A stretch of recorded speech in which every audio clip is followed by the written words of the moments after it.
Explosions are heard continuously. Why has Reverend Yan Su not appeared yet? At the moment, in Reverend Yan Su's dwelling place, Reverend Yan Su, Reverend Hua Tian and Reverend Defeng are drinking tea and chatting with Azure Dragon. Overlord Azure Dragon, you set up a restrictive spell around us so that nobody would hear our voices, but you've only been chatting with us. What's the secret matter that you actually want to talk about? Reverend Hua Tian has become somewhat impatient. Not long ago, Azure Dragon came and said he wanted to discuss a secret matter. However, even though it has been some time since he sealed their vicinity with a restrictive spell, all he has been doing is chat with them. Sometimes he chatted about the Xiang school, sometimes he chatted about the Lanyang school, and sometimes he chatted about the Tanglong continent. Azure Dragon came to their place so late at night and even set up a restrictive spell around them only to chat? But because he is in an extremely high position of power, the three reverends do not dare to treat him coldly either. This restrictive spell was set up by Azure Dragon so other people's holy senses cannot penetrate it, but his own holy sense can. Ha, the fight has started. Good, excellent, awesome, oh my, Xiaxianists are really too weak. We Zuyuyoists are much stronger. Azure Dragon is laughing in his mind, but he still says smilingly, Yan Su, do you still remember the fight between us several hundred years ago? Recalling that fight really. Reverend Yan Su slightly frowns too.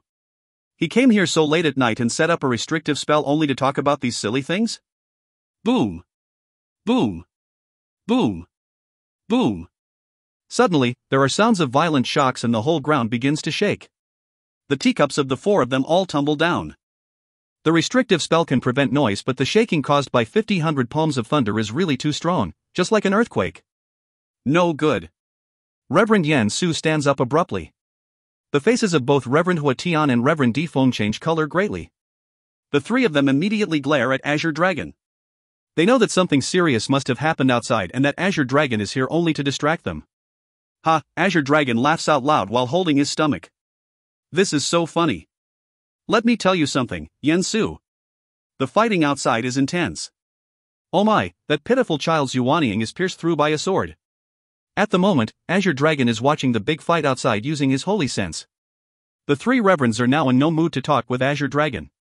They rush out without delay. 3 flying swords are then shot out simultaneously. Bang! The swords immediately cut open the restrictive spell. Although this is a restrictive spell set up by Azure Dragon, the 3 reverends joined forces and went all out so naturally they succeeded in one move. They then pierced through the air to rush towards the battlefield. Azure Dragon, however, leisurely goes forwards, murmuring, have Tang Shan and the others muddied the waters a bit more? This is very amusing, too amusing already. 3 blurs are flashing about. One is like a golden beam of light, one looks like a black stick and one is a black light. Among them, the black light Heiyu transformed into a strange because when it passes through a man, that man immediately dies. Thus, various Xiaxianists fall down one after another. In just a short while, these 3 blurs have already killed over 100 Xiaxianists. Afterwards, they stop and turn into Qinyu, Hofei, and Heiyu. That's enough, brother Tang Shan. Qinyu looks at Tang Shan and says indifferently.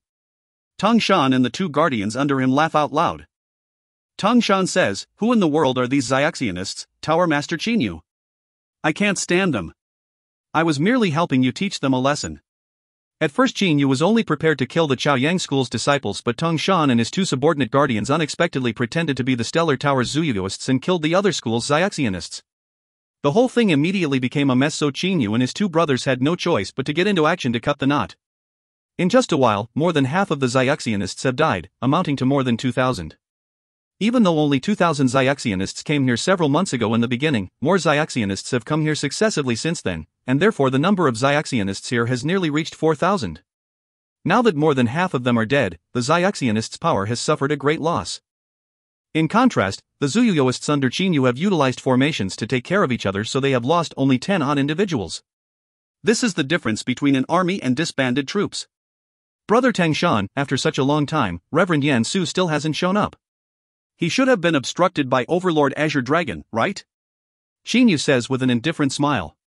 Seeing Tang Shan and his 2 guardians without seeing Azure Dragon, Qinyu has already figured out what is going on.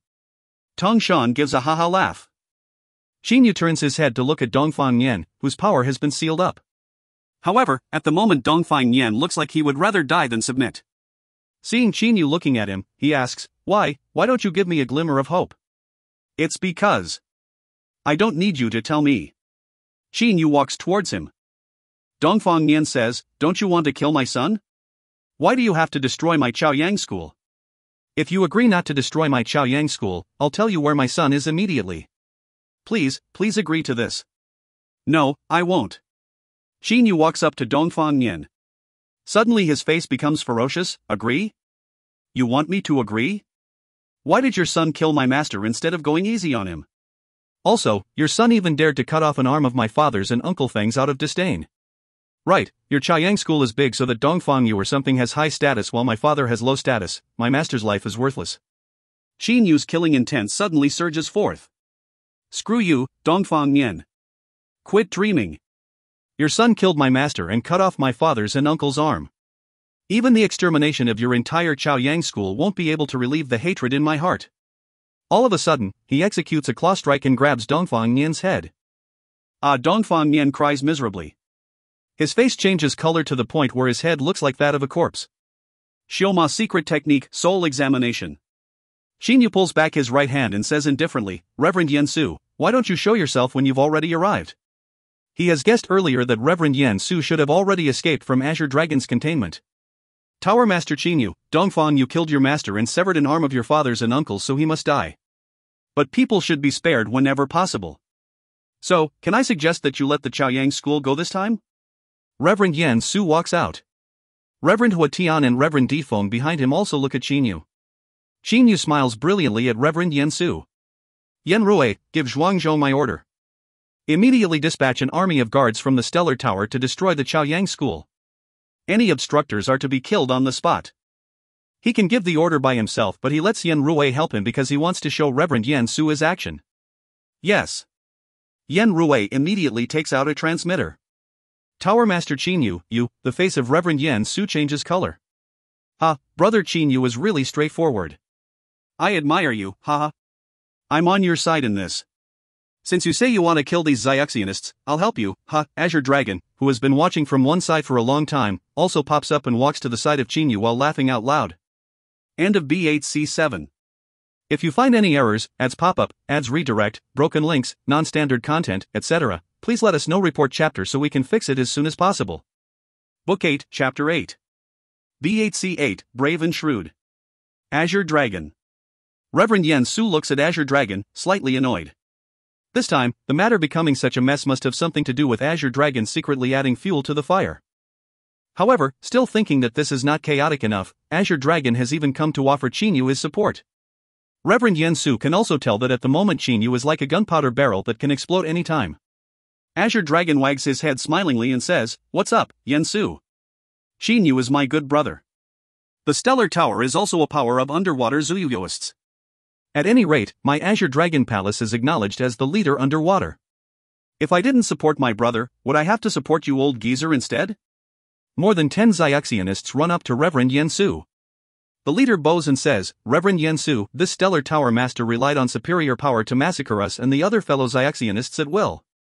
We hope you can redress the balance for us. We hope you can redress the balance for us." The 10-odd Xiaxianist leaders say in unison. Hearing this, Qin Yu frowns and casts an ice-cold glance at them. The Xiaxianists' hearts cannot help trembling. They unconsciously look at Reverend Yen Su. The Chaoyang school's disciples have been annihilated and Qin Yu has even killed Dongfang Yen with his own hands, so even though he is still furious, he can already calmly consider the situation. In fact, Qin Yu is not the bloodthirsty type at all. Only he has not had many real friends and relatives since his childhood, so he values every friend and relative very much. The killing of his master and the severing of his father's and Fenjiuzi's arm have given rise to an extremely great enmity in him. One should know that he was even willing to perish together with an enemy for the sake of his father. It is easy to imagine how important his relatives are to him. Cutting off an arm of Qinda's and Fenjiuzi's is also the biggest mistake Dongfang Yu has ever made in his life. Luckily, he only severed an arm of each of them. If he had killed Qinda, perhaps by now Qin Yu would have already lost the tinge of calmness and would kill all of the Xiaxianists here, and even the Ming dynasty would get mixed up in this. Shut up. Do you think Reverend doesn't know how to deal with this matter? Reverend Hua Tian, however, rebukes angrily. In an instant, those 10-odd Xiaxianists no longer dare to say anything. As mere Xiaxianists who came from within a radius of several million li, naturally they are inferior to the 3 big leaders of the Panglai Immortal region in status, and therefore they do not dare to say one word when reprimanded. Bunch of idiots with no sense of propriety. Azure Dragon says laughingly. It is very obvious that he looks down on those 10-odd Zyuxianist leaders. Do those Zyuxianists not understand the situation? In terms of individual power, Azure Dragon is the #1 expert of the overseas Shojin world. In terms of forces, the 10,000-strong army of the Stellar Tower is enough to sweep away the 2,000 remaining Zyuxianists. But these Zyuxianists still absurdly hope Reverend Yen Su will redress the balance. Is Reverend Yen Su a fool? Gentlemen, I'll certainly handle this matter. Everybody better go back to have a rest first. Reverend Yen Su tells the 10-odd Zyuxianist leaders smilingly. The hearts of those Zyuxianists warm up. They immediately bow and retreat, then lead the surviving Zyuxianists back to their own dwelling places. Although some Zyuxianists are still fairly angry, they do not dare to say anything when they see the large army of the Stellar Tower. Oh, where's Tower Master Qinyu? Right after his talk with the Zyuxianists, Reverend Yen Su notices that Qinyu has already disappeared. Azure Dragon says laughingly, Yen Su, Qinyu has gone over there. Just turn around and take a look. Oh my, brother Qinyu's killing intent is so strong. I think there'll definitely be a good show. After saying this, Azure Dragon goes after Qinyu. Reverend Yen Su turns around to take a look. He also sees Qinyu walking step by step towards Dongfang Yan's dwelling place.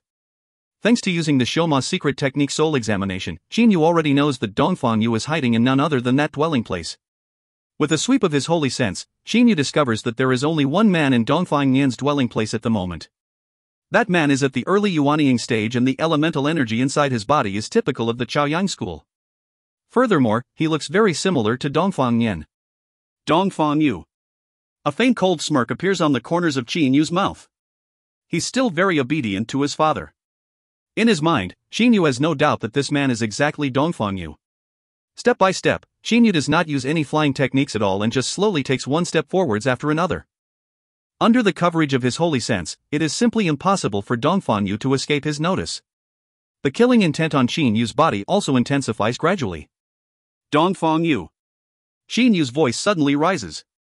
At the moment, a minute feels like a year to Dongfang Yu because he was able to hear those loud noises of the fighting outside, the anguished dying cries of various Zyuxianists, and the terrifying explosions caused by the 5,000 palms of thunder. Only now does he know how powerful the enemies are. Who is it actually? Who is it that wants to kill me? Dongfang Yu simply does not know who he actually offended. He believes that he has been living his life very cleverly because he has never dared to be disrespectful to any formidable personages. With such a style of behavior, how could he have offended someone? Dongfang Yu just cannot understand. The sounds of fighting have stopped. But Dongfang Yu is even more terrified. Is it over? What's the outcome? Why hasn't father come back to tell me about the outcome? Could it be my Chaoyang school has lost and father has lost? No way, that's absolutely impossible. Cold sweat oozes out on his forehead as he keeps shaking his head, talking to himself. He simply does not dare to take half a step out of this courtyard house. He can only stay here. Dongfang Yu. Soon after this voice rises, Dongfang Yu quickly decides that it is the very same voice which said Dongfang Yu dies, or all of you, die. In the beginning. Now, as he hears this voice, his heart trembles. Dongfang Yu, come out to die. Qinyu says coldly while gradually going forward step by step. Using his holy sense, Qinyu can see clearly that Dongfang Yu is in fear at the moment. He wants to torment him, torment his nerves, and terrifies him so that he goes mad. Qinyu keeps advancing slowly towards his target. Reverend Yen Su and Azure Dragon totally understand the meaning of Qinyu's current actions. Poor little brat Dongfang, damn, who told him to offend people? Azure Dragon gives a sarcastic remark on one side. Dongfang Yu killed Tower Master Qinyu's master and cut off an arm of his father's and uncle's. He has only himself to blame for Tower Master Qinyu acting this way. Reverend Yen Su lets out a sigh and says. He seems to be somewhat sorry for Dongfang Yu. Azure Dragon, however, curls his lips, saying, hypocrite. As the leaders of two major powers, both Azure Dragon and Reverend Yen Su are not the soft-hearted type. Actually, at the moment they have no sympathy for Dongfang Yu at all. Reverend Yen Su's pity is merely a pose. Zyuxianists go against heaven and frequently fight each other for treasures. To them, power is the most important thing. If Azure Dragon and Reverend Yen Su were soft-hearted, perhaps they would have been dead for nobody knows how many years now. To be soft-hearted, you must have enough power first. When you are as powerful as a 9th tribulation loose immortal, a 10th tribulation loose immortal, or even a 12th tribulation loose immortal, if you are soft-hearted, people will praise you for being merciful and lofty. But when you are only an ordinary Dongxu stage Zionist, if you are benign, people will think that you are stupid. If you are benign while the other people are cruel, it will be a strange thing if you can survive in this Shojin world, where dangers lurk around you. In going against heaven, one wrong step will destroy 1,000 years of hard work, therefore most Zionists are tough-minded. Even those who look kind-hearted on the outside are actually resolute and ruthless. At a crucial moment, they will not show any mercy. Azure Dragon, Reverend Yen Su, Tung Shan, Reverend Huatian, Reverend Difeng and the 2 Azure Dragon Palace Guardians all follow Qin Yu. Through their holy senses, they can see clearly Dongfang Yu's terrified appearance. He is terrified by Qin Yu's words. Death is not terrifying at all. But having to knowingly wait for death's arrival without being able to avoid it is very terrifying. Qin Yu has already reached the outside of that courtyard house's front door. Now his killing intent is so strong that even Dongfang Yu inside the house can totally feel it. Ah! Dongfang Yu's face suddenly becomes frighteningly ferocious. He cannot take it anymore. With a scream, he activates the energy in his entire body and immediately rides his flying sword to soar straight into the sky, reaching his top speed in an instant. Qin Yu turns into a golden beam of light in the blink of an eye. Bang! The golden light beam starts off later but quickly gets above Dongfang Yu. Afterwards, a huge golden palm appears and hits Dongfang Yu on the back squarely with a bang. Dongfang Yu is immediately smacked down like a nail. The ground shakes for a while after Dongfang Yu's body smashes violently onto some bluestone slabs of the courtyard house. The bluestone slabs are immediately shattered while Dongfang Yu's whole body is bloodied. He props himself up on his arms with difficulty. He wants to get up but his internal organs hurt so much that he spouts another mouthful of blood. Qin Yu suddenly appears before Dongfang Yu. Lying prone on the ground, Dongfang Yu sees Qin Yu's feet and raises his head to look at Qin Yu's ice-cold face. Afterwards, he looks around and says in terror, "Where's my father? Where's my father? Where are the men of my Chaoyang school? From now on, the Chaoyang school no longer exists." Qin Yu says coldly. Dongfang Yu does not react immediately. After a moment, he understands Qin Yu's meaning. His Chaoyang school has been destroyed. Why? Why do you want to do this? Where did I offend you? Why are you so ruthless? Even now Dongfang Yu does not collapse mentally because he does not value the members of his school. What he values is his own little life. There is still the last glimmer of hope at the bottom of his heart. You want to kill me? Then can you tell me where I offended you? If you don't tell me clearly, I won't be resigned to my death. Dongfang Yu says while staring at Qin Yu. He believes that, whatever happens, he has never offended powerful people. The people he has killed were all small fries that he totally looked down upon. He simply has never dared to kill big fishes. You killed General Zhao Yunqing of the Qin dynasty in that battle at Jiaoling Pass, didn't you? General Zhao Yunqing was my first master. Qin Yu says in an ice-cold, flat voice. Dongfang Yu's face immediately goes pale. He remembers the general had a natural air of fierceness. Even when facing Dongfang Yu, the general still attacked him fiercely with no regard for his own life. In the beginning, Dongfang Yu did not protect his body with elemental energy because of his carelessness, so he suffered a surface wound. In the end, he killed that general out of anger. However, even after his death, the general was still glaring furiously at Dongfang Yu. Of the 2 current Shangxian of the Qin dynasty, one is my father and the other is my uncle. Qin Yu continues. Dongfang Yu's entire body freezes. His eyes dull. How can, Dongfang Yu mumbles. His eyes become lifeless. Now he no longer has any hopes of surviving. A golden light flickers in Qin Yu's hand. Several shafts of light shoot into Dongfang Yu's body and seal up his Yuanying completely. Given Qin Yu's current power, Dongfang Yu has no chance of breaking the seal at all. Guardian Liang Tan, you take a 100-strong squad and escort this Dongfang Yu back to the capital so that my father and brothers can deal with him and address the issue of lodging for all of you. Qin Yu gives an order directly. Guardian Liang Tan among the 4 guardians outside the courtyard house takes the order without delay. Your Majesty, heavy fighting broke out in the realm of immortals outside the city. Very many of the Shangxian who were staying in the realm of immortals have already died. An old eunuch beside Zhu Yan says respectfully. At the moment, Zhu Yan's demeanor is totally different from the disgraceful demeanor he had when captured by Qin Yu. Very many have died? Could that black-robed man have done this single-handedly? He says frowningly. The old eunuch says, no, he couldn't. According to the experts who were watching from the city gate towers, in the beginning that black-robed man issued a battle challenge alone, but later, a large number of Shangxian came. They even blotted out the entire sky. That group of Shangxian greatly outnumbered the Shangxian we welcomed in the past. But those Shangxian were on the side of the black-robed man. Zhu Yan understands. The old eunuch continues, the black-robed man then gave an order, which caused the deaths of so many Shangxian in the realm of immortals. Your Majesty, do you know at that time countless lightning bolts struck down? That scene scared all the officers and soldiers on the city gate towers stiff. Where is that black-robed Shangxian now? Zhu Yan slightly frowns then asks. The old eunuch says that black-robed Shangxian is still in the realm of immortals. According to the experts who were watching from the city gate towers, the leaders of the realm of immortals, who are those reverends or something, later appeared and talked a bit with the black-robed man. By now, the black-robed man has already entered the realm of immortals. Oh. Zhu Yan ponders. The old eunuch does not dare to say a word. The Ming dynasty had been falling into decadence, but its imperial power has increased greatly during Zhu Yan's reign.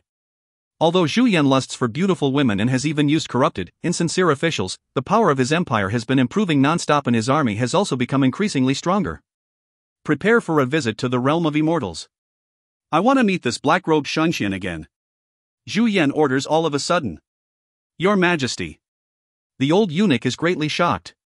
Your Majesty, this black-robed man is the thief who damaged the imperial resting house. His power is so terrifying. Ha? Zhu Yan gives a cold humph and casts an ice-cold glance at the old eunuch. The eunuch's heart skips a beat. Immediately, he does not dare to say anything else and takes the order. This old eunuch is the leader of the secret army under Zhu Yan. He is an expert who has reached the peak of the Xiantian level, but he still has to tread carefully in front of Zhu Yan. End of B8C8. If you find any errors, ads pop-up, ads redirect, broken links, non-standard content, etc., please let us know. Report chapter so we can fix it as soon as possible. Book 8, Chapter 9. B8C9, Lear's Magic Power. Tower Master Qinyu, there's one thing I have to warn you about. Reverend Yan Su suddenly says to Qinyu solemnly. Hearing Reverend Yan Su's current tone, Qinyu feels that it seems to be some important matter, so he restrains his temper, saying, What is the matter that you want to warn me about, Reverend Yan Su? Please feel free to tell me. Reverend Yan Su says with a nod, according to what you said, your father is a man of the Qin dynasty, so let me ask you something. Who is your father? And what is the relationship between you and the Qin emperor? Instead of talking about that matter, Reverend Yan Su begins to ask Qinyu. The reigning Qin emperor is my second brother. Who do you think my father is? Qinyu says. Reverend Yan Su says smilingly, indeed. Azure Dragon unexpectedly also says, Yan Su, I already know what you want to say. Brother Qinyu, I really have to warn you a bit about this matter, but somehow I forgot to tell you about it. Qinyu frowns. When both Reverend Yan Su and Azure Dragon have said so, what is this important matter actually? Don't beat around the bush, Overlord Azure Dragon, Reverend Yan Su. If you have something to tell me, quickly go ahead and tell me. What is this matter that can make you act so cautiously? It seems to be an exceptionally important matter. Qinyu has become doubtful. Reverend Yan Su asks, Qinyu, if war breaks out between your Qin dynasty and the other dynasties, you will send the Stellar Tower's army to help it, won't you? Qinyu says smilingly, of course I will. If difficult problems arise, it'll be perfectly normal for me to help. I can't stand watching my relatives be unhappy without batting an eyelid. If he lacked power, then there would be nothing he could do, but now that he has the Stellar Tower, naturally he wants to help his relatives. Reverend Yan Su laughs, then you'll be courting death. You'll be courting death. Azure Dragon also says. Qinyu is startled and looks doubtfully at the two of them. Azure Dragon explains, Brother Qinyu, let me tell you something. Perhaps you've also heard about the chaotic astral ocean. Those loose immortals in the chaotic astral ocean once gave an order that the Qianlong continent is a continent of mortals, and Xiationists definitely can't interfere in the fighting for power between the mortal countries. If Xiationists control a mortal country and then get found out, they will inevitably be killed. Reverend Yan Su says solemnly. Azure Dragon says with a nod, Qinyu, that uncle of yours is powerful, but this order came from the chaotic astral ocean countless years ago and is jointly approved by all loose immortals. It's an order of the loose immortal community, so even your Uncle Lan has to accept it. Qinyu is startled. Then how do you explain the current country Shangxian? He asks doubtfully. Reverend Yan Su says laughingly, those so-called Shangxian are merely some Jindan stage Xiationists. How can they possibly know about this? Besides, a couple of Zyationists don't have great influence on the general situation of the mortal world. Azure Dragon also says, Chinyu, listen carefully.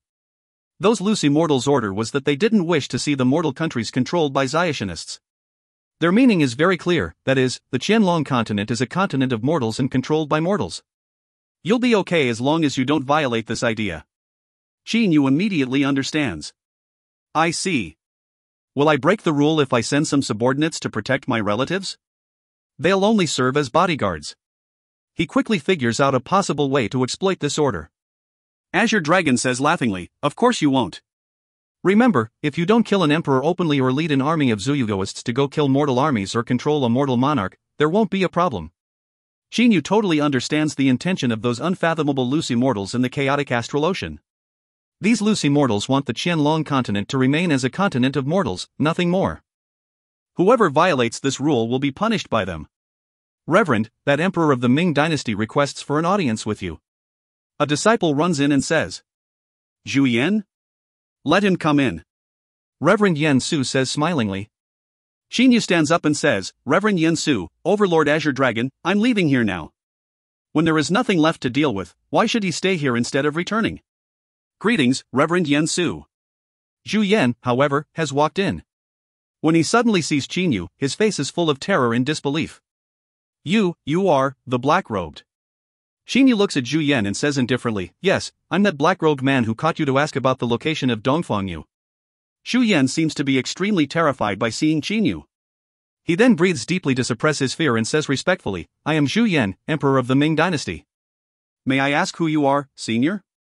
Me? Chinyu suddenly gives a faint smile. Qin Zhang is my second brother. When his voice is still resounding, his body has already vanished. Qin Zhang. Second brother, Zhu Yan's eyes pop out of his head. His face is full of shock.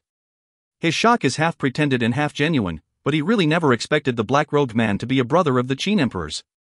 He wakes up in a moment and looks around. Where are they? Don't look. They are already gone. Azure Dragon says with a ha-ha laugh. A grand army of Zuyugoists is flying extremely fast in the sky, heading for the Qin dynasty's capital. Yen Rue and two other guardians are leading this army. Chinyu and his two sworn brothers started to move ahead of them long ago. On a city gate tower of the Qin dynasty's capital, Qinde, Qin Zhang, Qin Feng and Fen Jiuzi are standing, looking in the direction of the Ming dynasty's capital.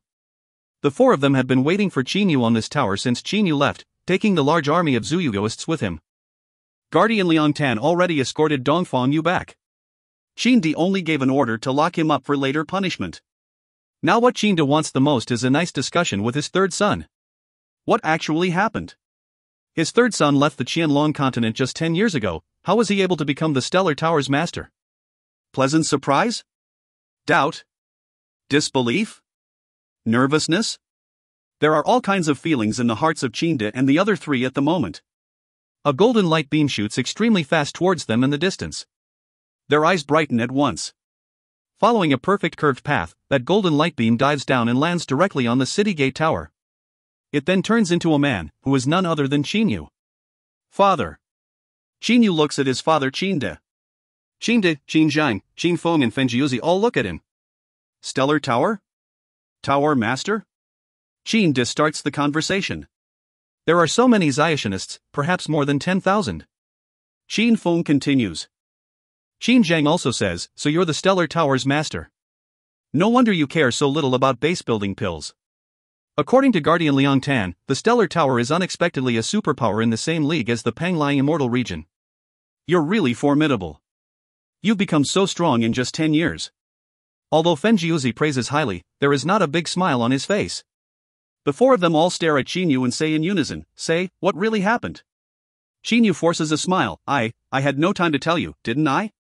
Seeing Chinyu's forced smile, Qinde, who is acting, can no longer restrain himself.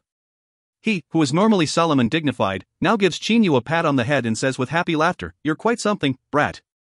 I never expected you to work so hard to establish yourself. Qin Feng hugs Chinyu's shoulders excitedly and says, Xiaoyu, I've had to restrain myself so much during this period. I didn't dare to seek revenge or mention the loss of my middle-grade holy weapon. But now I've finally got it off my chest. This is awesome, so awesome.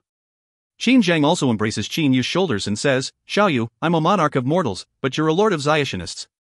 The unification of the Qianlong continent by our ancestor Qin Shi Huang has been regarded as the #1 glory in the history of the Qin clan, but your stellar tower must even be a higher achievement than the great Qin dynasty of the past. Fen Jiuzi says in a disappointed manner, at that time I couldn't stand being wronged by the pure sword school, so I left it. But I never thought my nephew would become the leader of a superpower comparable to the Panglai immortal region. The times they really are changing. During this period of time, the high echelons of the Qin dynasty have felt deeply wronged. General Zhao Yunqing was killed, but they could not avenge him. The two Shangxian both had an arm cut off and all of the middle-grade holy weapons were even taken away. The Qin dynasty, however, could only endure such a humiliation. But then Qin Yu returned and personally led a large army to rush the enemies in a majestic manner, turning the table in just one night. As a result, everybody's frustration is relieved. On the city gate tower. After a table has been arranged in the indistinct light of the crescent moon, Qin Yu, his father, his big brother, his second brother and Fen Jiuzi sit down around it. They drink wine and talk with each other about their experiences in the past 10 years by the moonlight. They even tense up when talking about dangerous experiences. The night then passes and a white glow appears in the east. It is already starting to get light. After such a long talk, Qin Di and the others finally know about Qin Yu's experiences and understand how dangerous the Xiuzhen world is. Compared to the Xiuzhen world, the Qianlong continent is much more stable. At least it's controlled by laws and armies. The only bad thing here is the fighting between the countries. But in the Xiuzhen world, power is everything. Your last 10 years has been rough. You should also rest for a while. At the moment, Qin Di also feels pity surging inside him. Who knows how many times Qin Yu has brushed past death in the overseas Xiuzhen world? Qin Di does not know the answer at all. In fact, Qin Yu's experiences were even more dangerous than they are in Qin Yu's narration.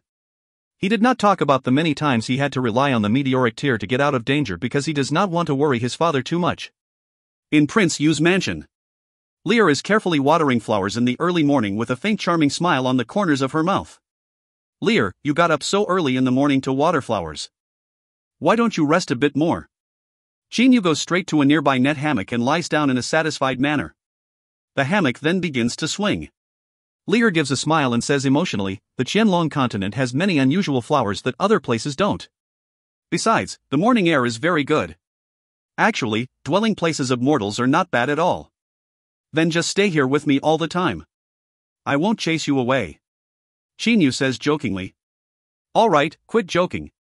Why didn't you return the entire yesterday night? Where did you go? Lear says solemnly. Qin Yu is startled then says seriously, do you still have to ask why a man goes out during the night? The other places of mortals are no good, but brothels are still very flourishing. Also, the mortal scholars usually shout the modest, retiring, virtuous, young lady, for the gentleman a good maid as she'd then run to brothels. This is called fashion. Yesterday I also went to a brothel to check it out. Lear covers her mouth and gives a laugh. You think you're a gentleman? Why not? I don't look the part? All right, quit blabbering. Yesterday many Zuyuyoists appeared outside. Do you think I'm a mortal who couldn't feel it? Tell me, what did you do after leaving? Lear asks carefully. Qin Yu stops lying in the hammock. He sits up, stands up, and says, I won't hide it from you anymore. Yesterday I told you I was going to see my master. But, my master had already been killed. Both my father and Uncle Feng had got an arm cut off too. So, yesterday I left to take revenge. His voice has become slightly serious. Take revenge? What was the result? Lear asks. School terminated. Qin Yu's eyes flash with fierceness. Lear frowns, seemingly a little unhappy with this. But in a short while she lets out a sigh. All right, since you already terminated their school, you have got your revenge, right? Then why do you still look like you want a piece of people after returning to the mansion? Qin Yu sobers up and says hurriedly, I'm sorry. Just now he was remembering his animosities again, so naturally he could not control his emotions well. Lear says with a smile, never mind. Qin Yu, where are your father and Uncle Feng? Take me to see them sometime. What are you going to do? Qin Yu asks doubtfully. I'm going to treat their injuries. What else do you think I'm going to do? Lear answers as if this goes without saying. Treat their injuries? My father and Uncle Feng are Xiationists. They are very healthy. What injuries are you going to treat? Lear says in an annoyed manner, idiot. Aren't severed arms injuries? It's been some time since your father and Uncle Fong got their arms cut off so other people can't heal them. But if I get into action, I can still succeed with some certainty. Qin Yu is stupefied. You mean, severed arms can be regenerated? His face is full of disbelief. Lear gives a brilliant smile, of course they can. You saw me treat Yan Zi's serious wounds in the past, right? This is my special magic power. Oh, Qin Yu, could it be you don't want to see your father and Uncle Fong recover? If so, let's forget it then. No. Qin Yu hurriedly says. When Lear sees his expression, her eyes flash with a hint of craftiness. Suddenly Qin Yu holds Lear's hand directly with a grab, then flies straight towards the Imperial Palace. Let's go. Follow me to the Imperial Palace. Lear, please heal my father's and Uncle Feng's severed arms. Although he says so using his mouth, his flying speed is still extremely fast. However, Lear is startled. She watches Qin Yu pulling her hand. This is the first time Qin Yu has ever pulled her hand. End of B8C9. If you find any errors, ads pop-up, ads redirect, broken links, non-standard content, etc., please let us know. Report chapter so we can fix it as soon as possible. Book 8, Chapter 10. B8C10, Shaolu. Pure Forest Garden is one of the forbidden places in the Qin dynasty's imperial palace because Qin De and Fenjiuzi usually stay here. Not long ago, Qin De, Qin Yu, Qin Zhang, Qin Feng and Fenjiuzi parted on the city gate tower. Qin Yu returned to Prince Yu's mansion, Qin Feng returned to Prince Rui's mansion, while Qin De, Fenjiuzi and Qin Zhang went back to the imperial palace together. Outside the gate of Pure Forest Garden. Father, I'm leaving now. Qin Zhang bows and says very respectfully. However, when he is about to go back to his dwelling place, a gust of wind blasts at him. Shocked, Qin Zhang shouts without delay, who? Two people then appear. It turns out they are Qin Yu and Miss Lear. Fenjiuzi and Qin De are not surprised at all. Because Qin Yu is not suppressing his aura, their holy senses have already discovered that he was coming. But Qin Zhang has not even reached the Xiantian level, so naturally he could not tell who the arriver was. Father, good news, there's very good news. Holding Lear's hand in his hand, Qin Yu says to Qin De excitedly. Qin De looks at Qin Yu and Lear carefully. Seeing Qin Yu still pulling Lear's hand, he suspects they were even flying hand in hand. Then when he sees Lear's slightly blushing face, he naturally draws a conclusion and says laughingly, good news? Can you let me make a guess? You already know? Qin Yu is astonished. Qin De says smilingly, it is related to this young lady? Qin Yu nods. There is even more amazement in his eyes now. Only after Lear told him did he know that she can regenerate severed arms, so how was his father able to know about this? Qin De feels even surer. He looks at Lear carefully. Only when he gives her a careful look can he feel her air of elegance. That air of elegance and simplicity is very soothing, just like the fresh and clean air of the early morning. Not bad, not bad. Qin De looks at Lear carefully as if looking at his daughter-in-law while praising her. Qin Yu is not a fool. Seeing his father behaving this way, with a little consideration, he totally understands what his father is thinking. He cannot help forcing a smile. Father, this is Lear. I already told you about her when we were drinking wine on the city gate tower just now. I've taken her here because she can heal your severed arm. Oh, Miss Lear. What? You can heal severed arms? Qin De frowns. Lear says with an indifferent smile, Uncle Qin, it's pretty difficult to regenerate this severed arm of yours, but my innate magic power can still do it with some certainty. Uncle Feng's severed arm can also be healed back to normal similarly. Qin De and Fenjiuzi exchange a look. Their eyes are filled with astonishment and disbelief. Miss Lear, my school can be considered a Shojin school, but I've never heard that severed arms can be regrown. This is really hard to believe. Could you tell me about your method of treatment? Even Fenjiuzi cannot believe this. But Qin Yu has seen Lear give treatment and her skill was really marvelous. This is a magic power that I'm born with. Can you let me use it on you a bit, Uncle Qin, Uncle Feng? Lear says smilingly. Qin Yu also says, don't worry, Father, Uncle Feng. Lear is exceptionally good at healing. I've seen her treat other people's injuries several times and the results were very good. It'll only take you a while. Qin De and Fenjiuzi ponder for a short time, then begin to take off their coats.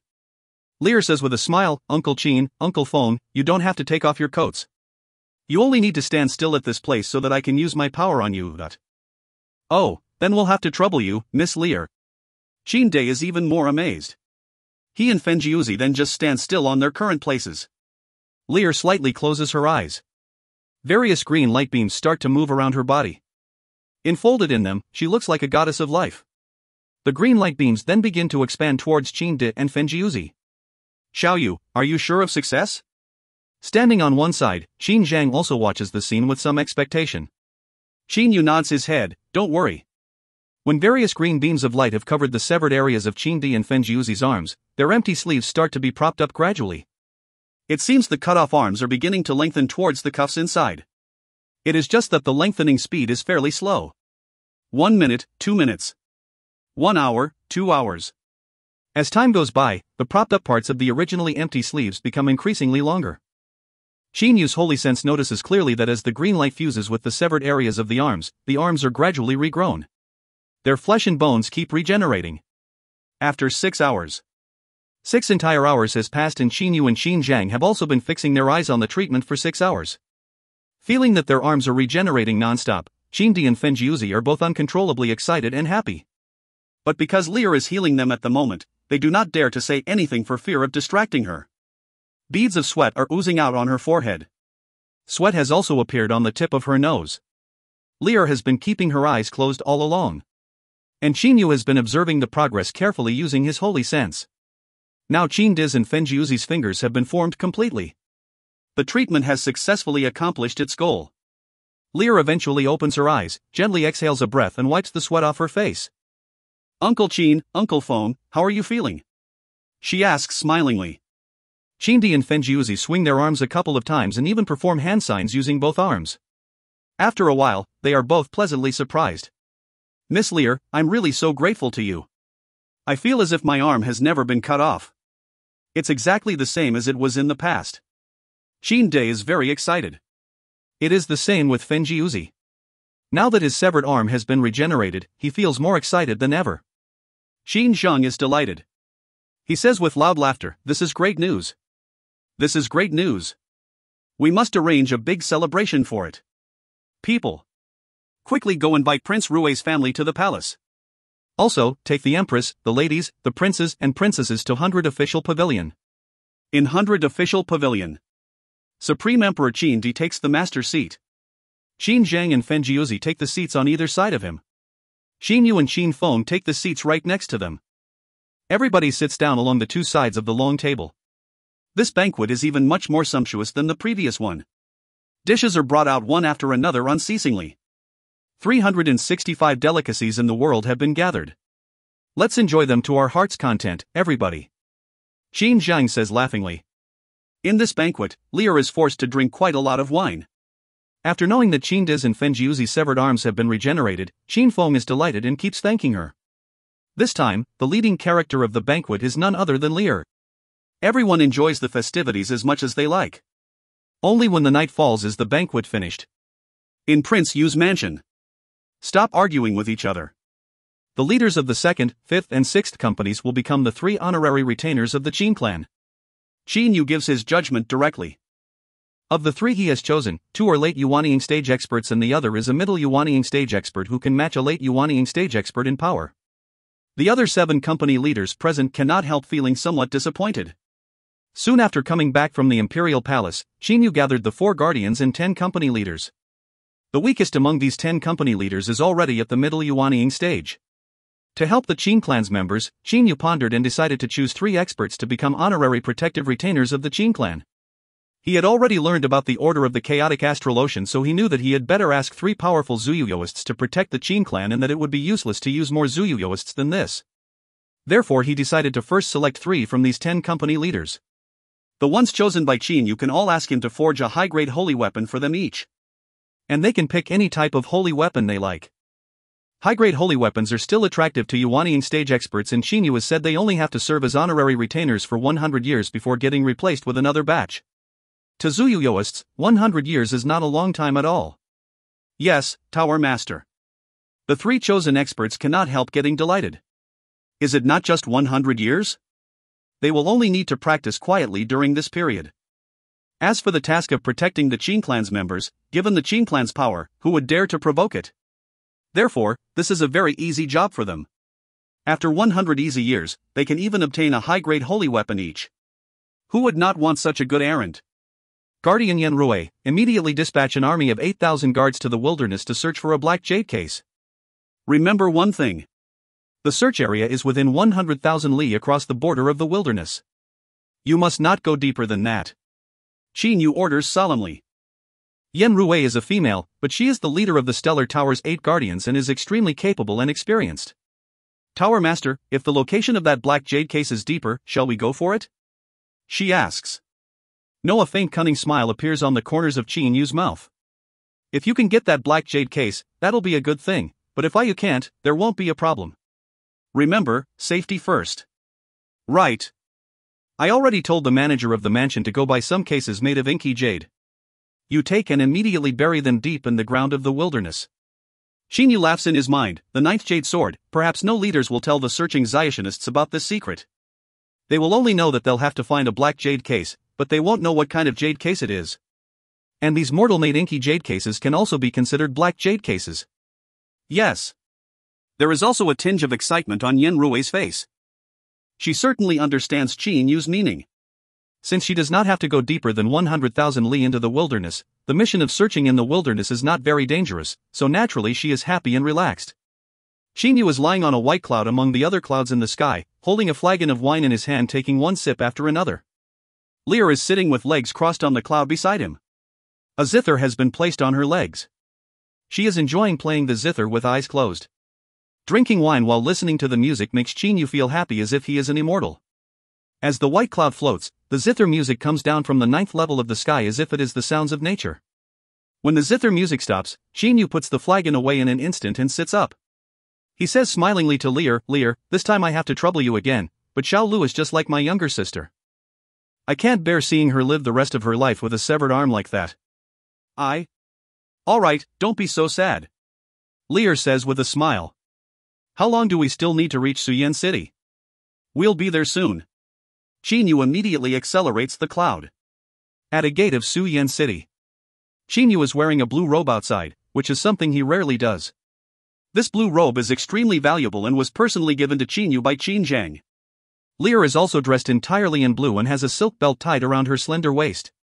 The two of them enter the city.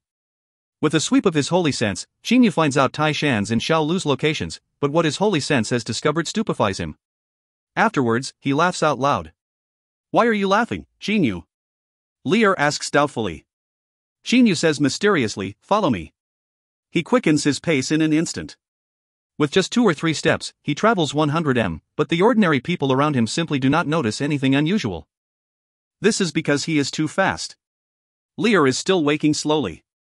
With 2 steps that make her look as if she is floating, she easily follows Qin Yu. It seems her steps can greatly shorten space. In Tang Mansion in Suyen City. Darling. A white-clad handsome young man is kneeling in the main hall. This young man has red lips and white teeth and is so handsome that he can make women mad about him and men envious of him. This man is none other than the so-called #1 calligrapher of the Qin dynasty Tang Yuan, who can casually draw paintings worth thousands of gold seises. You let father-in-law down, didn't you? Kneel before his altar for 2 entire hours. Tang Yuan's wife, Xiao Lu, says strictly. Now Xiao Lu is already more than 20 years old and is in the prime of her youth. There is an air of delicacy about her, but there is also an amount of heroism on her forehead. Delicacy and heroism are conflicting qualities, but they coexist in harmony in Xiao Lu. In the past, this air of delicacy and heroism attracted Tang Yuan. To court Xiao Lu, he was beaten by Tai Shan 3 times and suffered countless hardships. In the end, he was able to win the belle's heart. However, Xiao Lu adores another brother the most, Qin Yu. After Qin Yu left the Qianlong continent and that battle on the river Wu received widespread attention, she started to put a lot of effort into training, aiming to follow Qin Yu's example. She reached the Xiantian level 5 years later and now she is already at the middle Xiantian level. As a gentle, weak scholar who was married to a Xiantian level heroine, Tang Yuan naturally has suffered. Xiao Lu, you're too merciful to Qinglan. Yesterday this disobedient son even went to a brothel with some scoundrels to drink wine. He must kneel at least 6 hours. A 50 to 60-year-old luxurious-looking married woman stares angrily at Tang Yuan. Mother, Tang Yuan secretly takes a look at his mother but does not see a glimmer of hope. Darling, he then looks at Xiao Lu. Seeing the pitiful look in his eyes, she cannot help softening a little. Tang Qinglan! A loud shout comes in from outside. A man dressed in military uniform rushes in. There are even 2 guards behind him. Ah, brother-in-law. As soon as Tang Yan sees Tai Shan, he acts like a mouse seeing a cat. He is so frightened that he immediately gets up and runs to Xiao Lu's back, saying hurriedly, "Save me, darling. Save me, darling. Brother-in-law will kill me." Tai Shan's face is full of anger. "Tang Qinglan, you even dared to go into a brothel again. You let my sister down, didn't you? This time I won't let you go before giving you 20 military lashes." Lady Tang, who had harsh words for Tang Yuan just moments ago, also says hurriedly, "Commander Tai, you can't use your whip. I'll make him kneel for 6 hours, no, 10 hours. But if you give him 20 military lashes, he will be bedridden for a half month. Lying on bed is also good. He'll become better behaved." Tai Shan is boiling with anger. The Tang clan is influential and is a large clan in Suyan City, but Tai Shan is the commander of the city's army and a sworn brother of the reigning emperor's younger brother, the Qin clan's 3rd prince, who took part in that legendary battle on the River Wu. Therefore, even though the Tang clan is powerful, it will not dare to offend Tai Shan. Big brother, kneeling 2 hours is enough for him. He won't dare to make the same mistake. Xiao Lu hastily gets in front of Tang Yuan. She does not like her husband to be hit with a military whip. "Step aside, Xiao Lu." No, Xiao Lu keeps blocking her big brother's way. Tai Shan is furious, but he cannot use force because, firstly, he hates to hurt his sister, and secondly, he is no match for Xiao Lu. Although he has been training assiduously, he is not highly gifted like her at all. There is nothing he can do about this. "Darling, you're the best," Tang Yuan says while hiding behind Xiao Lu. "Oh, is a play going on here?" A jocular voice rises. Everybody is startled and looks outside the hall. They see Qin Yu coming in, with Lear going behind him. "Xiao Yu." Tai Shan opens his eyes so wide that they look like small copper bells. "Brother Yu." Xiao Lu's face is also full of disbelief. End of B8C10. If you find any errors, ads pop up, ads redirect, broken links, non-standard content, etc., please let us know. Report chapter so we can fix it as soon as possible. Book 8, Chapter 11. B8C11, Sun Feng, Sita Shui. Qin Yu and Lear go into the main hall successively. "Xiao Lu, Tai Shan, what's going on here? Is the gentleman behind you your husband, Xiao Lu?" Qin Yu says with an indifferent smile. Xiao Lu looks at Qin Yu. In just a while, she becomes misty-eyed. After Qin Yu left the Qianlong continent to enter the boundless ocean, nobody knew when he would be able to return or even whether he would return. Xiao Lu was also grieved by Qin Yu's departure and therefore she has been putting her effort into training since then. "Brother Yu." Xiao Lu suddenly walks up 2 steps and hugs Qin Yu. She can no longer hold back her tears. Tai Shan's eyes also slightly redden. At the moment this Iron Man is also extremely excited. "Alright, don't act like a child. Now you're already a wife so you got to be virtuous a bit. Do you understand?" Qin Yu strokes Xiao Lu's shoulders and wipes her tears off. Afterwards he looks at Tang Yuan, asking, "You're Tang Yuan, right? Are you my younger sister's husband?" Tang Yuan is basically someone who fears nothing, but now he becomes somewhat cautious. This is because the man before him is Prince Yu of the Qin dynasty, the unprecedented Xiantian external expert of the Qianlong continent, who even became a Zionist at the age of 20 and who was the winner of that legendary battle on the River Wu. "Brother-in-law, I am Tang Yuan, courtesy named Qinglan. I am exactly Xiao Lu's husband." Tang Yuan calms down in a short while and says courteously. However, he calls Qin Yu brother-in-law so the distance between them is immediately shortened. Qin Yu secretly approves of his behavior. "Xiao Yu, there wasn't even a tiny piece of news about you in 10 years. Today we must drink until we're drunk. Qinglan, I'll suspend these military lashes for the time being today. You quickly go prepare a nice feast with fine wine. This time I and my brother got to drink to our heart's content." Tai Shan is now very high-spirited. Qin Yu says with a smile, "Deshan, today I'll drink with you until you can't take it anymore, okay?" At Qin Yu's current level, he can drink as much wine as he likes, so how can he possibly flinch from drinking? Awesome. "Tang Qinglan, what are you standing there for? Why don't you go make preparations?" Tai Shan suddenly stares at Tang Yuan. Tang Yuan's facial expression stiffens. He forces a smile. "This, brother-in-law, just now you said you would suspend the military lashes for the time being, didn't you? But today is such a day of great happiness because of Prince Yu's arrival, so could you exempt me from these lashes?" "Nonsense, quickly go prepare the feast," Tai Shan says angrily. Xinyu says with a smile, Deshawn, did you become a fool? He doesn't necessarily have to go prepare the feast himself. Just now that housekeeper went out right after hearing what you had said. Perhaps he went to prepare the feast. Qinglan is playing a trick on you. Tang Yuan looks at Xinyu with a little shock. Brother-in-law, just now the housekeeper was at the door and your back was facing him. How could you know what he was doing? He does not know martial arts and does not even know about the existence of the holy sense. Hubby, how can you possibly imagine my brother use magic power? Xiao Lu helps Xinyu answer. Magic power? Xinyu says with a smile. When it comes to magic powers, I'm far inferior to my junior sister. Let me introduce a bit, this lady is my junior sister Lear. He pulls Lear's hand then introduces her to everybody. She gives him a look but does not pull her hand back. After Xinyu pulled Lear's hand for the first time, she has not resisted too much when he has pulled her hand again. There is a hint of satisfaction at the bottom of Qinyu's eyes because his plot has succeeded, but too bad, she does not see it. Lear nods to everybody with an indifferent smile. Sister Lear, are you really my brother Yu's junior sister? Xiao Lu looks doubtfully at Xinyu and Lear. Yenner. She suddenly says.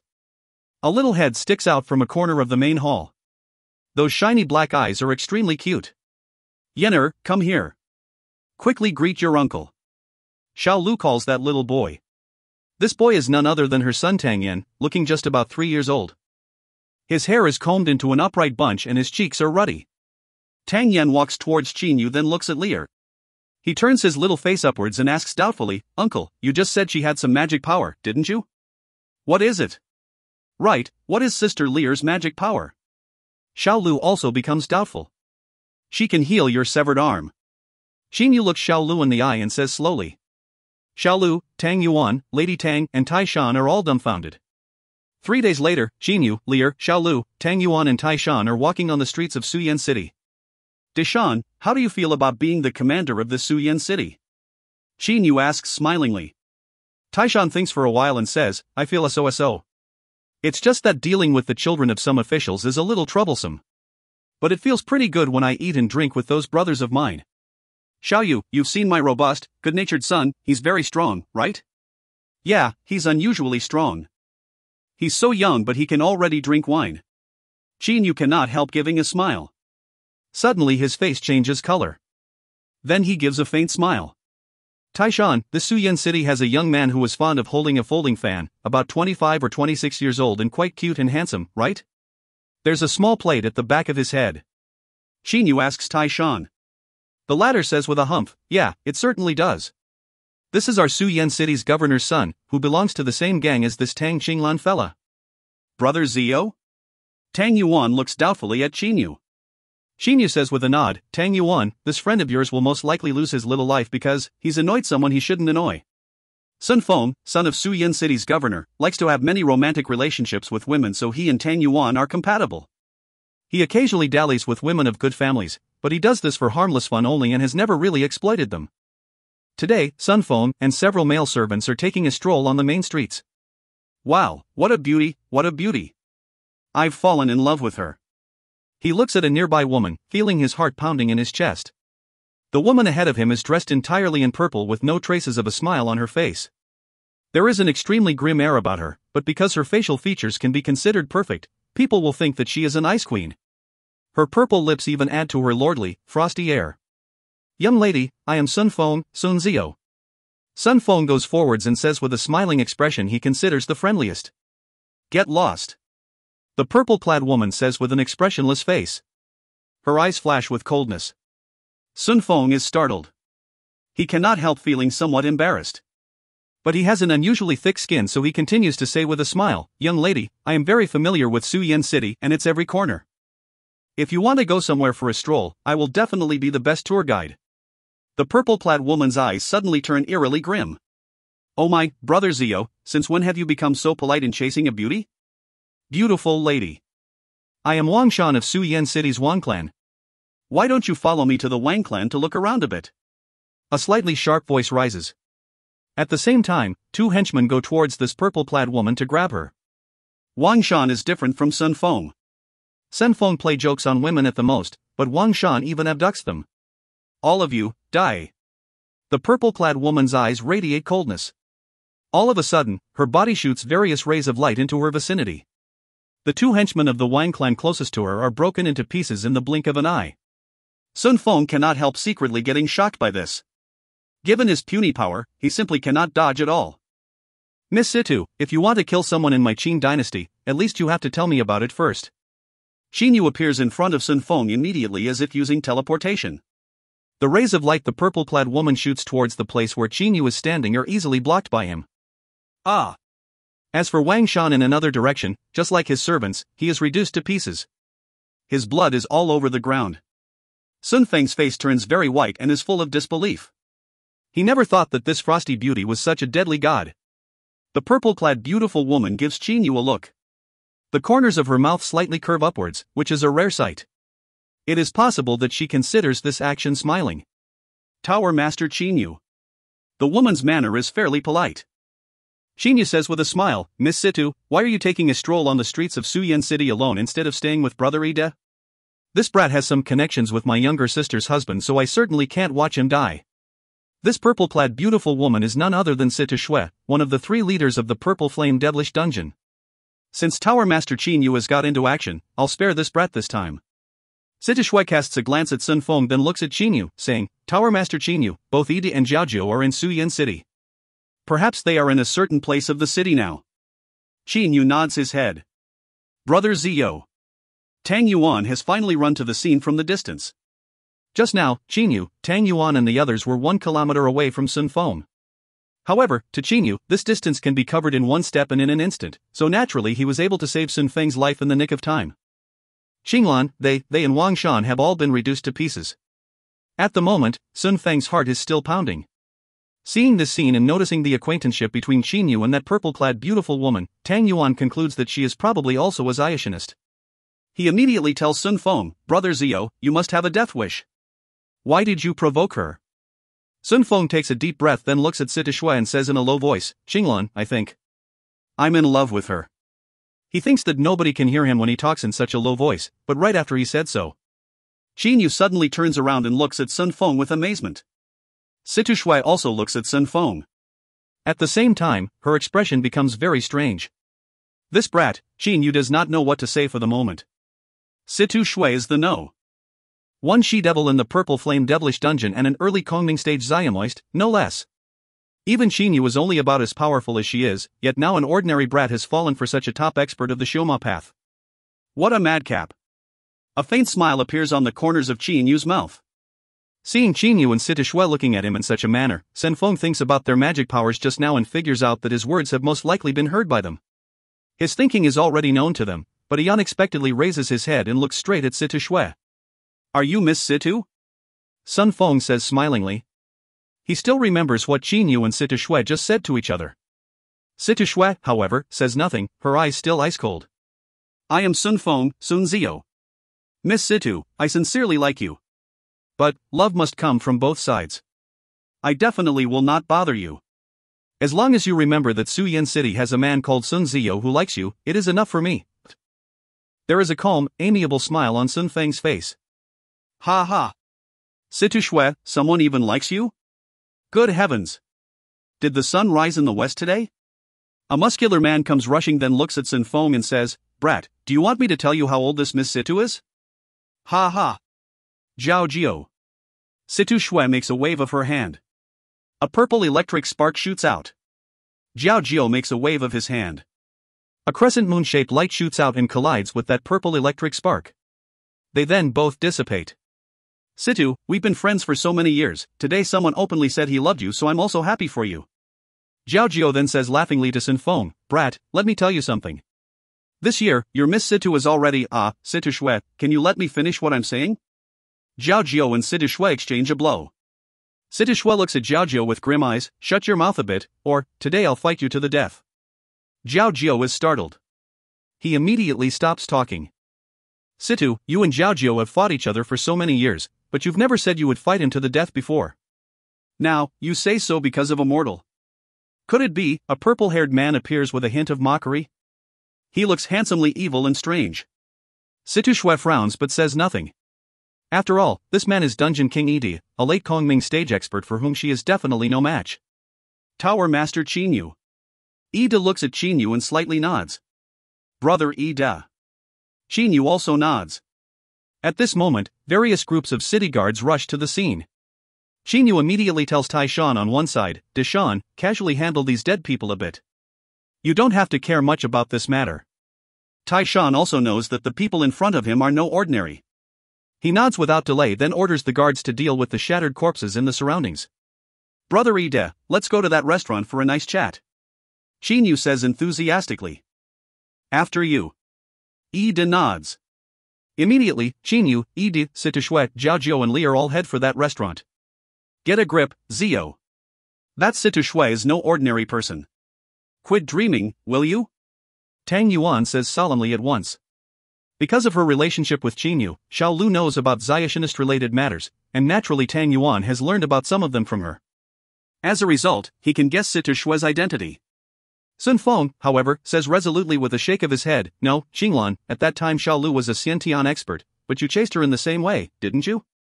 I was different, definitely different. When Tang Yuan has just said these words, suddenly, a fierce wind appears on the calm street. This strange fierce wind stops in an instant. In the end, Sin Feng, Tang Yuan and the others see a scene that stupefies them. Not far ahead of them, more than 10 have appeared out of thin air during the short period between the appearance and disappearance of the wind. All of you stay here. I'll go meet with Dungeon King. One of these people tells the others. End of B8C11. If you find any errors, ads pop-up, ads redirect, broken links, non-standard content, etc., please let us know. Report chapter so we can fix it as soon as possible. Book 8, Chapter 12. B8C12, 10 years. On the second floor of the restaurant, there are only the people like Chinyu and Ida because the other customers here have been driven away. Brother Ida, your method was a little too fierce. Could it be you don't know how to use money? Chinyu looks at what previously was a huge colorful painted rock used as a decoration for the restaurant. The huge rock has been transformed into a mass of frozen liquid.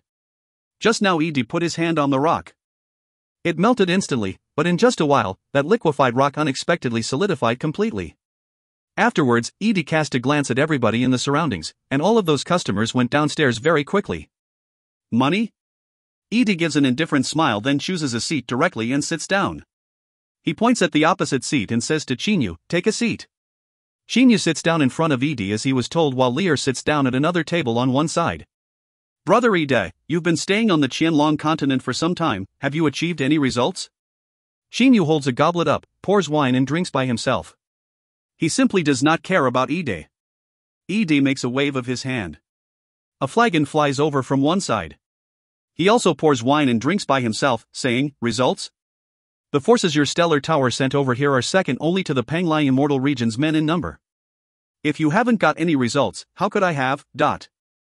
Who says I haven't got any results? Chinyu says smilingly. Oh? Ida looks at Chinyu. You found the 9th Jade Sword? Chinyu says with a shake of his head, I haven't. It was just a black jade case. Ida immediately focuses his attention. Chinyu however says with a sigh, too bad, that black jade case wasn't the one containing the 9th Jade Sword. There are very many black jade cases in the wilderness? Ida slightly frowns.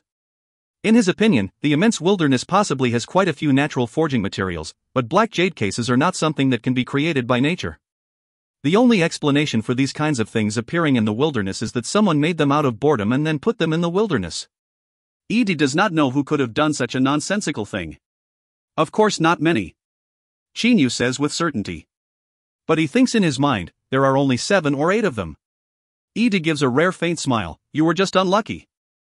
If my men find a black jade case, it'll definitely have the 9th Jade Sword. Do you believe me or not? I don't. Chinyu looks him in the eye. Just wait for a while, my men are coming here. Ida says smilingly. He has already received a message from his subordinates that says they have obtained a black jade case with even a restrictive spell on it, so naturally he is delighted inwardly. He is not afraid of Chinyu snatching it either because Chinyu is less powerful than he is. Oh, you're so confident, brother Ed. Chinyu slowly drinks wine while waiting. Dungeon King. A silhouette rushes up the second floor, then immediately gets down on one knee. But he slightly hesitates when he sees Chinyu. Tower Master Chinyu is no outsider. Just tell me everything. Ed says indifferently. That subordinate reaches out a hand without delay and a black jade case flies straight out from his storage bracelet. With a sweep of his holy sense, Chinyu knows that this is none other than one of his fake black jade cases. As for the restrictive spell on the black jade case, he himself told Yin Rui to cast it. Ida shoots a beam of light from his hand straight at that black jade case. However, that restrictive spell is broken surprisingly easily. Ida's face changes color at once. He has obtained black jade cases before, so naturally he knows how difficult it is to get rid of a case's dust-removing spell. Brother Ed, didn't you say if your men got a black jade case, it'd definitely contain the ninth jade sword?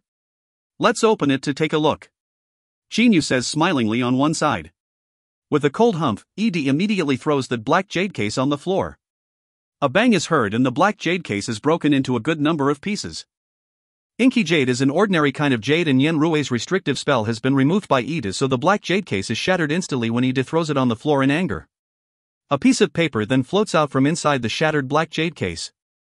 It says Inky jade case, made of high-grade inky jade, worth 100 silver seises. Brother Ida, this is, Chinyu fakes a very shocked expression. Ida says with several cold laughs, I wonder who the fella that played this stupid trick on us is. Judging from everybody's character, perhaps it's that damned Azure Dragon. He likes to fool around the most. Overlord Azure Dragon? This is impossible, right? Chinyu says in justification of Azure Dragon. Impossible? In his mind, Ed is furious with the individual who fooled him using that fake black jade case. You've only known Azure Dragon for a short time. He likes to butt in other people's business the most and also likes to make fools of people. He usually plays tricks on people and messes up their situations. Ed has suffered at the hands of Azure Dragon not only once. Chinyu recalls for a while and finds that Azure Dragon indeed likes to have fun and stir things up. Too bad for Azure Dragon, he has been made a scapegoat for Chinyu. The wilderness's surface area is too massive while the target of the search is a small black jade case, so naturally everybody has to search carefully and slowly. Therefore, even though holy senses are used, an extremely great amount of time will still be needed. However, Chinyu is very satisfied with how he passes the days. When he does not meditate or practice, he often plays chess with Lear, or to be exact, gets thrashed by Lear in chess, or chats with his relatives. He spends even more time visiting various big cities and scenic places on the Qinlong continent with Lear. Month after month, year after year. The relationship between Chinyu and Lear also becomes better and better, but they never talk about who they love and are somewhat ignorant of each other's feelings. They also do not really care when their relatives joke about them. However, their juniors, that is, some princes, eventually begin to chase girls. It has been 10 years. 10 whole years has passed. During this period of time, the six powers have mobilized over 10,000 troops each to search the wilderness carefully and slowly. The progress has naturally been slow because they all want to carry out a thorough search. However, after 10 years of hard work, the search area has still expanded to the 1 million li mark in the wilderness. Because of the order Chinyu gave in the past, the Stellar Tower's forces have never gone more than 100,000 li into the wilderness to reach deeper places. The demonic beasts of the wilderness are very formidable, exceptionally formidable. In the process of going deep into the wilderness, the other 5 powers forces have all suffered some losses, but the Stellar Tower's forces have never gone deep, so nothing bad has happened to them. However, the strangest thing is that, 3 years ago, all of the demonic beasts with some achievements in practice suddenly disappeared. Every power's forces have failed to find a single Jindan stage demonic beast in the wilderness ever since. Strange. This is very strange. There are still quite a lot of demonic beasts in the wilderness, but why did so many Jindan stage ones all disappear? Where did they actually go? This has been a major headache to the other 5 powers, but Chinyu simply has not cared. Instead, he has been learning to play the flute and has occasionally performed it together with Lear playing the zither. Somehow, even though Chinyu has been learning the flute for several years, his skill is still far inferior to Lear's zither skill. His chess skill is not as good as Lear's, as is his flute skill compared to her zither skill, but he does not mind at all. He keeps playing chess with her and playing the flute in concert with her zither. In Prince Yu's mansion, Chinyu and a young man are sitting face to face. Let me tell you something, third uncle. It's been 10 years, but you and Aunt Lear are still the same, whereas this nephew of yours will marry the crown princess soon. The crown prince of the Qin dynasty Qingguan says. Chinyu is astounded. Then he immediately says with a smile, "You little brat, you're not big enough. Your third uncle's business is none of your concern."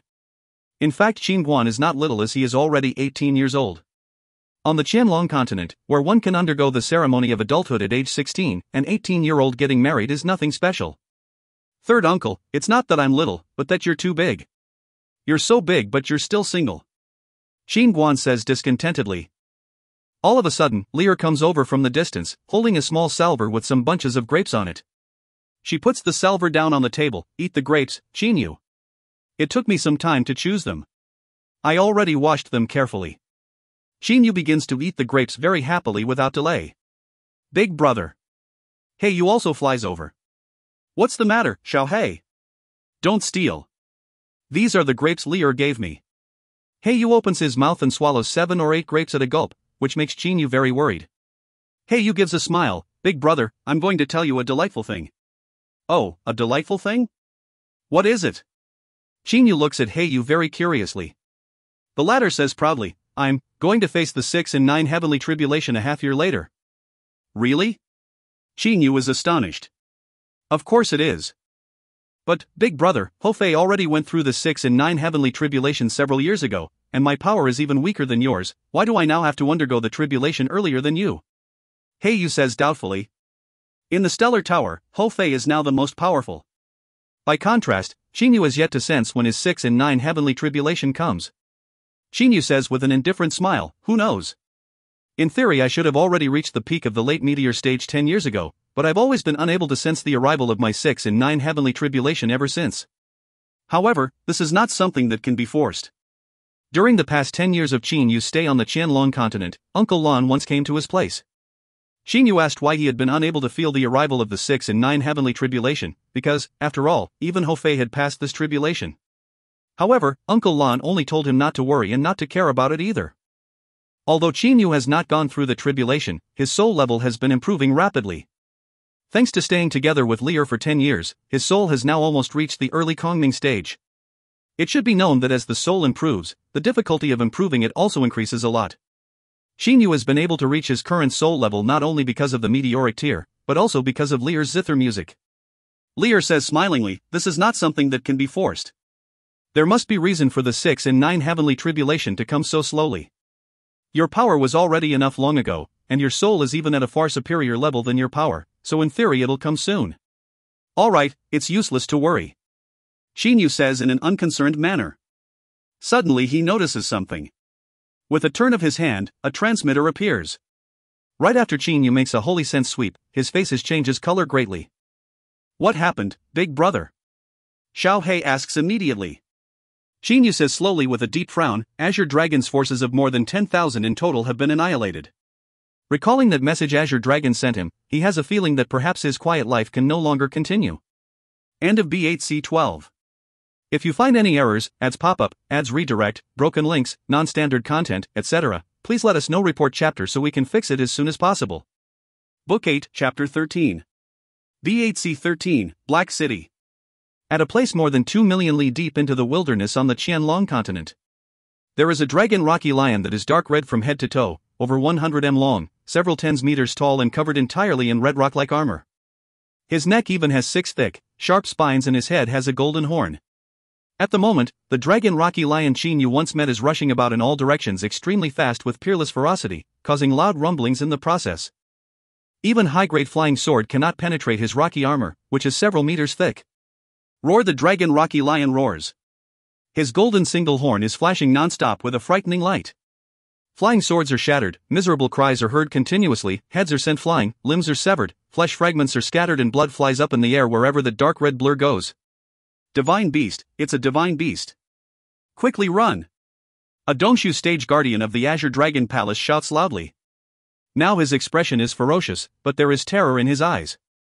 In terms of volume, there is a beast even more terrifying than the dragon rocky lion, a 9-headed snake, or to be exact, it should be called a 9-headed dragon. This 9-headed snake is more than 100 m long, and the most important thing is that each of his 9 heads is 10 odd m long. When the 9 heads attack in all directions together, they are even more frighteningly destructive than the dragon rocky lion. Hissing. The 9-headed snake glances coldly at the leader of this over 10,000 strong army of the Azure Dragon Palace, a middle Dongshu stage guardian, with his grim eyes. One of his 10 odd m long necks then turns into a blur and swings at that guardian. Clack! The middle Dongshu stage guardian dies miserably on the spot without being able to resist at all. The 9 long snake heads then attack in all directions. The tail of the snake is swung horizontally, smashing Zuyugoists' bodies wherever it goes. Even a Dongshu stage expert's flying sword can only leave a white mark on the body of this nine-headed snake at most. Meanwhile, several tens thousand other demonic beasts have formed a complete blockade. The over 10,000 Zuyuyoists from the Azure Dragon Palace have been encircled. None of them can escape now because inside they are being massacred by divine beasts while outside they are being surrounded and exterminated by countless demonic beasts. In only less than 1 hour, the forces Azure Dragon mustered have been annihilated. With a movement of his body, the nine-headed snake turns into a 3 m tall lanky man. Only this man has 9 snake heads, looking very frightening. After going through the 6 and 9 heavenly tribulation, divine beasts can transform to look like humans, except for their heads, which remain unchanged. This is called half-humanization. Only after overcoming the 9 from 9th heaven tribulation can they take complete human forms. This nine-headed snake is an extremely formidable divine beast and his power has surpassed the Dongshu stage. Lord Shui, the Azure Dragon Palace's forces have been destroyed. Nine-headed snake stands still and says respectfully. Ahead of him, there is unexpectedly, a snow-white cat, a cute snow-white kitten. However, this kitten's eyes are golden. At this moment, the snowy kitten nods and says, "Nine-headed, remember that whoever dares to intrude even half a centimeter must be killed." "Yes, Lord Shui." Nine-headed snake answers respectfully, not daring to hesitate in the least. The snowy kitten nods its head. "Nine-headed, I have to go report this matter to Overlord. You arrange someone to deal with the corpses a bit." After saying so, the kitten makes a movement with its body. In an instant, a white, icy gust of wind rises within several tens meters of it and the cat also disappears. Only after nine-headed snake sees the snowy cat disappear does he let out a long breath. The snowy cat's power is simply not something he can imagine.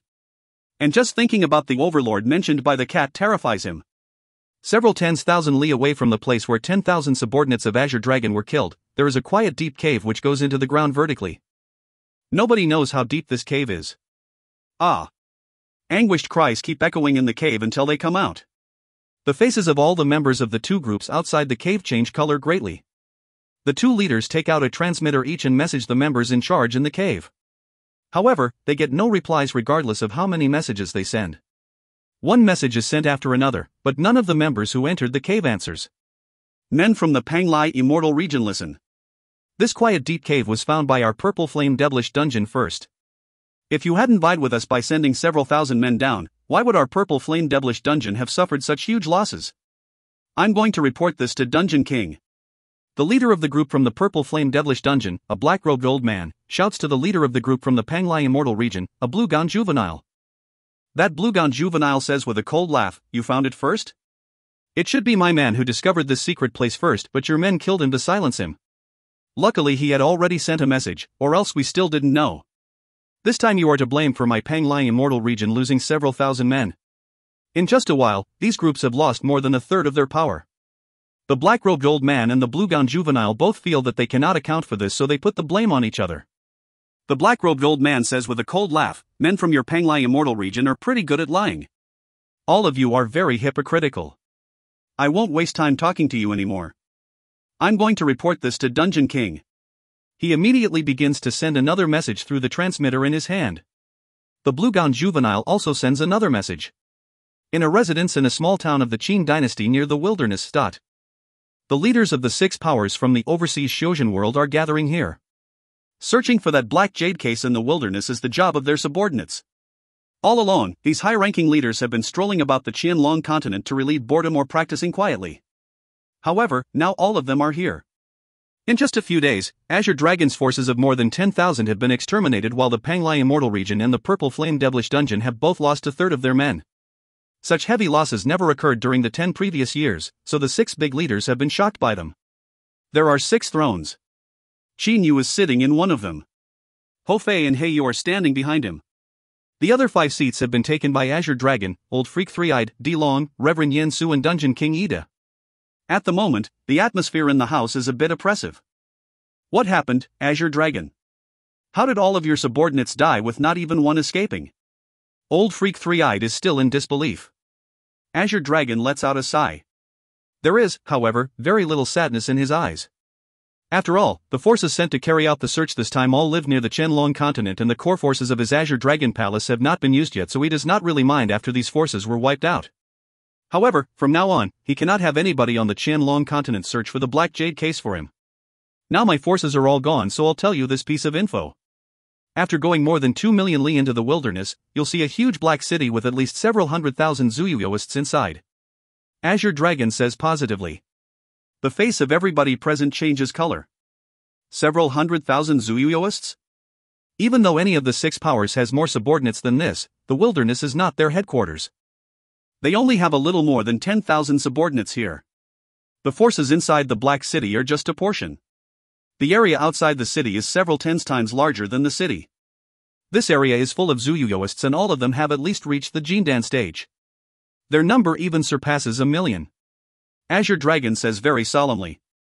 Xinyu and the others all draw a cold breath. Over 1 million? This is perhaps an imaginary number, but all of them can see very clearly that the area around the Black City must be part of the city's real power. Such a power with probably 2 to 3 million subordinates is definitely not weaker than the Azure Dragon Palace. Then how did your subordinates die? Old Freak Three-Eyed asks. However, in their mind, everybody has figured out that they were most likely annihilated by that enormous power. That day, a guardian of my Azure Dragon Palace was leading his subordinates searching carefully for traces of that black jade case. They then arrived in that area. A local little Jindan stage Zuyuist unexpectedly told my subordinates that whoever entered this area should be killed. There is a tinge of annoyance on Azure Dragon's face. Who is Azure Dragon? Since when have other people been able to treat him this way? Moreover, there is even the Dragon clan behind him, so naturally he was not frightened. I told my subordinates to only search for the black jade case and not to hurt anybody for no reason. Azure Dragon suddenly says with fury, who could have thought that soon after they advanced, they would be completely surrounded by countless Zuyuyoists and even divine beasts would appear at the same time. So, in just a while, my forces were all gone. Everybody remained silent for a long time. Everybody, do you still remember a strange thing about the wilderness? Xinyu suddenly says. Reverend Yan Su and the others all look at him. Xinyu says smilingly, originally, we could see demonic beasts when going 100 li into the wilderness. But after we started the search, though we encountered demonic beasts in the beginning and lost quite a few troops because of this, later we didn't see a single demonic beast. Everybody, do you still remember? Indeed. Di Long says solemnly with a nod. We went in 2 million li but we didn't see a single demonic beast. Now looks like, that Black City is a certain power. Perhaps it ordered all demonic beasts directly to gather around the city and not to clash with us. Humph. Standing behind Reverend Yan Su, Reverend Huatian gives a cold humph. That city is very powerful. Its Zuyuyoists can already match the Azure Dragon Palace in number. We didn't send many troops to this place at all, so why would the power in that city have feared us? Why would it have wanted every demonic beast under it to gather around that city? Fear? Does reluctance to clash with us definitely mean fear? You Xiaxianists' intelligence is so low. Edis says with a cold smile. Ida. Reverend Huatian is furious. Don't go over the line. This time the Panglai Immortal Region's men discovered that quiet deep cave first, but your men killed them to hide it from us and monopolize it. Humph, you've gone overboard. Edis says nothing. But Zhao Jiu beside him laughs out loud. Huatian, you're still such an arsehole. Where's Miss Situ? Xinyu suddenly asks with a smile. He is amused thinking about her. That Sun Feng of Su Yen City has unexpectedly been chasing her with sincerity and perseverance. Situ Shui has naturally been annoyed by this, but Xinyu helped him, so she promised not to take his life. Because of Situ Shui, Sun Feng has been bustling about for the past 10 years, but if he is like a deliberate fallen flower, then she is like a passionless running stream. She feels weird and uncomfortable because a man pursues her, but she is an early Kongming stage Xiamoist after all. How can she possibly accept a mortal's feeling for her? Situ? She's in the wilderness. Edis suddenly bites his lip, causing his blood to ooze out. Azure Dragon frowns. Those who are familiar with Ed all know that, when bites his lip, he has made an important decision. Azure Dragon says smilingly at once, that quiet deep cave is just a dangerous place. Ed, Reverend Yan Su. Do you think you should fight over it like this? Ed suddenly says, I've got something to tell everybody. The 9th Jade Sword is most likely in that cave. However, this cave is even much more dangerous than the places where the other 8 swords were kept. The 9 Jade Swords were originally kept in 9 different places. Every place is more dangerous than the previous one, and the 9th place is the most dangerous. How can you be sure? Old Freak Three-Eyed says doubtfully. Impossible, you're plotting something, right? Edis says with a cold laugh, Three-Eyed, I've given you some face by telling you this info, but you even doubt me. Then you should just stay home. Situ Shue personally sent me this info. She discovered that this quiet deep cave had that familiar aura. Familiar aura? Everybody knows what that familiar aura is. Of course it is the aura of the immortal that left behind the Nine Swords Immortal Mansion, a place with a lot of treasures. Given Situ Shue's status, naturally she has seen the Purple Flame Devilish Dungeon's black jade cases. In the past, Yi, Situ Shue and Zhao Zhou even joined forces to get rid of the dust-removing spells of those cases. Immediately, everybody no longer has any doubts. Tomorrow my Purple Flame Devilish Dungeon's men are going to set off for that quiet deep cave. As for whether any of you will go or not, I just don't care. The corners of Yi Da's mouth curve up. A faint smile that is both grim and evil appears on his face. Go, of course I'll go. If I don't go take a look, I'll be very disappointed. After all, I've put so much effort into this. Azure Dragon is the first to say. On one side, Old Freak Three-Eyed also says, Azure Dragon will go, so I'll certainly go. I must obtain this 9th Jade Sword. Reverend Yen Su says smilingly, my Panglai Immortal Region's men found this cave first, so I'll surely go. Since you will all go, my 9 Demons Hall will go as well.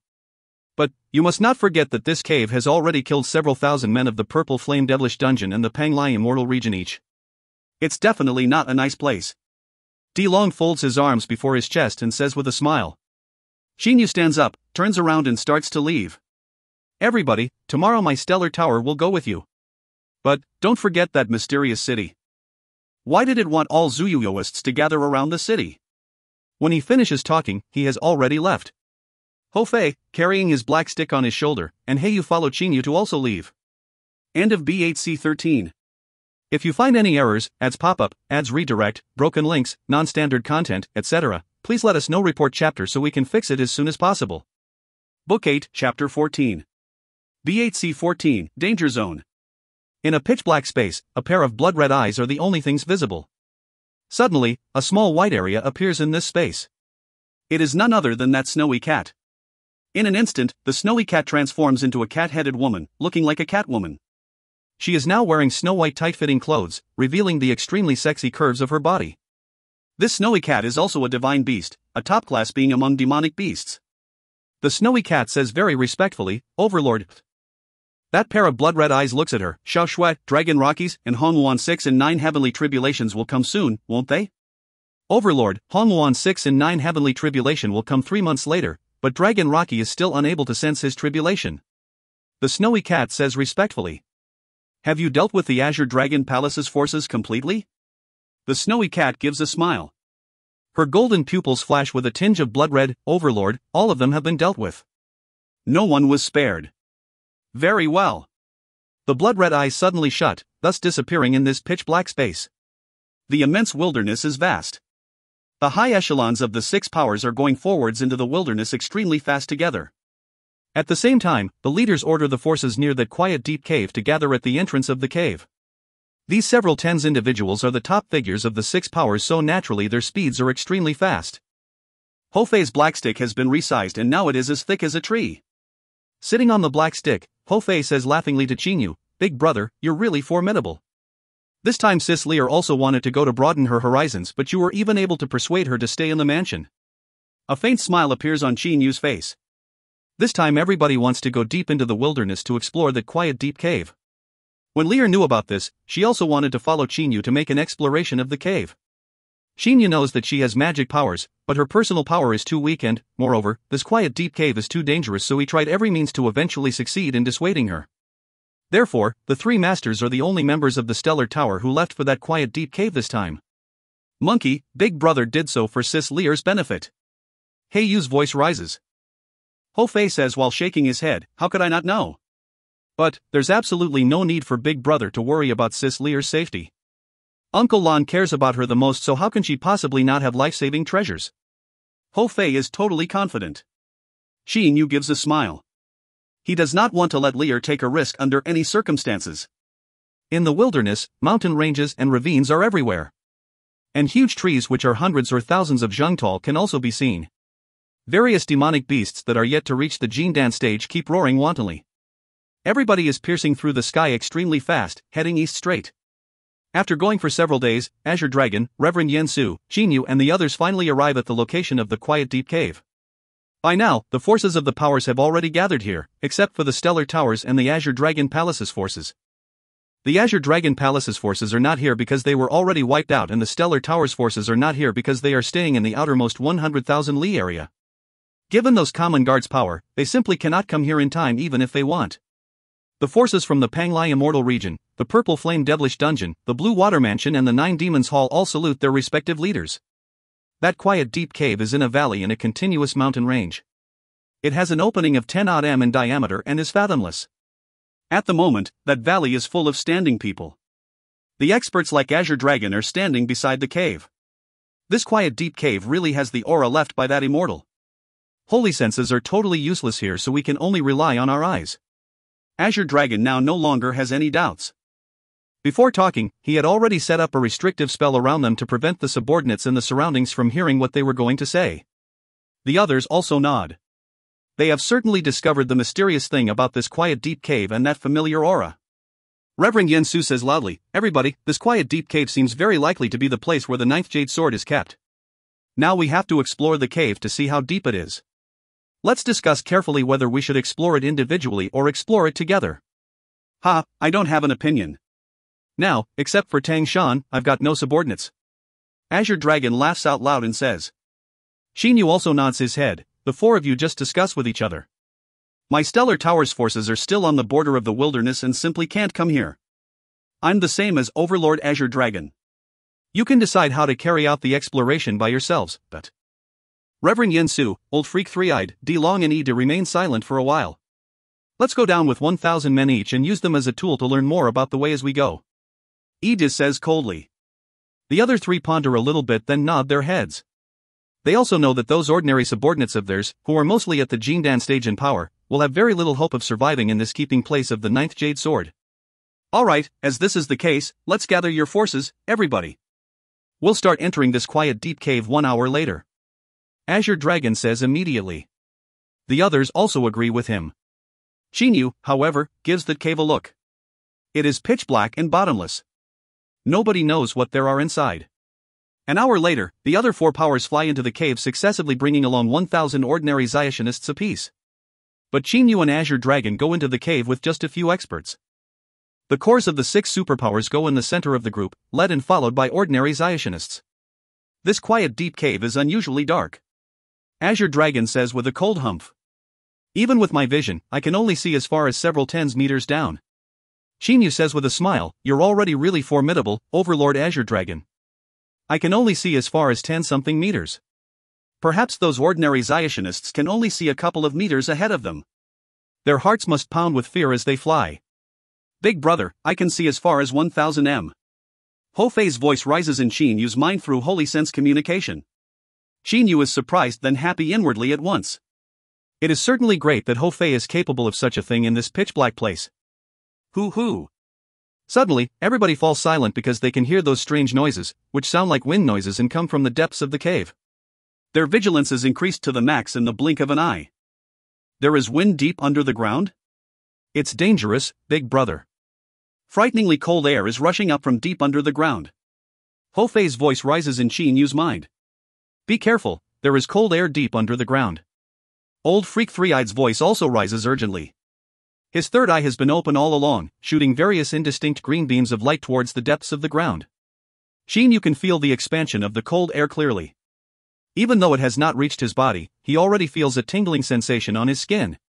Wherever the cold air passes, any Zyationists coming into contact with it are frozen to death without even being able to utter an anguished cry. In the 10 odd m range that Xinyu can see, various Zyationists are turned into ice sculptures and die. When the cold air is getting close to Xinyu and the other experts, Azure Dragon reaches out a hand. A green light then forms a barrier in front of everybody. Even though the cold air is strong, it cannot break through Azure Dragon's blockade. What the hell is this cold air? It's so strong. Reverend Huatian's face has even become a little pale. Azure Dragon says with a solemn expression, "Everybody, I think we're in serious trouble." Xinyu and the others look at him. The cold air has been blocked, has it not? Why did he say they were in serious trouble? Azure Dragon thinks for a while, then says with a sigh, "Let me tell you something, everybody. This quiet deep cave is different from what we thought it was. Compared to the other sword-keeping places, which only had some slight trials, this cave can have trials much more difficult than you imagined. What do you mean, Azure Dragon? Old Freak Three-Eyed is somewhat impatient. Azure Dragon glances at the others. I'll give all of you a warning. In the past, those slight dangers couldn't harm us, but now it looks like some of us will probably die in here. You don't have to ask me why. Shinyu takes a look at Azure Dragon. But he also knows that Azure Dragon is different from the others. As a member of the Dragon Clan, Azure Dragon knows many things ordinary people do not. Azure Dragon, when you're not scared, why should I be scared? I'll certainly keep going. Old Freak Three-Eyed says smilingly. Ide, however, says with a cold laugh, Azure Dragon, you're intentionally intimidating us, right? Humph, you want us to retreat so that you can get the 9th Jade Sword, don't you? His words are sharp like a knife, showing no respect for Azure Dragon. Azure Dragon's face turns cold. Humph, then each to his own from now on. I won't care even if all of you die. With a wave of his large sleeve, Azure Dragon surrounds himself and Tung Shan with that green light. Afterwards, the two of them keep rushing down. Obviously he has become extremely furious. Just now he really warned everybody with good intentions, but the situation has somehow turned out this way. Let's go, Fei Fei, Xiao Hei. Shinyu says with a smile. The three brothers then rush down closely after Azure Dragon. They either use their protective energies to directly smash the bodies that have been turned into masses of ice by the cold air or just follow the passages Azure Dragon and Tung Shan have created through collision. Ida, what you said was a little excessive. Reverend Yen Su reproves Ide. Shut up, Yen Su. Have you gone gaga? We all know Azure Dragon's power. He's just a bit stronger than us. I can tell that he knows something. But because he even dares to take Tang Shan to rush down, given our power, how could we still be afraid of rushing down? Ida is not a fool. In his opinion, Azure Dragon daring to go down means the danger level is still not life-threatening to him. Reverend Yen Su also understands after thinking about what he said a bit. Why are you still bullshitting here? Quickly go. Old Freak Three-Eyed is the first to rush down, quickly chasing after Qin and Azure Dragon. Reverend Yen Su, Ida, D Long and the others also rush down immediately. On the way, they collide with and shatter those masses of ice unceasingly. The bottom is 1000 m down. There's a black pond at the bottom. By the side of the pond, there's a horizontal opening. I've got a feeling that we can't go into that pond. Ho Fei tells Qin through holy sense communication. His fiery eyes are really formidable. Ahead of Qin, enfolded in that green light, Azure Dragon and Tung Shan are flying extremely fast. Their speed is too fast while Azure Dragon's vision only has a range of several tens meters. When he discovers that black pond, he hurriedly turns and takes Tung Shan into that opening by its side, causing its surface to heave up and down for a short time in the process. Although the surface of the pond heaves for such a short time, the green light, which moments ago was able to block the cold air, is depleted by more than 50%. Shinyu's group of three turns and enters that opening very smoothly.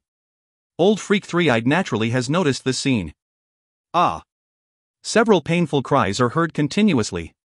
D Long is always on alert, but because he flies fairly fast and his vision's range is too short, he still touches that black pond. The duration of contact was very short, but his protective demonic elemental energy has been worn away and even his protective armor has been corroded partly. Among the several experts, the one suffering the heaviest damage is unexpectedly Reverend Hua Tian. Because he was too rash, his left arm has been decayed, leaving him badly injured. Be careful a bit, everybody. Fly slowly. Don't touch the black pond below in any case. Reverend Yen Su says loudly. Those ordinary Xiationists behind him of course hear what he says clearly. Reverend Yen Su and his group then also enter that opening.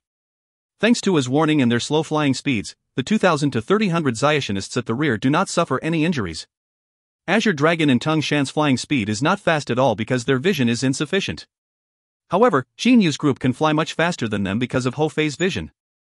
Before long, Qin and his two sworn brothers have already caught up with Azure Dragon and Tung Shan.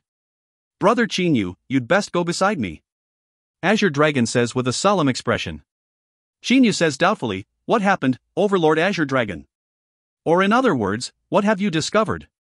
Can you tell me a bit? In fact, he also feels that Azure Dragon is not telling a lie. Azure Dragon says with a shake of his head, I don't know either. Now it's just a guess.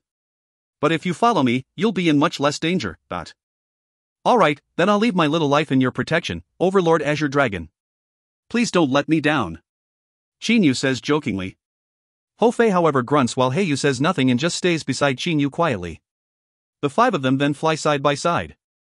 Behind them, the experts such as Old Freak Three-Eyed, Reverend Yen Su, D Long and Ed and the normal Zyationists at the rear are also flying extremely fast. No good. Watch out above you. Azure Dragon suddenly shouts. Everybody looks up and is surprised to see a huge carving that is several thousand meters long, on the ceiling of this deep underground stone passage. Qinyu's face changes color greatly at once. It's a huge talisman. A black beam of light then goes through that several thousand meter long huge talisman. The ceiling of this section of the stone passage is formed from continuous huge blocks of rock, each of which is 100 m long and extremely frighteningly heavy. Affected by that huge talisman, all of the seals and markings on every huge rock keep flashing with a black light. Bang! Bang! Bang! Bang! The 100 m long huge rocks unexpectedly fall down at the same time. Each of them smashes down with a weight of over 1,000,000 Jin, but weight is not the only weapon of the rocks. There is also the energy of those mysterious black seals. At the rear, there are several tens Zyationists every 100 m. If they go all out, in theory, they should be able to support the weight of a huge rock for a while, however. Ah! Ah! Ah! Anguished cries are heard continuously at once. Various Zyationists at the rear cannot resist and are immediately smashed to pieces. Their blood covers a large area of the ground. Qinyu, Azure Dragon, and the other experts also raise their hands to stop those falling huge rocks. However, as soon as Qinyu touches a rock, his face changes color greatly. End of B8C14. If you find any errors, ads pop-up, ads redirect, broken links, non-standard content, etc., please let us know. Report chapter so we can fix it as soon as possible. Book 8, Chapter 15. B8C15, Life or Death Passages. Each of these falling huge rocks is 100 m long and 6 to 7 m wide, but nobody knows how thick they are.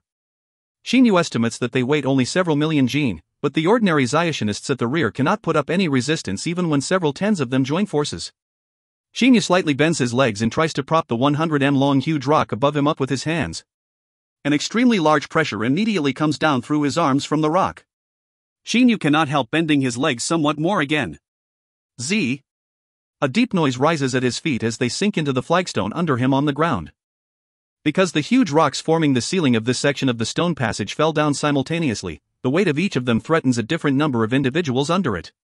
Qinyu, Hofei, Heiyu, Azure Dragon, and Tongshan are the five in the front, so naturally they have to support a huge rock together. The flagstones under them quickly give off sounds of their inability to withstand the rock's weight. Their feet either shatter or sink into these flagstones. So heavy. Hofei shouts in a strange voice. At the moment he is also trying to support the weight with his hands. Not saying a word, Xiaohei tries to prop the huge rock up directly with his large wings. After joining forces, the three brothers eventually manage to support the weight of that huge rock. Qinyu cannot help feeling astonished. In the past, when he was still practicing external techniques and had not reached the Xiantian level yet, he already had more than 1,000 Jin of strength in one arm. At the peak of the Xiantian level, he could even lift a 10,000 Jin huge rock. As for during the nebula stage and the meteor stage, not only did his physical power improve so much, the stellar energy inside his body was also extremely formidable. Now Qinyu alone can already lift several million Jin.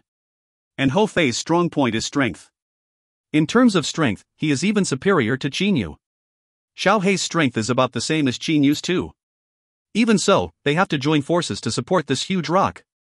This just goes to show how heavy the rock is. Azure Dragon, why are you doing nothing? Qinyu rebukes angrily. Now he and his two brothers have got into action, but Azure Dragon is still doing nothing on one side other than staring attentively at the seals on the huge rock. There's something odd about these seals. Azure Dragon talks to himself. Afterwards, he tells Qinyu smilingly, not bad. Alright, the three of you can take a rest. He then utters a cold shout. In an instant, his hands unexpectedly transform into two huge dragon claws while his arms thicken and dragon scales emerge from them. An extremely powerful force bursts forth from inside Azure Dragon's body. It is so strong that it even causes the air to vibrate for a while.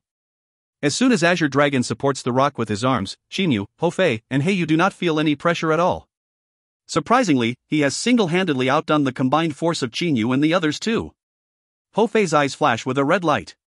He looks at Azure Dragon for a long time, then says to Qinyu via Holy Sense communication, Big brother, just now, when the rock was falling down, Azure Dragon didn't do anything in the beginning. Could it be he wanted to let the rock smash us to death or injure us? Xinyu falls silent for a while, then says via his holy sense, "Don't think too much." He also takes a look at Azure Dragon. However, blood has already formed a small stream on the flagged ground of this stone passage. It is the blood of various Zyationists.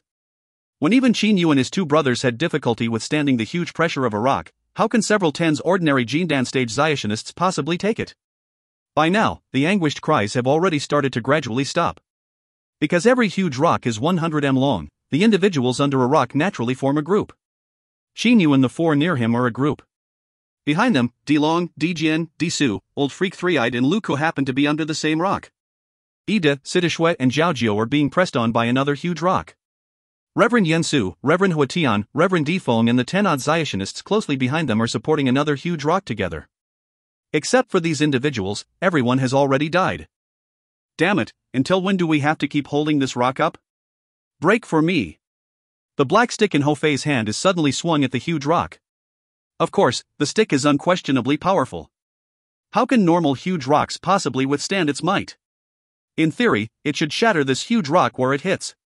However, when Hofei's black stick smashes into the rock, those seals and markings flash again with a black light, which seems to be moving on the entire surface of the rock and withstands Hofei's black stick attack easily, leaving the huge rock intact.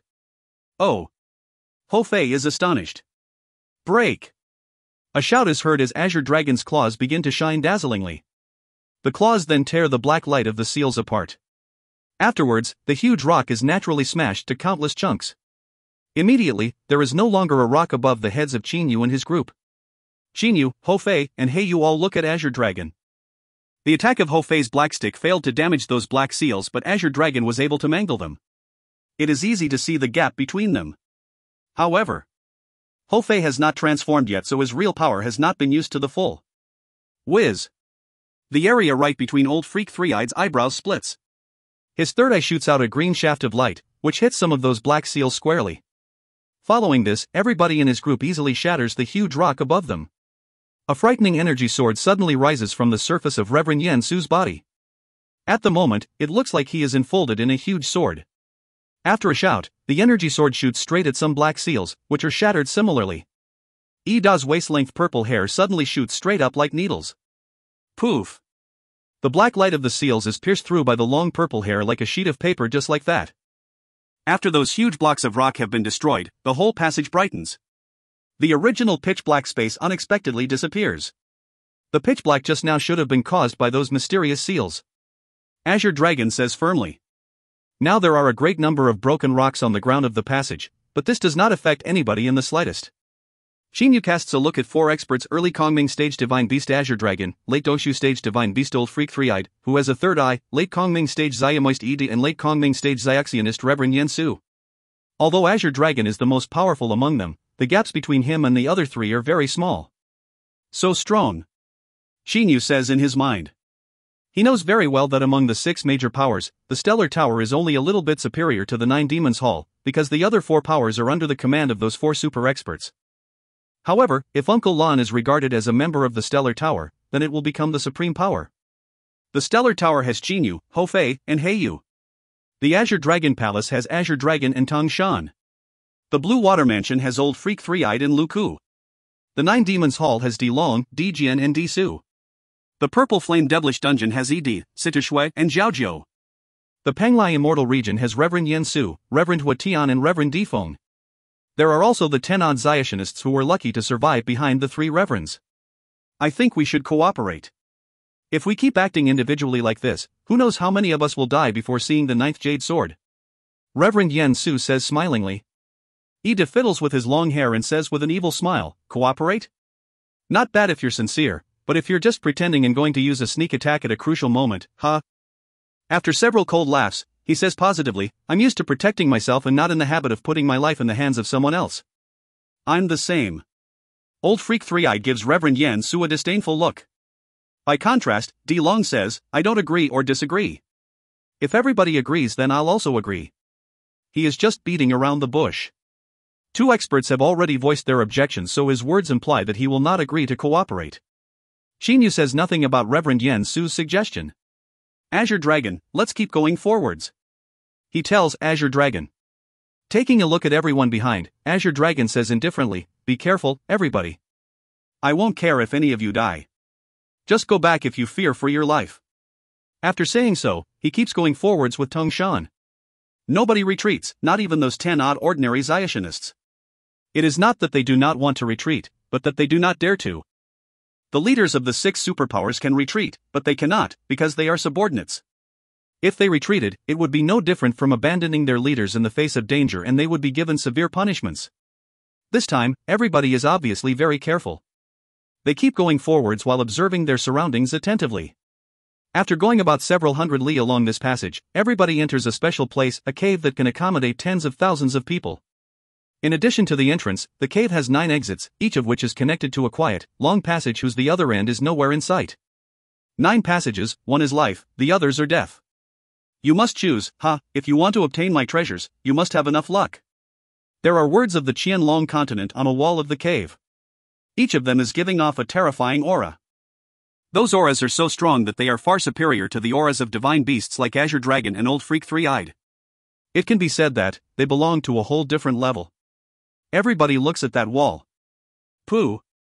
Azure Dragon, Old Freak Three-Eyed, Ida and Reverend Yensu all go miserably pale in their faces and spit out a mouthful of blood.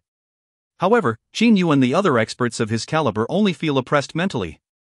And the 10-odd common Xiationists do not even feel anything. Azure Dragon and the other 3 immediately sit down with legs crossed to quietly get their breaths back. They no longer dare to look at that wall. Only one of the 9 passages is the way out. Qin Yu frowns deeply. In just a while, Azure Dragon and the other 3 stand up. Only they do not look at that wall again. There is unexpectedly a hint of excitement in Ida's eyes. Drops of blood are even oozing out from his lips. He says, I believe nobody doubts that the words on that wall were left behind by that immortal. There's certainly no doubt. The auras of those words alone can injure us. Judging from this, we can only say that these words were written by an immortal. However, if you look at those Jindan stage Xiationists, Azure Dragon points at those Jindan stage Xiationists. Everybody looks at them and sees that they are not affected by looking at the words on the wall in the least.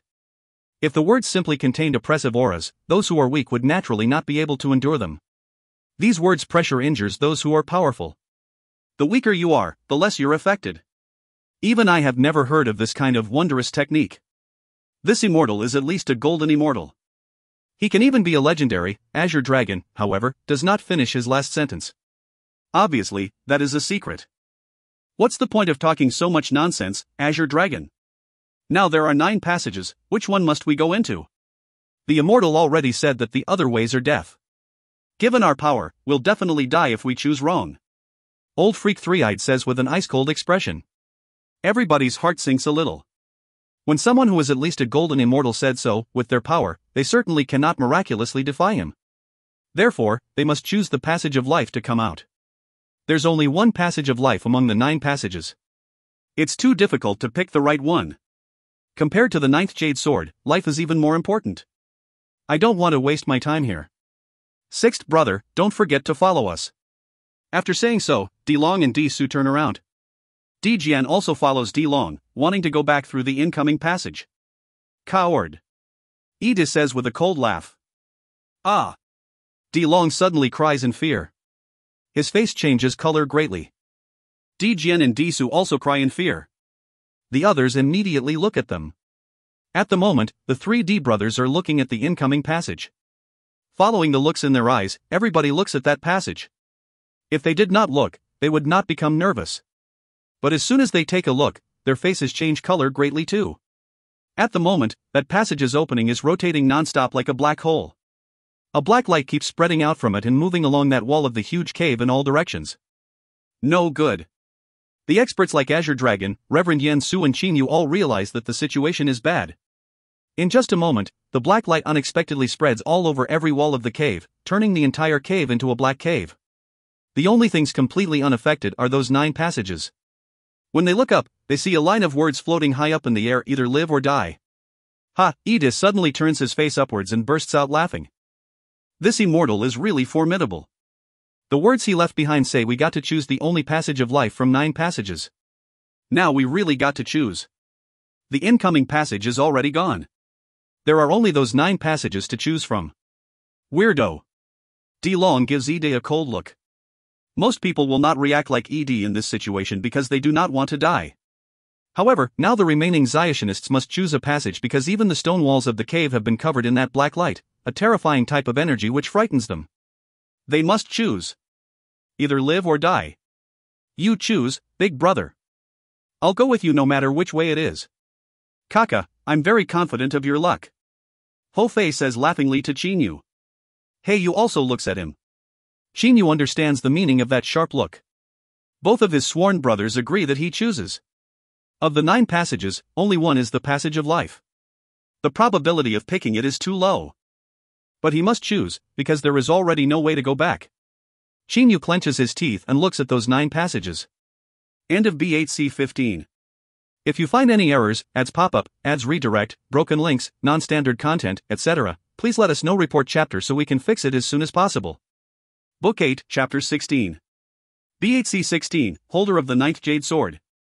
Which passage should I choose? Qinyu looks at each of those 9 passages carefully. However, after looking at them, he discovers that these 9 passages are similarly bottomless. Only they bend in slightly different manners. In this situation, how can he possibly choose the right way? If Qinyu were one man, alone, he would still feel pressured, but not too much. However, now he is responsible for Ho Fei's and Xiao Hei's lives. There are basically no big differences between the 9 passages. That immortal told us to choose, but without even a hint, how are we supposed to choose? Choosing one from 9, the chance of death is too high. Qinyu's calm heart gradually becomes agitated. The more he looks, the angrier he gets. What a shitty immortal. If he wants to give people the jade swords, then just give. Why the hell did he create these 9 passages for them to choose?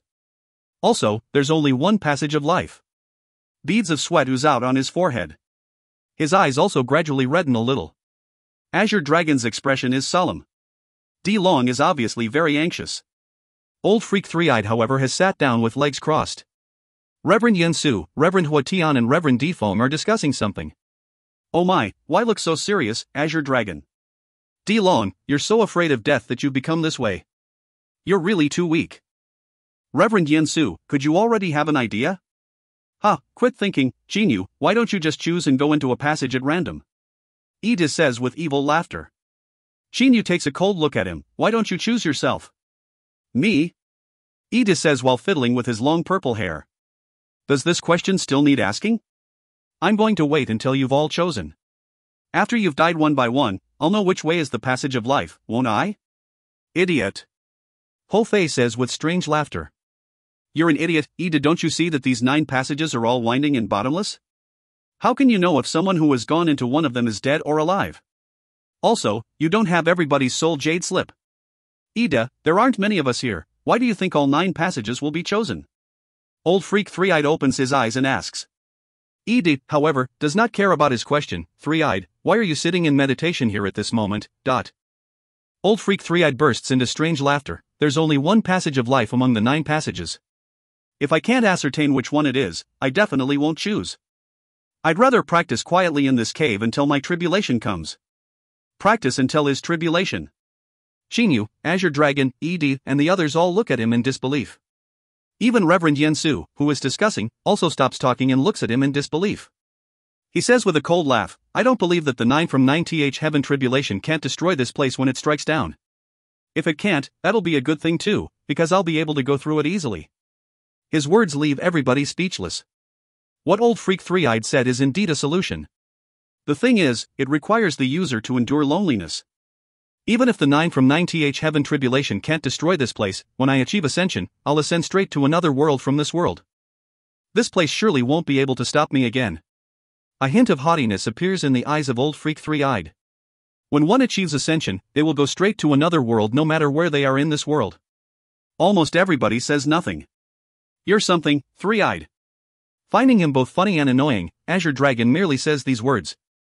Practicing alone in this cave all the time until the arrival of the 9 from 9th Heaven Tribulation, not many Ziationists can endure this kind of loneliness. Throw stones to learn about the way. Di Long says coldly, but his eyes glance at those 10-odd common Ziationists who were lucky to survive. Hearing what he says, everybody's eyes brighten at once. Right, throw stones to learn about the way. The experts such as Tong Shan and Ho Fei will not agree to go check out the passages, so now only those Jindan stage Ziationists are usable. Please save me, Reverend. Knowing that the situation is bad for them, those 10-odd Zyationists immediately kneel down. These Zyationists are all men of the Panglai Immortal region. However, Reverend Yen Su frowns, then makes a cut with a hand, separating them into 2 groups. He tells the newly formed group of 9 with a sigh, "The 9 of you need to sacrifice yourself. First, create your own soul jade slips. Reverend, please spare us, Reverend." These 9 Zyationists are extremely terrified, but the look in Reverend Yen Su's eyes turns grim. Old Freak Three-Eyed gives them an ice-cold look and says, "The 9 of you listen up. On behalf of the Blue Water Mansion, I order you to quickly make your own soul jade slips and go into different passages. Otherwise, not only will you all die, your schools will also be destroyed." The 9 people's faces change color greatly.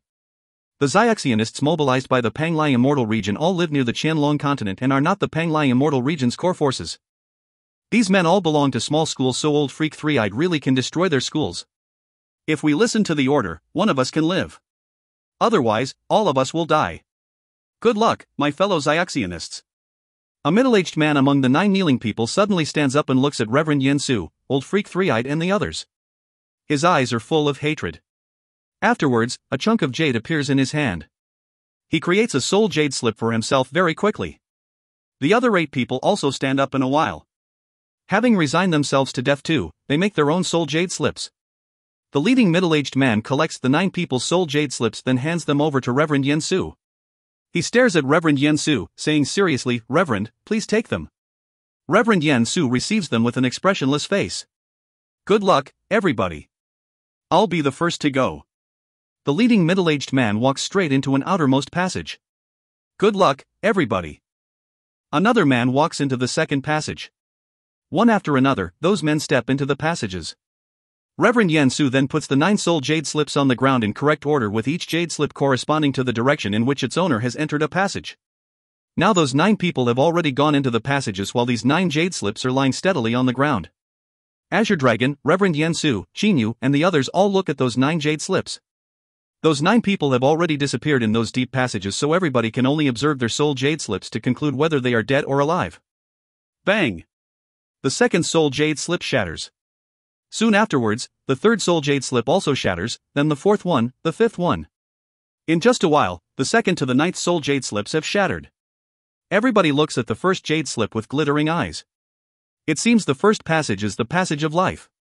D. Long says smilingly, "Why haven't you started yet, everybody?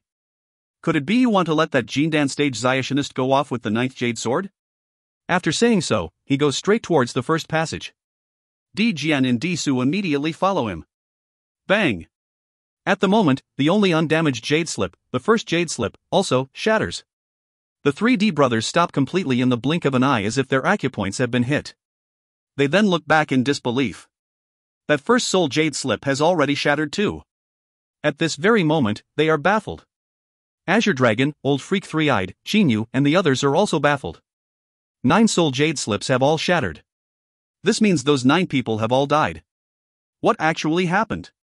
D. Long just cannot understand. The Immortal's message says that there is one passage of life among the 9 passages, so there should be a passage of life. But why have all 9 people died? After the 9 soul jade slips have shattered, everybody does not know what to do as before. Do they have to check the passages out again using other Zyationists? Silence. The entire cave is frighteningly silent. Every expert is frowning. "Kaka, all of you are idiots," Ho Fei says with strange laughter. Only one of the 9 passages is the passage of life, so naturally that passage leads to the 9th jade sword. If we find out the location of the 9th jade sword, we'll know which one it is, won't we? Disu reproves him loudly, "If we knew the 9th jade sword's location, why would we have to go to such trouble?" Idiot. Ho Fei says disdainfully. Qinyu's eyes brighten and look at Ho Fei in disbelief. Fei, you're really smart." Now Azure Dragon, Edith, and some others have also figured out the solution almost simultaneously. Azure Dragon laughs out loud and says, "Ho Fei is really smart, huh? That's right, we only need to find out the 9th jade sword's location." Reverend Yen Su, last time you failed to find the 9th jade word with that secret method of yours, but let's try it again this time. Qinyu, Edith, Situ Shui, and the others all look at Reverend Yen Su. Reverend Yen Su is startled, then bursts out laughing. "I'm really old already. This method is not bad. Last time the 8 jade swords unexpectedly split up for no reason after entering the wilderness.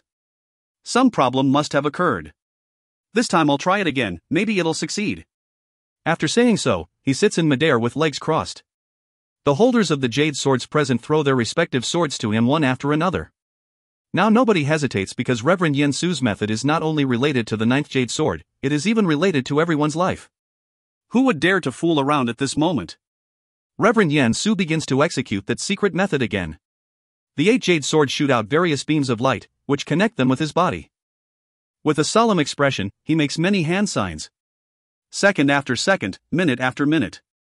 When a long time has passed, sweat even appears on his eyebrows. Everybody, it's successful. Reverend Yen Su suddenly breathes out and says. The 8 jade swords then fly side by side straight towards the first passage. The first passage? Xinyu is shocked. The 3D brothers are also shocked, as is everyone else at the scene. Some time ago the soul jade slip corresponding to the first passage shattered, causing everybody to lose hope. But now these jade swords are automatically flying in that passage's direction. If the first passage is the way out, why did the man entering it die? Di Long asks instantly. There's only one passage of life among the 9 passages. If you don't choose this one, which one will you choose? Ida says with a cold laugh, then takes the lead in flying into the first passage. At the same time, the flying jade swords are taken back by their owners. Xinyu, his 2 sworn brothers, Azure Dragon, and Tangshan quickly enter the first passage after Ida. Reverend Yen Su, Old Freak 3-Eyed and some others follow them closely. Di Long and his 2 brothers eventually also have no choice but to go into this passage. Nobody dares to relax. Even though the 8 jade swords pointed to this passage, everybody is still very careful. After all, that Zionist who entered this passage before them died, so it is still dangerous. But nobody knows how dangerous it is. Be careful, big brother. Ho Fei is looking around with his fiery eyes, appearing very vigilant. Xinyu nods. He is very vigilant at the moment too. Xiao Hei is going alongside Xinyu, his eagle eyes sweeping the surroundings. Holy senses are useless in this passage. A place constructed by an immortal is not something they can check out at will. Ida is in the front. Azure Dragon, Tangshan, Xinyu and his 2 brothers are just a little behind. Reverend Yen Su, Di Long, Old Freak 3-Eyed and the others are at the rear. These top figures of the overseas Shojin world now are all very careful. After some time, it seems everyone guessed wrong because by now they have yet to see any traces. Why haven't we seen the corpse of that Zionist? Xinyu frowns deeply. That man died, but there should be a corpse here. Why, after going forwards for such a long time, has nobody seen his corpse? This is really strange. However, at this moment. Hoo-hoo! From the other end of the passage, a current of a dark red liquid rushes towards them extremely fast like tidewater, filling the entire passage. To be exact, it is a liquid akin to lava.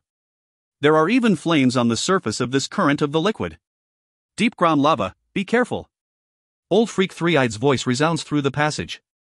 In an instant, the current enfolds everybody like tidewater. The few Jindan stage Zionists who were lucky not to be used as guinea pigs are burnt to ashes even before coming into contact with the lava. Among the remaining experts, Xiao Hei has the easiest time. In the lava, he does not even have to use his protective demonic elemental energy and only relies on his black feathers, which can rival high-grade holy weapons. Under the protection of the feathers, Xiao Hei is not harmed by the deep ground lava at all. Among the others, Disu and the 4 human experts consisting of Sitishue, Jiaozhou, Reverend Huatian and Reverend Defong have a little difficulty dealing with the lava.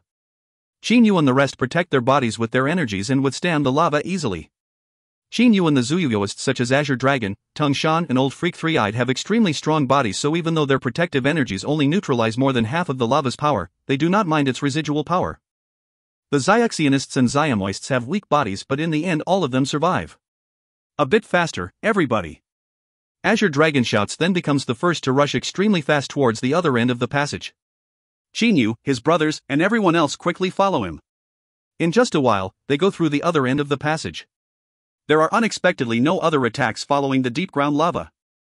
After getting out of the passage, everybody sees a luxurious hall which is even much more luxurious and longer than the audience hall of an imperial palace. The shocking thing is that, at the moment, there are 2 huge divine beasts on the lower part of this hall. The one on the left has a dark red, 100 m long body. Its neck has 6 thick sharp spines and its head has a golden single horn. The surface of its entire body looks like various rocks and has a stronger defense than even a divine dragon's. This is a dragon rocky lion.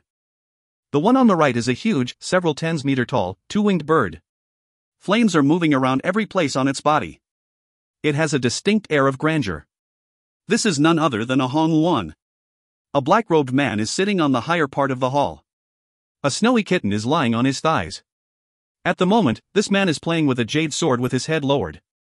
Suddenly he raises his head and looks smilingly at everybody who has just rushed out from the passage to come into the hall. Now the 10-something experts such as Azure Dragon, Shinyu, and Old Freak Three-Eyed are watching the scene before their eyes with shock: two divine beasts, the snowy kitten, the black-robed man, and that jade sword. The black-robed man tells the shocked comers with a smile, "Ladies and gentlemen, allow me to introduce myself a bit. I am the holder of the 9th jade sword and also the ruler of the outermost 3 million li of the wilderness, Yen Mo." End of B8C 16. End of Book 8. If you find any errors, ads pop up, ads redirect, broken links, non-standard content, etc., please let us know. Report chapter so we can fix it as soon as possible. Book 9, Chapter 1. Book 9, 9 Swords Immortal Mansion. B9C1, The Wilderness's Real Power. There is a huge divine beast on either the left or right-hand side of the luxurious vast hall. They are giving off their auras wantonnly, but even so, the smiling black-robed man on the upper part of the hall makes everybody feel far more mentally oppressed than they do. Meow! All of a sudden, the snowy cat on the thighs of the black-robed man meows gently. Immediately, the dragon Rocky Lion and the Hong Wan suppress their auras completely. The dragon Rocky Lion now looks like a small mountain while the Hong Wan gradually absorbs the flames around it into its body. In contrast, the snowy cat glances at everybody with its golden eyes. Expert. Everyone's face changes color greatly. Judging from this glance alone, they can tell that this snowy cat is absolutely an expert and, moreover, a super expert. The snowy cat swings its tail, then shuts its eyes and lies quietly on the black-robed man's thighs again. Yen Mo? Azure Dragon looks at the black-robed man, his pupils contracting. That black-robed man called Yen Mo says smilingly, "Ladies and gentlemen, please don't stand on ceremony too much. I already knew about your recent movements in my wilderness some time ago. Come, sit down first, then we'll slowly talk. There are many things I want to discuss with you about." At the moment, there is a line of stone chairs on both the left and right sides of the lower part of the hall. With a cold humph, Old Freak Three-Eyed becomes the first to go the left line of chairs and take the first seat directly. Afterwards, Ida gently draws a breath and says smilingly, "Interesting, interesting, the whole thing is getting more and more interesting now." As he is saying so, he sits down too. The others also sit down one by one, except for Azure Dragon and Tong Shan, who keep standing. Azure Dragon is staring at the black-robed man above him with a solemn expression. Tong Shan beside him is just following his lead. Suddenly, Azure Dragon says, "Yen Mo, why are you still using an illusion technique in front of us? Do you think it can fool us?" A smile appears on the corners of the black-robed man's mouth. "You're right." He unexpectedly changes from a normal man into a dragon-headed man in an instant. This black-robed man turns out to be a dragon. He has not gone through the 9 from 9th heaven tribulation, so naturally he cannot take a full human form. In general, only those who are as strong as or stronger than the user of an illusion technique can see through it. I'm surprised you can see through my illusion technique. Yen Mo looks at Azure Dragon curiously. This Yen Mo's head is that of a black dragon. His horns are even sharper and his air of lordliness is even stronger than Azure Dragon's. He is none other than a black dragon. Even in the dragon clan, black dragons are a subspecies with extremely powerful offense. Azure Dragon goes to the left line of chairs, takes a seat and says with an indifferent smile, "Your power level is very high, so naturally I'm still unable to see through your illusions. But I can recognize that snowy cat's true form. It should be a divine beast Jichu, right?" Shinyu is amazed. Having read so many Shojin books, he is certainly aware of the Jichu's famous name too. This Jichu also has dragon blood like that dragon Rocky Lion, which is born to a dragon and a fiery Rocky Lion. So what if it is? You could discover my illusion technique using this alone? Yen Mo says with a smile. However, Azure Dragon says, Dragon Rocky Lion, Hong Wan, and Jichu are all divine beasts. Moreover, the wilderness is a world of demonic beasts. If you were not a divine beast, even though you're powerful, it would still be impossible for you to make these 3 divine beasts submit to you. Yen Mo praises with a nod, "That's true. Divine beasts are haughty. Even if other demonic beasts are powerful, they generally won't submit to them, unless the gaps in power are extremely great." Azure Dragon continues, "Therefore, I figured out that you're a divine beast. Plus, you said that you're only the outermost ruler of the wilderness, so I thought, you shouldn't have overcome the 9 from 9th heaven tribulation. If even the outermost ruler had gone through this tribulation, I simply couldn't imagine how powerful the experts of the inner parts are." Smart. I haven't undergone the 9 from 9th heaven tribulation indeed. As a divine beast that hasn't gone through the 9 from 9th heaven tribulation, you're naturally a beast-headed man. So I concluded you're using illusions. Azure Dragon says firmly. Pa. Pa. Yen Mo claps smilingly. Not bad, not bad. I never expected you to have such a good brain, Azure Dragon. Alright, judging from your expressions and the looks in your eyes, all of you must have many questions. Feel free to ask me. After saying so, Yen Mo glances at everybody. The black dragon head looks even more ferocious than Azure Dragon's dragon head, so even though Yen Mo's mouth corners are curving up into a smile, everybody is still somewhat frightened by him. After all, a black dragon is a divine beast whose offense is even stronger than an Azure Dragon's, and this black dragon is at a higher power level than Azure Dragon. In fact, my power level is not high. I'm only at the middle Kongming stage and still some distance away from the Dujie stage. Yen Mo gently strokes the snowy cat with a hand and says smilingly. The middle Kongming stage is still not high? Xin Yu and the others are speechless for a while. As a middle Kongming stage divine beast, this Yen Mo is exactly one level above Azure Dragon, who has only reached the early Kongming stage. Even so, the gap in power between them is not too great. If everybody joins forces, they can still subdue him with some certainty. Brother Yen Mo, I want to ask you a question. Edis says with a smile. Yamamo says smilingly with a nod, please ask, Brother Ed, the purple-haired dungeon king of the purple flame devilish dungeon. Hearing these words, everybody's heart gets a shock because this outermost ruler of the wilderness, this mysterious Yen Mo, knows very well about the overseas Shojin world. Despite having never met them before, now he can differentiate one of them from another easily. The enemy knows about them clearly, but they know almost nothing about him. Edith continues, Brother Yen Mo, just now you said you're the holder of the 9th Jade Sword. Could it be the Jade Sword in your hands? But how did you know about the 9 Swords Immortal Mansion business? Ida does not understand how Yen Mo knew about the 9 Swords Immortal Mansion, because even though Yen Mo can collect information about the overseas Shojin world, this matter is a secret only known about by the top echelons of the overseas Shojin world. Yen Mo says smilingly, speaking of this, it was really very dangerous. Several tens thousand li from here, there is my Black Dragon City. In the past, when I knew that all of you had come into the wilderness, as the outermost ruler, I had to treat you politely, so I ordered all the Zuyugoists at the Jindan stage and above to gather in the area around Black Dragon City, the Black Dragon domain. Only when everybody hears this do they suddenly understand. It turns out they did not see any formidable demonic beasts because Yen Mo had already ordered these beasts to gather in the Black Dragon domain. Of course, there was a little misunderstanding later. Most recently, a group of troops entered the Black Dragon domain despite having been warned. Oh dear, my subordinate dragon Rocky Lion is a bit hot-tempered, so he unexpectedly killed them all. Though they were wrong for not heeding the warning, massacring them like that was too bloodthirsty, wasn't it? Yen Mo says while looking at Azure Dragon. Overlord, I was rash. A deep voice resounds through the main hall. Everybody looks towards the source of the voice. It is none other than that dragon Rocky Lion, which is like a small mountain. Azure Dragon says with an indifferent smile, no need to blame Dragon Rocky too much, Brother Yen Mo. My subordinates were indeed wrong in this matter. Though they were already killed, I've got no complaints about this. He said so, but nobody really believes his words. Don't change the subject. Edis says frowningly. Yen Mo says with a nod, a long time ago, my forces discovered the peculiarity of this place. The entrance which you all went through, that quiet deep cave, do you think it's unique? Everybody is startled. Could it be that quiet deep cave is not the only one of its kind? It's not. There are 8 caves in total.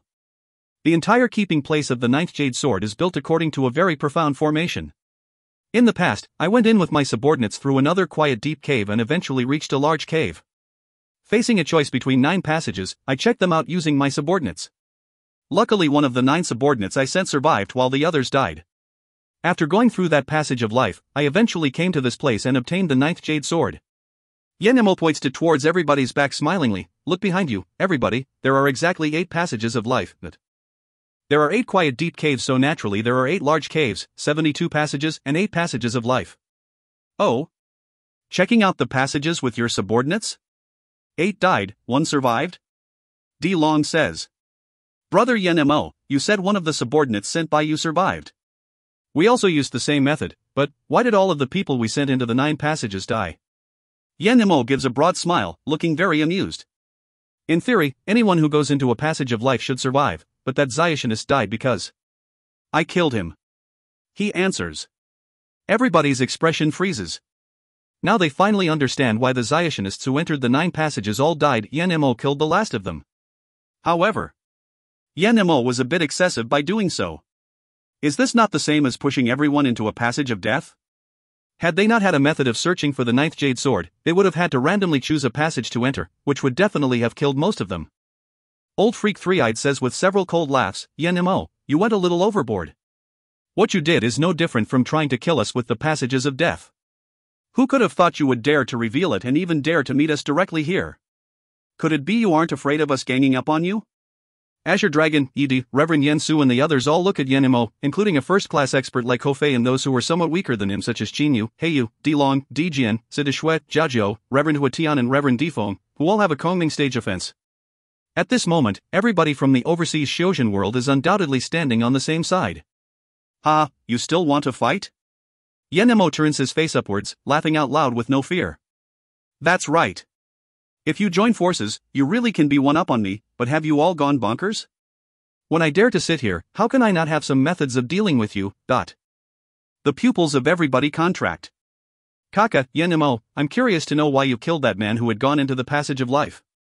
If we really hadn't known which passage it is and had died in a passage of death, our jade swords would have fallen down in a passage of death. As the holder of the 9th Jade Sword, could you have just watched the other swords in a passage of death doing nothing? Could you have given up searching for that 9 swords immortal mansion? Ho Fei asks rhetorically and everybody else understands his meaning. Obviously this Yen Mo should have a method for entering the passages of death safely. Yen Mo's eyes brighten and look at Ho Fei in admiration. You're really smart, monkey. Not bad. When I obtained the 9th Jade Sword, I became the controller of this great formation, so naturally all passages of life and of death are also under my control. No one else can go into a passage of death, but I can. Control this great formation. Azure Dragon and the others all exchange a look, having a bad feeling. Who knows how powerful this great formation actually is? After all, this mysterious formation was left behind by an immortal, so it may have some special attacks. If Yen Mo assaults them with it, that will be bad for them. Humph. Yen Mo utters a cold humph, his face suddenly changing color. You all want to kill me to take my jade sword, right? Azure Dragon, Reverend Yen Su, Qin Yu, and the others frown. Yen Mo, who was still laughing moments ago, has now had a great change of attitude. But he laughs again. I'm surprised you're all scared stiff. To tell you the truth, this main hall is safe. Though I can control the formation, I can't hurt you in this hall, but would I be afraid of you? Though you can gain the upper hand and badly injure me if you join forces, it should be easy for me to kill some of you then run away, right? Yen Mo asks rhetorically. Indeed, if a middle Kongming stage divine beast risks heavy injury to kill some of them then flees, he will very likely succeed. If Yen Mo goes all out, he can even perish together with everybody. Yen Mo says smilingly, don't forget my status. I'm just the ruler of the wilderness's outermost area. You should know that in the wilderness, besides the outer ruler, there are also the inner ruler and the central ruler. Now everybody all restrains themselves. The inner ruler is a Deshang stage divine beast. Yen Mo's words cause everybody's face to change color greatly. The Deshang stage? And a divine beast at that? This is a Zuyuist who is even more formidable than a level 1 or level 2 immortal and surpasses a 4th level or 5th tribulation loose immortal in power. Yen Mo continues, the center of the wilderness is controlled mostly by loose demons. The central ruler is also the king of the entire wilderness. According to legend, he is a 12th tribulation loose demon. Too bad, that's only a legend. Even with my status, I've only met the inner ruler once. Everybody's eyes pop out of their head. Qin Yu is also very frightened. There are loose immortals and loose devils in the chaotic astral ocean, but who could have thought that the center of this wilderness also had a large number of loose demons, and the most powerful of them, the central ruler, is even a 12th tribulation loose demon? This is a legend, but even if the center of the wilderness does not have 12th tribulation or 11th tribulation loose demons, it must have 10th tribulation and 8th tribulation ones. If the central wilderness casually dispatches some loose demons, they will be able to kill everybody here like squashing an ant. Yen Mo continues, so you all better discuss with me in peace. We'll find that 9 swords immortal mansion together. If you go overboard, then I'll have no choice. I treat others very well, so I won't attack you. I'll only give this 9th jade sword and the jade slip and that black jade case to the inner ruler. I believe that Deshang divine beast will be very happy to get them. Everybody's face changes color greatly. If they open the immortal mansion with Yen Mo, they can still haggle. But if the 9th jade sword is given to that inner ruler, a Deshang stage divine beast, perhaps that super expert will kill everybody right away to take the other 8 jade swords instead of bargaining with them. Yan Nemo is obviously threatening them. It's well known that I'm very hearty and friendly. Am I right, Xiao Shui? Yan Nemo says while stroking the snowy cat. Meow, that snowy cat cries gently. Its voice resounds in the main hall unceasingly. Note: Jichu is an animal made up by the author. It is not real. Xiao Shui is the cat's informal name, meaning little snow. End of B9C1. If you find any errors, ads pop up, ads redirect, broken links, non-standard content, etc., please let us know. Report chapter so we can fix it as soon as possible. Book 9, Chapter 2. B9C2, Instant Kills. Yan Mo is smiling, but because he is looking down at everybody from the upper part of the hall and because his simple words contain pressure, everybody has a heavy feeling. Pressure.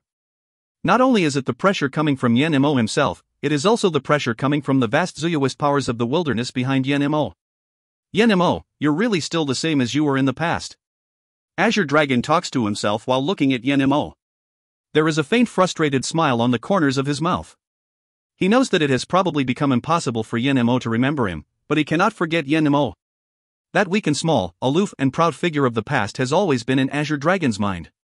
Perhaps anyone of the same generation as Azure Dragon Yan Lang and the Yin family of the Dragon Clan will never forget Yan Mo's name. Ida says with a faint smile, "Brother Yan Mo, what you just said really made us jump out of our skins." So it turns out we from the overseas Shojin world have been looking at the sky from the bottom of a well. A Deshang divine beast and a 12th tribulation loose demon, oh my, they both are super experts who can turn the world inside out. Yan Mo was slowly stroking the snowy cat's pliant tail, saying nothing. Alright, you'll be one of the participants in opening the Nine Swords Immortal Mansion. Is anybody against this? Ide agrees by himself just like that. Xinyu takes a look at old freak Three-Eyed, Azure Dragon, and the others, then exchanges a smile with Ho Fei and says, "I don't mind. My brothers and I don't even take searching for the 9th Jade Sword seriously. If Brother Yan Mo joins us, then so be it." Old freak Three-Eyed also says with a nod, "I've got no objection either. When things have reached this stage, nobody will disagree." Reverend Yan Su, Azure Dragon, and the others all nod in agreement. Ha! With a broad smile, Yan Mo suddenly stands up and laughs out loud. His robe automatically expands as if it is blowing in the wind. This is very good. Since you've all agreed, the whole thing is simple. Now let's use our 9 Jade Swords to find the location of that 9 Swords Immortal Mansion. The 9 Swords Immortal Mansion's location? There's no hurry. We'd better leave this place before searching for the 9 Swords Immortal Mansion's location. Reverend Yan Su says at once. Reverend Yan Su is right. We'd better leave here then talk again. Di Long also says smilingly. Yan Mo suddenly looks at Di Long and says with an ice-cold expression, "Who are you?" Everybody at the scene feels doubtful.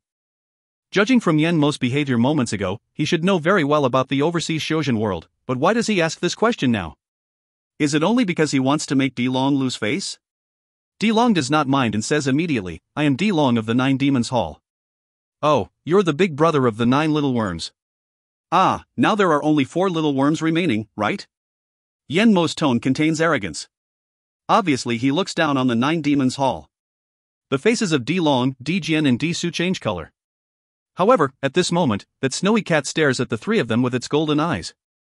Their expressions change again and eventually they really suppress their anger. The opponent is at the middle Kongming stage and is even a divine beast, whereas they are merely late Dongshu stage purple demon aquatic dragons. The gaps in power are really too great. Ha, you all want to come out, don't you? Well, I also know that you're afraid I'll use the great formation here to confine you, but you've got me wrong. Yan Mo is mercurial. Now he looks like he has been wronged. He goes down to the lower part of the hall. A passage leading straight to the surface of the ground unexpectedly appears above the hall. Follow me, everybody. Yan Mo soars into the air. That snowy cat then flies up after him. All of a sudden, the dragon Rocky Lions and the Hong Luan's bodies shrink by several times. Afterwards, they also fly up to the ground's surface through this passage. The experts of the Panglai Immortal Region, the Purple Flame Devilish Dungeon, the Blue Water Mansion, the Azure Dragon Palace, the 9 Demons Hall and the Stellar Tower all look at each other. Although they cannot be sure if this passage is dangerous or not, they cannot stay here either, so in the end they have no choice but to carefully fly up through the passage. Luckily for them, Yan Mo takes no ruthless actions and everybody eventually gets to the surface of the ground safely. After reaching the ground, they choose an area in a prairie as the place of negotiation. The snowy cat now has transformed into a cat-headed human whose body seems to be covered in a layer of snowy fur. She stands beside Yen Mo with a frosty expression, glancing at everybody at will with her golden pupils. Everybody then sits down with legs crossed on the soft grass of the prairie in a circle. There are 9 jade swords in total. I don't know how many of them you've got, but I already told you I'm the holder of the 9th jade sword. Yen Mo says smilingly. Reverend Yen Su says, my Panglai immortal region has the first sword. Ida gives several laughs and says, my purple flame devilish dungeon has a bit more, the 3rd and the 5th swords, 2 swords in total. Azure Dragon says, I've got 2 jade swords, the 4th and the 7th ones. The Stellar Tower has the 8th sword. Qin Yu says. Grand Founder Three-Eyed says with a humph, the Blue Water Mansion only has the 2nd sword. D Long also says with a smile, the 9 Demons Hall has the 6th jade sword. Hearing this, Yen Mo takes a look at D Long then says loudly, I believe everybody has already looked through those jade slips in the black jade cases, so you should know how to use the 9 jade swords to find the location of that 9 swords immortal mansion, right? That's certainty true. Reverend Yen Su says indifferently. In this case, let's find the location of that 9 swords immortal mansion, shall we? Yen Mo makes a wave of his hand. The 9th jade sword becomes the first to send out various rays of light and float high up in the air. Azure Dragon also makes a wave of his hand. His 2 jade swords also radiate rays of light then float up in the air to come near the 9th jade sword. Afterwards, Qin Yu, Old Freak Three-Eyed, Reverend Yen Su, D Long and Ida all mentally activate their jade swords, making them send out rays of light and float up in the air. The 9 jade swords form a circle with each sword radiating a slightly different light. In the end, the lights of the 9 swords slowly fuse with each other.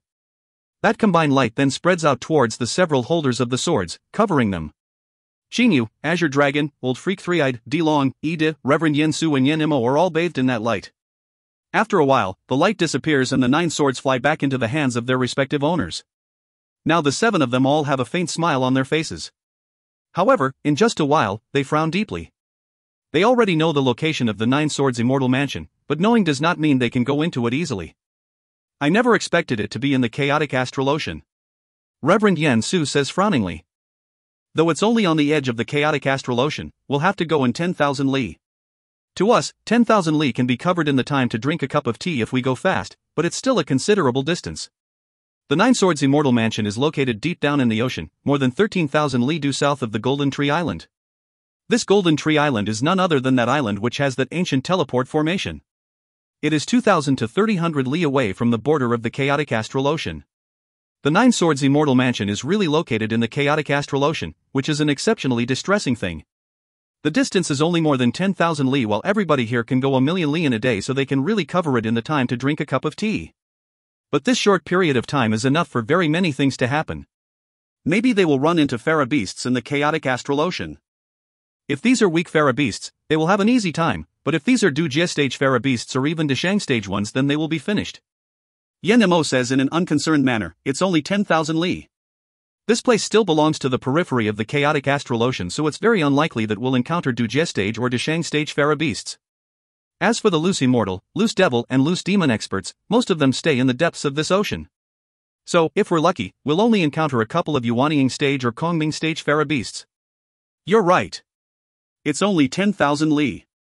Because of the 9 Swords Immortal Mansion, it's worth taking this risk. Old Freak Three-Eyed ponders for a while then agrees. The others also contemplate then nod in agreement. All of them want to try their luck. However, what Yen Mo said is very reasonable. They will only be entering the outermost area of the chaotic astral ocean whereas formidable Phara beasts are probably not present here and loose immortal, loose devil and loose demon super experts are also rarely seen here. D Long says, everybody has already agreed, but how many individuals from each side will go to the 9 Swords Immortal Mansion? Azure Dragon says with a smile, of course we'll decide the numbers of individuals based on how many swords we've got. Let it be this way. If you have 1 sword, 1 of you can go, and if you have 2 swords, 2 of you can go. Azure Dragon has 2 jade swords, but in fact he only needs a place for himself. That's no good. Reverend Yen Su, D Long, Ed and some others say almost simultaneously. Reverend Hua Tian and Reverend Difeng certainly want to go, but the Panglai Immortal region has only 1 jade sword, so how can this be resolved? This way is better. For every sword you have, you can send 3 individuals. Reverend Yen Su proposes another plan. That won't do. Old Freak Three-Eyed and Azure Dragon disagree with him.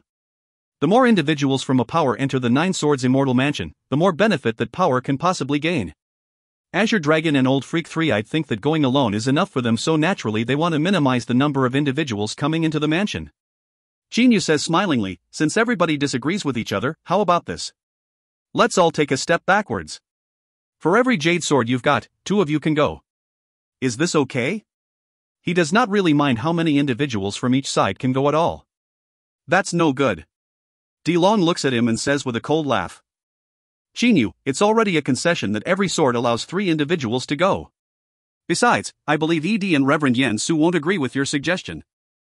Your stellar tower only got 3 experts, so you don't mind how many can go, but you even want to tie us down. You're really too malicious. Bullshit. Jinyu's eyes flash with fierceness. Dilong, I am malicious? Why do you slander me? Do you really think that I'm so easy to slander? You and your brothers in the 9 Demons Hall aren't worthy of my attention yet. Do you think I'm a pushover just because I've been nice for some time? They say all lay loads on the willing horse. It looks like they're right. Be careful, Dilong, don't provoke me, or else, my Uncle Lon won't even need to go into action. My 2 brothers and I will destroy your 9 Demons Hall.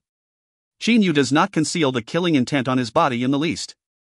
Jinyu has been living together with his relatives for the past 10 years, so he has become much kinder.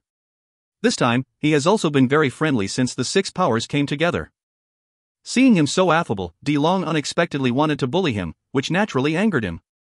Hofei says with strange laughter, Kaka, Dilong, last time I couldn't fight you to my heart's content. Now my power has improved by 1 step, I'll single-handedly play with you 4 little worms a bit. Even now Azure Dragon still cannot tell what kind of divine beast Hofei actually is. But he can transform at least twice, so his class is far superior to those of ordinary divine beasts. Even such a rare divine beast as a 3 blue-eyed toad is far inferior to him. Although he has only reached the early Donshu stage, if he transforms twice, even Azure Dragon will not dare to take him lightly. When Hofei was still at the late Yuanying stage in the past, he was already able to beat Dilong up, so now he will really have no difficulty annihilating the D brothers. Humph. Dilong utters a cold humph, but says nothing. He has always been harboring a grudge against Jinyu. Because Jinyu has been very friendly since the 6 powers gathered, he wanted to verbally insult Jinyu, but he never expected Jinyu to react so fiercely and to get ready for a fight almost immediately. Reverend Yen Su says frowningly, Dilong, what you said is wrong. The Stellar Tower has 3 masters. If all of them go, they will have a very great advantage. So, Tower Master Jinyu already made a concession by saying 2 of them would go. You were a bit much to say he is malicious. Well, don't change the subject. Yen Mo says with a smile. Everybody's eyes are focused on him. Just now we were discussing how many individuals can go with a jade sword. Has everybody made a decision? Yen Mo glances at everybody. Reverend Yen Su, Reverend Hua Tian and Reverend Difeng begin to discuss with each other, as do Yi, Situshui and Zhao Jiu. After all, both the Panglai Immortal Region and the Purple Flame Devilish Dungeon are formed from various big Shoshin and Shoma schools, so to them it is very troublesome to decide how many people they will dispatch. After a long time. We agree, every jade sword allows 2 individuals to go. Reverend Yen Su nods to Jinyu in a friendly manner, then says loudly. Ide also says indifferently, you can send 2 individuals with every jade sword. We've got no objection either. Old Freak 3-Eyed and Azure Dragon naturally do not have an opinion. And the maker of this suggestion, Jinyu, has no reason to disagree with it. Since the other 5 powers have come to an agreement, Dilong has no choice but to give a cold hump then to accept this result. Oh my, what can I do when Xiao Shui, Dragon Rocky, and Hong Luan all want to go? Yen Mo says in a low voice. This is a bit troublesome. I only got 1 sword, but all the 4 of us want to go. What should I do now? The others cannot help frowning when they hear him talking to himself. Ah, I've already got a solution. Yen Mo's eyes suddenly glitter as he says while clapping happily. Oh, you've got a solution? What is it? A jade sword can only let 2 individuals go, and this has already been agreed upon. What solution have you come up with? Old Freak 3-Eyed looks askance at him and asks. Yen Mo gives a smile. In an instant, his body disappears. Everybody's face changes color. They only see a black beam of light rush at Dilong, Dijin and Disu. A blink of an eye later, Yen Mo returns to his original place and sits down with legs crossed smilingly. This is okay, isn't it? Now I've got 2 jade swords, so the 4 of us can go, right? Another jade sword has unexpectedly appeared in his hand. He smiles very brilliantly at everybody. At this moment, the bodies of the 3D brothers are motionless, but their pupils dilate and their eyes become totally dim and colorless. With a sweep of their holy sense, everybody at the scene cannot help getting astonished. De Long and his two brothers have already been killed. End of B9C2. If you find any errors, ads pop up, ads redirect, broken links, non-standard content, etc., please let us know. Report chapter so we can fix it as soon as possible. Book 9, Chapter 3. B9C3, Hidden Crisis. Yen-mo, what's the meaning of this? Old freak three-eyed, who has been sitting with legs crossed in meditation, suddenly stands up. His aura surges and his green hair flows. The crack right between his eyebrows opens, revealing his third eye, which is sparkling with a green light. Having become extremely furious, he glares at Yen-mo. Reverend Yen Su and the others from the Panglai Immortal region, Jinyu and his two brothers from the Stellar Tower also stand up suddenly and look angrily at Yen-mo. Their eyes are flashing with coldness. In contrast, Azure Dragon frowns deeply. His eyes, which are looking at Yen-mo, occasionally glitter with coldness. Ida's face turns blue. He points at Yen-mo and says without delay, Yen-mo, we six powers have already agreed to let you join us, so the seven sides of us can be considered an alliance. Why did you still kill your allies without permission? His tone becomes cold. What do you want by killing at will? Today you killed the 3D brothers, so tomorrow you'll kill us, right? As soon as Ed says so, everybody stares furiously at Yen-mo with surging killing intent. Obviously, if Yen-mo says a provocative word, Reverend Yen Su and the others will disregard everything to chase and kill him. Yen-mo is too powerful, so it will take the combined force of the four top experts, Azure Dragon, Old Freak Three-Eyed, Reverend Yen Su and Ed, to just slightly restrain him. If they let Yen-mo go this time, and if next time one of these four experts gets killed by him, they will not be able to restrain him anymore even if they want. A belligerent element must not be allowed to exist. Yen-mo stretches his waist then says laughingly, what are you doing? Why does everybody want to kill me? Could I have done something that evokes the wrath of both heaven and men? His expression is full of bafflement. Azure Dragon narrows his eyes then says, Yen-mo, because you've joined us, our seven sides are an alliance. Let me ask you something. Why did you kill the 3D brothers? How can we trust you later on when you've already killed your allies? If we can't trust you, how can we possibly go open the Nine Swords Immortal Mansion with you? Azure Dragon stares at Yen-mo. The experts of the other five powers, the Panglai Immortal Region, the Purple Flame Devilish Dungeon, the Azure Dragon, the Blue Water Mansion and the Stellar Tower, all look coldly at Yen-mo in a very unfriendly manner. Now they have formed a complete circle. Only by joining forces can they subdue him. Don't be rude to Overlord. The Snowy Cat shouts coldly. Jinyu's and the others' faces change color. This Snowy Cat appears to be a cat, but she is actually a divine beast Jichu that has reached the middle Dongshu stage. Therefore she is also extremely powerful. Xiao Shui, you must treat guests politely. Yen-mo shouts in a low voice. Yes. The Snowy Cat answers obediently then stands quietly beside him again. Yen-mo looks smilingly at his angry guests, saying, oh, this is just a small matter. I even thought it was some big problem. Yen-mo says in a totally unconcerned manner. A small matter? Killing us is a small matter? If later you kill me, will that be a big problem or still a small matter? Reverend Yen Su says coldly. Of course it'd be a big problem. Yen-mo says in a surprised manner. Reverend Yen Su, you're the Grand Elder of the Qingshu Temple in the Northern Territory. What kind of status do you have? If I killed you, the Qingshu Temple on the Tanglong continent would surely send experts to find me and cause me trouble. How could I be stupid enough to kill you? Reverend Yen Su is startled. Jinyu, Azure Dragon, Ed, and the others are also startled. Yen-mo says very solemnly, the Panglai Immortal Region schools are merely branches of schools on the Tanglong continent. Though your power levels are average, you're backed by your schools. I'm not such a fool that I'd provoke you. Yen-mo looks at Ed and his subordinates. Likewise, I won't easily offend the Purple Flame Devilish Dungeon's men either, because on the Tanglong continent Xiamoists are about as powerful as Xiuxianists. As for the Blue Water Mansion, Three-Eyed, you still haven't used the true power of your third eye, right?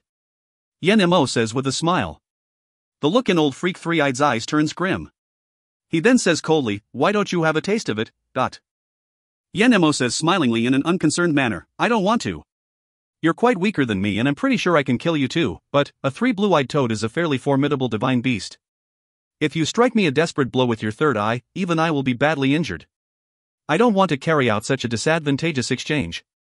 There is nothing special about the attacks that Old Freak Three-Eyed usually executes with his third eye, but facing death, he will use the third eye to launch a desperate, all-out attack, which is so powerful that not even Yen-mo will dare to take it lightly. As for Azure Dragon, you're a member of some family in the Dragon Clan, right? Yen Mo asks. Azure Dragon says with a smile, the Yen family, Yen Mo, looks like you've already forgotten me. Yen Mo is startled, then gives a haha laugh. The Yen family, I never expected to run into a member of my family here. In the Dragon Clan, the Yen family has a whole lot of members. Quite a few of them are of the same generation as me, but I'm only acquainted with 2 or 3 of them. I don't know the others, and I don't feel like knowing them either. Azure Dragon, there's no need to explain why I won't kill you, right? The Dragon Clan lets you stay in the Northern Territory, so it must consider you important. If I killed you, it would casually send an old monster over here, and then even the inner ruler wouldn't be able to protect me. As a member of the Dragon Clan, Yen Mo naturally knows how powerful it is. As for the Stellar Tower, I heard it has the backing of a loose immortal who is Tower Master Qin Yu's uncle, right? Azure Dragon, tell me, what's the level of that loose immortal? Yen Mo says smilingly to Azure Dragon in a seemingly very enthusiastic manner.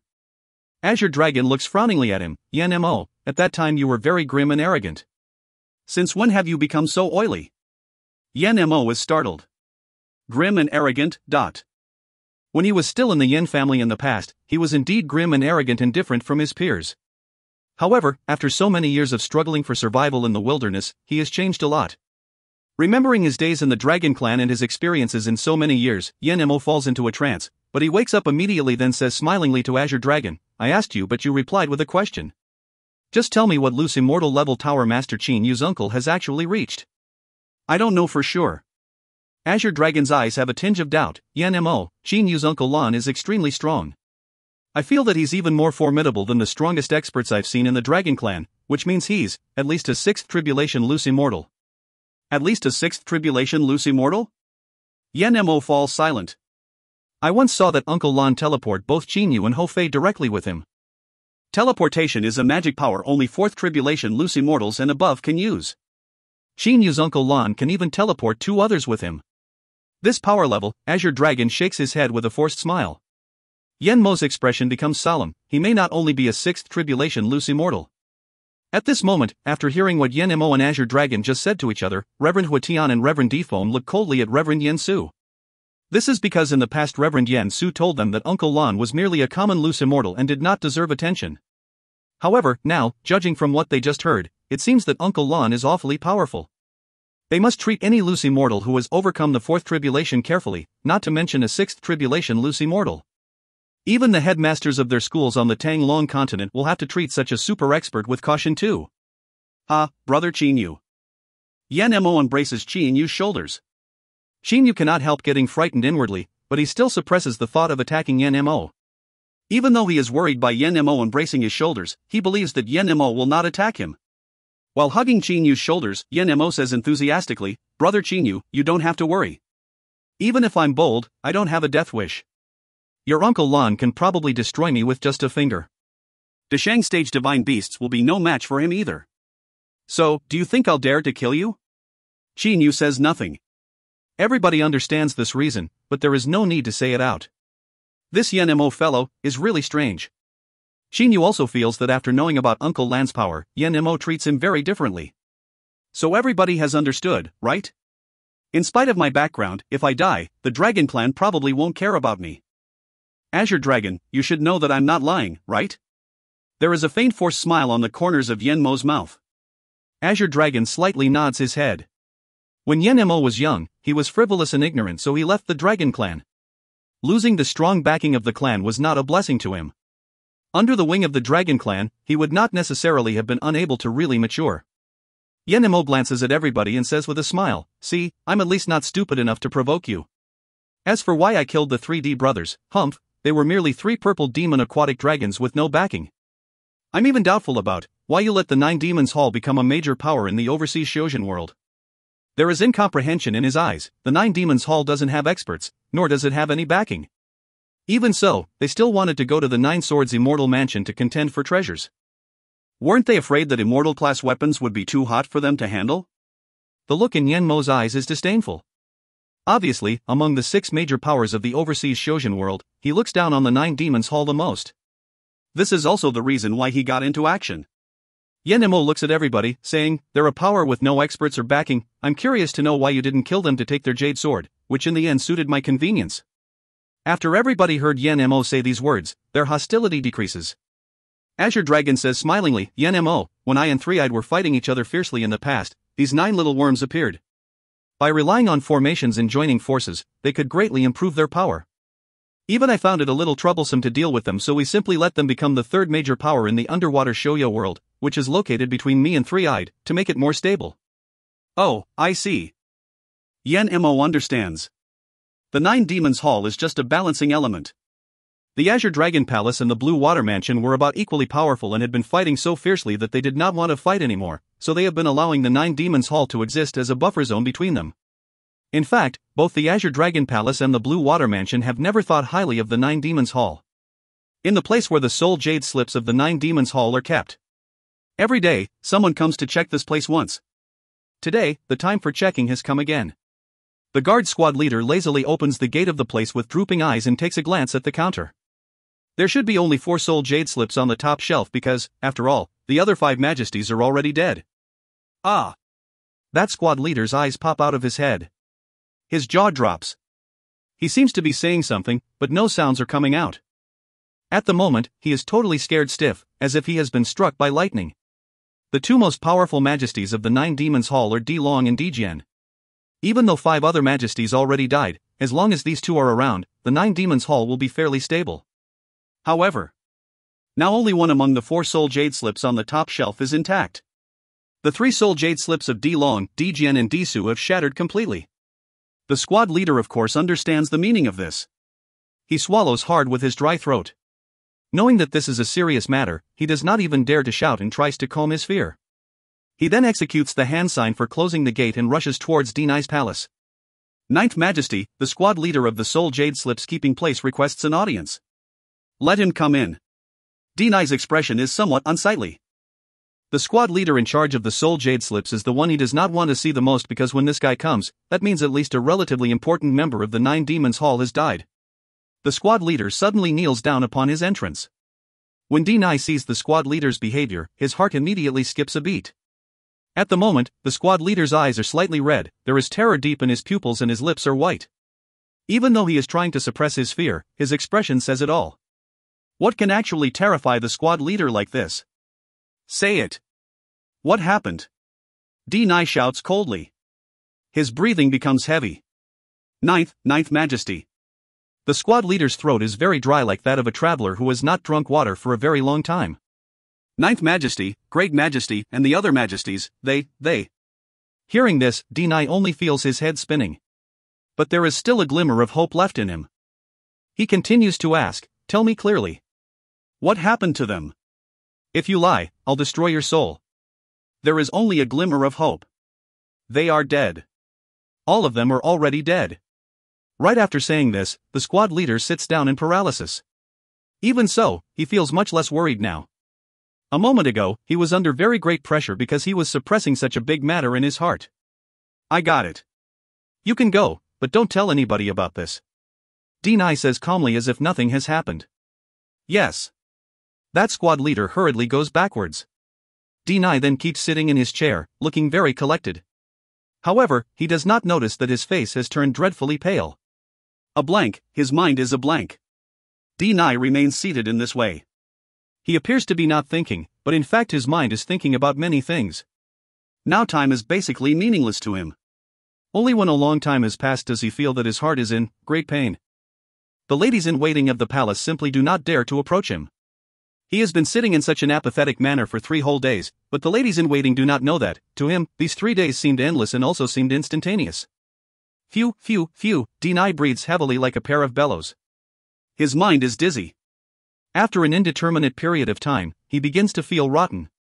With a purple expression, he grabs the part of his chest near the heart with his right hand. His heart is in a lot of pain, a tearing pain. Big brother, second brother, third brother, fourth brother, one after another, images of the 9 brothers roaming the underwater shoujo world in the past emerge in his eyes. No, my brothers aren't necessarily dead. They may be living. Right, that squad leader must have lied to me. He lied to me. Dinai says in a low voice. His eyes then turn crimson, making him look like a psycho. In an instant, he goes out of the main hall and rushes straight towards the keeping place of the soul jade slips. End of B9C3. If you find any errors, ads pop up, ads redirect, broken links, non-standard content, etc., please let us know. Report chapter so we can fix it as soon as possible. Book 9, Chapter 4. B9C4, Crisis. Slowly. The gate opens. D9 sees that 3 of the 4 soul jade slips on the top shelf of the counter have already shattered, which means his last 3 brothers are already dead.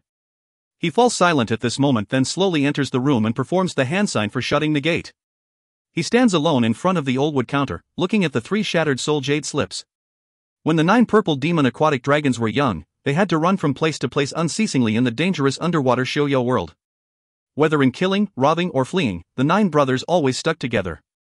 Their brotherhood was even more important than their lives. However, now, 8 of the 9 brothers have died and only 1 of them remains. D9 laughs in a very low voice. His laughter is very soft. Afterwards, he is unexpectedly all smiles. Brothers, at that time the 9 of us were roaming the underwater shoujo world in such a wild, glorious manner, but now all of you are already gone. The only one of us left in this world is me, your 9th brother. D9 sits down at will. A bottle of wine appears in his hand out of thin air. He then drinks a mouthful and says slowly to the shattered soul jade slips, "Brothers, we didn't suffer any big losses for so many years, but several years ago, 8th brother died." D9 frowns because it is exactly D-Tong's death that led to a train of events which successively caused the deaths of his brothers. After 8th brother died, 2nd brother also died. Then 3 of you died continuously on that Black Rock Island. In just a short time, 5 of you died successively. But even though we knew the killers were Hofei and Qinyu, we feared that Lu's immortal and didn't dare to kill them to avenge our brothers' deaths. Every time I think about this, I feel like a knife is piercing my heart. D9's breathing starts to quiver. He then takes another mouthful of wine. But today, the last 3 of you have died as well. Dead, all of you are already dead. I can still vaguely see the images of the 9 of us before my eyes, but now there's only me left. I would still have no brothers even if I searched the entire world. After saying so, D9 slowly drinks wine in silence. There is unexpectedly a hint of relaxation on his face as he enjoys the fine wine, an expression of complete disregard and unconcern. Now he is totally different from he was before. To each of the D brothers, his brothers are his greatest constraint. Now all of D9's brothers are already dead, what else can possibly restrict him? A barefooted man does not have to worry about shoes, as the saying goes. D9's 8 brothers are dead, so he is like a barefooted man. D9 stands up and looks at the shattered soul jade slips with a brilliant smile. Brothers, since all of you are dead, I won't care anymore. In the past I didn't dare to deal with Qinyu for fear that I would embroil the living among you.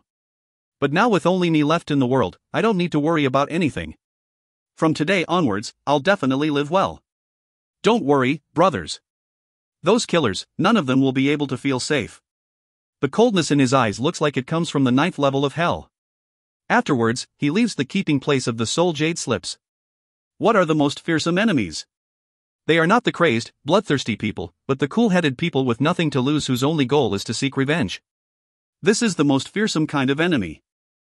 In the past, the 9 Demons Hall had to restrain itself because several of the D brothers were still living. However, now that 8 of them have died, as the only survivor, D9 no longer fears anything. The most dangerous thing is, after experiencing such a drastic change and suffering such a blow, D9 does not go mad. On the contrary, he has become more clear-headed than ever. Or perhaps, it can be said that he has become cold and cruel. At the moment, in the wilderness on the Qianlong continent. My fellow Zayashinists, now we already know where the 9 Swords Immortal Mansion is, then when are we going to go open it? Reverend Yen Su looks at everybody and asks. Yen Mo says frowningly, when are we going to open it? The Qianlong continent is about 200 million li away from that Golden Tree Island. It will take an early Kongming stage expert almost a year to reach that island using his normal speed. But I don't know about the power levels of the individuals sent by each side, so I can't fix a time either. Ida says with a cold smile, my Purple Flame Devilish Dungeons men will definitely arrive on the Golden Tree Island in 1.5 years. I will need 3 years to reach the Golden Tree Island. Yen Mo's words make everybody jump. Yen Mo, given your speed, perhaps it'll take you just a month or 2 to arrive. Why do you still need 3 years? Azure Dragon asks. He certainly can guess how fast Yen Mo is. If Yen Mo flies at top speed, even a month will be enough. Yen Mo says with a nod, Hongluan is going to undergo the 6 and 9 heavenly tribulation in a while. Dragon Rocky's 6 and 9 heavenly tribulation may also come anytime.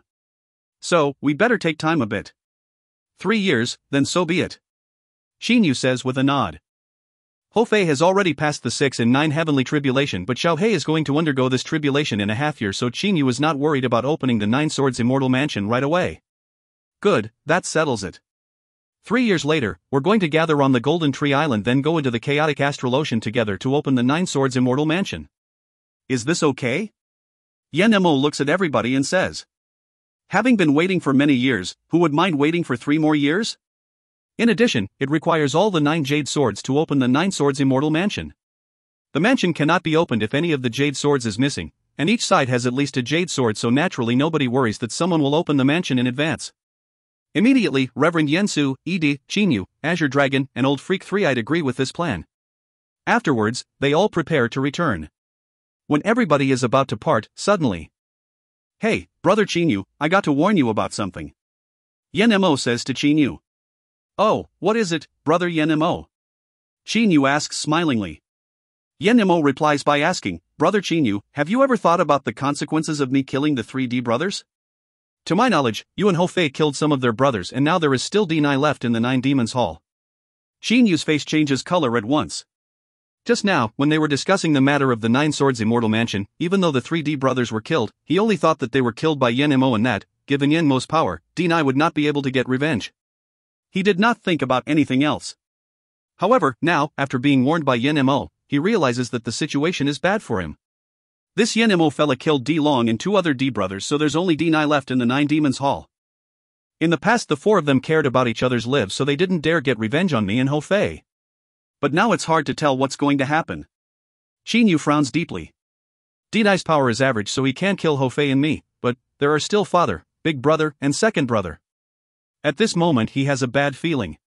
D Long and the other experts also know his father's and brother's identities. Previously, the D brothers did not dare to hurt his relatives, but now the situation has changed because there is only D9 remaining.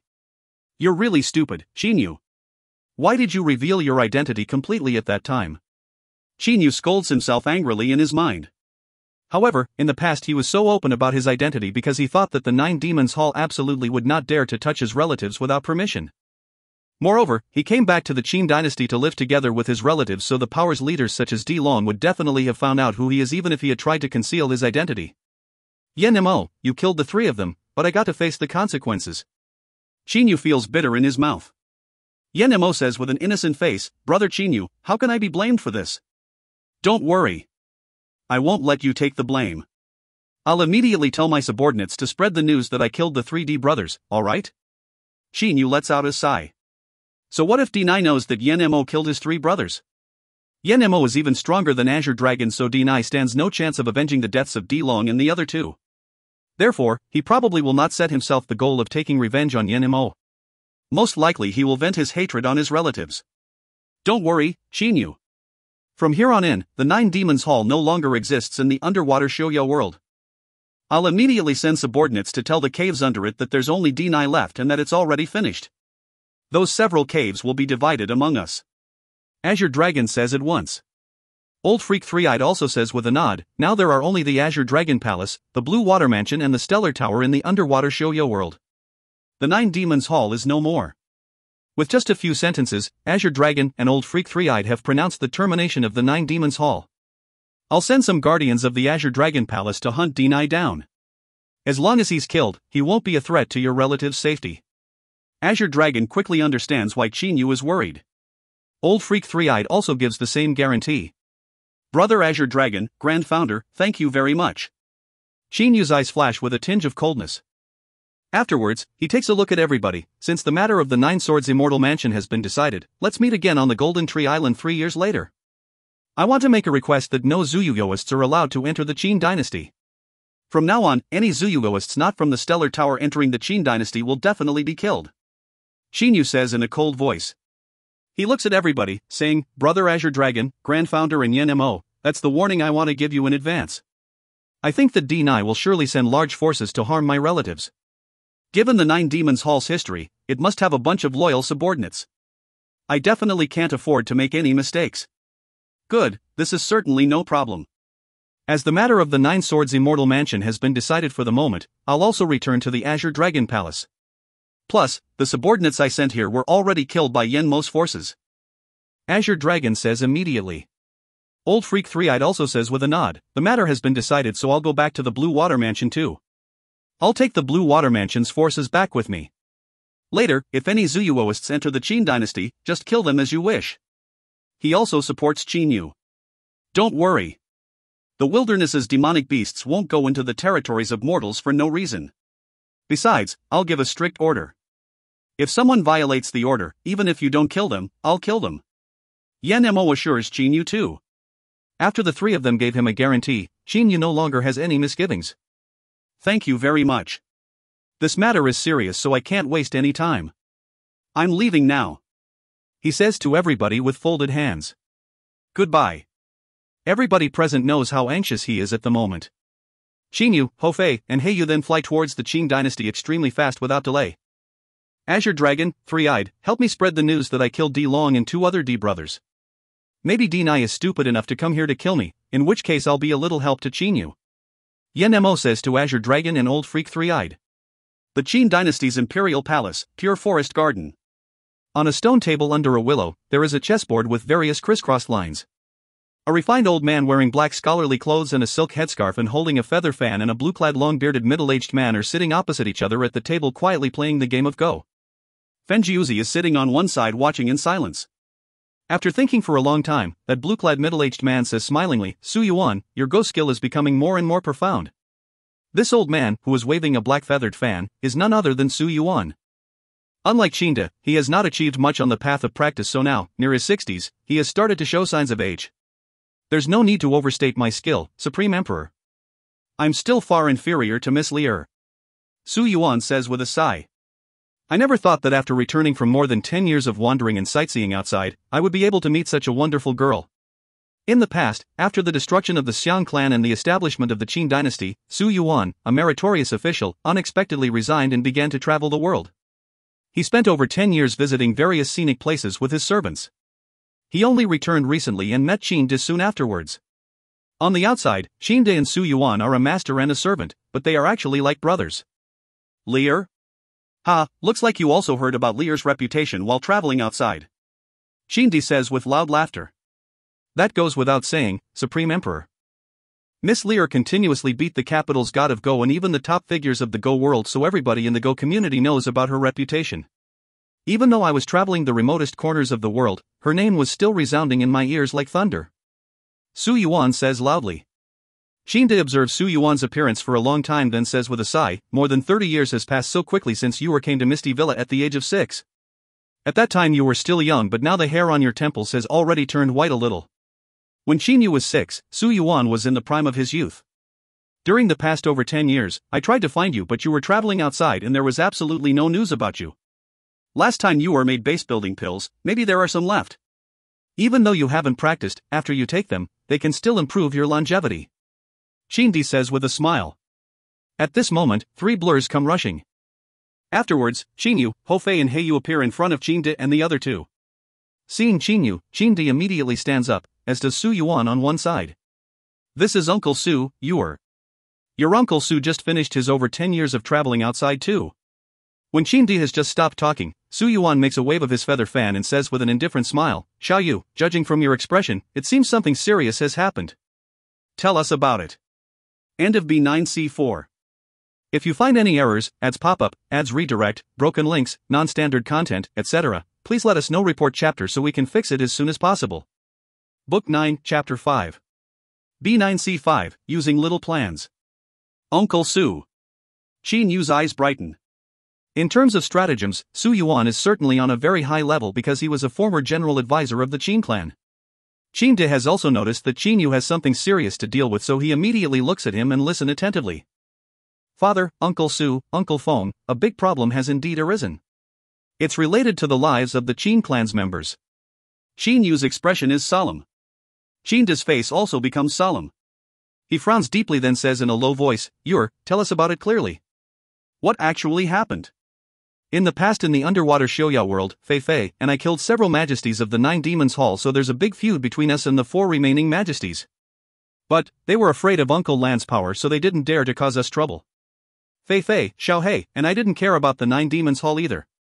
However, Xing Yu's voice becomes serious. Just now, 3 of those 4 remaining majesties were killed in the wilderness, which means there's only a majesty left in the 9 Demons Hall. As far as I know, the 9 Demons Hall's majesties value brotherhood very much. So I think this last majesty, Deny, will definitely disregard everything to take revenge on me. Though I'm not afraid of him and his subordinates, I'm worried that they will attack the Qin clan's members. Qin Du raises his eyebrows. His face changes color. He has heard Qin Yu talk about the 9 Demons Hall, so he also knows that it is a superpower in the underwater Shouyo world.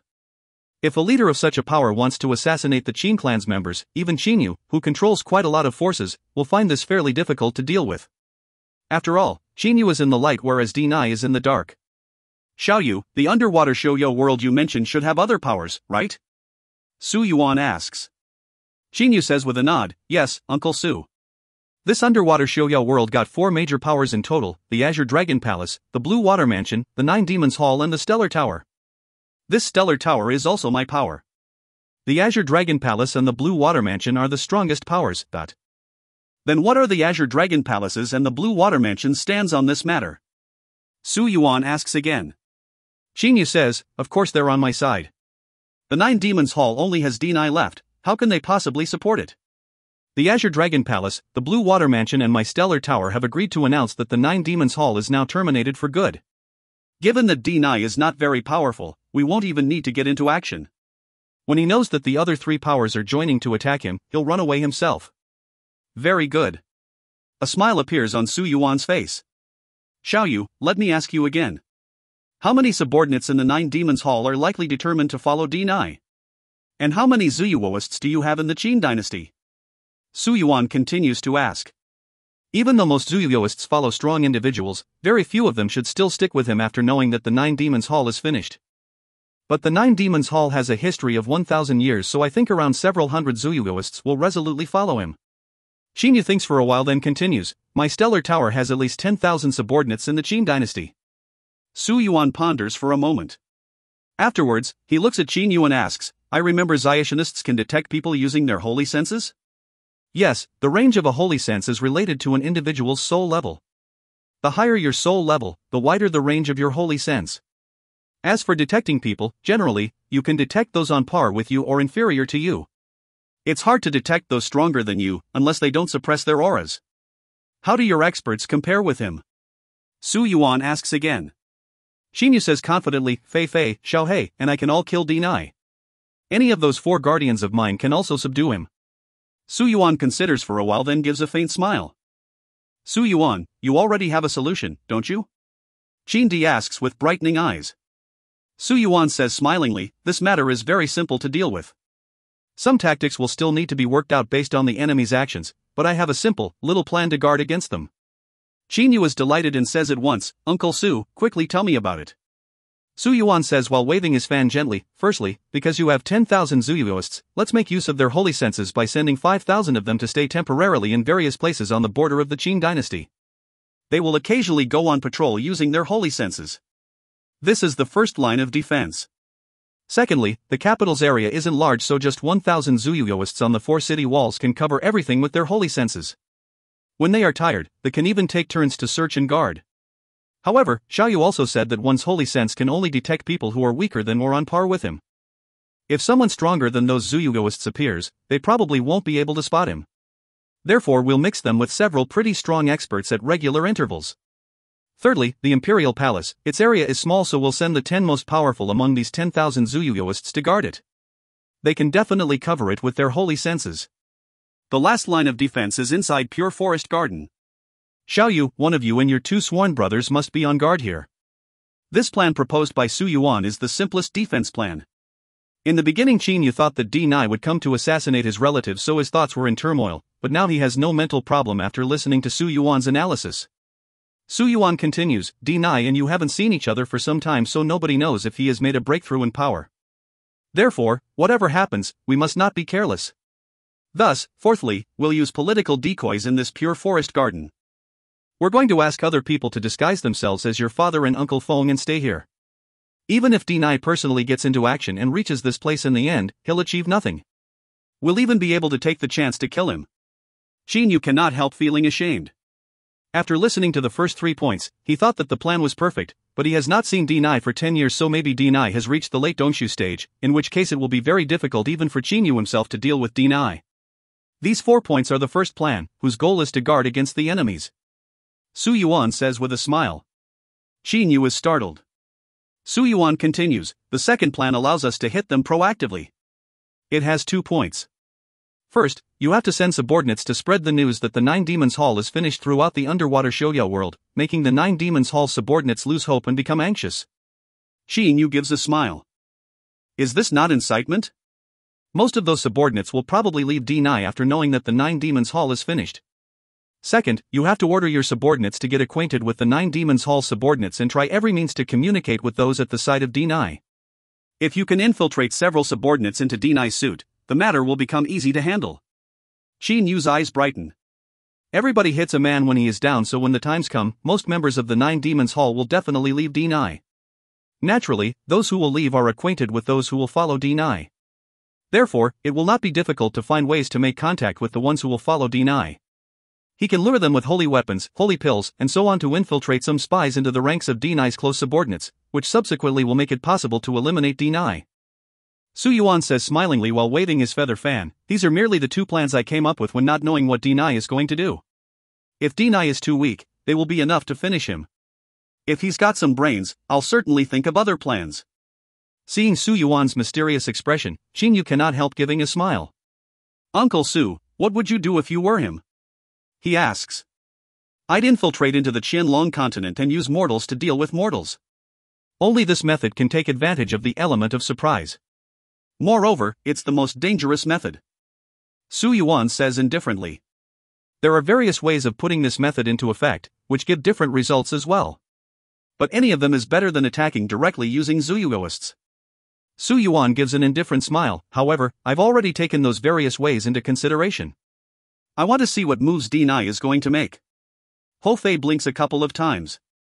He then says to Qinyu, Big brother, those Zuyugoists are just fools compared to this old man.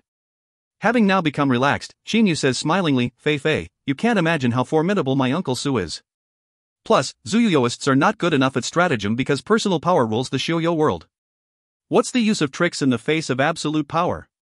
If I were extremely strong, I'd cover the entire Qianlong continent with my holy sense. Once D9 appears, I would simply kill him. Whatever plans would be rendered useless by this move of mine. Too bad I'm not so strong, so I can only rely on Uncle Su's tactics. When personal power reaches a certain level, any schemes or tricks will become ineffective against it. Xiaoyu, I think D9 will most probably assassinate the Qin clan's members. If he fails, perhaps he'll target the Qin dynasty's important officials. You should make some preparations for this because if those important officials get killed, the Qin dynasty's stability will suffer a huge blow. Su Yuan advises. 1,000 Zuyugoists, these are D9's most loyal subordinates. D9 already left the Nine Demons Hall, bringing along these 1,000. When he left, he also took all of its treasures away with him. 3 of the Nine Demons Hall's 4 majesties have died. Now the only one left is the 9th brother. The Azure Dragon Palace, the Blue Water Mansion and the Stellar Tower hereby jointly declare that from now on the Nine Demons Hall no longer exists. Whoever captures D9 shall be rewarded with a top-grade holy weapon by the Stellar Tower. Any Zuyuyoists following D9 are traitors to the entire underwater Shoyo world and shall be killed. This order spread throughout the underwater Shoyo world extremely fast. Based on Su Yuan's suggestions, Qinyu contacted Azure Dragon and Old Freak Three-Eyed, then jointly determined to give this order. When it spread, the Nine Demons Hall collapsed in the blink of an eye. Whoever runs will die. D9 turns into a huge purple demon aquatic dragon and rips 10-something Zuyugoists who want to flee apart directly with his dragon claws. He expected his subordinates to possibly rebel, therefore when he left that day, he only brought along the most important and loyal ones among the Nine Demons Hall's several tens thousand subordinates. Too bad, even some among these 1,000 most loyal subordinates run away when faced with that order. Capturing D9 will be rewarded with a top-grade holy weapon. Following D9 is the same as betraying the entire underwater Shoyo world and will be punished with death. These 2 clauses make the hearts of those loyal Zuyuyoists pound. They are betraying the entire underwater Shoyo world, no less. All of you listen. From now on, whoever betrays me shall be killed. If you don't betray me, I'll ensure that you live. D9 tells the more than 800 remaining subordinates. Half of these over 800 subordinates are absolutely loyal to him. Even though the other half are loyal to him, they also fear for their lives. Deni says indifferently, don't worry. Now the 9 Demons Hall has fallen apart, who knows who I took with me when I left? Basically nobody can know who you are, let alone kill you. Those Zuyuyoists feel a bit more relaxed. Moreover, I won't push you into the road to destruction. Deni says smilingly. I have with me all the treasures of the 9 Demons Hall. Originally several 10,000 members of the 9 Demons Hall were going to be supplied with them, but now only the several hundred of you can use them, so there are a lot of holy weapons and holy pills for everybody. Those Zuyuyoists' eyes glitter. They also know that Deni took all the 9 Demons Hall's treasures with him when he fled. Yen Mao, Yen Xan, you secretly take 300 troops each to the northern extremity of the Black Aquatic Dragon Cave under the Stellar Tower and gather in the waters next to the Qianlong continent. I'll take the remaining troops to meet up with you there. We're going to go forwards in 3 directions. Deni has divided his forces into 3 groups and put his 2 most trustworthy subordinates in charge of 2 of them. Yen Mao and Yen Xan have been following him since they were little and consider him their father. They take his order without delay. Have no fear, everybody. Just throw away your jade identity cards and go to the Black Aquatic Dragon Cave to get the new ones. From now on, you're members of the Black Aquatic Dragon Cave under the Stellar Tower outwardly, but you're secretly my subordinates. Deni says with a smile. Those Zuyuyoists calm down a lot. This way, nobody will know that you're my subordinates, so there's absolutely nothing to worry about. Deni says confidently. After reaching the Black Aquatic Dragon Cave's territory, we'll first choose a place in the waters next to the Qianlong continent to set up our base. Deni looks at those slightly calm Zuyuyoists, saying, trust me, if you follow me, you'll have more treasures than any other Zuyuyoists do. Besides, nobody will know your real identities. Remember one thing. Nobody is allowed to rat. From now on, transmitters will be distributed strictly. Only the special ones can have transmitters. The others are not allowed to contact outsiders. 10 troops form a squad. Whoever runs away will be killed and the other members of his squad will be collectively punished with death. Deni says in a cold voice. Those Zuyuyoists' hearts tremble. Deni smiles again and says comfortingly, don't worry. As long as you don't betray me, you'll live very well. But if any member of a squad runs away, the other members of the squad should blame that runaway instead of me. It's he who does you harm. The use of collective punishment makes the members of a squad monitor each other. After all, their lives are on the line here. Afterwards, the squads are formed and the transmitters are distributed. Alright, let's get going in 3 directions. Deni orders. Under the command of Deni, Yen Xan, and Yen Mao, Deni's subordinates split up into 3 groups, which follow different paths to rush to the Stellar Tower's Black Aquatic Dragon Cave. Qinyu, even if I can't kill you, I'll kill all of your relatives. Right, your clan is the royal clan of the Qin dynasty, isn't it? I heard a dynasty's high-ranking officials are very important. Killing some of them will most probably give you a headache too. Deni gives a faint cold smile. End of B9C5. If you find any errors, ads pop up, ads redirect, broken links, non-standard content, etc. Please let us know. Report chapter so we can fix it as soon as possible. Book 9, Chapter 6. B9C6, Mutated Heavenly Tribulation. Qinyu and Lear are standing side by side on the shore of a blue lake, looking at a silhouette in the distance. At the moment, the sky is gloom, the ground is dark and storm clouds are raging. The whole sky has a strange dark red color, looking as if it has become a huge furnace.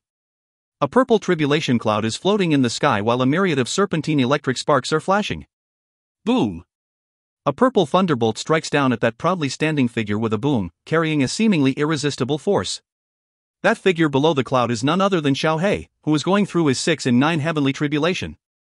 Xiao He raises his head to stare at the tribulation cloud with his sharp eagle eyes. As the thunderbolt is striking down, he suddenly utters an eagle cry. A swirl appears with Xiao He's Xiao Hang its center. That purple thunderbolt is unexpectedly sucked in by the swirl, then goes into Xiao He's stomach. Swallowing thunderbolts is the move Xiao He is best at. Lear, this is the 3rd thunderbolt. When taking on tribulations, other people all defend themselves with formations and restrictive spells first, then withstand the thunderbolts with holy weapons, but Xiao He mostly swallows the thunderbolts. To him, the thunderbolts are even powering up treasures. Qinyu says happily with a smile.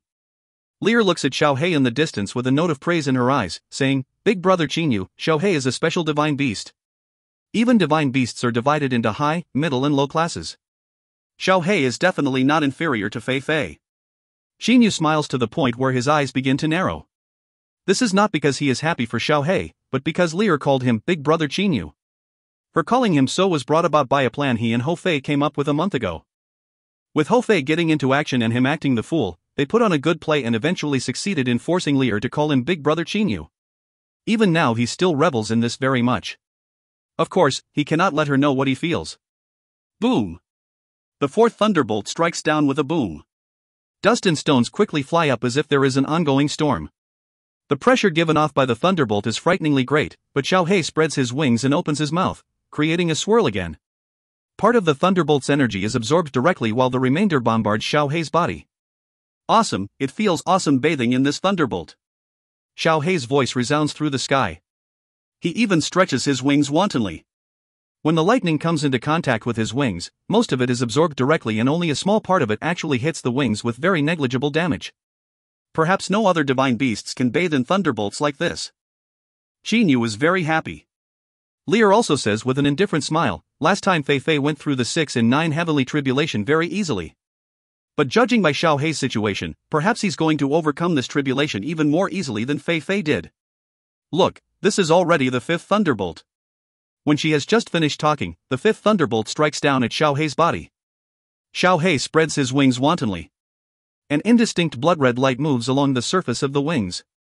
At the same time, various electric sparks flicker around his body unceasingly. This time Xiao Hei does not swallow the lightning with his mouth because he feels that this thunderbolt is somewhat oppressive. The 5th thunderbolt hits Xiao Hei's body with a boom. The blood-red light moves extremely fast at once. Whiz! Like cotton sucking up water, the blood-red light unexpectedly absorbs more than half of the thunderbolt right away. The remaining lightning cannot even hurt Xiao Hei in the least. The 5th thunderbolt thus has been defeated in such an incredible manner. Xiao Hei, don't be too careless. We'll return after the 6th thunderbolt. Chinyu says with loud laughter. Even though he warned Xiao Hei not to be too careless, his last sentence shows that he does not pay too much attention to the 6th thunderbolt either. After all, he saw Ho Fei go through the 6 and 9 heavenly tribulation, so naturally he knows that the 6th thunderbolt is only a bit more powerful than the 5th. Don't worry, Big. Xiao Hei's voice is stifled. Xinyu's face changes color greatly while Lear takes 2 steps forwards, all of a sudden staring at that tribulation cloud. Boom! The whole world seems to start to rumble. Meanwhile, countless serpentine electric sparks are generated from all over the dark red sky again, then gather towards the tribulation cloud like a controlled pit of snakes. What's going on? Doesn't a tribulation generally end when the energy of its tribulation cloud has been spent completely in the bombardment? Why does this tribulation cloud gather lightning again as it did in the beginning when it had just formed? Chinyu immediately has a bad feeling. Since antiquity, every heavenly tribulation has struck down one thunderbolt after another until the energy of the original tribulation cloud is used up. Only in the beginning can lightning be gathered to form a tribulation cloud. Nobody has ever seen a 6 and 9 heavenly tribulation that unexpectedly gathers electricity again to power up the tribulation cloud when the 6th thunderbolt is about to strike down. Lear looks coldly into the sky with an unprecedented serious expression in her eyes. Big Brother Chinyu, I'll use the method of my clan to check it out a bit. She tells Chinyu. Immediately, she sits down with legs crossed and her hands seem to turn into thousands of hands. Multiple green beams of light shoot out from her body, enfolding her in them. At the same time, she closes her eyes. Lear's mouth then slightly moves. Various golden rays of light radiate from the edge of her mouth. She opens her eyes in a moment and shouts to Xiao Hei, do your best. Don't even think about fooling around. If you're careless, both your body and soul will be destroyed completely. Xiao Hei gently nods, but his eye shines with an indistinct red light. Even now Chinyu still does not know what Lear's race is. But he knows that despite her very slow progress in practice, she has many magic powers and is simply unfathomable. According to what she said, these are some special secret techniques of her clan. When she already said so, it is obvious that Xiao Hei is very likely to be struck dead by this 6th thunderbolt. Whiz! A noise that seems like the sound of the breathing of nature is heard. The electricity absorption speed increases 100-fold in the blink of an eye. When that noise disappears, the lightning in nature has been absorbed completely. Right afterwards, the tribulation cloud begins to shake. Boom! Speed, an extremely terrifying speed. A dark purple thunderbolt that is as thick as an arm strikes down. In terms of thunderbolts, one with the thickness of an arm is exceptionally small. As this thunderbolt is formed from the entire energy of a tribulation cloud which has absorbed electricity twice, it is easy to imagine how frighteningly powerful it is. Xiao Hei has gone mad. His eyes are glistening with a red light. He spreads his wings to the utmost. The red light on his body surges forth completely, occupying an area of 2 to 3 m in radius. He yells again and that swirl is created once more, but this time the swirl spins even faster and also has a larger range. That blackish-purple thunderbolt as thick as an arm shoots at the swirl. The swirl is shattered immediately. That thunderbolt is really too powerful for Xiaohei's swirl to withstand. It then pierces through 2 to 3 m of the red light easily like a small needle penetrating a thick layer of snow. The red light only absorbs a very small part of the lightning in the process, so there is still a great amount of electricity left. Screeching. Screeching like crazy. Xinyu cannot help starting to tremble because he can feel that Xiaohei is currently on the border between life and death. The extremely hard feathers are smashed. Blood scatters. Not even Xiaohei's tough feathers can withstand the power of the thunderbolt. His flesh is immediately blackened and scorched by the lightning. Xinyu goes mad as soon as he sees this scene. All of a sudden, Xiaohei's entire body gives off an extremely black type of darkness. This darkness is very pure, so pure that it even swallows the rays of light around it. At the same time, Xiaohei's body disappears completely, leaving behind only the darkness. That thunderbolt eventually hits the darkness with a boom. So that's what he is. Lear murmurs in a low voice with brightening eyes. But Xinyu does not pay attention to what she says. His mind is being focused completely on Xiaohei. Xiaohei has been following Xinyu since he was little, so if Xiaohei dies, it will simply be an unbearable blow to him. The sky has now regained its calmness and changed back to its former blue color. Except for that area of the ground which has been scorched and blackened by the tribulation, no places have been affected. But that massive darkness is boiling and twisting non-stop. After a long time, the darkness gradually calms down, then immediately turns into an eagle-headed man. As soon as Xinyu feels his aura, he knows that this is none other than Xiaohei, whose body is slightly thin like that of a juvenile. Big brother. Xiaohei looks at Xinyu and says, "Are you okay?" Xinyu feels that his whole body is sweating. Just now he was really on tenterhooks. Xiaohei says smilingly, "Somehow the last thunderbolt of that 6 and 9 heavenly tribulation became much more powerful. If I hadn't gone all out, perhaps I really would have been destroyed by it, but I did. Even though now I'm pretty weak, some hidden troubles caused by using that forbidden technique in the past seem to have been removed completely." Xinyu's heart is filled with joy. After Xiaohei had used that forbidden technique, Xinyu felt that Xiaohei had changed. Originally Xiaohei had an ice-cold air about him, but after using that forbidden technique, he had a frighteningly chaotic air. However, now Xinyu feels that the air about Xiaohei has become pure again, or to be exact, purely dark and ice-cold. "Big brother Xinyu, I have to warn you about something," Lear tells Xinyu with no traces of a smile on her face. At the moment Xinyu is in a very good mood because his brother Xiaohei has overcome the tribulation. He says with a smile, "Feel free to tell me about it, Lear." "Ha, don't put on such sad a face, ha." Xiaohei passing the 6 and 9 heavenly tribulation is an exciting event. Lear says with a sigh, "Brother Xinyu, if the calculation I did using my clan's secret method is correct, your tribulation later will be exceptionally powerful. I hope you'll be cautious." Xinyu is startled. "What do you mean?" He finds what she said somewhat mysterious. Lear says with a shake of her head, "I can't explain this secret to you. By telling you so much I've already broken my clan's rules. I can only warn you that you have to improve your power as much as possible. Don't be anxious about the tribulation. Before taking it on, you have to do your best to power up and make yourself ready." Seeing her current expression, Xinyu knows that she does not want to say much, so he nods gently and takes her words to heart. Because there is quite a distance between the 9 Demons Hall and the Qianlong continent, it takes Denai's forces a very long time to arrive. A half year after Xiaohei's tribulation, the long-lasting calmness in the Qin dynasty finally starts to be disturbed. Poof. Blood spatters. Heads roll. Several hundred grim-faced Zuyuyoists charge directly at some other Zuyuyoists. Denai's troops, you even dare to infiltrate into the Qin dynasty. Looks like you all have a death wish.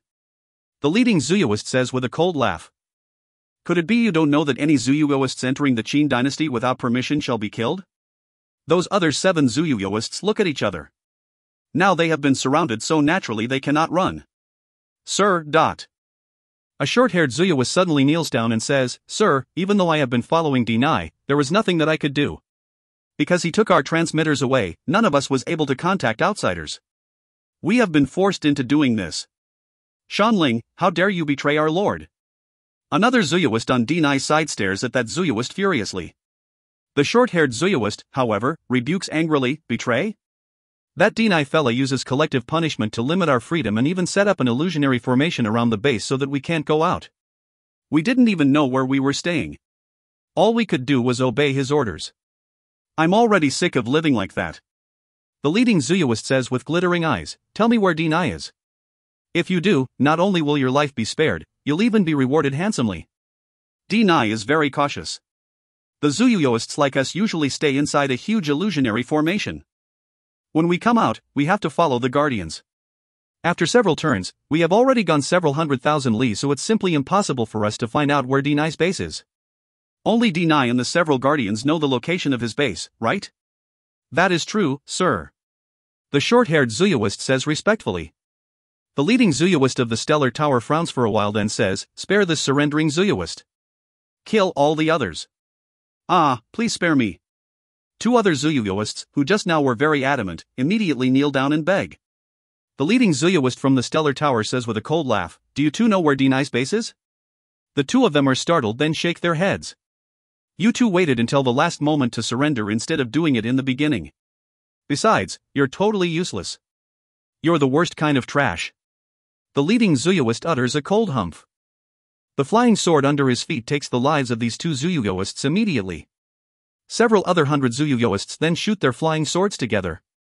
Countless flying swords soar into the sky and pierce through the bodies of those several Zuyuists in an instant. Their blood is scattered all over the air. Only the short-haired Zuyuist is still living.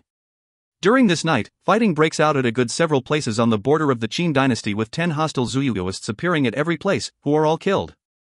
However, Deni dispatched far more Zuyuists in his first attack than that, and quite a few of them have already entered the Qin dynasty.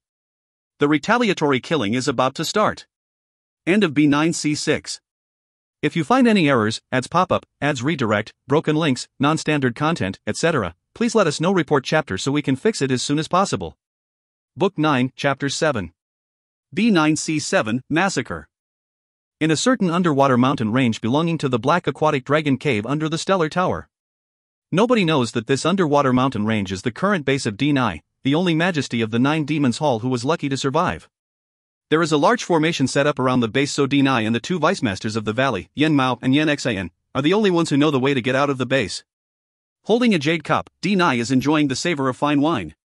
Yen Xian, what's the current situation of the 10 squads we sent out? He asks indifferently. The 2 below him, Yen Xian and Yen Mao, are his most trusted subordinates. Yen Xian says immediately, Valley Master, this time we dispatched 10 squads to infiltrate into the Qin dynasty through various places.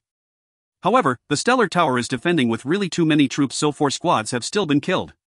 Oh? 4 squads have still been killed? Deni slightly frowns. The 10 squads sent by him this time entered the Qin dynasty via 10 different directions. They either went through city gates directly in broad daylight, or came in through out-of-the-way corners of obscure mountain ranges, or took a large detour by going into the wilderness from the ocean before entering the Qin dynasty. Even so, 4 of the 10 squads have been wiped out. Deni gives several cold laughs. Looks like that Qin fella has gone to a lot of trouble to protect his relatives. Yen Xian chimes in, Valley Master, we can see from this that Qin values his clan's members. Only in this case can you torment his heart by killing his relatives, thereby venting your fury a little bit. That's right. Deni gives a smile. If he didn't value his family, killing his relatives wouldn't affect him, so it'd be useless for me to do it. I must torment his heart and make him suffer mentally. The more he grieves and suffers, the happier I'll be at. 6 squads, 60 troops. After entering the capital, they'll divide into 12 small groups. I wonder how many people they'll be able to kill. Deni drinks up the wine in his cup, then stands up and leaves. The 2 brothers Yen Xian and Yen Mao bowed a bid farewell to him. Big brother, Valley Master hates Qin to the bone. His hatred is already near the point of obsession. But the Stellar Tower is much more powerful than us, and the Azure Dragon Palace and the Blue Water Mansion are also supporting Qin. If things go on this way, Yen Mao says frowningly via Holy Sense communication. Even though the 2 of them are loyal to Deni, they are still somewhat unsure about their future. However, they can only discuss this matter using their holy senses because they do not dare to let Deni know. Yen Xian gives a cold laugh, then says via his holy sense, second brother, both of us were brought up by Valley Master. When the other majesties are already dead, how can we possibly betray him? Besides, the ones who'll go carry out the task are all ordinary troops. The two of us and the 6 guardians won't have to leave the valley, so we won't encounter any dangers. After pondering for a while, Yen Xin continues, second brother, you only need to put your effort into training. It doesn't matter how many Chinyu's relatives they can kill, just don't pay attention to anything else. Considering Valley Master is lying so low like this, I don't think Chinyu can find us.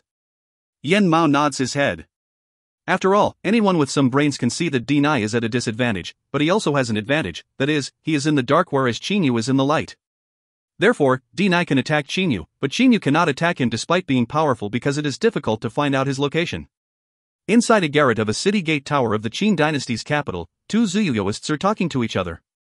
Hey, brother Yen, we've been here for more than a half year but the remaining thugs of the 9 Demons Hall just don't show up.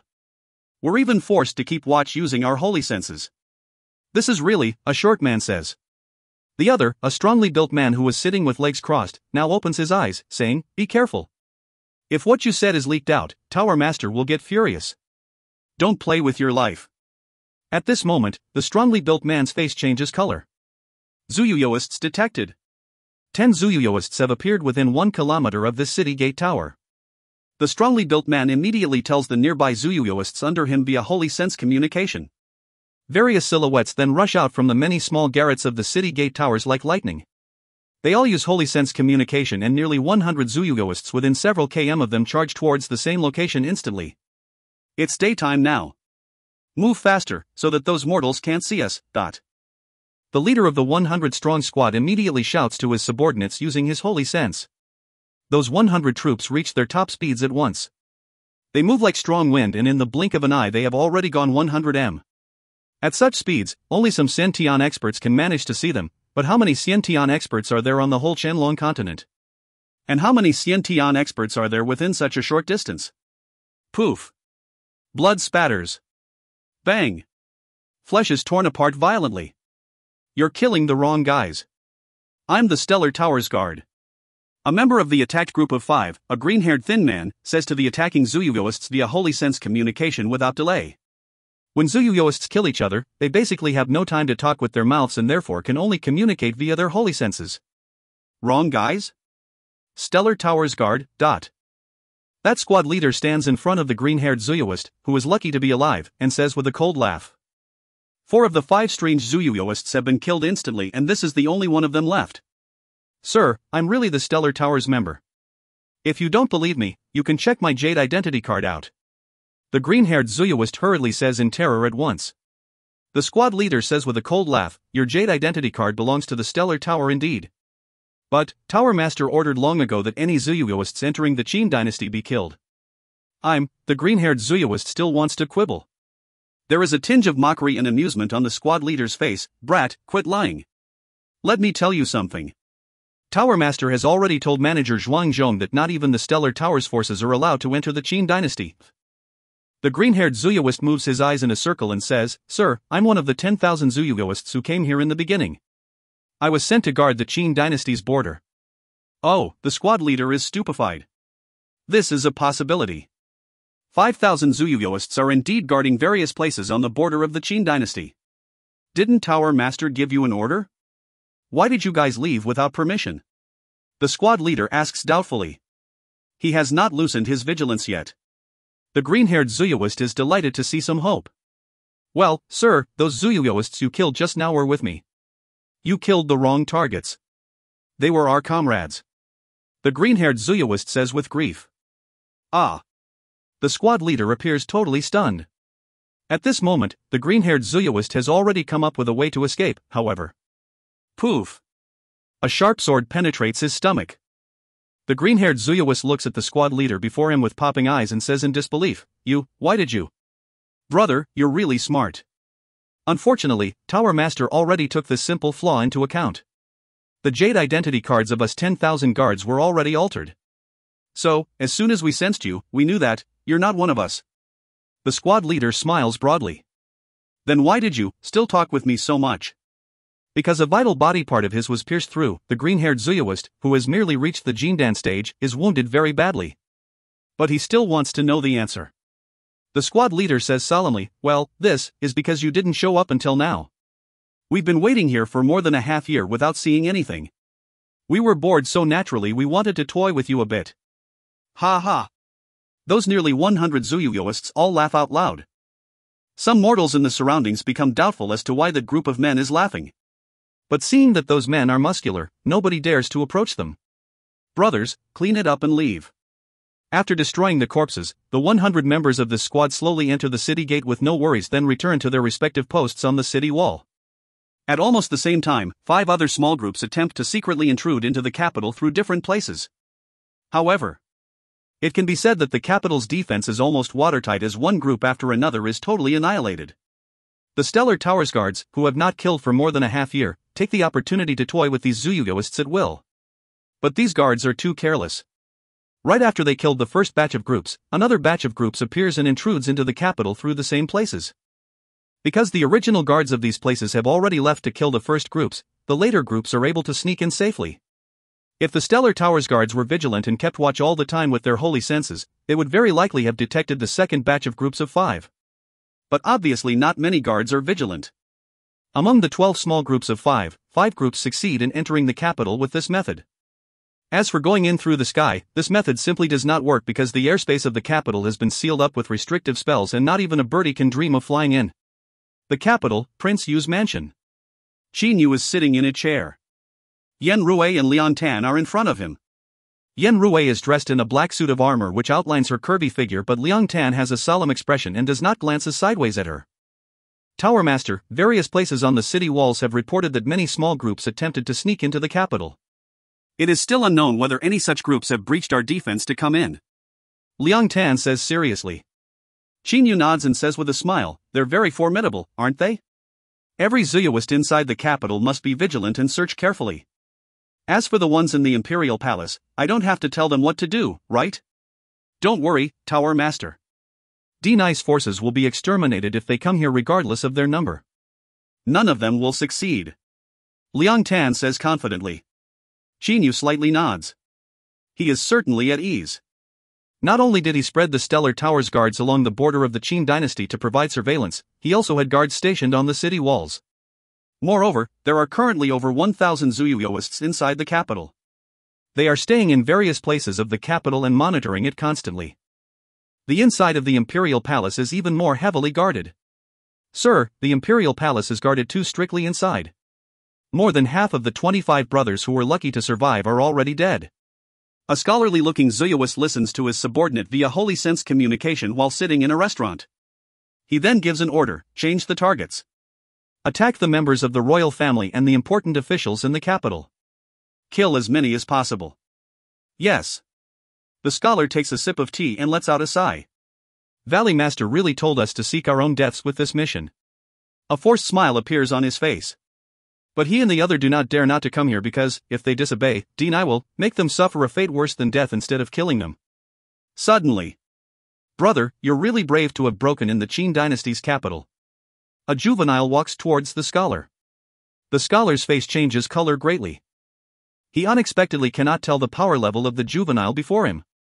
A little late Jindan stage fella like you even dared to break into the capital? You must have a death wish. As this sentence rises in the ears of the scholar, the juvenile also arrives at his side. The scholar, however, remains motionless. This is because he is already dead. This juvenile is none other than one of the 10 company leaders of the 10,000 guards from the Stellar Tower. Roar! A terrifying shout is heard, immediately followed by a series of explosions. More than half of the mansion of the Minister of War has been destroyed. Shoo! Shoo! Shoo! Shoo! Shoo! In an instant, 10 odd silhouettes appear simultaneously in the Minister of War's mansion. Their expressions are very unsightly. Each important high-ranking official is protected by 3 Zuyuyoists, but the Zuyuist who attacked just now was unexpectedly an octopus. When attacked, he changed into his huge true form and self-destructed out of desperation and fury, killing more than half of the Minister of War's family on the spot, including the Minister of War. Sir! Those 3 guards whose duty is to protect the Minister of War are trembling in fear at the moment. Pa! A large man with an ice-cold face violently gives one of them a slap on the face, then says coldly, the 3 of you couldn't even deal with an enemy. If you had held on for a short while, we would have arrived in time. But, you couldn't even hold on for a little while. Prepare to be punished by Tower Master. Hold on? How could they have held on when the enemy self-destructed? These three Zuyuyoists feel greatly wronged. Meanwhile, attacks are launched at various places in the capital. More than half of the 25 Zuyuyoists successful in entering the capital died in the imperial palace, but they had still managed to kill several tens eunuchs, several tens ladies-in-waiting and an imperial concubine in the palace. The nearly 10 remaining Zuyuyoists also succeed in killing several important officials and several hundred ordinary people. Seeing the outcome, Qin has a somewhat unsightly expression. Tower Master, our guards are also at the Jindan stage, so despite their superior number, they could not kill the enemies in one hit.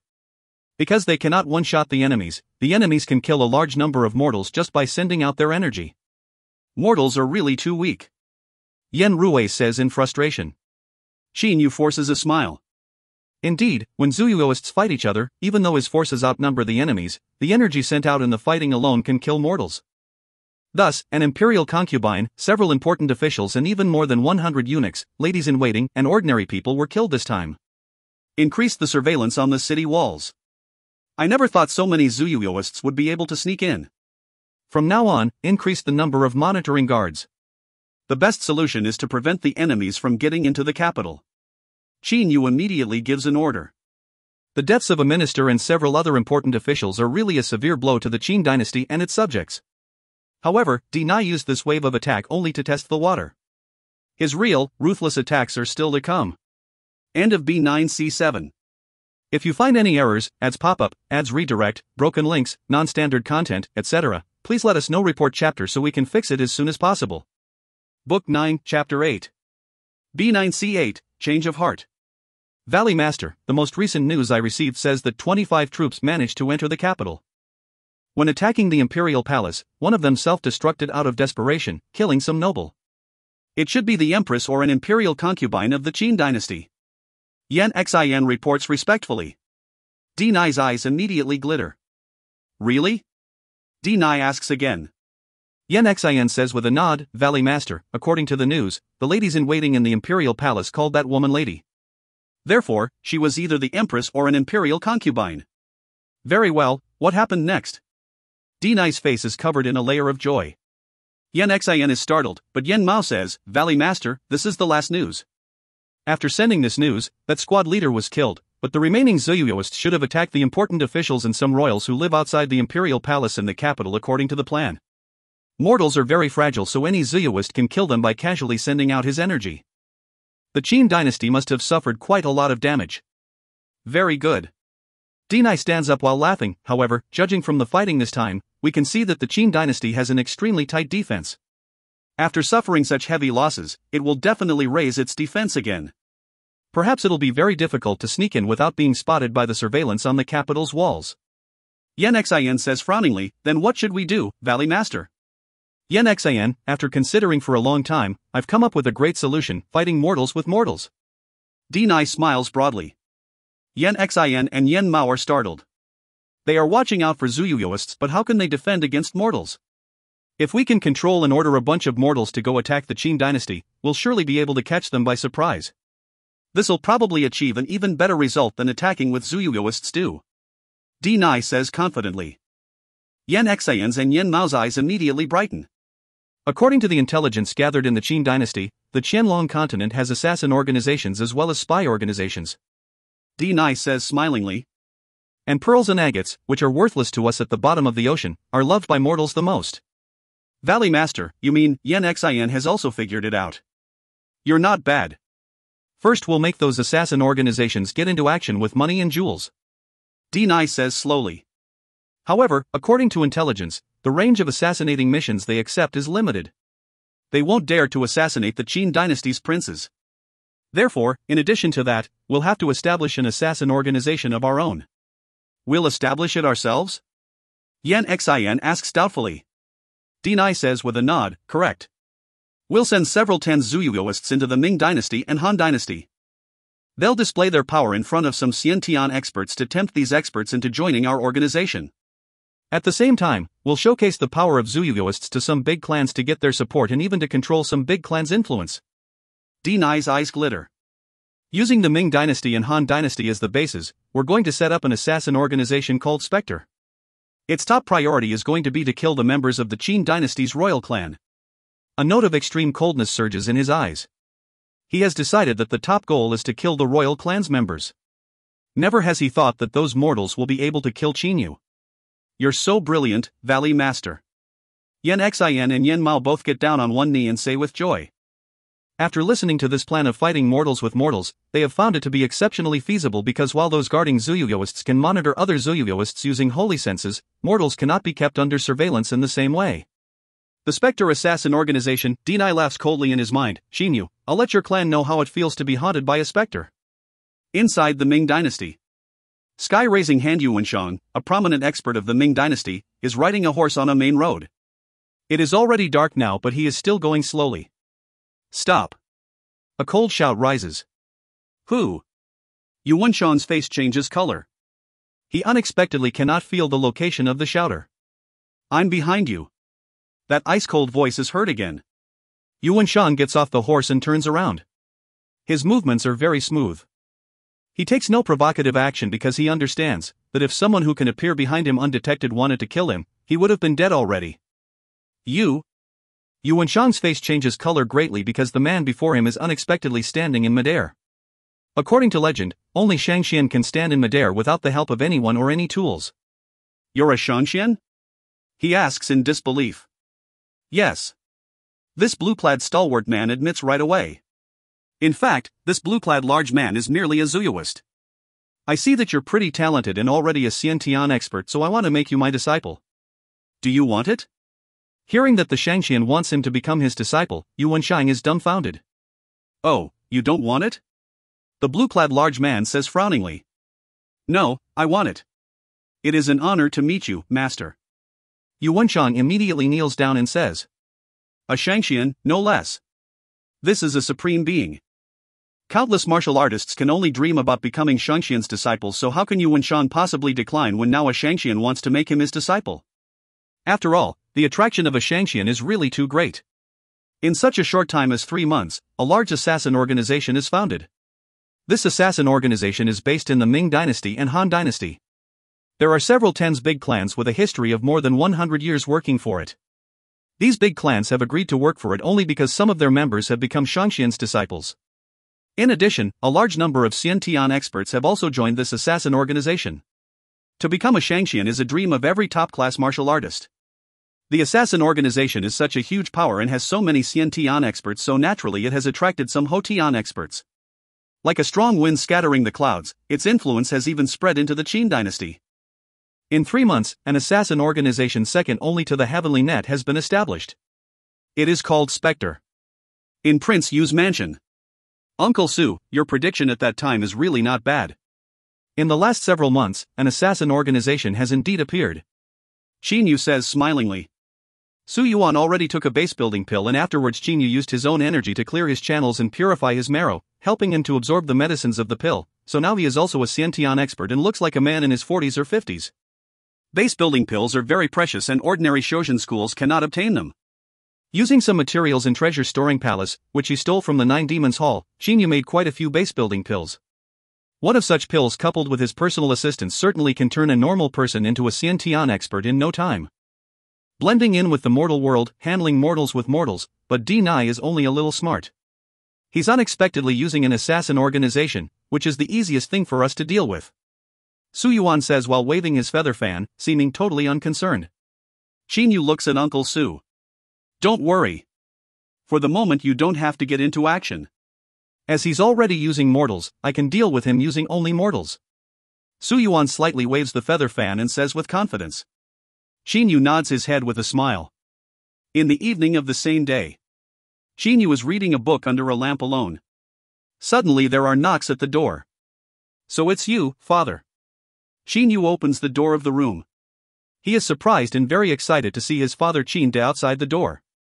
According to Su Yuan's ruse of using political decoys, the ones staying in Pure Forest Garden are simply not Qin De and Fenjiuzi. Actually, Qin De and Fenjiuzi are staying in Prince Yu's mansion. Qin De nods smilingly. Seeing the book on the desk, he says with a smile, "You're still reading books in the evening?" "I'm just bored." Qin Yu immediately sits down on one side. Qin De picks the book up and takes a look. Gain and Loss? This book was written by an authority on Taoism. It can be used as a source of reference indeed. Shinyu says with a shake of his head, Zayashinists respect true power, but the longer I stay in this world, the more mentally tired I am. Reading these books can help me relax a bit. In front of his father, he unconsciously shows his own weakness. Shinyu is strong-willed. It is really unbelievable that a brat who entered the Shojin world not long ago like him has been able to reach his current level. You should take a good break. Don't keep fighting. Shinji says comfortingly. Fighting? Father, I don't want to fight at all, but other people have been forcing me to fight. In the overseas Shojin world, people wanted to kill me. If I didn't want to get killed, I could only kill them. Shinyu takes a deep breath. Shinji of course understands this reason. He is speechless for a while. I've always believed in the saying the weak let their ideals control their actions, but the strong control their ideals with their actions. His expression becomes resolute. When I'm sad and in pain, I'll sing loudly. When I'm scared, I'll go forwards bravely. When my ability doesn't match my desire, I'll remember past successes to summon the courage to try again. I definitely won't let my ideals control my actions, or else I'll probably be killed very soon. Shinyu's eyes glitter. In the underwater Shogya world, I didn't want to kill at first, but I then knew that if I was soft-hearted, I surely wouldn't be able to keep my subordinates under control and they would turn against me. So, I had no choice but to be tenacious and frosty, but at that time I was being hunted. When I was running for my life alone, when I was feeling lonely, when I was feeling weak. I could only recall the happy days in the past and the times when I was with you and brothers to give myself strength again to keep running for my life. I believed there'd eventually be a day when I could free myself. Shinyu clenches his fists, making their blue veins visible. Shinji grabs Shinyu's shoulders. Do I let my actions control myself against my will? I don't know. That day, after knowing that my master was dead and that your and Uncle Feng's arms had been cut off, at first I only wanted to kill Dongfang Yu, but Dongfang Nian refused to hand him over. If I had been soft-hearted, perhaps even more people would bully the Qin clan. So, I had to go against my true feelings. I had to be ruthless and massacre them. Shinyu's eyes are fierce. In my childhood, limit training made me suffer. I didn't want to practice, but I forced myself to practice. Every time I broke through a limit, I would feel comfortable. It was like seeing a rainbow after the rain. I knew that one day I'd eventually get your approval. Your smiles were the rainbow I looked forward to the most. Shinyu gives a smile which is like that of a child. Father, the world of Zayashinists is very cruel. He says with a sigh. Shinji only holds his hands without saying anything. If not for Uncle Lon, I would have had to keep fighting and killing people. Otherwise, I wouldn't be able to take revenge even if my relatives were insulted. Shinyu says in a low voice. He feels very grateful to Uncle Lon. Because of Uncle Lon, he has been able to relax a bit and act in accordance with his true feelings. This is a world of the strong. If Shinyu is not the strongest, he can only act against his will. I didn't want to kill, to act cold, to be ruthless and to be bloodthirsty, but there was nothing I could do. Every time I was alone, I would feel a pain in my heart. But even though it was hard to bear, I had to play it cool on the outside or put on a smiling face because I'm the Tower Master. I can't lose my nerve, be in fear or be weak. I've got to appear resolute, cold, and merciless. Shinyu looks at his father and laughs in a low voice. But then he says as if sobbing, Father, do you know how it feels? I know, I know. Shinji's heart is also in pain. In the past. Even when experts of the Azure Dragon Palace and the Blue Water Mansion, two powers which have been in existence for several thousand years, saw Shinyu, they all could not help admitting that he was determined and cold and that he would even be able to face a collapsing huge mountain smilingly. The experts such as Azure Dragon, Old Freak Three-Eyed, Reverend Yan Su and Ed have even been living in this kind of environment for several thousand to 10,000 years, starting from when they were little. It is normal for them to be tough and merciless. Shinyu, however, is different from them. He stepped into the underwater Shogya world when he was already 20 years old. When he was little, he was in the company of his close relatives. At Misty Villa, he was taught by Grandpa Lien. He has a kind and passionate nature. However, he became the victim of circumstances. When he was a child, he pushed himself to the limit to improve his power and get his father's approval. In the end he was successful and almost perished together with Wu Xing. Then he went into the underwater Shouyo world and had to act against his will once more to adapt to this world of Zuyuyoists. The weak let their ideals control their actions, but the strong control their ideals with their actions. If not for the saying supporting my inner world like a column at the bottom of my heart, perhaps I would have collapsed long ago due to being unable to stand acting against my will, but Xin Yu's eyes glisten with tears. After releasing the repressed pain in his heart, he cannot control his emotions. Xin looks at his son, his emotions running high in his heart. You can't keep everything at the bottom of your heart. Do you understand? You have to tell me your feelings at home, and your friends outside. Don't suppress all of them in your heart. Xin Yu takes a deep breath, then gives a smile. Father, I've been lucky to be helped by Uncle Lun. If he didn't help me, that would mean fate is fair to me. But, my life is mine, so I must be my own master. Xin Yu stands up and opens the room's door. Likewise, I must continue to act against my will because I want to become the strong. Xin Yu's voice is very unyielding. He walks out of the room and raises his head to look at the bright stars in the sky. He talks to himself inwardly. I can't stand seeing my relatives insulted and suffering, so I must become the strong enough to protect them. Smiling, collected, tough and bloodthirsty, this is how I should be. Weakness and soft-heartedness can only be buried in my heart. Definitely. Xin Yu's expression becomes even more resolute. End of B9C8. If you find any errors, ads pop up, ads redirect, broken links, non-standard content, etc., please let us know. Report chapter so we can fix it as soon as possible. Book 9, Chapter 9. B9C9, Location of the Tribulation. The weak let their ideals control their actions, but the strong control their ideals with their actions. Acting against the will. Xin Yu must go on this way until the day when he stands at the top of the world and nobody can threaten him. Only then will he be able to do whatever he wishes freely. From the door of the room, Xin De calmly looks at Xin Yu, who is looking up at the starry sky in the courtyard. Xin Yu is watching the stars in the sky, but the look in his eyes is extremely resolute. Suddenly he gives a faint smile. Has the meteoric tear also felt the change in me? In the future, no matter what happens, I'll still deal with it calmly, even if the sky collapses and the ground shatters. He feels that the energy of the meteoric tear has changed and that the connection between him and the meteoric tear seems to have deepened by one level. In an instant, Xin Yu's mental state also transforms. Mental state of the middle Kongming stage? 6 and 9 heavenly tribulation in 5 months? A faint smile appears on the corners of Xin Yu's mouth. When his mental state has suddenly reached the middle Kongming stage from the early Kongming stage, he has also suddenly sensed the long-awaited 6 and 9 heavenly tribulation. It is going to come exactly 5 months later.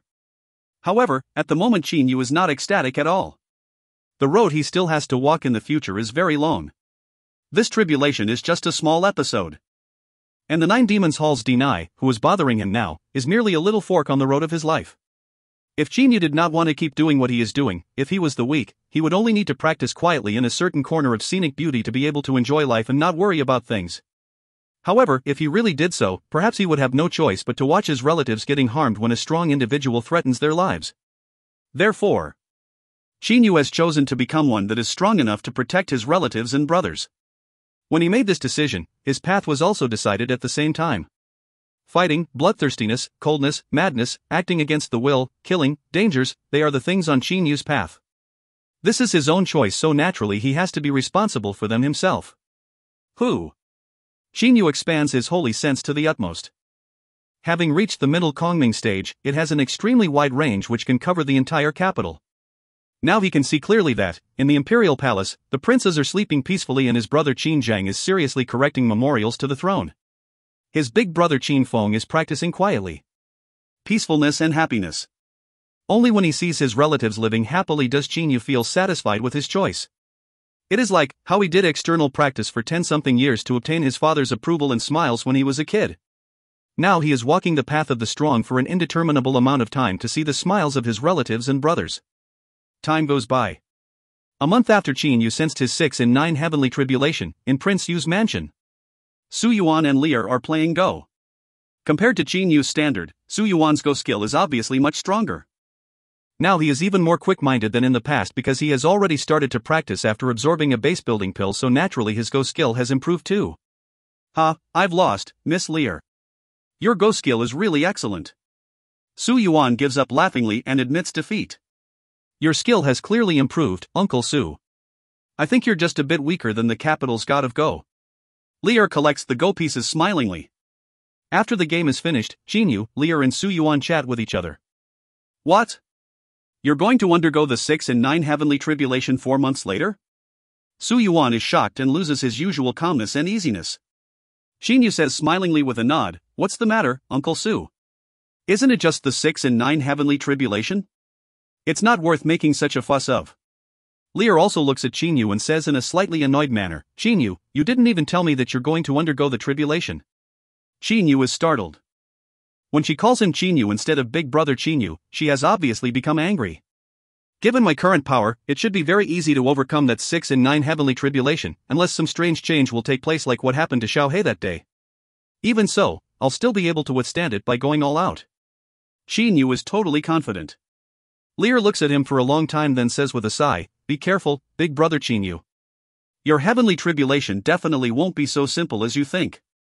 Su Yuan, however, says, Xiaoyu, I've just come up with a plan which can easily lure Deny out and even kill him. Oh? His eyes brightening, Chinyu says, quickly tell me, Uncle Su. Don't beat around the bush. What's actually your good plan? As long as this Deny fella isn't terminated, I always feel a little anxious. Su Yuan waves his feather fan and says confidently, Xiaoyu, according to what you said, you and Ho Fei are the ones that Deny fella wants to kill the most because you two killed his brothers. But his power is weaker than yours, so he basically has no chance at all. Therefore, you'll only need to leak the info that you're going to go through the tribulation to him. Su Yuan looks at Chinyu with sureness. Chinyu's eyes brighten. Ah, that's right. Deny hates me and Fei Fei the most, but he's got no chance, so he's hiding like a turtle at some place in the underwater Shouyo world. If he knows the time and location of my tribulation, he'll definitely come. Chinyu has already thought carefully about Deny. Life and death? For the sake of revenge, Deny absolutely will not care about them. He wants to kill the Qin clan's members only to make Chinyu grieve. How can that possibly compare with hurting Chinyu physically to vent his hatred in person? That won't do. However, Lear says coldly. Chinyu is startled. Chinyu, you can't be careless about taking on this tribulation. As I already told you long ago, this 6 and 9 heavenly tribulation definitely won't be so simple as you think. Didn't you see Xiaohei's 6 and 9 heavenly tribulation? If you lure Deny to you, and if he takes advantage of you going through the tribulation to attack you, you'll be in real mess. Her eyes are filled with urgency. Chinyu's heart warms up. Don't worry, Miss Lear. I devised this plan so naturally I won't let Xiaoyu face danger. When the times come, I'll let Ho Fei, the most powerful among us, hide on one side. If Deny appears, Ho Fei will smash him dead immediately. Su Yuan says indifferently. But Lear says, smash him dead? That Deny isn't as powerful as Fei Fei, but he's eager to get revenge. He'll definitely resort to every means. If he explodes himself, maybe he'll be able to affect Chinyu. Besides, going through that tribulation will be extremely dangerous. So, if something unexpected happens, that'll be terrible. Su Yuan is startled, then looks at Chinyu. Xiaoyu, this plan of mine is a bit too audacious. Let's not use it for the time being.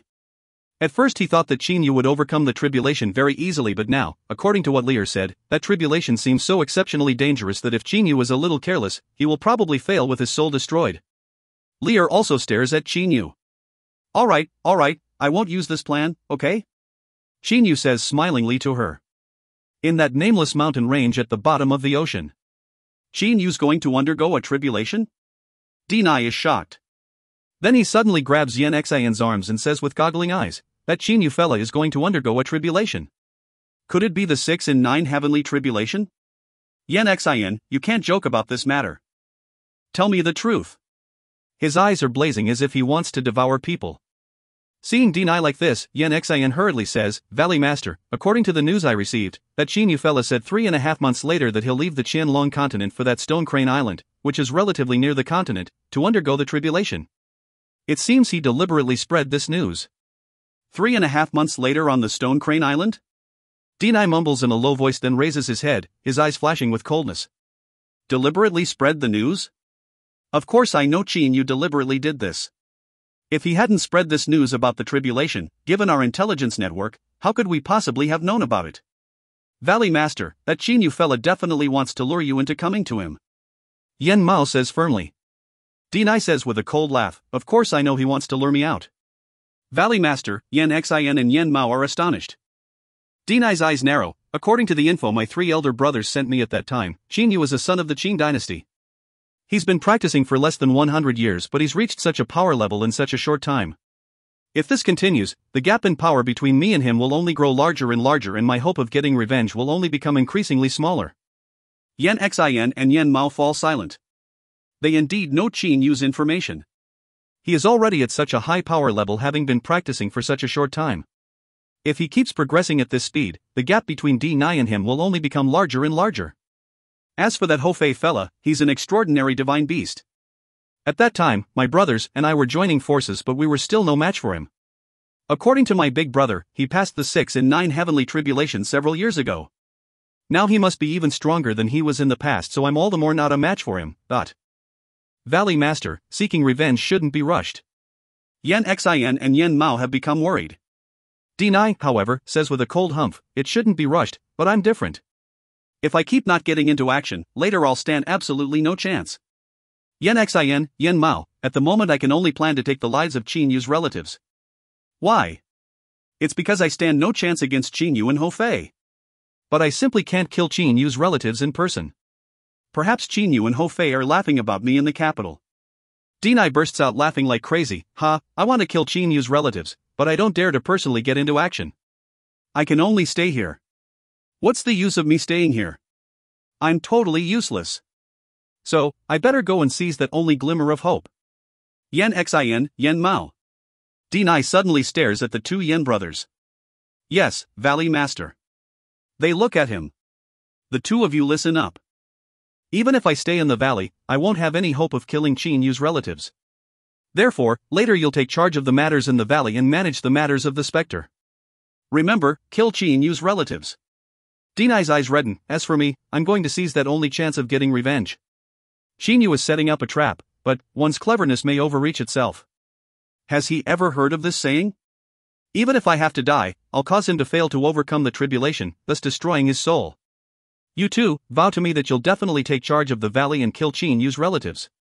D9 stares at Yan Xin and Yen Mao. He is forcing them to make a pledge because after Zionist make a pledge, they cannot go back on their words.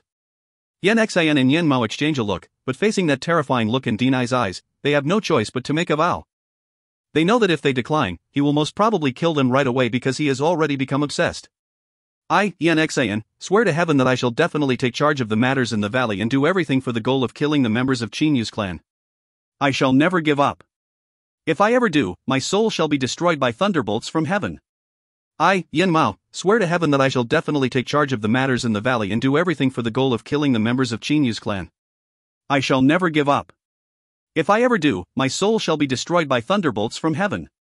The two brothers make a vow at the same time. Very good, extremely good. When D9 sees this, his face is full of a smiling expression. From now on, I'll isolate myself to make some secret offensive weapons. I'll leave the matters in the valley to you. When that day comes, I'll appear by myself. Remember, don't ever disturb me. He makes a wave of his large sleeve and leaves immediately. Yan Xin and Yen Mao exchange a look, feeling bitter in their hearts. At first they plan to, in case D9 dies that day, abandon everything to live peaceful days. But now they have been forced into making a pledge by D9, so even if they were allowed to violate it, they would not dare to. Prince Yu's mansion.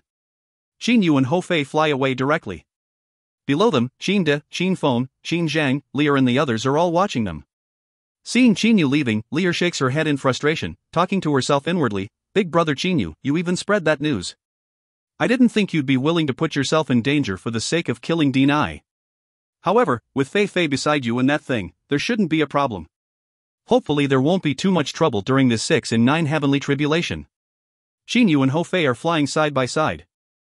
Fei Fei, after reaching that stone crane island, you'll keep your holy sense spread out all the time. If that D9 fella appears, just smash him to death right away for me. Though I'm not afraid of him, I feel what Lear said is right. This 6 and 9 heavenly tribulation will very likely exceed my expectations. Qin Yu's expression is solemn. Don't worry, big brother. No matter what happens, I won't let that D9 fella touch you. Hofei says confidently. Qin Yu gives a smile. Actually, in his heart, he has always looked down upon D9. If this was D Long or D Jian, he would have to pay a little bit attention, but this is D9, so the danger level is naturally lower. Moreover, a post-6 and 9 heavenly tribulation Hofei would even be able to handle D Long and D Jian with a blow of his stick if they personally came there. This time Xiao He does not go because Qin Yu forced him to stay behind to protect Qin De and the others. He was worried that D9 would take advantage of the fact that there would be too few experts in the capital to attack the capital, which would be terrible. After flying out of the Qianlong continent and going south for some time, they see an uninhabited islet. There is a naturally formed mountain peak which looks very similar to a crane on this islet, so it is called the Stone Crane Island. This island is also the location Xinyu has chosen to undergo the tribulation. End of B9C9. If you find any errors, ads pop-up, ads redirect, broken links, non-standard content, etc., please let us know. Report chapter so we can fix it as soon as possible. Book 9, Chapter 10. B9C10, The Sixth Thunderbolt. The Stone Crane Island. Xinyu carefully takes out from his spatial ring 6 chunks of green wood. All of them are glistening with a green light. Obviously they are not ordinary objects. He then sticks the 6 chunks of green wood in 6 different places around him and executes hand signs and restrictive spells, setting up a large formation. On one side, Hofei whispers, "Oh my, big brother, this is the 6 Origins defensive wood formation." Xinyu, however, pays no attention to him. The 6 Origins defensive wood formation is a top-class large defensive formation. I asked Sis Lear for 6 chunks of defensive wood, but she said she didn't have enough. It turns out she kept them for you. Hofei says in a very resentful manner. Xinyu does not pay attention to him, but there is a smiling expression on his face. This 6 Origins defensive wood formation was given to him by none other than Lear before he left. Previously, he had also prepared some defensive formations, but the gaps between them and this formation are really great. In fact, it is not difficult to set up this 6 Origins defensive wood formation at all. The only difficult thing is to gather defensive wood. A chunk of defensive wood can compare with a top-grade crystal, not to mention 6 chunks. Let's not activate the defensive function of the formation for the moment. It won't be late for me to wait until the 6th Thunderbolt to use it. Xinyu makes a decision in his mind. To him, the attack of the lightning in the beginning should be very simple to deal with. Therefore, it is not worth using this formation in the beginning either. There are still 3 days until the tribulation, so Xinyu sits down with legs crossed in the formation and waits in meditation. Hofei is almost bored to death, but he can only roam about the Stone Crane Island, then lie down on one side, cross his legs and rest. Kaka, the stone door opens. A cold, sinister aura spreads out as D9 walks out of the secret room. Compared to before he went into this room, now he is a bit colder and his killing intent is a bit stronger. The air about him alone is frightening. Valley Master. Yen Xin and Yen Mao immediately say with respect. For the past several days, they have been waiting for D9 to come out. After all, they also know that Xinyu is going to undergo his tribulation within a couple of days. Yen Xin, Yen Mao, tell those 6 guardians to come here. D9 gives an order in an ice-cold voice at once. Yes. In just a while, the 6 guardians in the valley arrive in front of D9. All of them appear very respectful. Today, I'm going to leave the valley to go kill Xinyu. D9's words immediately shock the 6 guardians, but his facial expression is still cold. He continues, the 6 of you will have to sincerely listen to the 2 Valley Vice Masters' orders and do everything for the goal of killing the Qin clan's members. The 6 guardians respectfully take the order at once. D9, however, says with a cold laugh, this time, it's hard to tell if I'll live or die. Even though you've accepted the order like that, I'm still not at ease. So, you have to take a vow right here, right now. The fate of anyone who refuses is easy to imagine. Those 6 guardians are very terrified, so they all take a vow without delay. Bound by the vow, they will not dare to disobey the order at will. Very well. Remember, if someone becomes a betrayer, the others can kill him. D9 gives several mad laughs. His body then disappears before everybody's eyes with a movement. The 6 guardians and the 2 Valley Vice Masters look at each other but do not know what to say. D9 is quietly waiting in an area of water far from the Stone Crane Island. Xinyu, I spent great amounts of materials to make so many offensive talismans and offensive cards. I want to see how you can survive the tribulation. At the bottom of the ocean, the look in D9's eyes is very cold and sinister. Originally he was only at the middle Dongshu stage, but, fueled by his hatred, he has unexpectedly broken through that limit to reach the late Dongshu stage. This is also one of D9's trump cards to get revenge this time. Hopefully Big Brother Xinyu doesn't make any insurmountable mistakes while going through this 6 in 9 heavenly tribulation. Lear is walking back and forth frowningly in her room. Even she cannot calm down for the moment. The Stone Crane Island. At first the sun was shining brightly high in the azure sky. But in just a moment, the sky seems to drop down by 1 level. The entire part of it within several thousand li of the Stone Crane Island becomes dark red, and the vertical axis of this dark red sky goes through the island. Xinyu, who is sitting with legs crossed and eyes closed, opens his eyes and looks up. The 6 in 9 heavenly tribulation is already starting. He stands up, focusing his entire attention on the tribulation. Fierce winds suddenly blow.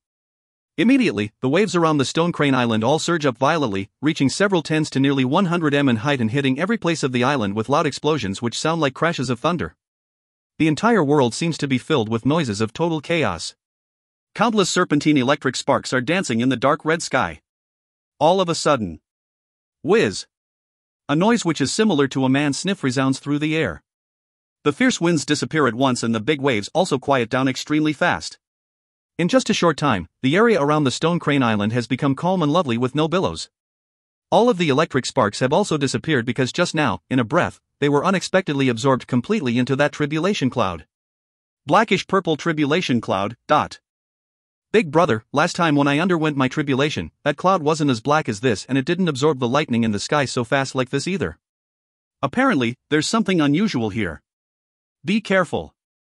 Ho Fei warns from the distance. Xin Yu nods his head and takes a look at the 6 chunks of defensive wood on the ground around him. At the moment, the defense of the formation has not been activated yet. Diamond cuts diamond. This top-class defensive formation certainly must be used at the last moment to protect against the attack of the 6th Thunderbolt. Fei, observe carefully using your holy sense for me. If you discover any traces of that D9 fella, kill him right away. Your mission is to kill D9. Don't get distracted. Xin Yu says via holy sense communication, then begins to prepare to take on the Thunderbolts.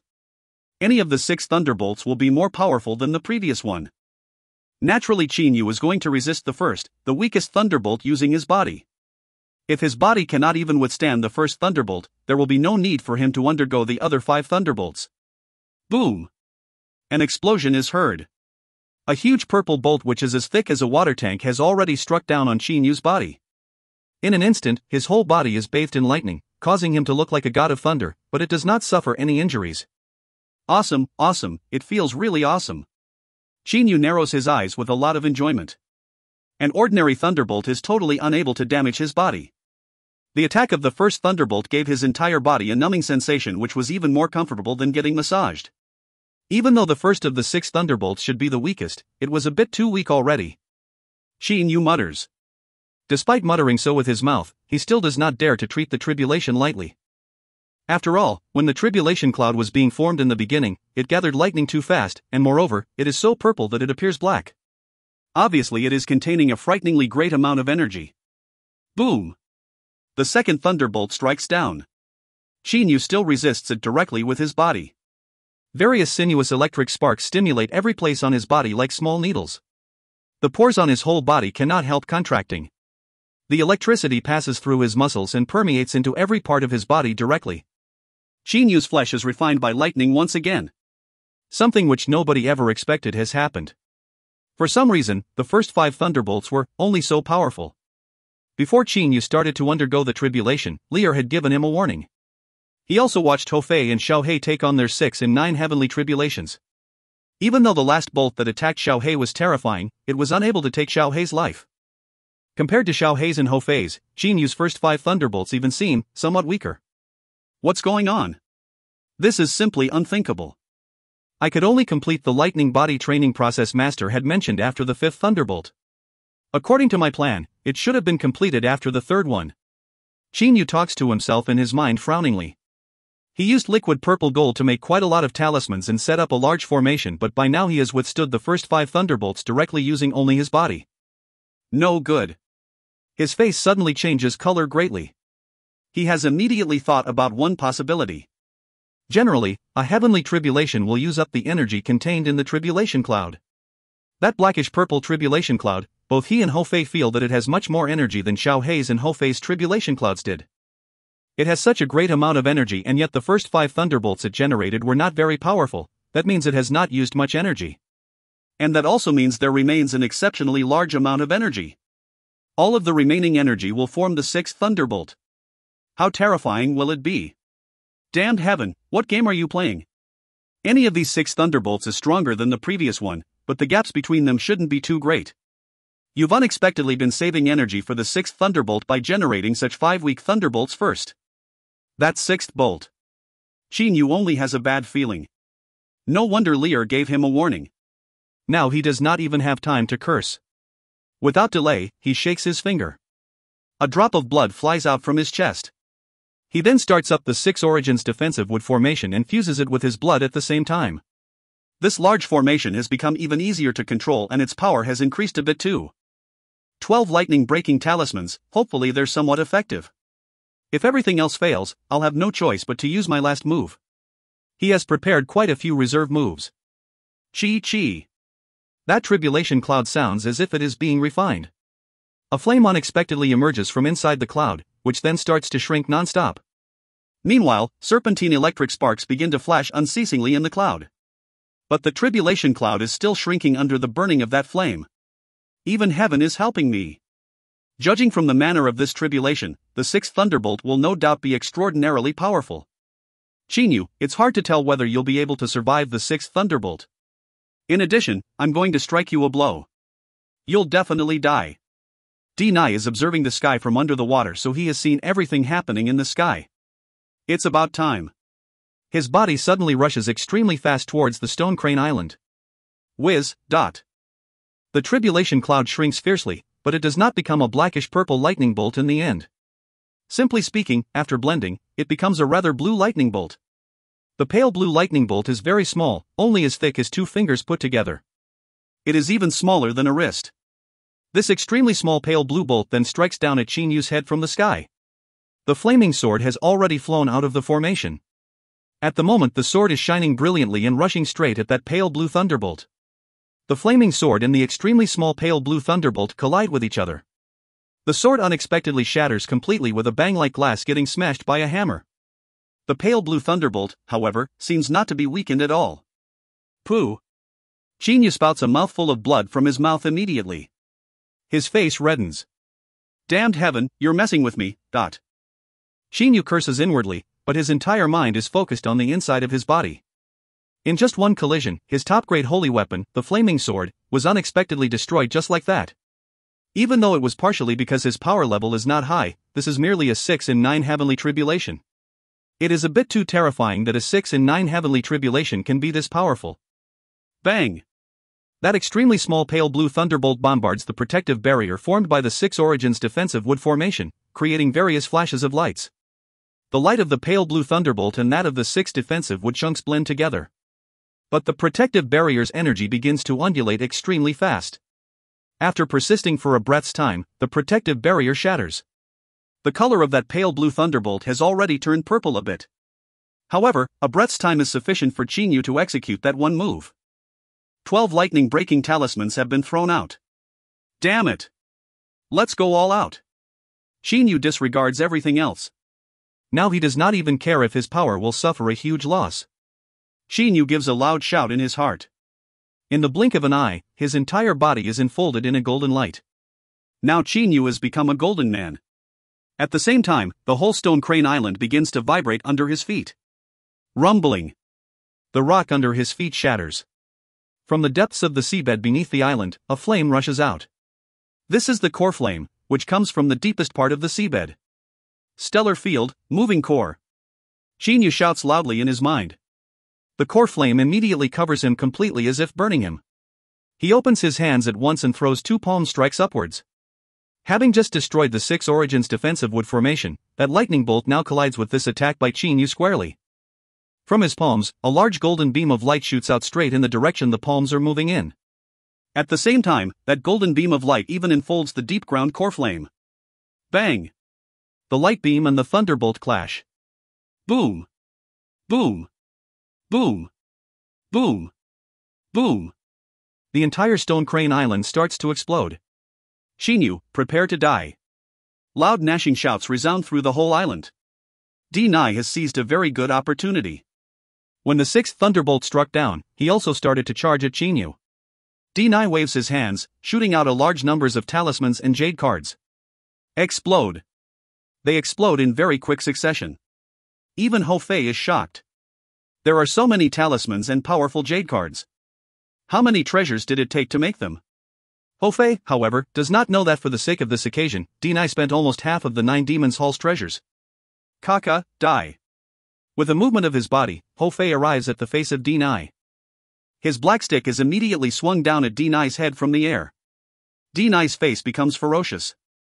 He figured out long ago that this is a trap, but he had no choice but to come here because this is his only hope. Ah! D9 instantly transforms into a huge purple demon aquatic dragon, whose body is not only very long but is also very thick. Ho-Fei's black stick smashes onto the purple demon aquatic dragon's waist squarely. Taking such a powerful, heavy strike, the aquatic dragon twists his waist to neutralize the offensive force as much as possible. But his scales are still shattered, causing his blood to flow out. Taste another stick. Ho-Fei swings his stick at D9 again. The latter suddenly lets out a dragon cry. A golden beam of light shoots straight at Qinyu from his mouth. Unexpectedly stop. When the sixth thunderbolt and Qinyu's strongest attack collide, they unexpectedly stop for a moment, during which it seems the whole world stops and time freezes. However, boom! The golden beam of light is shattered. The core flame is scattered all over the place. That thunderbolt, which has become blackish purple, strikes upon Qinyu's palms, which are being held high. Qinyu's hands are wearing the flaming gloves, which are flashing with a dazzling light. His stellar energy has reached the utmost limit. However, a flying sword shoots at him at the same time. Bang! Qinyu tries his best to resist the thunderbolt with his hands. Owing to the flaming gloves and his stellar energy, he unexpectedly can hinder it again. Poof! Because Qinyu has no time to dodge, the flying sword pierces through his chest. At this very moment, the flying sword penetrating his chest causes the stellar energy in his body to shake once. The flaming gloves are no longer charged with stellar energy and therefore are unexpectedly blown to pieces right away. Qinyu's hands and arms are also struck so hard they are scorched and blackened immediately. Die! Seeing this scene, an extremely furious Ho-Fei enters berserk mode without delay, turning into a giant. Holding the huge black stick and using his brute force, he takes a swing at the purple demon aquatic dragon. However, at this moment, a golden beam of light shoots out from the aquatic dragon's mouth. Bang! Enraged, Ho-Fei turns the aquatic dragon into minced meat with his huge black stick at once, causing blood to splatter over a large area. The physical body of this purple demon aquatic dragon is now dead as dead can be. However, the golden beam of light shooting out from its mouth a moment ago is a Yuanying, small and holding a short sword. This Yuanying is none other than D9's. And the short sword is a top-grade holy weapon. For the sake of vengeance, even though originally D9 had only one top-grade holy weapon, he used his own top-grade crystals to make another top-grade holy weapon. No matter what happens, no matter the cost, he wants to kill Qinyu. Whiz! A Yuanying can ride a sword much faster than its physical body can. Ho-Fei smashed the body of the aquatic dragon just a moment ago, but it is already too late when he notices the Yuanying. Qinyu, die! D9's eyes are blazing very fiercely. The entire Yuanying starts to burn. It has reached its top speed, so even if Ho-Fei risks his life, he will still not be able to catch up with it. Turning into a dazzling meteor, D9 collides with Qinyu. By now, that blackish-purple thunderbolt has already shattered Qinyu's hands and scorched and blackened his whole arms, covering his entire body in blood. The self-destruction of D9's Yuanying, the stab of a top-grade holy weapon and the attack of the blackish-purple thunderbolt eventually cause a frightening explosion. Boom! The sound of the explosion shakes the sky. The stone crane islet is unexpectedly blown up completely. Ocean waves immediately sweep across the whole island. Shattered stones are scattered around, but there is not even a trace at the location of the explosion. Big brother! Ho-Fei shouts himself hoarse, then expands his holy sense to search carefully like mad. End of B9C10. If you find any errors, ads pop-up, ads redirect, broken links, non-standard content, etc., please let us know. Report chapter so we can fix it as soon as possible. Book 9, Chapter 11. B9C11, Protective Magic Treasure. At the moment, Ho-Fei's face is full of anxiety while his heart is filled with regret and anger. He still remembers that in the beginning he beat his chest in front of Qinyu and guaranteed that he would definitely be able to kill D9 with ease and not let D9 harm Qinyu in the least. However, in the end he was careless and underestimated the opponent's resolution. Actually, Ho-Fei cannot be blamed because when Xiationists fight each other, no one will immediately leave their physical body with the Yuanying when the fight has not been started yet. Generally, a Xiationist will only flee their physical body with the Yuanying when they know that they are going to lose. However, this time, as soon as D9 transformed into a purple demon aquatic dragon, he spit his Yuanying out from his mouth instead of exchanging blows with Ho-Fei. Only when Ho-Fei destroyed D9's physical body with a blow of the stick did he notice that D9 had already run away with the Yuanying. The most important thing is, D9 was so resolute in his actions that he immediately burnt the Yuanying and charged at Qinyu at his fastest speed. It was a sword-riding Yuanying and, even worse, a burning Yuanying. Such speed was impossible for Ho-Fei to catch up with. He could only watch that sky-shaking explosion with wide-opened eyes. Big brother, Big brother! Ho Fei shouts loudly, his expression filled with worry. At the same time, he spreads his holy sense out to search carefully. But no matter how hard he tries, he cannot discover even a tiny trace of Qinyu. In fact, Ho Fei's soul level has been improving at average speeds, therefore his soul simply cannot compare with Qinyu's. The ocean's water is splashing over the shattered island, whose many trees have all been broken and their branches are floating on the water surface. The island has become an area of destruction. And Ho Fei is standing on this almost completely ruined island. Lustrous tears are glistening in the corners of Ho Fei's eyes. He clenches his fists. Boom! Ho Fei's entire body goes into the water. In just a while, he resurfaces at a place several tens li away and takes a look around. He then re-enters the water. Ho Fei keeps searching non-stop, sometimes on the water, sometimes under the water. 2 hours, 4 hours. 6 hours has passed. It has been 6 whole hours. During these 6 hours, Ho Fei has been going in and out of the water searching carefully unceasingly. However, all his efforts have come to naught. Bang! Water splashes in all directions as a body emerges. It is none other than Ho Fei. Ho Fei's eyelashes are totally drenched with beads of water. Even though he is gasping for breath non-stop, he still looks around. However, the only things he sees are the boundless ocean and some floating branches of those broken trees. There are no signs of anybody. Where have you gone, big brother? Standing on the surface of the water, Ho Fei murmurs in a low voice. Even if Qinyu died after that explosion, his body should remain. Why not even his corpse can be seen? Could that explosion have reduced his body to ashes? Ho Fei does not believe in this possibility. Drip, drip. One drop of blood after another slowly falls on the ocean surface from his hands. This is because he is clenching his fists so tight that his fingernails have pierced into his palms. Ho Fei, however, does not feel anything and exerts even more strength in his fists. In Prince Yu's mansion of the Qin dynasty. Father. Qin Zheng bows and says to Qinda. Qinda raises his head to take a look, then immediately forces a smile and says, "So it's you, Zhenger. Recently, is the border between the Ming dynasty and our Qin dynasty still calm?" "It's calm. The Ming dynasty is now very well behaved." "Right, father, Xiaoyu has to undergo a tribulation, doesn't he? I wonder if he's succeeded by now. Have any messages been sent back?" Qin Zheng asks Qinda. "There's been no message, but he'll definitely succeed." Qinda says very firmly. He'll definitely succeed." Qin Zheng says with a nod. Despite saying so, both of them are not totally confident at the bottom of their hearts. Before Qinyu returns, it is simply difficult for them to rest easy. Miss Lear and her lady-in-waiting, Shuer, are chatting. Even though they are chatting, Lear suddenly falls into a trance. "Milady, are you all right?" Shuer shakes Lear's arm and asks, her big eyes widening. "Ah." Lear wakes up at once and says hurriedly, "It's nothing. It's nothing. I was just thinking about something." Shuer says with a mischievous wink, "Tee-hee, you were thinking about the prince, weren't you?" "Nonsense." Lear says with shyness and anger, but her face cannot help slightly reddening. "I talked nonsense." "I talked nonsense, all right?" Shuer says laughingly. Lear gives a smile, but she is wishing in her heart, "Big brother Qinyu, please don't have any accidents. You must successfully go through the tribulation and return safely." Ho Fei is sitting with legs crossed on the water surface waiting quietly. His face is impassive as if it is carved out of rock. Bang! A noise suddenly rises. At the same time, water is splashed in all directions. The calm ocean surface quickly starts to undulate.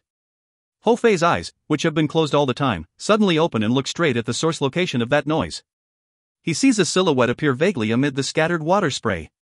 That familiar figure, that familiar smile and that familiar look. "Big brother." Ho Fei stands up abruptly. Fei. Qinyu smilingly arrives at Ho Fei's side with a movement of his body. Now Ho Fei is so excited that his eyes redden.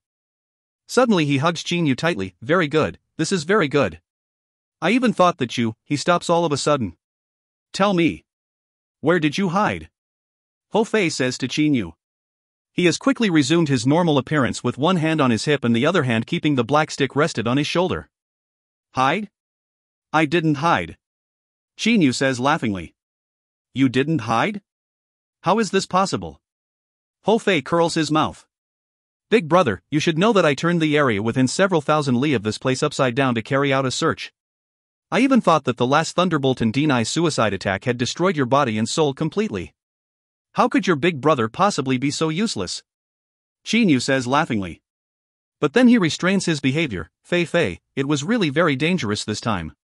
Recalling the sixth Thunderbolt he faced in Denai's self-explosion, Chinyu is still a bit frightened.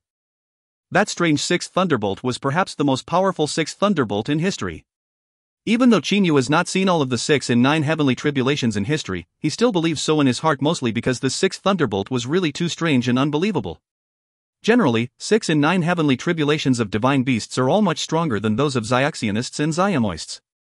Hou Fei's and Xiao Hei's 6 and 9 heavenly tribulations were already extremely formidable.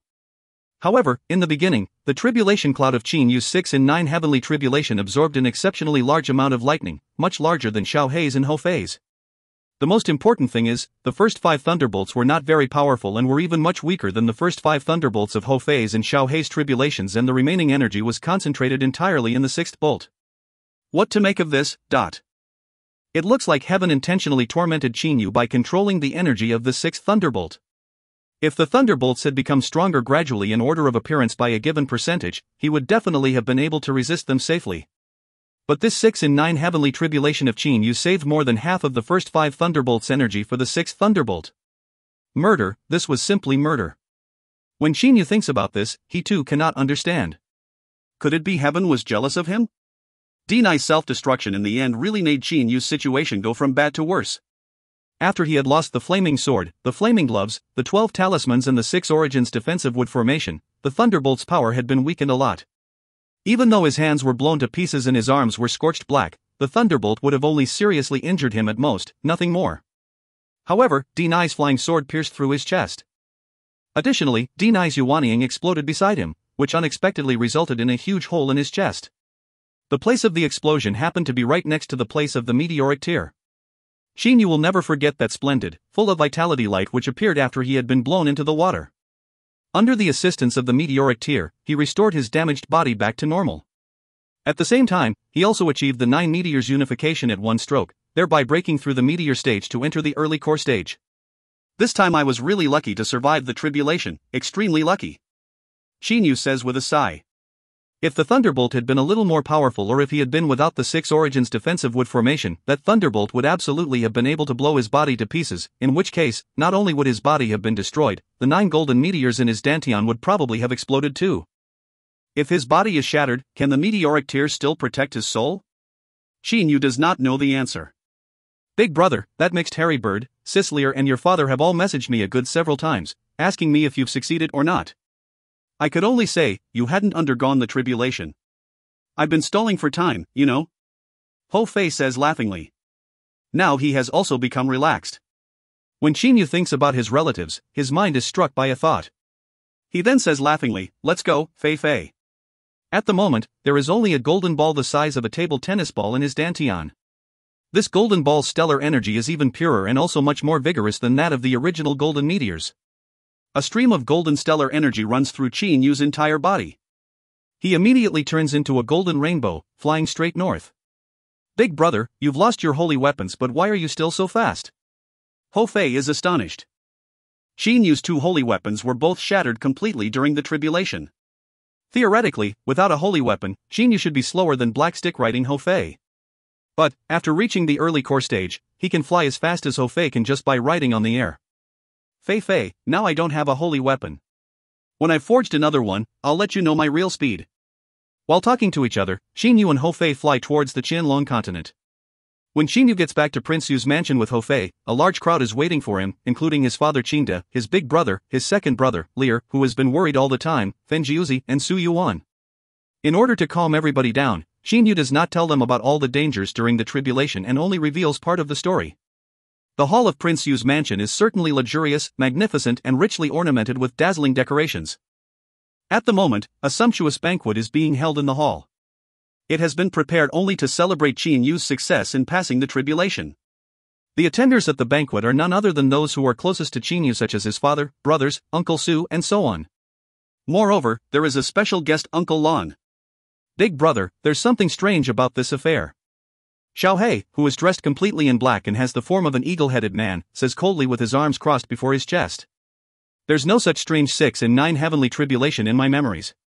All Zionist know that each thunderbolt of a heavenly tribulation is more formidable than the previous. But the difference in power is only that much. It can't be too extreme. However, your 6 in 9 heavenly tribulation unexpectedly had very weak first 5 thunderbolts and concentrated most of its energy in the 6th bolt, making this one terrifyingly powerful. This is simply an impossible thing and shouldn't have happened. Heiyu's sharp eagle eyes are flashing non-stop. Nobody knows what he is thinking. Ho Fei nods his head. The others do the same, except for Lear, who is pondering while frowning deeply, and Uncle Lon, who is frowning slightly. My 6 in 9 heavenly tribulation was so strange. But let's forget it.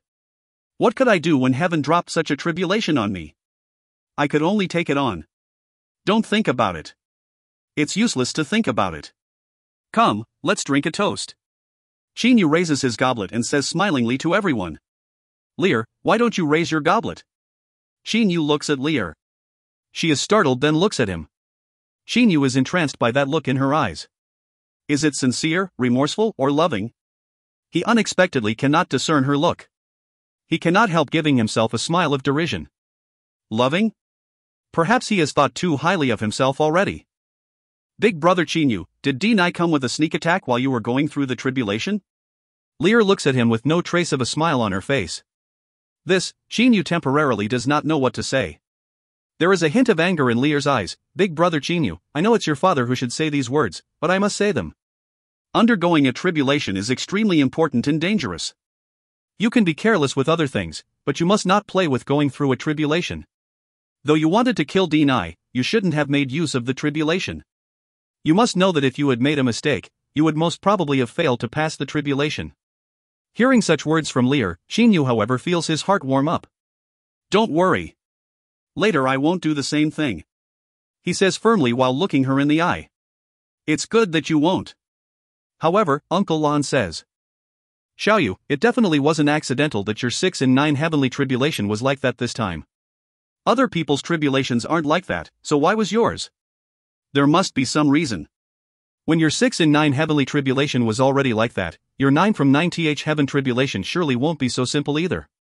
Later on, you must be careful when you go through a tribulation. Yes, Uncle Lon. Xinyu always listens to Uncle Lan's words with absolute sincerity.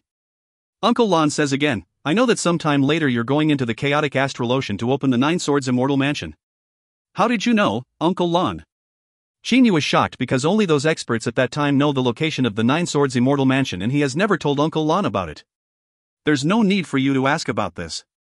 I also know that a Jade Sword lets 2 people go. Your Stellar Tower can send 2 people. I think you and Lear should go. You'll definitely benefit a lot from her going with you. Uncle Lon says indifferently. Xinyu is extremely shocked in his heart. Uncle Lon, Lear can't protect herself.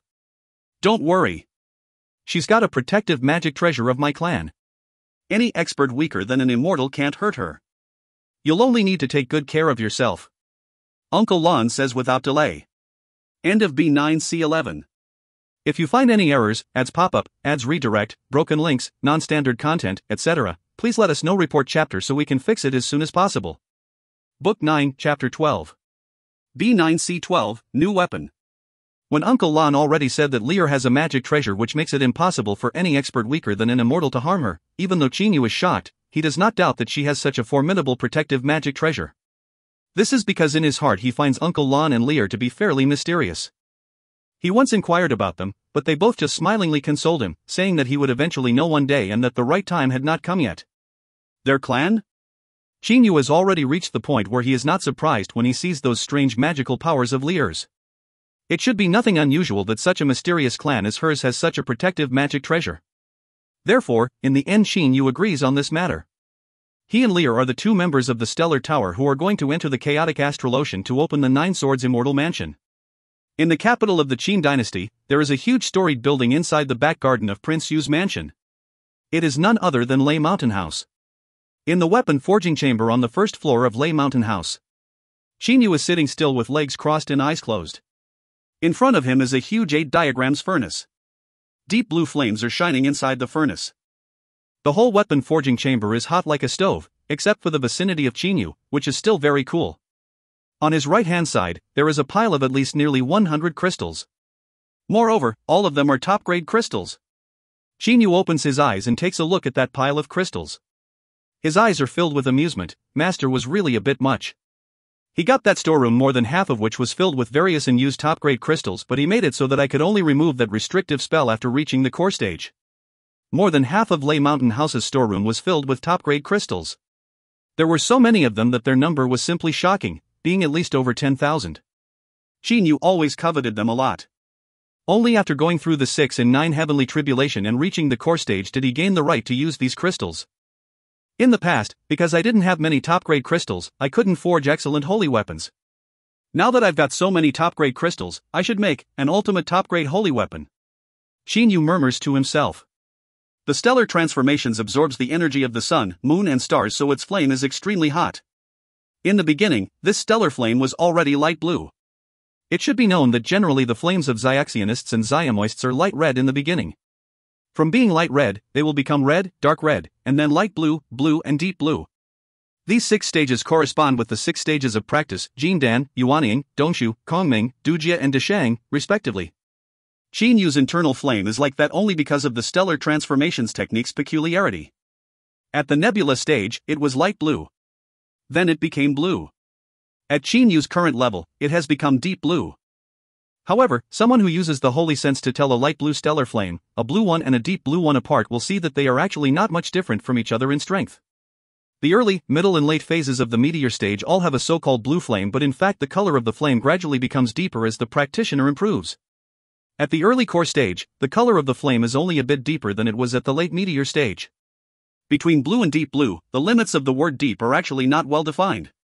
The colors of the stellar flame respectively corresponding with the nebula stage, meteor stage, core stage, planet stage, Dujia stage, and star stage are light blue, blue, deep blue, light purple, purple and deep purple. This is also the reason why Qinyu's master, Lei Wei, dared to say that he was the #1 forging expert in the Shojin world. After all, his internal flame was superior to those of ordinary Xiaxianists by several whole levels. A top-grade holy weapon, weren't my previous weapons also called top-grade holy weapons? Chinyu gives a smile of self-derision. He then immediately makes a wave of a hand, shooting out his golden stellar energy into the several holes on the side of the 8 diagrams furnace. Afterwards, using his hands, he makes several hand signs and smashes them towards the furnace in an overlapping manner. Immediately, the furnace brightens. Chi-Chi, the deep blue flames inside the 8 diagrams furnace unexpectedly contain a tinge of light purple. A faint smile appears on Chinyu's face. It is only because he has so many top-grade crystals that he dares to use this forging method. The deep blue flames with a tinge of light purple can burn much stronger than they can without. In the past, 3 top-grade crystals could be forged into a top-grade holy weapon. But now, perhaps it will require at least several tens top-grade crystals to forge one. Chinyu makes a wave of his hand. 6 top-grade crystals of different colors fly out from the pile of crystals beside him, then form a hexagon right above the 8 diagrams furnace. Burnt by those flames which contain a tinge of light purple, the 6 top-grade crystals shrink rapidly. In a short while, they have turned into 6 small lumps. Chinyu waves continuously with one hand. 16 crimson top-grade crystals fly out and cover one of the small lumps above the furnace. He then makes another wave of his hand. 16 golden top-grade crystals fly out and cover another small lump. The colors are crimson, golden, bluish-green, azure, earthy gray and black. After every 16 top-grade crystals of a color have enfolded a lump, Chinyu's expression becomes solemn. His hands continuously make several hundred hand signs. The various kinds of talismans and seals on the entire surface of the furnace all brighten. Black origin, combine. Chinyu shouts in a low voice. The several hundred hand signs turn into an indistinct body of light and enfold those top-grade crystals. Slowly burnt by a thread of light purple flame, those hand signs and crystals undergo some special changes and seem to fuse together. Using the 5 elements energy as the base and the energy of darkness as the master, I wonder if this will succeed. At the moment Chinyu is not very sure in his heart either. If the forging is successful, the black origin will be able to transform into various kinds of weapons and be hard or soft. It will be ever-changing. However, according to Lei Wei's description, the chance of successfully forging it is relatively low, only about 1 in 3. Moreover, it requires a particularly large number of top-grade crystals of the 5 elements. How can ordinary people possibly obtain them? Also, even one failure will result in a massive loss.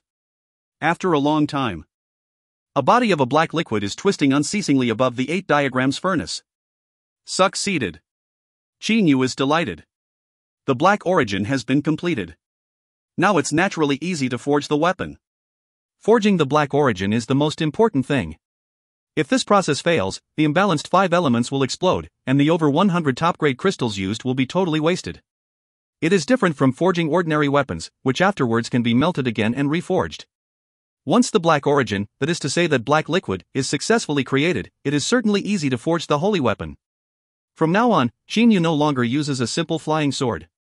His weapon is an ever-changing black weapon. After the black origin has undergone various forging procedures, it finally can be changed at will. It can turn into a flying sword, a pair of gloves, a long spear, a broadaxe, or any other kind of weapon. This black origin's sharpness is the same as that of an ordinary top-grade holy weapon, but it was forged from over 100 top-grade crystals, whereas other top-grade holy weapons only take a top-grade crystal or two to make. The only reason behind this is its ability to change. When there is a half-year left until the gathering on the Golden Tree Island. Today, with the blessings of Hofei, Heiyu, his father, big brother, second brother and Uncle Lan, Qin Yu leaves the Qianlong continent with Lear, flying south extremely fast. The destination this time is the chaotic astral ocean, which is an exceptionally long distance away. Lear is riding on the air with ease. Her long hair is flowing in the wind. By contrast, Qin Yu is standing on a black cloud, flying at a very high speed. Big brother Qin Yu, your black cloud is really strange. Lear praises. Qin Yu gives it a thought. The black cloud immediately turns into a black flying sword. He keeps flying riding the sword. Oh, big brother Qin Yu, so this is the weapon you forged in Lei Mountain House at that time? It's indeed a rare sight. I've never seen another Zionist use this kind of weapon. How did you forge it? Lear is surprised. Qin Yu says smilingly, this is a secret method of my school. I had to use 100 top-grade crystals to successfully make it. But after its forging succeeded, it can change into various kinds of weapons. 100 top-grade crystals? Lear says with a shake of her head, you spent so many top-grade crystals to forge this weapon. It seems not worth it. You're wrong, Lear. It can turn into various kinds of weapons. How could you say it's not worth it? Qin Yu says with a smile. At the bottom of his heart, he likes this new weapon very much. Lear says with a brilliant smile, big brother Qin Yu, a good several tens top-grade holy weapons can be forged from nearly 100 top-grade crystals. With so many top-grade holy weapons, you could have forged knives, spears, sticks and the other kinds of holy weapons, right? If you personalized all of those many holy weapons by blood, later you could choose to use any kind of holy weapon you like, right? And you wouldn't have to bother with changing the form of the weapon. Qin Yu is stunned. That seems true too. If he personalized several tens top-grade holy weapons by blood, he would be able to choose to use any weapon he likes.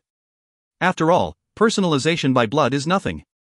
But this black origin can change into any kind of weapon, so if later you see some strange weapons, you can still turn it into one of them. Well, I should say that you didn't waste too much by making this black origin. Lear says to Qin Yu comfortingly. Qin Yu does not mind either. In fact, he does not like to personalize so many holy weapons by blood. Having one holy weapon is enough. Too bad, this black origin is only so sharp and strong. If only it could reach the level of immortal class weapons. Qin Yu is daydreaming. It is really too difficult to make a weapon that is capable of changing, tough, and extremely sharp. The black origin being able to reach the level of top-grade holy weapons is already something hard to come by. Having reached the early core stage, Qin Yu is quite a lot faster than he was at the late meteor stage. Therefore, despite a distance of 200 million li between the Qianlong continent and the Golden Tree Island, he and Lear fly in a relaxed manner on the way instead of hurrying. Their calculation was nicely done as they reached the Golden Tree Island in exactly a half year. From the distance, the whole Golden Tree Island is a golden area, looking like a chunk of gold in the ocean. When they have come near it, they can see that there is a strange kind of old tree all over the island. These old trees are very short, generally less than 10 m tall, but they are very thick, roughly 8 to 9 m in diameter. These trees' trunks are golden and their leaves are also golden, so they are called golden trees. This kind of tree can be seen everywhere on the Golden Tree Island, but its ground is covered with green grass. Only that if one looks at the island from the sky, they will not see the green grass on the ground because most of the island's surface will be kept out of sight by the golden tree's dense branches and leaves.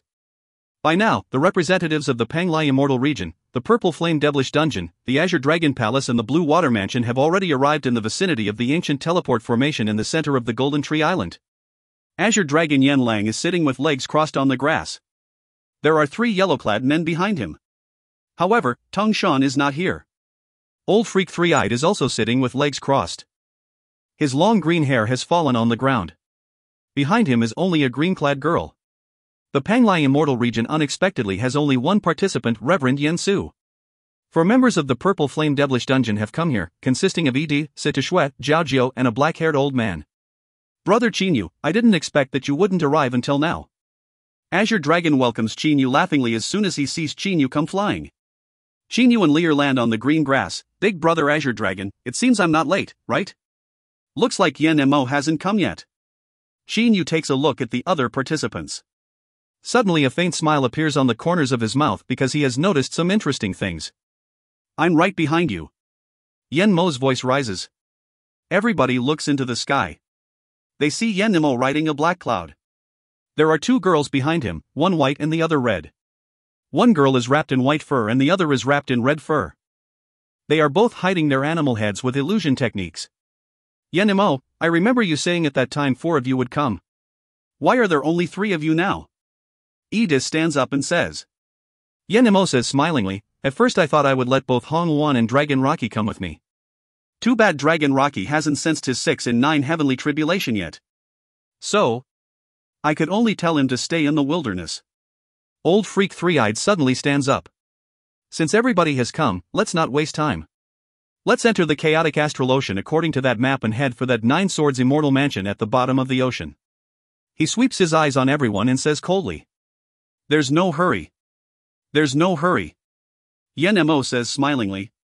Before starting off, we've got to be clear about some things. Firstly, even though we're only going to go 10,000 li into the chaotic astral ocean, if we encounter any Pharaoh beasts, everybody must not run away in the face of a battle. That goes without saying. Old Freak Three-Eyed is the first to agree. The others also nod. Yen Mo continues, the second matter is about the treasures in the Immortal Mansion. According to the rules at that time, if there are 9 treasures, they'll be distributed based on the numbers of jade swords. If they can't be distributed this way, for example if there is only 1 treasure, then humph, no need to talk much. We'll decide it with personal abilities. Edith says with a cold humph. Nobody disagrees with him. The Shojin world is where the strong thrives.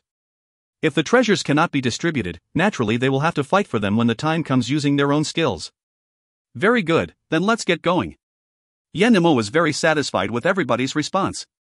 Afterwards, he takes the lead in flying up. The other leaders such as Reverend Yen Su, Ed, and Old Freak Three-Eyed also fly away from the Golden Tree Island with their respective subordinates. They fly in the direction Yen Mo is going in the front. Sitishue and Zhao Jiao exchange a look then give a cold humph. Flying on one side, Reverend Yen Su takes a look at them. His eyes, however, flash with coldness. This journey to open the 9 Swords Immortal Mansion is definitely not so simple as some of them think. End of B9C12. If you find any errors, ads pop up, ads redirect, broken links, non-standard content, etc., please let us know. Report chapter so we can fix it as soon as possible. Book 9, Chapter 13. B9C13, Pharaoh Beasts in the Chaotic Astral Ocean. The only Xiaxianist is Reverend Yen Su. By contrast, there are 4 Xiamoists. Xiaxianists and Xiamoists are basically enemies regardless of whether on the Tanglong continent or in the Panglai Immortal region and the Purple Flame Devilish Dungeon. And everybody present knows this. As the group is flying, Qinyu and Lear smilingly watch the show. Yen Su, nobody knows how many treasures there are in this 9 Swords Immortal Mansion. It's unlikely that their number is a multiple of 9. When the time comes, we'll have to get into action to fight for them. Are you going to be okay, being on your own? Zhao Jiao says with jeering laughter. He comes from the Yanma school. Xiamoists tend to be wild and do not mind killing, yet the Yanma school is even well known among Xiamoist schools for being bloodthirsty, crazy and arrogant, so there is nothing strange about Zhao Jiao behaving in such a manner at all. Yen Su gives an indifferent smile. The 9 Swords Immortal Mansion was left behind by an immortal. Besides, judging from the keeping place of the 9th Jade Sword last time, we already concluded that this immortal was at least a level 1 universal golden immortal. To us, the treasures left behind by such an expert are like gifts bestowed by heaven. So, we'll have to rely on individual luck to get them, and not simply on superior number or superior power. You're so full of crap. Zhao Jiao says disdainfully. While Xiaxianists pay particular attention to manners and etiquette, most Xiamoists are carefree and have an unbridled nature. Zhao Jiao, you can't be rude to Reverend Yen Su. You were wrong to talk to him that way. Situ Shui unexpectedly supports Yen Su. Jiao, how can Reverend Yen Su possibly not want treasures and more people? But there was nothing he could do. After all, the Panglai Immortal Regions got only one jade sword, so only 2 people could come. Considering the relation between the Ziyang school and the Lanyang school, perhaps neither of them wanted to give up, so in the end Yen Su was the only one who came. It's not that Reverend Yen Su is unwilling to have more people. He actually just can't. Situ Shui says with a sigh. Yen Su seems totally unconcerned. He looks coldly at Jiao and Situ Shui. The 2 of you please don't run off at the mouth here. Everybody knows how dangerous the chaotic astral ocean is. Even though that 9 Swords Immortal Mansion is only 10,000 li away from the border of the chaotic astral ocean, who knows what fera beasts will appear within this 10,000 li distance. Humph. Let's not talk about the 9 Swords Immortal Mansion yet. Those not strong enough will probably be killed by fera beasts even before reaching the Immortal Mansion. Compared to everybody else, the power of you 2 isn't up to much. So, be careful a bit. These words said by Reverend Yen Su are very sharp. Seeing Reverend Yen Su give an apparently disdainful smile, Jiao and Situ Shui utter a cold humph but no longer say anything. At the moment, everybody is flying very slowly. In fact, the Golden Tree Island is very close to the boundary of the chaotic astral ocean.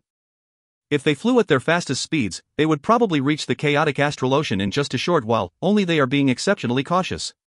The chaotic astral ocean is very notorious and nobody wants to die in the stomachs of its fera beasts before seeing the Immortal Mansion. A boundless aura blows on everybody's face violently. In the distance, those terrifying noises of billows are like a myriad of crashes of thunder.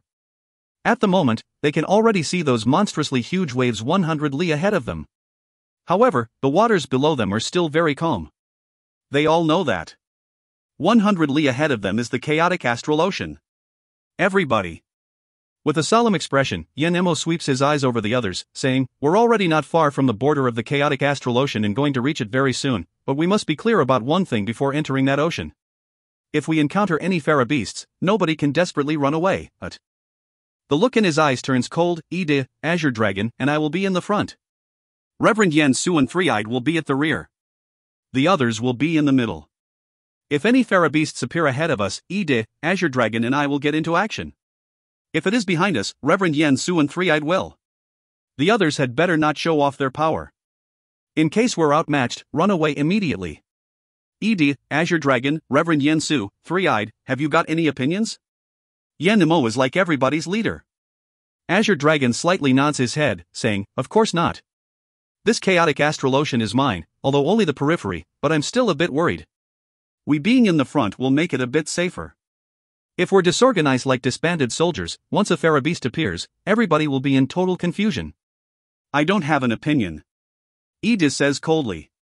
Reverend Yen Su also says smilingly with a nod, "You've calculated for all of us, brother Ede.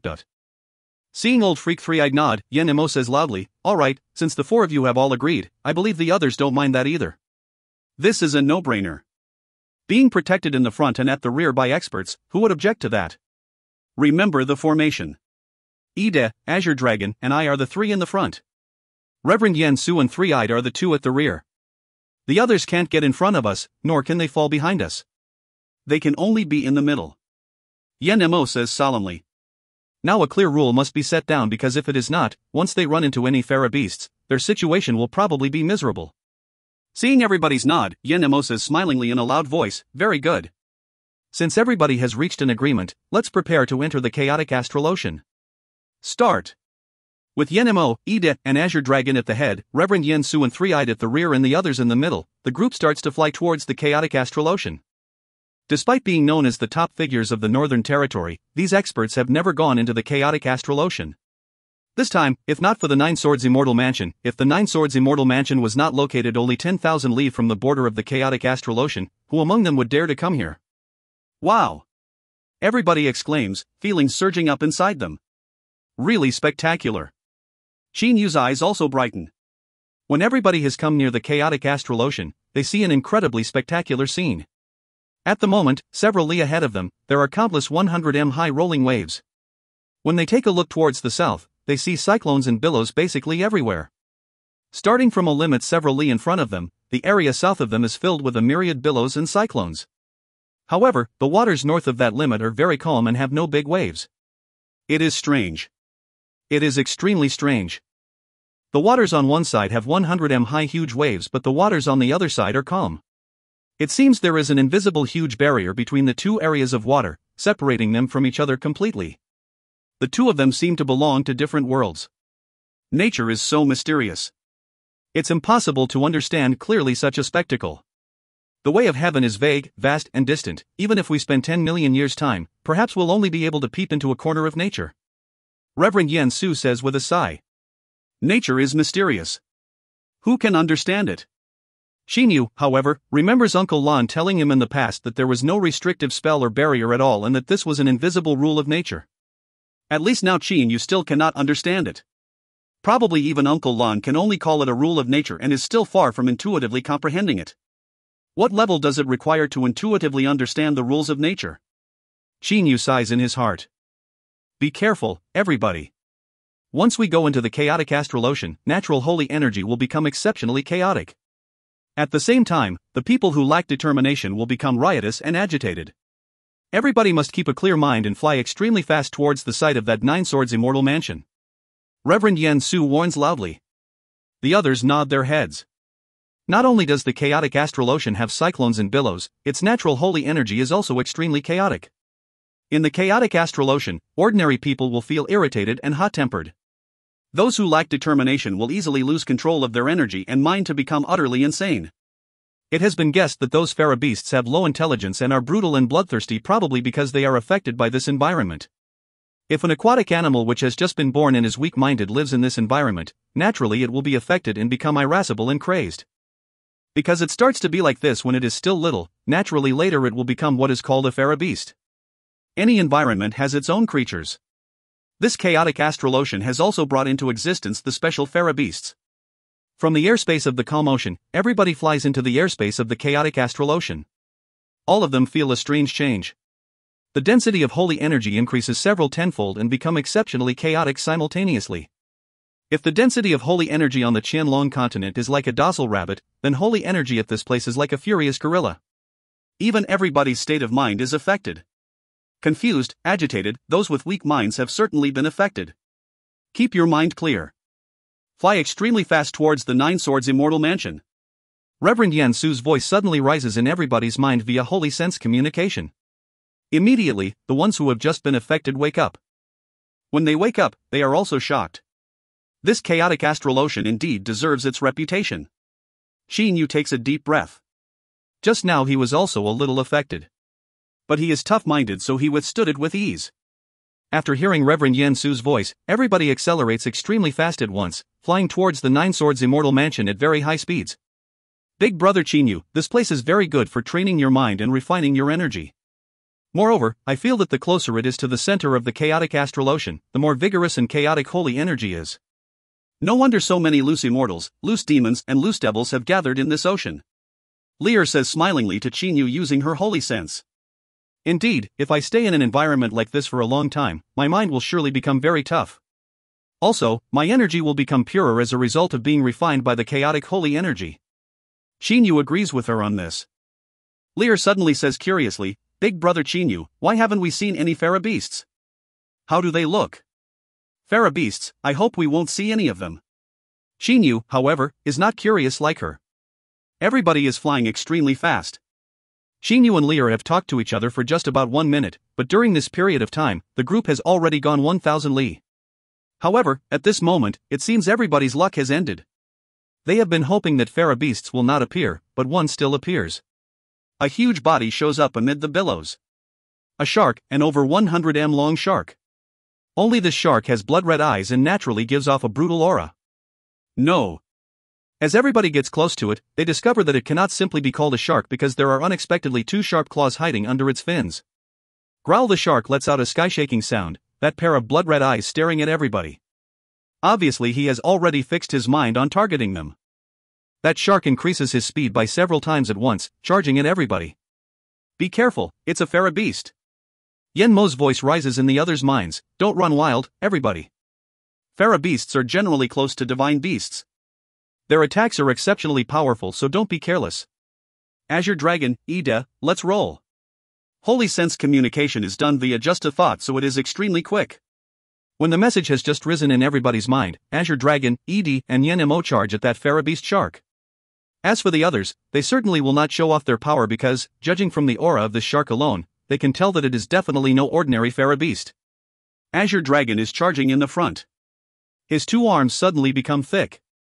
At the same time, they are covered entirely in azure scales and his two hands turn into a pair of dragon claws. That Farabeast shark opens its large mouth. Everybody believes that those sharp teeth can even bite through top-grade holy weapons easily. The Farabeast shark is extremely fast and is following a very profound path of movement. Having grown up in the chaotic astral ocean, this Farabeast has exceptionally strong fighting capability. Azure Dragon's body moves in an arc and arrives at the area right under the shark. He wants to attack its stomach using the dragon claws. A clang is heard. A sharp claw under the Farabeast shark's fin suddenly reaches out and grabs at Azure Dragon, who wants to back away to avoid it. However, he does not have enough time because the distance between them is too short. In the end, a claw of human-shaped Azure Dragon and the shark's claw clash with each other. Azure Dragon flies backwards but the shark lets out a growl and becomes even more ferocious. "Ha, you're a bit too weak, Azure Dragon Yen Lang. Now watch me." Yen Mo says via his holy sense. Right afterwards, he charges at the Farabeast shark. Don't be careless, Yen Mo. A Farabeast is not much weaker than a divine beast of the same level. Besides, the Farabeast has even stronger fighting instinct. Azure Dragon immediately warns. He just exchanged a blow with that Farabeast shark so naturally he knows its power. A noise which can make people's hearts palpitate is heard. It sounds like the noise of a blade carving in glass. This noise was caused by a collision between Ida's right hand and the Farabeast shark's fin, which ended up with Ida's right hand damaged and dripping blood. However, right after that, in his human form, Yen Mo unexpectedly clashes head-on with that Farabeast shark. After a series of loud explosions, both he and the shark slightly stop for a moment. They seem to be neck and neck. That shark has been enraged. It immediately utters a furious growl and opens its large mouth to take a bite at Yen Mo, wanting to tear him to shreds. Hiss! A huge Azure Dragon suddenly appears and takes a claw swipe at the body of that Farabeast shark, which has no time to react. A large wound appears right away and blood flows out from it. The shark growls furiously and swings its tail violently at Azure Dragon's body. Azure Dragon dodges extremely fast but the side of his body still gets hit. Several of his scales are shattered, causing his blood to drip on the water, dyeing red a large area. Let me kill him, Azure Dragon. Yen Mo has become angry. He immediately switches to his true form, a black dragon about the same size as Azure Dragon. Only this black dragon's eyes are blood red. This is none other than a divine beast black dragon, an extremely formidable kind of dragon even in the dragon clan. Poof! Blood is scattered and large chunks of flesh fall into the water. That Farabeast shark has been torn into two pieces directly and died on the spot. Yen Mo switches back to his human form in an instant. His hand is gripping an Aiden, his whole face ice cold. An early Kongming Farabeast wanted to take me on? You must have had a death wish. An early Kongming Farabeast is not much weaker than an early Kongming Divine Beast. In the beginning, Azure Dragon was not using his true form so his power could not be unleashed completely and naturally he was at a disadvantage. After Yen Mo had changed into his true form, he killed the shark in one hit. However, because everybody has never been to the chaotic astral ocean, they do not know about some things that should be avoided here. The smell of blood. The smell of non-Farabeast blood will even make the Farabeasts and the surroundings go crazy. Just now, both Azure Dragon and Ida bled, but they do not know about this no-no, therefore. Note. Later on, Universal Golden Immortal will be called Golden Immortal for short. End of B9C13. If you find any errors, ads pop-up, ads redirect, broken links, non-standard content, etc., please let us know. Report chapter so we can fix it as soon as possible. Book 9, Chapter 14. B9C14, Blood-Dyed Astral Ocean. After Yen Mo, Azure Dragon, and Ida got into action, they ripped that Farabeast shark to two pieces in just several bouts, killing it on the spot. The others also secretly let out a sigh of relief. Brother Yen Mo is really powerful. You killed this Farabeast so easily. Zhao Jiao says with an apparently admiring expression. However, Sidishue says, Zhao Jiao, could it be you don't know that in the Dragon Clan, when it comes to offense, black dragons absolutely belong to the top? Only golden dragons can be a bit better than them. At any given level, a black dragon is much more formidable than an azure dragon. Yen Mo takes a cold look at the two of them and says via holy sense communication, don't waste time talking nonsense here. This is the chaotic astral ocean. Let's quickly rush to the Nine Swords Immortal Mansion, everybody. Qin Yu also takes a look at Sita Shui and Zhao Jiu, secretly thinking that these two are a bit too insensible. At the moment, everybody is in the chaotic astral ocean, where dangers are everywhere. The longer they stay at one place, the more danger they will be in. Who is to say some other fairy beasts will not appear in a short while? Everybody immediately flies forwards at a very fast speed. Like sharp arrows and a rainbow. They pierce through the cyclones and billows with lightning speed. Their clothes are flapping and their long hair is flowing, making them really look like the immortals in the hearts of mortals. If any of them had a holy sense with a range of several thousand li, that individual would discover that all the fairy beasts within several thousand li of them have reddened eyes, as if these beasts are being beckoned by something, and are rushing towards Azure Dragon and Ida's location extremely fast. The weak fairy beasts are comparable to Jindan stage and Yuanying stage Xiationists, but the strong ones are even more powerful than Yan Mo. All of the fairy beasts within several thousand li are surrounding and rushing towards them. Too bad, at the moment Yan Mo and the others simply know nothing about that. In the front, Yan Mo, Ed and Azure Dragon are all keeping their holy senses spread out with solemn expressions. Their minds are highly focused. The three of them are going at the head of the group, riding winds and breaking waves for the sake of the others. They do not dare to relax their holy senses or be careless at all. After flying for roughly 2 to 3 minutes.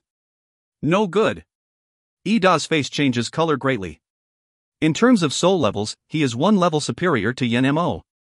It is only because Yan Mo is a divine beast that he is no match for Yan Mo. At the moment, Ed has noticed the fairy beasts charging at everybody in the distance. It's fairy beasts. No, it's a horde of fairy beasts. Be careful, everybody. The message he sends via holy sense communication shows that he has become nervous. Immediately afterwards, Reverend Yan Su detects the fairy beasts, as do Yan Mo and Azure Dragon. In the beginning they still think that there are only 3 fairy beasts charging at them in front of them, but after just a while, they discover that fairy beasts are coming at them from all directions. A horde of fairy beasts. All of these fairy beasts look monstrous. They appear to be mutated sharks and octopuses. Their mutations are different but all improve their attacking capability. These fairy beasts also share one characteristic: their eyes are blood red. It's a horde of fairy beasts. Don't think too much. Be quick, be quick. Don't even try to kill them all. Just charge forwards immediately, everybody. Let's hurry to the 9 Swords Immortal Mansion first before doing something else. Yan Mo's voice rises in everybody's mind through holy sense communication like thunder. When he talks so loudly via his holy sense, it is easy to imagine how anxious he is at the moment. Charge! Azure Dragon also utters a loud shout. Charge! Ida's expression is frosty, only there is a hint of fierceness in his eyes. Facing the horde of fairy beasts, nobody dares to kill them all. It should be known that this is the chaotic astral ocean. If they are held down here, more and more fairy beasts will come, and if a Dujia stage fairy beast appears at some point, the situation will simply be terrible for everybody. Be careful, Lear. Qin Yu looks at Lear and tells her using his holy sense. She suddenly reaches out her hand to grasp his hand and says via holy sense communication while staring him in the eye, "You have to be careful too." Qin Yu nods. Lear has a protective magic treasure, so her defense must be much stronger than Qin Yu's. Moreover, she knows that divine traveling art, so, despite her weak power, once she uses the divine traveling art, she will be much faster than Qin Yu even though his power has improved greatly recently and he can ride the Black Origin. Having fast speeds and a high defense, Lear is unexpectedly the safest here. Growl howl roar, a series of strange sounds resounds through the sky. Various pairs of blood-red eyes also appear. And the entire sky is dusky as black clouds have covered all of it. Judgment Day seems to be coming. Boom! All of a sudden, in the sky, there is a crash of thunder and lightning strikes down sinuously. Meanwhile, torrential rain starts to fall down. Countless cyclones, towering billows, boundless black clouds, endless torrential rain. Various pairs of blood-red eyes are all staring at everybody. For some reason, these fairy beasts unexpectedly pause for a while instead of going on the offensive immediately. Facing the several tens fairy beasts with blood-red eyes before them, everybody cannot help decelerating. Charge with me. Yan Mo's voice rises in everybody's mind. Immediately, Yan Mo, Ed and Azure Dragon take the lead in rushing forwards in a slight curve. The others rush closely after them without hesitation. Everybody attempts to go around the fairy beasts in front of them, but the moment they swerve, those several tens fairy beasts suddenly move. Like lightning, they charge at everybody. When everybody is about to kill these beasts, more than 10 other fairy beasts charge at them from behind and from the left. There's no place to hide. Rush straight to the 9 Swords Immortal Mansion. Don't be engrossed in fighting. When Yenmo's voice has just risen, his body turns into a huge black dragon whose eyes are also blood red. Someone who does not know him would probably think that this black dragon is a Farabeast too. At the same time, an azure dragon also appears. Yenmo and azure dragon Yenlang have both changed into their true forms because now is already not the time to keep hiding their power. They can see that the most powerful among these Farabeasts are only on par with the shark moments ago, but now there are too many Farabeasts for them to deal with. Poof! Blood scatters. A swordfish which is as thick as an arm but is 10 odd m long is torn in half by the black dragon's claw directly. The black dragon has taken the lead in charging and killing. Azure Dragon and ED assist him on either side of him. Charging and killing. In a breath's time, all around them are water and blood, consisting of both the Farabeast's blood and their own blood. Everybody charges and kills in the middle of the Farabeast horde this way. Needless to say, the ones in the middle such as Sitishue, Jiaojiu, and Qinyu are also attacked. All of the Farabeasts are charging at them with blood-red eyes and no regard for life and death. These Farabeasts' brutal killing intent is so crazy. Crazy, brutal, bloodthirsty. A black light beam flickers for a while. A huge Farabeast is ripped to several pieces directly. Qinyu, whose body is covered in a black suit of armor, is holding a Niden in his hand. He immediately sucks the Niden into his spatial ring. This black suit of armor is none other than a transformation of the Black Origin, which was forged by refining over 100 top-grade crystals until there was only their essence left and can change into any forms. Going forwards. Going forwards. Going forwards, disregarding everything. The killing has lasted for almost 3 minutes. Luckily, the ones who are slightly weak in the middle are protected by the experts in the front and at the rear, so they have only suffered flesh wounds. Yenmo, Azure Dragon, and Ida, the 3 experts taking the lead, have killed the most Farabeasts. At the same time, they have received some minor injuries too. 3 minutes of charging and killing.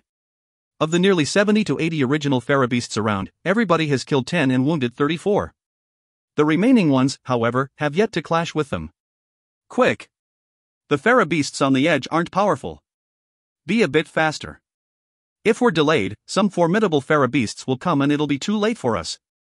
Yenmo shouts via Holy Sense communication. At the same time, he moves even faster. The other experts also increase their speeds to the utmost. As for someone weak like Old Freak Three-Eyed's lady-in-waiting, Old Freak Three-Eyed immediately grabs her and flies, taking her with him. He is doing his best to raise the speed of the group. Everybody has now experienced the terrors of the chaotic astral ocean. How many minutes has it been since their entrance? Yet they have encountered the Farabeasts whose collective power is about the same as theirs. If they really fought these beasts till the end, quite a few of them would definitely die or be badly injured. As they go through the billows, the blood left on their bodies by the killing is also washed off. From 1,000 li away from everybody, a black blur is rushing towards them extremely fast, much faster than those Farabeasts just now did, dislodging billows wherever it goes. In just a while, Yenmo's face changes color greatly when his eyes see a blur in the distance, as do Ida's and Azure Dragon's faces. When they have just sensed the aura of that Farabeast and have not even found out the opponent's power, the Farabeast has already appeared in their fields of vision. Be careful, Yenmo only has enough time to give a warning through his holy sense before using his black dragon form to charge at that blur. Just a moment ago, Yenmo, Ed and Azure Dragon already discovered that the blur is even quite a lot faster than Yenmo himself, so now it is impossible for everybody to run away and they can only face it. Using his body of a divine beast black dragon, Yenmo is trying to defeat this blur. None of the other 10-odd experts such as Ida, Azure Dragon, Reverend Yensu, Old Freak Three-Eyed and Qinyu gets into action because they have no confidence. A series of explosions rises. Meanwhile, the billows in the surroundings are sent flying in all directions by the shockwaves. The drops of water sent flying all around are extremely fast, to the point where they seem to be projectiles. When those drops of water hit the bodies of Ida, Qinyu and the others, they shatter immediately. In an instant, that black blur and the black dragon move apart. Now everybody finally sees the true identity of that black blur. It is a gigantic black crab that is 10-something m tall. Its black legs look very slim and powerful and those 2 huge claws are extremely sharp. Every piece of this crab's armor is shiny black and nobody has any doubts about its defense because just now this black crab fought a fierce battle against the black dragon. After this momentary battle, a wound that is several m long has already appeared on the black dragon's body. The dragon scales at the wound have been smashed and blood is flowing out. However, the black crab is not injured at all with only a white mark on his armor. It is easy to tell who the stronger is from this. It's a Duja stage Farabeast, a bit stronger than me. Don't even think about attacking him, everybody. Given his defense, you basically won't be able to damage him. Let's all rush towards the Nine Swords Immortal Mansion.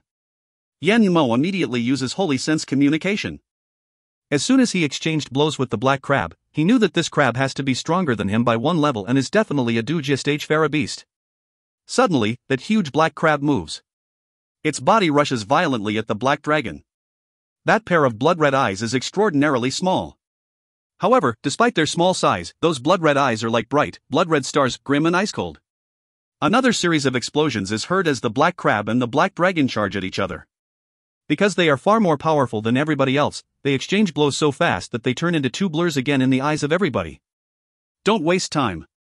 Run. Ed, however, shouts via Holy Sense communication.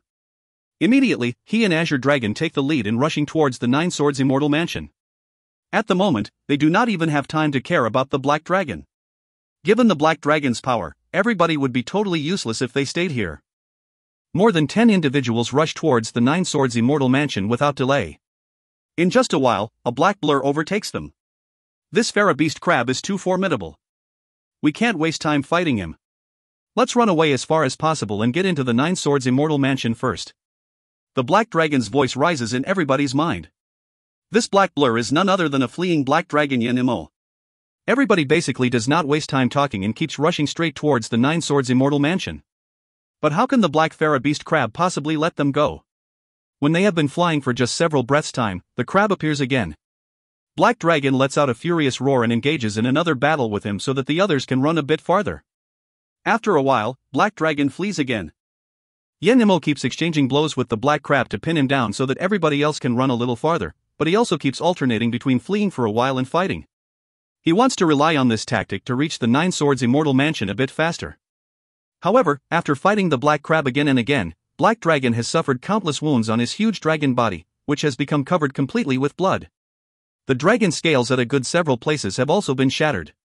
That black Pharaoh beast crab has received some injuries too. For example, the silvery protective armor on his stomach has been torn to two pieces by Black Dragon.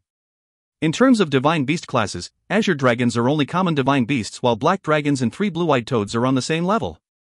Even a middle Kongming stage Black Dragon is comparable to a late Kongming stage Azure Dragon. Therefore, Yan Yimou is only a bit weaker than that Dujia stage Pharaoh beast crab. Keep carrying on for a while. We're almost there. Yan Yimou shouts through Holy Sense communication. He is encouraging the others and also himself. If they really keep going on like this for a while, he will suffer several wounds at worst and they will still be able to reach the Nine Swords Immortal Mansion. However, Xinyu suddenly catches a glimpse of a black blur which is rushing extremely fast towards them amid the billows in the distance. It is definitely not weaker than that black Pharaoh beast crab just now. At the same time, Ede, Azure Dragon, and the others have also detected that black blur. No good. It's another Pharaoh beast crab. The black Pharaoh beast crab in the front has stopped, blocking everybody's way. Behind them, that black Pharaoh beast crab is also coming while chasing after Black Dragon to kill him. Don't even think about running. All prepare to die. A powerful, deep voice rises. Only it seems to have a lot of difficulty talking as it had to pause after every word or two. Flying beside everybody, Black Dragon Yan Yimou takes a look at the two black Pharaoh beast crabs ahead of and behind them. Pharaoh beasts have very low intelligence, but when they have reached very high power levels, their intelligence is still improved a bit. These two Pharaoh beast crabs should be at the Dujia stage. If there was only one of them, we could still manage to run away. But now there are two of them. Everybody, prepare to risk your life. Yan Mo's voice rises in everybody's mind through Holy Sense communication. Knowing that there are two Dujia stage Pharaoh beasts ahead of and behind them, Ed, Azure Dragon, Sitishue, Xinyu and the others all have somewhat unsightly expressions. At the same time, a tinge of bloodthirstiness appears in their eyes. They can only go all out. End of B9C14. If you find any errors, ads pop up, ads redirect, broken links, non-standard content, etc., please let us know. Report chapter so we can fix it as soon as possible. Book 9, Chapter 15. B9C15, Blood-Splattered Nine Swords Immortal Mansion. There is a black Pharaoh beast crab in the front and another at the back. These two Pharaoh beasts are both extremely powerful. Even if Black Dragon Yan Yimou gets into action, he will still be a bit weaker than either of them. This, Black Dragon, you're pretty strong. You were able to injure my younger brother. The black Pharaoh beast crab in the front now can talk a little more fluently.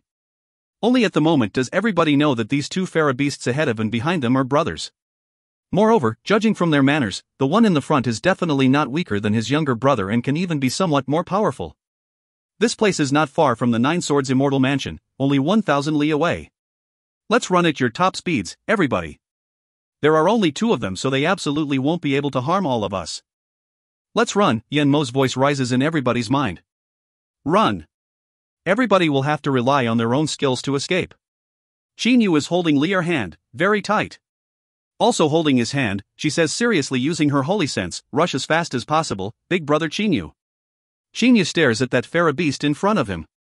The black light on his body moves away and quickly turns into a flying sword. He stands on the sword. The core in his dantian then sends its golden stellar energy out into the sword. Lear, use your protective magic treasure. You must not have any accidents. As for me, you don't have to worry about me. Since reaching the core stage, I've never used my full speed. Qin Yu says with a chuckle, but his eyes, which are staring at that black Pharaoh beast crab, flash with a hint of fierceness. A series of sonic booms is heard. Everybody at the scene has put to use their own fastest speed. They also follow different paths, either rushing straight to the Nine Swords Immortal Mansion, flying away in a curve using a light-based escaping art, or going underwater then running away. Qin Yu's golden stellar energy has completely linked the Black Origin flying sword with every place of his body.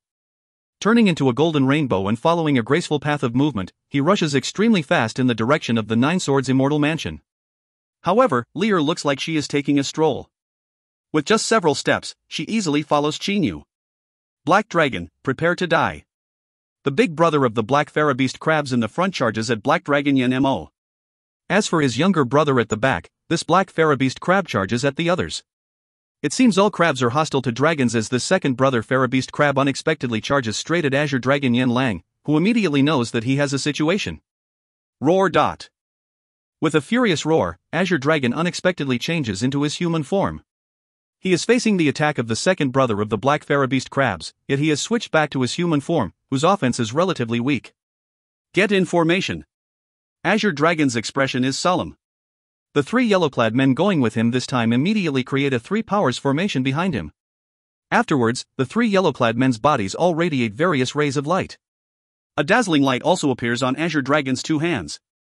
The others, who are all fleeing extremely fast, hear an explosion that shakes the sky.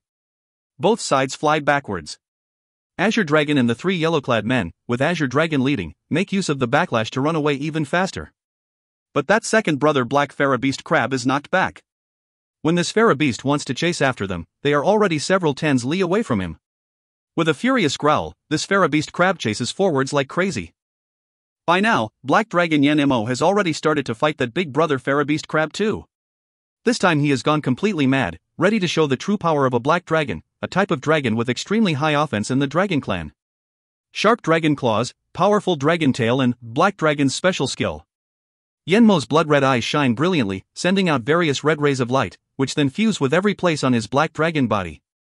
The many wounds on his body unexpectedly begin to recover at an obviously very fast speed. You, prepare to die. He also stares at the big brother Black Pharaoh beast crab and shouts furiously. Naturally, the big brother Black Pharaoh beast crab is enraged. As a Pharaoh beast, how can he possibly be scared? Meeting such a formidable black dragon will only make him even madder.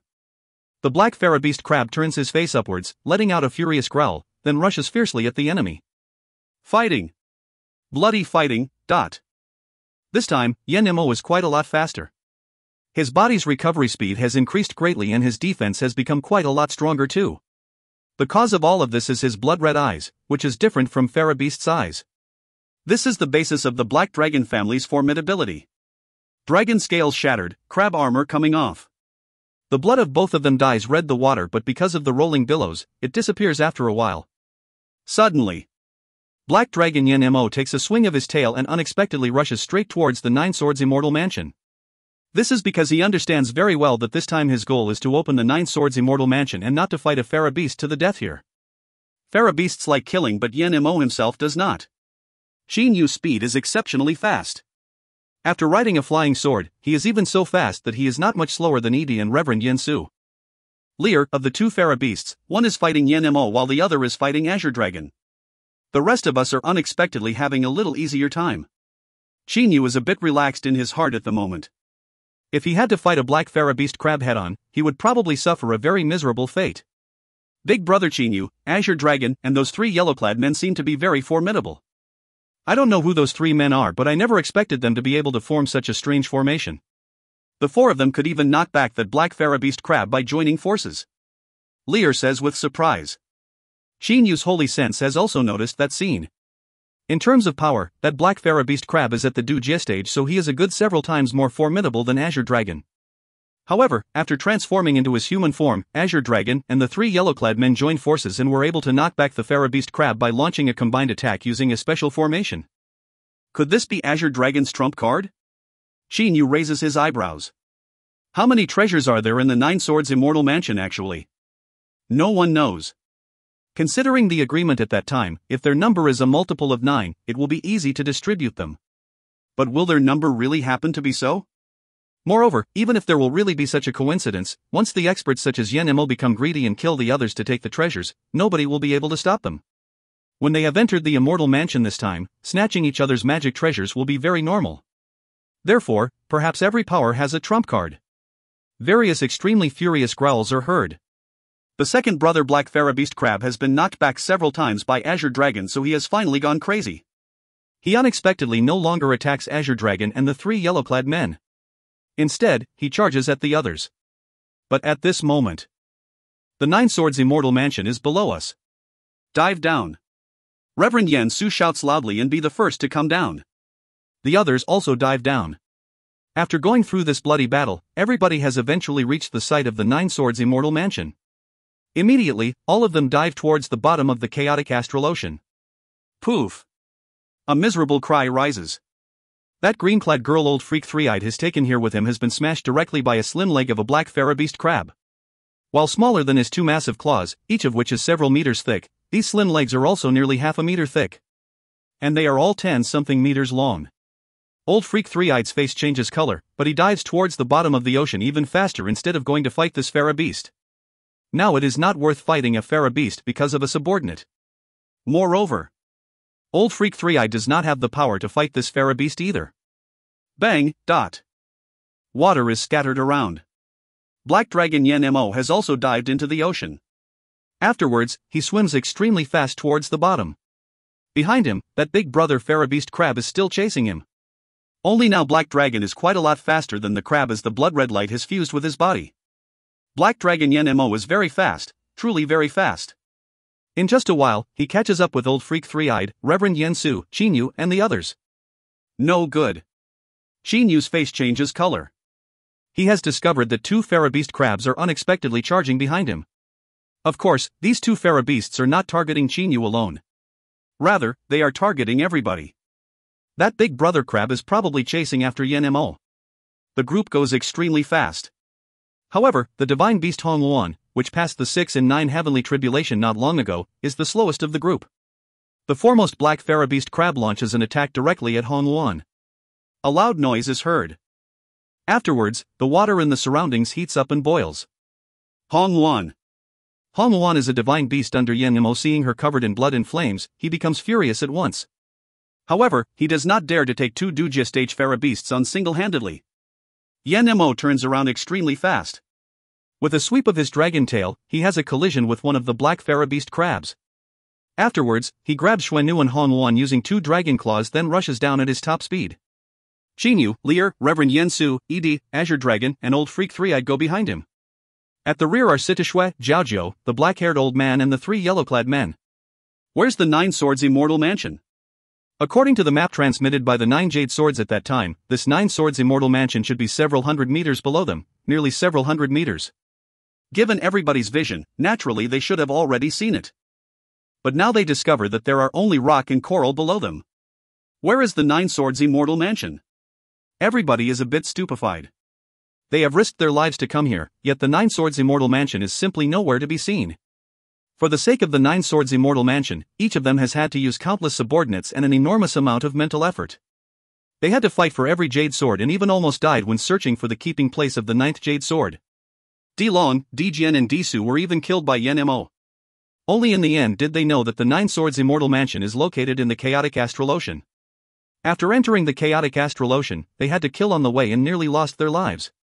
If they can get into the immortal mansion, everything will be forgotten, but there is no immortal mansion here. It is not here. Carrying his subordinates Xuannu and Hong Luan, Black Dragon Yen Mo stands on the Rocky Mountain range, but he does not know what to do. In theory, the immortal mansion should be located here. Why is there not an immortal mansion here? The others also land and fly to this Rocky Mountain range. Everybody is a bit confused. Growl, a furious growl rises. The two chasing huge black Farabeast crabs have arrived. Having gone through innumerable hardships to reach this place only to be unable to find the Nine Swords Immortal Mansion and yet have to face the onslaught of the black Farabeast crabs, everybody does not know what to do. They only feel that they have been wronged greatly. If they die here, they will have been wronged even more. You can't run. The big brother black Farabeast crab stands in front of everybody and says coldly, Yen Lang, let me handle the big brother. I'll leave the second brother to you. I think that formation of yours was pretty good. With the help of Ida and some others, you'll be able to put up a fight against the second brother Farabeast. Yen Mo tells everybody at the scene through holy sense communication. As for the others, search this place to see if there are any mechanisms or not. He looks at the participants such as Sita Shui. Everybody nods. Yen Mo is going to single-handedly deal with a black Farabeast crab. Azure Dragon, the three yellow-clad men, Ed, Reverend Yen Su and Old Freak Three-Eyed are going to join forces to gang up on the second brother black Farabeast crab. This plan is not bad, but can it really be implemented? You're all very stupid. The big brother black Farabeast crab seems not worried in the least. Since the opponents have not got into action, Yen Mo and the strongest experts do not want to fight either. They only want to stall for time so that the others can find out the mechanism and discover the location of that Nine Swords Immortal Mansion. The top experts such as Yen Mo are staring at these two Farabeast crabs while Sita Shui, Jiaozhou, Xuannu, a badly injured Hong Luan, Qinyu and Lear are all searching carefully. Non-Farabeast blood will attract a great number of Farabeasts. You fought us for so long, your blood will surely lead quite a few Farabeasts to this place. Some of them are as strong as us, some are even stronger. The big brother black Farabeast crab now talks leisurely. He seems to enjoy a chance to talk very much. Ordinary Farabeasts cannot talk. Only some somewhat intelligent Farabeasts can. The faces of Yen Mo, Azure Dragon, Ed, and the ones who are searching carefully for a mechanism such as Qinyu all change color. So this is the reason. No wonder soon after they had killed the first Farabeast shark, so many more Farabeasts surrounded and attacked them. It turns out non-Farabeast blood will attract the Farabeasts in the surroundings. At this moment, one furious growl after another is heard. At the same time, several pairs of blood-red eyes come rushing. Everybody knows that this means even more Farabeasts are arriving. 6 Farabeasts, 3 of which are around the Dongshu stage, 2 of which are at the Kongming stage and 1 of which has even reached the Dujie stage. No good, Yen Mo's face changes color. 2 Dujie stage Farabeasts are already very difficult to deal with, but now another Farabeast not weaker than the 2 black Farabeast crabs has come. However, when the heart of everybody present is trembling, many furious growls rise again as many other pairs of blood-red eyes come. The more time passes, the more Farabeasts gather at this place. What now, Yen Mo? Azure Dragon looks at Yen Mo with a very unsightly expression. At the moment, they stand absolutely no chance of putting up a fight. Qinyu, Lear and the others are searching, but they also pay attention to these Farabeasts. All of them feel a great pressure. By now, the number of Farabeasts has already reached several tens. 5 among them are even at the Dujie stage and nearly 10 are at the Kongming stage. Moreover, as time goes by, their number keeps increasing gradually. The 5 Dujie stage Farabeasts are in the front. Compared to the overseas Shojin world, this world of Farabeasts in the chaotic astral ocean is definitely, truly one where the strong are respected. Of the 10-something strangers here, we brothers want that black dragon and the 2 beside him. The big brother black crab says. The one in the middle of the 5 Dujie stage Farabeasts is a tiger shark, but there are 2 sharp blood-red horns on his forehead. He says extremely slowly, I don't want the others. I only want 2, that man, and that girl. The 2-horned Farabeast tiger shark is referring to none other than Qinyu and Lear. Those blood-red eyes are staring at them with a tinge of veracity. Only now does everybody know that the 5 Dujie stage Farabeasts consider them their prey and are dividing them among themselves. But at this moment, a furious deep roar is heard. The 5 Dujie stage Farabeasts unexpectedly get a shock. Immediately afterwards, they move apart. Everybody only sees an extremely huge Farabeast which looks like a several hundred-meter tall black object shooting towards them in the distance. Yen Mo, Ed, Qinyu, and the others feel the pressure they are under greatly increase again. This several hundred-meter tall huge black object is none other than a massive octopus. This octopus is very strange as he has an exceptionally large number of tentacles. At first sight, there are unexpectedly several tens tentacles. Normal octopuses have 8 tentacles, but this one has several tens. Moreover, this octopus has only one blood-red eye. The one-eyed farabeast octopus stands in the middle. Those 5 Duja stage farabeasts move back behind him very respectfully at once. Deshang stage farabeast, Azure Dragon says in a low voice. The others' faces change color. The one-eyed octopus casts a glance at Azure Dragon and says, "How did you know I'm a Deshang stage farabeast? You seem to be merely a Kongming stage divine beast." In terms of intelligence, this one-eyed octopus is quite a lot superior to the 5 Duja stage farabeasts. Azure Dragon feels his heart pounding in his chest. He says immediately, "I guessed it. I guessed it. Seeing those 5 so respectful to you, I was able to guess it. A Deshang stage farabeast, no less. This is a being close to Deshang stage divine beasts. If he wants to kill everybody here, he will only need a little effort." However, right at this moment, various beams of light of different colors such as bright yellow, bright white, azure and so on shoot out from the underwater Rocky Mountain range everybody is standing on. Totally unaffected by anything, these lights destroy the darkness, causing the waters within several tens li of the mountain range to greatly brighten. Ah! That one-eyed octopus suddenly howls in anguish. His body has been hit by some light beams and, as a result, seems to have been corroded. His blood starts to seep out.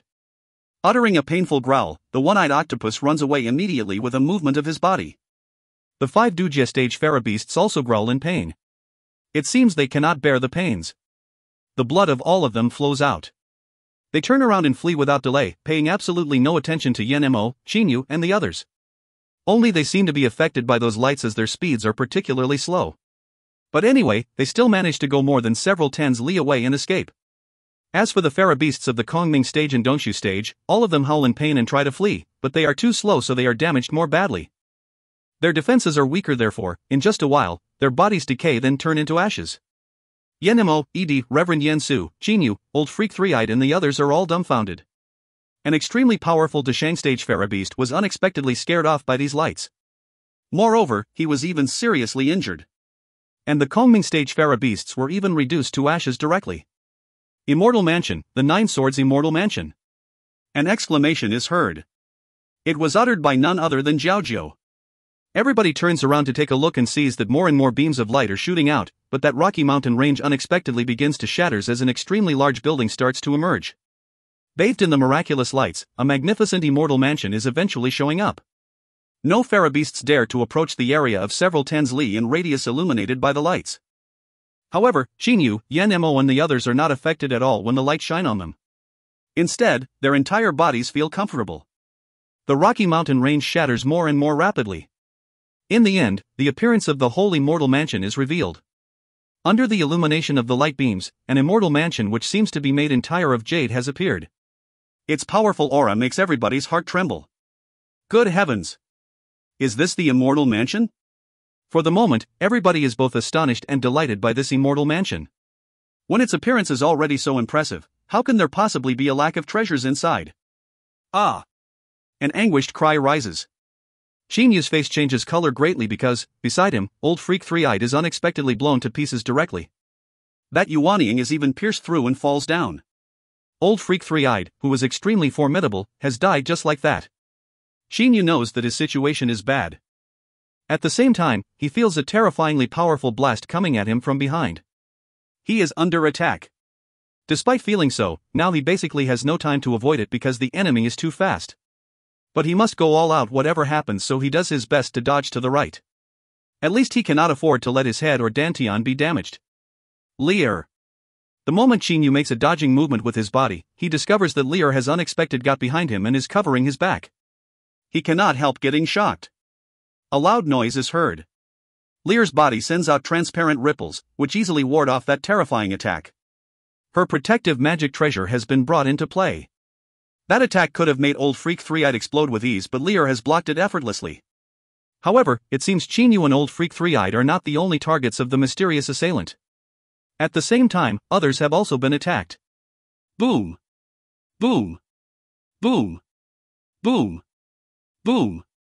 A series of explosions rises. After a while, the noises stop. When the dust has settled, Xinyu takes a look around. Reverend Yansu, Ida, Situshui and Zhaojiu are still smiling, but the Zuyuyoists. At the moment, Yan Imo is on one knee, his face is totally pale and his blood has covered a large area of the ground. By contrast, Azure Dragon is lying on one side. Those three yellow-clad men are supporting him. Yanmo's two subordinates, Xuanu and Hong Luan, have fallen on the ground, completely lifeless. They are already dead. Tut tut. Young lady, you must be from the Stellar Tower, right? You were even able to take one hit from me without dying, so you must have that loose immortal's protective magic treasure.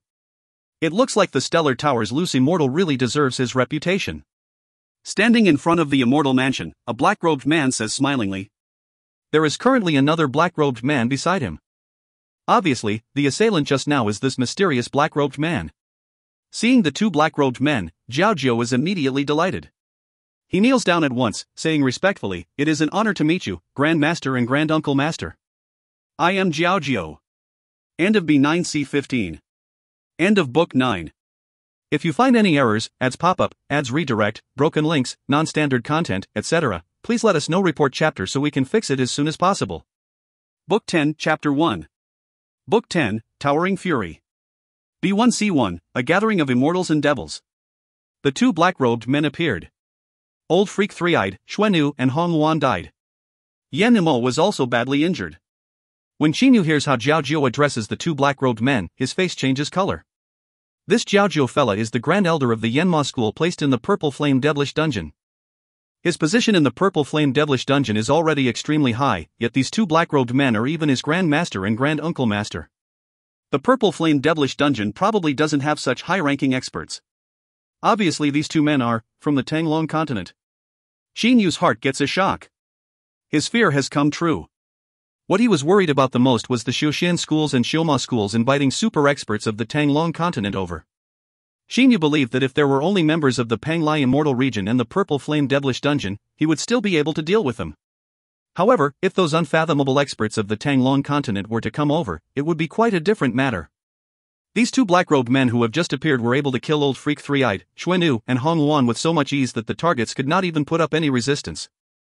Even Azure Dragon and Yan Mo were seriously wounded. They already showed off their fearsome power. Situshui, however, suddenly bows and says respectfully, "May I ask if you are by any chance the two senior loose devils Huacan and Hualan? My Grand Master once mentioned the two of you in front of me." Huacan and Hualan. Both of them are experts of the Yanma School and are third tribulation loose devils, who are comparable to Deshang stage experts. They are considered top-class experts even on the Tanglong continent. After all, most of the experts who have passed the fourth tribulation have gone into the chaotic astral ocean, and only a small part of them are staying on the Tanglong continent. Inuit Palace's member? Hualan is struck by a thought. After seeing Situshui, he has found out her practice technique. This junior unexpectedly knows second brother in me. Looks like there's something special about her. Hualan looks at Situshui. The look in his eyes becomes friendly. "Oh, little girl, judging from your practice technique, you should be a member of the Inuit Palace, right? Who's your Grand Master? Tell me. I want to see if my second brother and I know them." There is a faint smile on Hualan's face, but his entire body appears very strange and evil. Most members of the Yanma School are exceptionally brutal. However, Hualan and Hua can always wear black robes and put on an ice-cold appearance, so they belong to a different kind in the Yanma School. Even so, their minds are still that of the brutal, bloodthirsty type. Situshui says respectfully, "My Grand Master is none other than Dame Yanji of the Tanglong continent." Yanji? The faces of Hualan and Hua can change color greatly. They did not expect it to be her. If this Dame Yanji also comes here, it will be a bit troublesome for them. On the Tanglong continent, there are not many people who they are really afraid of, but Dame Yanji is one of those people. She has a very big reputation, and the people of the Tanglong continent call her ever-changing she-devil because she likes to transform into all kinds of appearances. Dame Yanji is bewitchingly beautiful and extremely sexy by nature. Very many Xiamoists have become her servants because of that. So it's Dame Yanji of the Inuit Palace. "Ha, little girl, has your Grand Master come here this time? We brothers haven't seen her for a very long time. We indeed miss her badly." Hualan says laughingly. Situshui answers vaguely, "I don't know about that. But, Grand Master said she was very interested in this immortal mansion." As for whether she has arrived or not, I just don't know. Maybe she has, maybe not. Huolan and Hua can frown. What does this mean? However, in a while, Huolan laughs, little girl, you're even making fun of us with empty words. If your grandmaster really had arrived, you wouldn't be vague like this, perhaps you would have asked her to come out long ago. Second brother, don't waste time, let's open the Nine Swords Immortal Mansion a bit earlier. By now, Azure Dragon has taken holy pills. His injury has mostly recovered too. Those three yellow-clad men are standing behind him. So you are Senior Huolan and Senior Huacan. A few days ago, my grandfather Yen Shutian even discussed with me about you. Azure Dragon says with an indifferent smile. He seems not to mind the fact that Huolan and Huacan sneakily attacked him moments ago at all. Both Qin Yu and Lear are standing beside Azure Dragon. At this moment, Yen Nimo also stands up. Only there are still bloodstains at the corners of his mouth. Obviously just now he was injured very badly by that attack. Huolan and Huacan look very similar to each other, except that Huolan has slightly larger eyes and smiles a bit more frequently. Huacan has small eyes and a slightly ice-cold face. Yen Shutian, so you're a member of the Yen family of the Dragon Clan. Huacan coldly nods. But Huolan says, Dragon Clan brat, don't think you're strong just because you were able to take a hit from me. Azure Dragon, however, says smilingly, I know my own power, senior. You are a third tribulation loose devil, so you are comparable to a Deshang expert. It is easy for you to handle the likes of me. You can basically kill me with a wave of your hand. I was lucky to be able to save my little life naturally because you showed me some mercy. You know your place, brat. A hint of satisfaction appears on both Huolan's and Huacan's faces. Hey, Black Dragon, what are you staring at? Huacan shouts with his expression turning cold. Yen Nimo gives his mouth's corners a wipe with a hand, removing all the bloodstains, and looks coldly at Huacan. His heart is filled with anger. Xuanyu and Hong Yuan, two generals under him, both have been killed, how can he possibly accept it? If you were not a member of the Dragon Clan, just now I would have hit you seriously and killed you. Brat, it wasn't because I respected you, but because I respected your seniors in the Dragon Clan. Don't be arrogant in front of me, otherwise, Huacan looks coldly at Yen Nimo. It seems if Yen Nimo disobeys, he will kill Yen Nimo on the spot. Azure Dragon immediately says smilingly, seniors, Yen Nimo is a brother of the same generation as me in the Yen family. He is relatively stubborn. I hope the two of you will not argue with a junior like him. Azure Dragon now unexpectedly talks to help Yen Nimo. Huolan gives Huacan a pull, saying, second brother, don't argue with a junior. Don't you mind that your status will be lowered arguing with him? Huacan takes back the ice-cold stare he is giving Yen Nimo and says indifferently, you're right, big brother. My status will indeed be lowered if I argue with a junior. Qin Yu and Lear have been standing on one side watching the others talking to each other from the beginning like outsiders. At the same time, they have been analyzing the situation at the scene non-stop in their minds. Qin Yu thinks that, because some seniors of the Xiaomoists have appeared, then, it is very likely that the Xiaxianists' forces will come too. You're Qin Yu, right? Huolan looks at Qin Yu and says smilingly. Qin Yu says with a nod, nice to meet you, senior. Huolan nods and says with a sigh, I heard from Zhao Jiao that the Stellar Tower has a very powerful loose immortal, but I've never had a chance to meet him. However, looks like the protective magic treasure that young lady used just now is at least an immortal class treasure, or else someone who hasn't even reached the Yuanying stage like her wouldn't have been able to withstand a hit from me. Huacan also sighs sincerely, that loose immortal of the Stellar Tower is indeed very powerful. We brothers aren't as good as him, but that magic treasure made it possible for a girl who has not even reached the Yuanying stage to withstand an attack of a third tribulation loose devil. It is such a formidable magic treasure and, moreover, is even a defensive magic treasure. An expert who has such a magic treasure or who can forge such a magic treasure is definitely not someone they can afford to be hostile towards. Azure Dragon also says respectfully, that Uncle Lan of Qin Yu's already knew about the existence of the Nine Swords Immortal Mansion at that time. If he wanted to take the treasures in this immortal mansion, perhaps none of us would be able to get anything. He is already so powerful that he does not care about this immortal mansion. We really admire such an expert, who thinks nothing of this immortal mansion, such a mind and such a vision. We brothers also want to have a chance to meet him. Huolan does not stint on praising words at all. Big brother, we better not waste time. Let's open the immortal mansion quickly.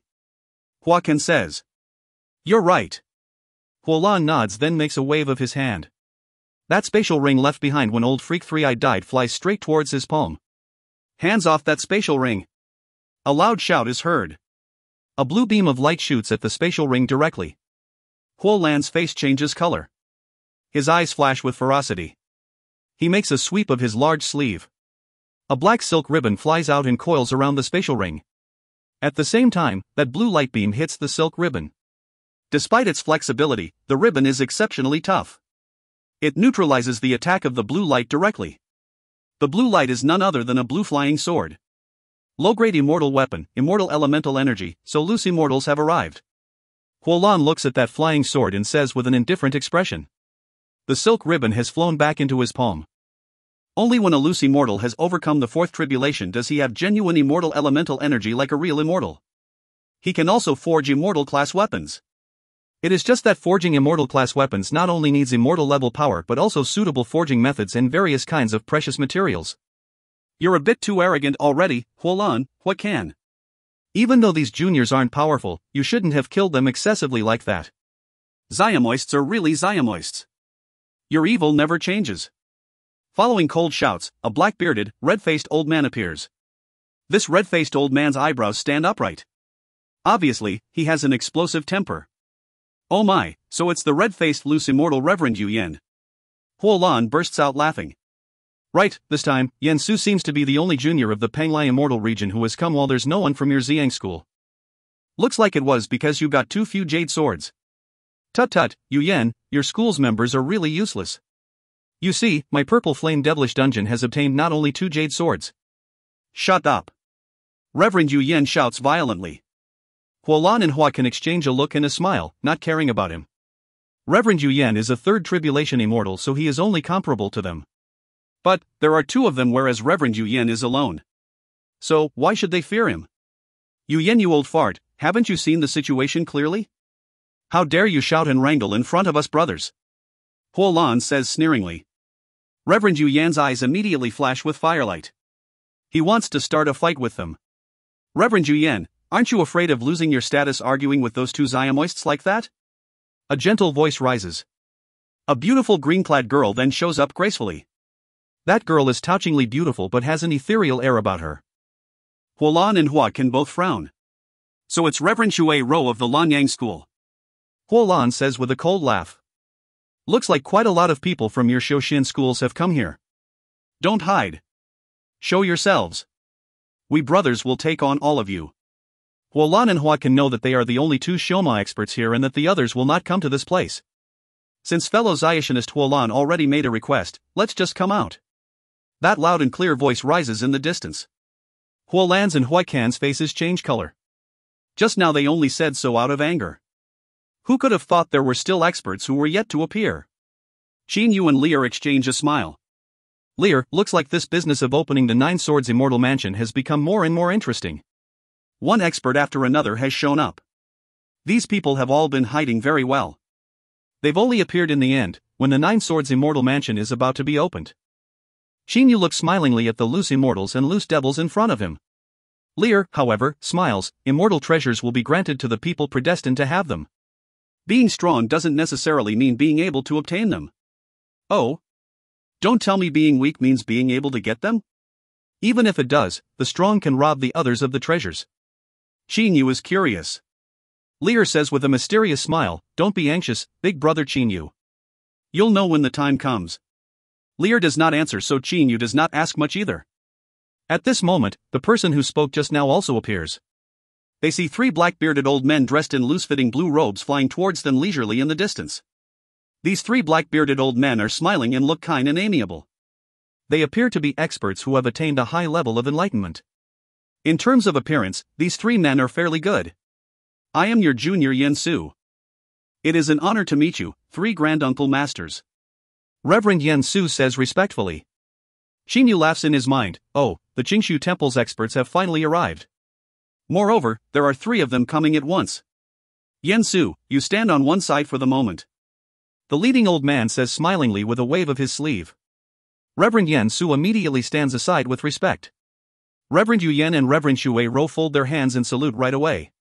The latter says smilingly, it turns out to be fellow Xiationist Gon Su and the 2 fellow Xiationists Gon Ming and Gon Shan. Now the tide has turned.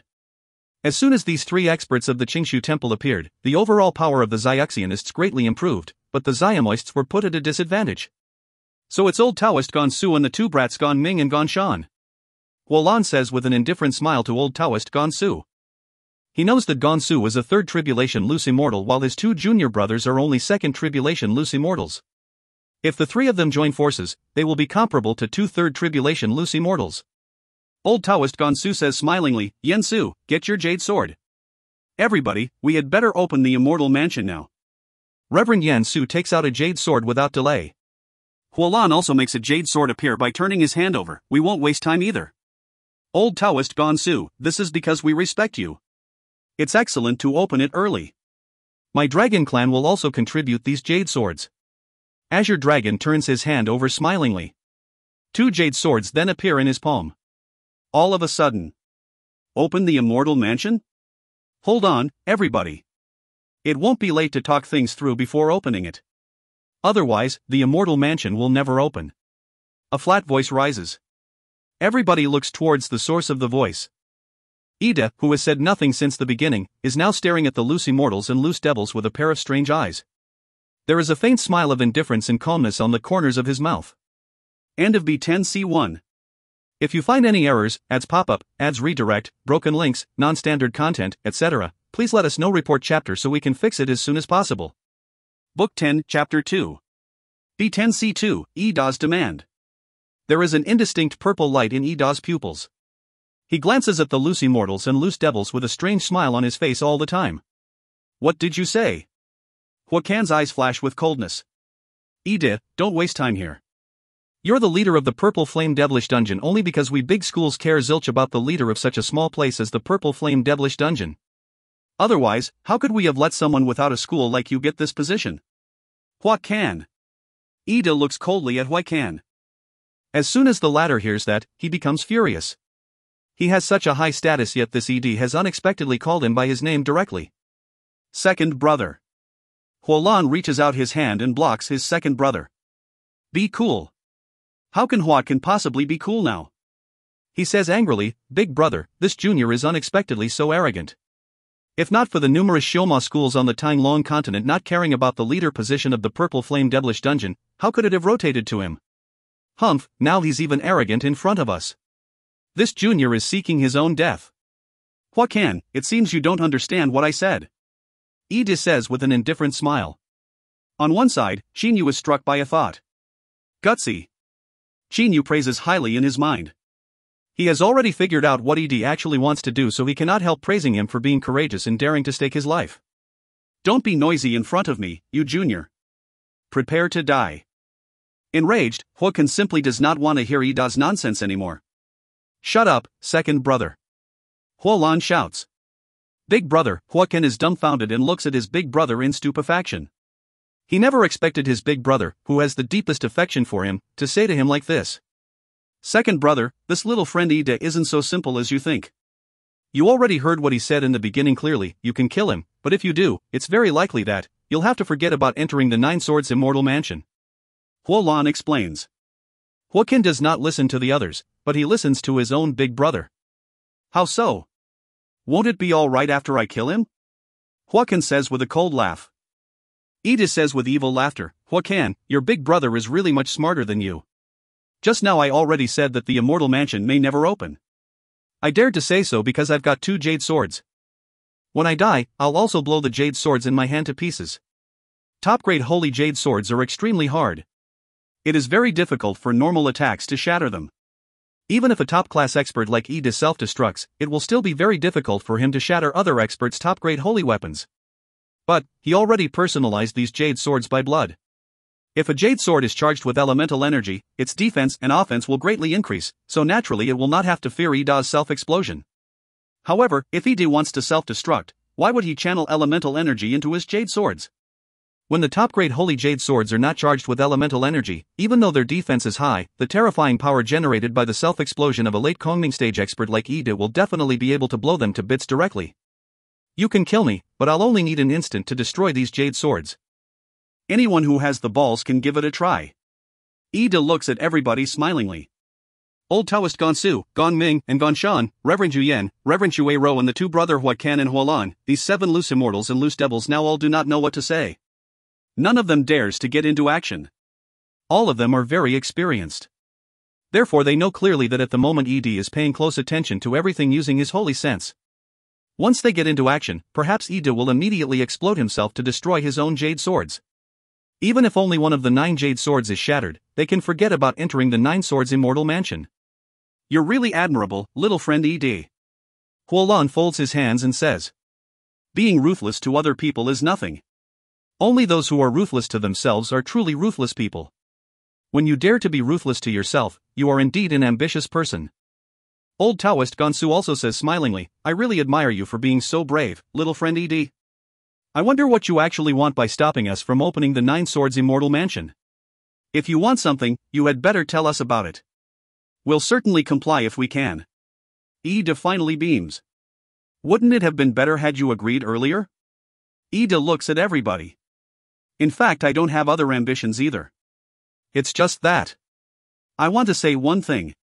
What Reverend Yen Su and I negotiated at that time still stands, and it must be modified a little bit. I wonder if the loose immortals and loose devils like you agree with me. Eda asks. Ask? Shinyu smiles on the side. Even though Eda asked them so, do those loose immortals and loose devils dare to refuse? Negotiated? Negotiated what? Huolan says frowningly. Eda looks at Shinyu and says with a smile, Shinyu, you must still remember our agreement about the immortal weapons in the 9 swords immortal mansion at that time. Why don't you tell them about it a bit? Shinyu forces a smile. Eda has got him involved in this. Shinyu? Old Taoist Gonsu says with brightening eyes. Shinyu, where's you uncle now? I heard from Yen Su that he is such man of superior attainments, so I want to meet him. This old Taoist Gonsu is unexpectedly not anxious about Ida's matter. Instead, he is asking Shinyu about other things. Shinyu cannot help praising him for being collected. Uncle Lan? Shinyu laughs in his mind. Perhaps these experts have all heard about Uncle Lan's power. My Uncle Lan isn't very interested in the 9 swords immortal mansion, so he let me and my junior sister come here. Shinyu says indifferently. Huolan also says, Old Taoist Gonsu, little friend Shinyu's uncle is indeed an expert. The protective magic treasure he gave that young lady is definitely an immortal weapon. Besides, it may not only be a low-grade immortal weapon. It's most probably a middle-grade immortal weapon. Middle-grade immortal weapon? Everybody present is astonished. 4th Tribulation loose immortals are capable of forging immortal weapons, but the immortal weapons they forge are only low-grade. As for middle-grade immortal weapons, generally, only the top-class loose immortals such as those who have passed the 10th Tribulation have the power to forge them. Of course, it is merely a guess made by these experts that 10th Tribulation loose immortals are able to forge middle-grade immortal weapons, an unreliable guess. These loose immortals and loose devils do not know exactly the minimum requisite level to forge middle-grade immortal weapons. After all, the most powerful among them are only 3rd Tribulation loose immortals and equivalents. But they can be sure about one thing, that is, the experts who can forge middle-grade immortal weapons definitely belong to the top echelons of loose immortals, which should at least put them on the same level as 10th Tribulation loose immortals. How is that possible? Shinyu's uncle may be very formidable, but saying that he can forge middle-grade immortal weapons is a bit exaggerating. Reverend Yu Yen says in disbelief. The other loose immortals such as Old Taoist Gonsu all look shocked. The younger brother Huakan says, all of you also know the power of us brothers. We're only a step away from reaching the level of 4th Tribulation loose immortals or real immortals, but despite our power, we couldn't hurt that girl at all. As Huakan is talking, he points to Lear. Shinyu frowns. He does not want Lear to be in the teeth of the storm. Is that really so? The other loose immortals immediately find out Lear's power, which has not even reached the Yuaniing stage. She was able to withstand Huolan's or his brother's attack at such a power level than the defense of her magic treasure. A low-grade immortal weapon would probably have been a bit inadequate. It is very likely a middle-grade immortal weapon. Humph, why would I be lying? Huakan says with a cold humph. Everybody, we better not waste time, right? Brother Chinyu, please explain our agreement at that time to them a bit.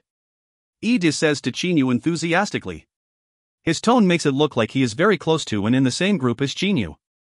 Chinyu takes a look at Eda and secretly praises him highly in his mind. This Eda fellow is really formidable. Just now he asked Chinyu to explain instead of Azure Dragon or Reverend Yen Su, probably because he wanted to let those loose immortals and loose devils know Uncle Lan's power. After all, he saw clearly moments ago that Lear was able to take a hit without getting hurt. Eda did that to make those experts think highly of Chinyu. Then, he stood on the same side as Chinyu naturally to make the opponents think a bit more highly of himself. Moreover, Xinyu also has a jade sword. Ida is certain that Xinyu will definitely support him. This is because if Xinyu does not, those loose immortals and loose devils will probably snatch all the treasures directly, leaving nothing for the weak participants such as them. Xinyu looks at the loose immortals and loose devils, saying carefully. The agreement at that time was that, if the treasures in the Nine Swords Immortal Mansion are a multiple of 9, they will be distributed based on the number of jade swords everybody has, and nobody is allowed to take them by force. But if they are not a multiple of 9, then everybody will rely on their own abilities to snatch them. Oh, only this arrangement? Alright, I agree on it. Huolan says smilingly in agreement at once. Old Taoist Gonsu and the other experts also agree while smiling broadly. A multiple of 9, how can there be such a coincidence? Hold on. Ida shouts.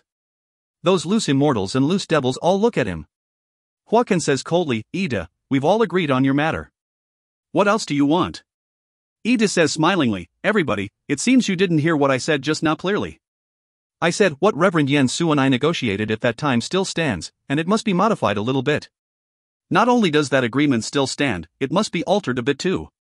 Alter a bit? Qin Yu's eyes brighten. Given his current power, it will be very difficult for him to contend against those loose immortals and loose devils. The modification that Ida mentioned must be beneficial to Ida, and also to him, who has a jade sword. Please tell, little friend. Old Taoist Gonsu says with a kind expression. Ida says loudly and clearly, very simple, if there are fewer than 9 immortal weapons, I won't want any of them. But if they are a multiple of 9, naturally they will be distributed based on the number of jade swords everybody has according to that agreement. At the same time, I want to add a point. His mouth's corners slightly curve upwards. Everybody listen attentively. They all know that this additional point is the matter because of which ED has been making every effort to delay. What if they are not a multiple of 9 but there are more than 9 of them? Humph, if there are more than 9 and fewer than 18 weapons, we'll distribute 9 immortal weapons according to the numbers of jade swords. If there are more than 18 and fewer than 27 weapons, we'll distribute 18 of them based on the number of jade swords everybody has. As for larger numbers of immortal weapons, you can reason out the methods one by one, Ida says resoundingly. All the loose immortals and loose devils are stupefied. This Ida fellow is gambling on the number of immortal weapons being greater than 9. As long as there are 9 or more immortal weapons, no matter the number, some of them will be distributed to him. Xinyu, Azure Dragon, and Yen Mo all have a faint smile on their faces. As the holder of 2 jade swords, I, Yen Mo, approve of that. Yen Mo says loudly. At the moment, he is looking coldly at the loose immortals and loose devils while gripping 2 jade swords. That manner and that look in his eyes say clearly one thing, like Ida, he dares to explode himself to destroy these 2 jade swords. As the holder of these 2 jade swords, I approve of that. Azure Dragon says smilingly. I also approve of that. Xinyu agrees too. 7 jade swords are on Ida's side while the loose immortals and loose devils only have Reverend Yen Su's jade sword and that jade sword Huolan obtained by killing old freak Three-Eyed. Seeing the grim look in Ida's and Yen Mo's eyes which show that they do not care about life and death and seeing Azure Dragon and Xinyu, thinking about the dragon clan behind Azure Dragon and that unfathomable loose immortal behind Xinyu, these 7 loose immortals and loose devils eventually have to yield. Alright, we agree. Huolan says on behalf of himself and his second brother. Old Taoist Gonsu and his 2 schoolmates also nod. Reverend Xue Ro and Reverend Yu Yan nod their heads too. Hold on. Edis says again. What else do you want? Huacan says furiously. The other loose immortals and loose devils also frown. Obviously they have become a bit impatient. Edis says smilingly, nothing, I just hope you all give a guarantee that you won't try to kill us, whether directly or indirectly. He has considered very carefully. If these loose immortals and loose devils immediately kill him, what will be the use of so many things he said just now? Moreover, he even said that they cannot kill the others directly or indirectly. Junior, what do you take us for? How can we possibly do that kind of thing? Old Taoist Gonsu shouts angrily. Ida, however, says nothing and looks at Huolan and Huacan instead. Obviously he distrusts these 2 loose devil brothers the most. We brothers guarantee that we won't harm you guys, whether directly or indirectly. Huolan says with a cold humph. Immediately, Reverend Xue Ro, Reverend Yu Yan, Old Taoist Gonsu and his 2 junior brothers all give a guarantee. But it is very clear that these loose immortals and loose devils have become a little angry. Ida knows his place very well so he does not make any other demands. These loose immortals and loose devils all have very high status on the Tanglong continent. If he went overboard, maybe they would give up on the immortal mansion and kill him to vent their hatred. Edi turns around and looks at the entrance of the immortal mansion. That entrance has the color of bronze. An aura of antiquity which is naturally oppressive blasts on his face. Alright, let's open the immortal mansion. There are 9 holes on this entrance. It's very obvious they are the places we got to stick the 9 jade swords in. Let me do it first. This time, without delaying, Edi pushes his 2 jade swords into their respective positions. End of B10C2. If you find any errors, ads pop up, ads redirect, broken links, non-standard content, etc., please let us know. Report chapter so we can fix it as soon as possible. Book 10, Chapter 3.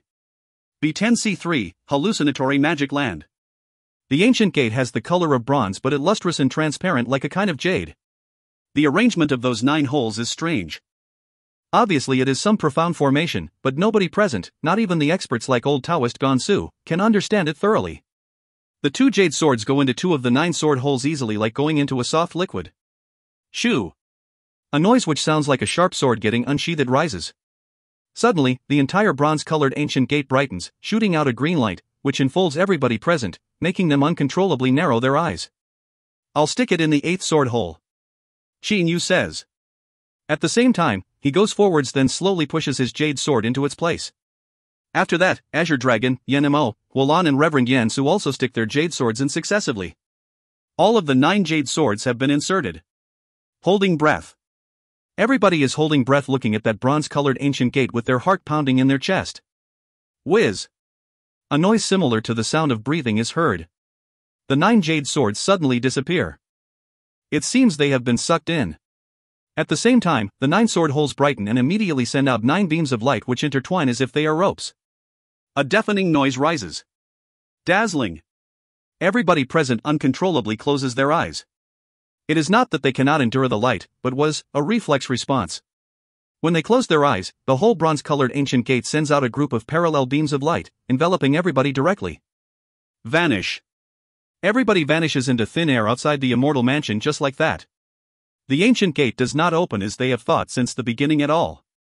Vast and indistinct like an ocean of white clouds, the whole world seems to be filled with white clouds. At first sight, no limits can be seen. Moreover, very few things are visible as everybody can only see through several tens meters at most. Farther than that, there is only a vast expanse of whiteness. Qin Yu opens his eyes. As soon as he takes a look, he is astonished. What's this place? His first reaction is to look around. At this moment, he sees Lear beside him and cannot help sighing with relief in his heart. This is a formation, an exceptionally mysterious formation. The arranger of this formation has very outstanding power. Lear says very positively. Oh, are you sure? Qin Yu asks in reply. She slightly sticks out her chest and says to him with her head raised, of course I am.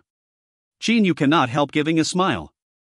Old Taoist Gonsu, you're probably the most or second most knowledgeable among us, so tell us what this place actually is.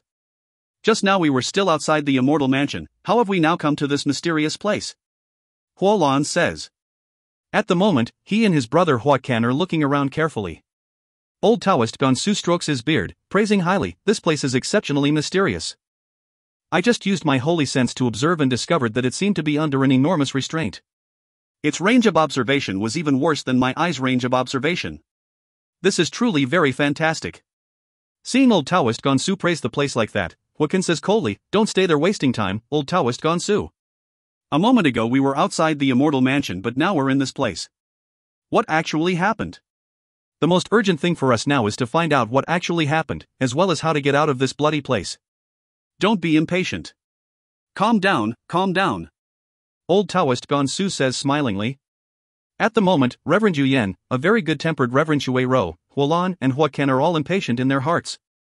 And naturally the juniors such as Yenmo, Azure Dragon, and Qin Yu are on edge too. In this place, only Lear, the black-haired old man beside Sita Shui and the 3 yellow-clad men behind Azure Dragon do not look anxious at all. Old Taoist Gonsu sweeps his eyes over everybody, saying, everybody, I see that this lady from the Stellar Tower, the 3 yellow-clad men beside Azure Dragon and that black-haired old man aren't worried in the least. I know the details of this young lady from the Stellar Tower, but little friend Situ, that black-haired old man should be a member of your Inui Palace, right? Sita Shui frowns then bows and says, you guessed correctly, senior. This gentleman is exactly my schoolmate. Schoolmate? Old Taoist Gonsu gives a smile, his eyes flashing. Probably not an ordinary schoolmate, right? Humph, the Qingshu temple's men seem to be too meddlesome already. Don't care about him, ah Shui. If my palace's Dame Yanji were here, I wonder whether you'd still be so arrogant. The black-haired old man says with a cold laugh. He is very disdainful of old Taoist Gonsu. A cold light flashes across old Taoist Gonsu's eyes like lightning. Old Taoist Gonsu, what are you blabbering here for? The most important thing we got to do now is to find out what this place is and what we should do to leave this place. Huolan is a bit annoyed. Old Taoist Gonsu, however, does not answer. Instead, he looks at the three yellow-clad men behind Azure Dragon. Early Kongming stage? Since when have the Azure Dragon Palace got such experts? Moreover, three came at once. He asks rhetorically. He does not care about early Kongming stage experts, but he always finds these three yellow-clad men somewhat mysterious. Azure Dragon folds his hands, saying, Senior, these three gentlemen are the three vice-overlords of my Azure Dragon Palace who have been hiding in the palace all the time. I have never told outsiders about them. This time we wanted to open the Nine Swords Immortal Mansion, so naturally my Azure Dragon Palace had to bring out its full power. Oh. Old Taoist Gonsu says with a nod. At this moment, Qingyu frowns. What is this old Taoist Gonsu doing? He's in no hurry to find out where this place is and not worried at all about the fact that he has fallen into this mysterious place. Could it be, he knows the secret about this place? He looks carefully in the direction of Gonsu. Suddenly his eyes brighten. A part of a rock has shown up behind old Taoist Gonsu and his junior brother Gonshan. With a movement of his body, Qingyu moves horizontally several meters in an instant. Stone steel.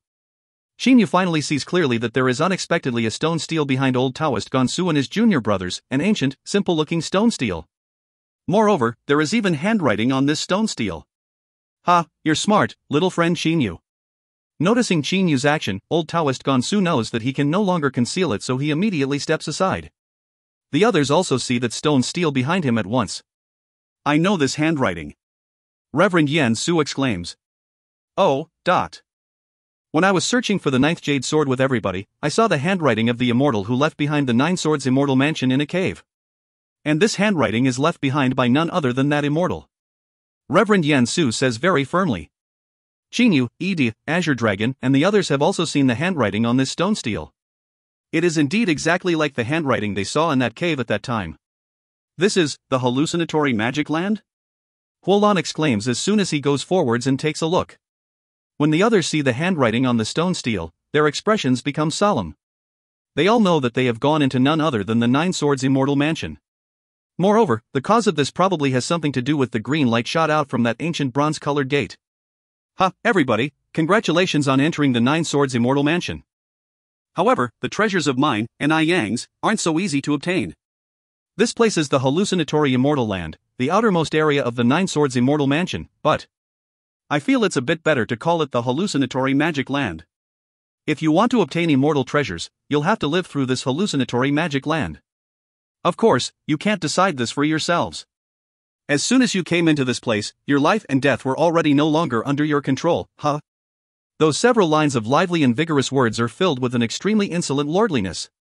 Obviously, the immortal who left behind the immortal mansion is a cold-hearted individual rather than a kind-hearted philanthropist. Even to those who are predestined to possess the jade swords, this immortal still wanted to leave behind some extremely dangerous traps to test them. If they succeed, they will get the magic treasures. If they fail, they will die. They cannot back away. There is no way to back away either. And Ion, this immortal Ni Yang is too overbearing. Reverend Yu Yen exclaims. Huolan, however, gives a rare smile. I think this immortal Ni Yang is like a Xiamoists rather than an immortal, huh? Look at these words. They don't hide their intention at all, unlike some certain Xiaxianists who are vicious but still want to put on a nice face and are extremely hypocritical. He takes a cold look at old Taoist Gonsu. However, the latter keeps smiling. Everybody, you most probably already understand this immortal's meaning. When we've come to this place, there's simply no way to escape and we can only accept it. Whether we'll die or survive depends on our individual abilities. This so-called hallucinatory magic land is definitely not something the dangers we normally encounter can compare with. Old Taoist Gonsu says loudly. These loose immortals and loose devils are all a little nervous. But Azure Dragon, Ide, Yen Mo, Qingyu, and the others are extremely nervous. The hallucinatory magic land? Those with a good chance of surviving it are naturally the ones of a high power level such as those loose immortals and loose devils. And the hearts of those whose power is weak are certainly pounding with fear.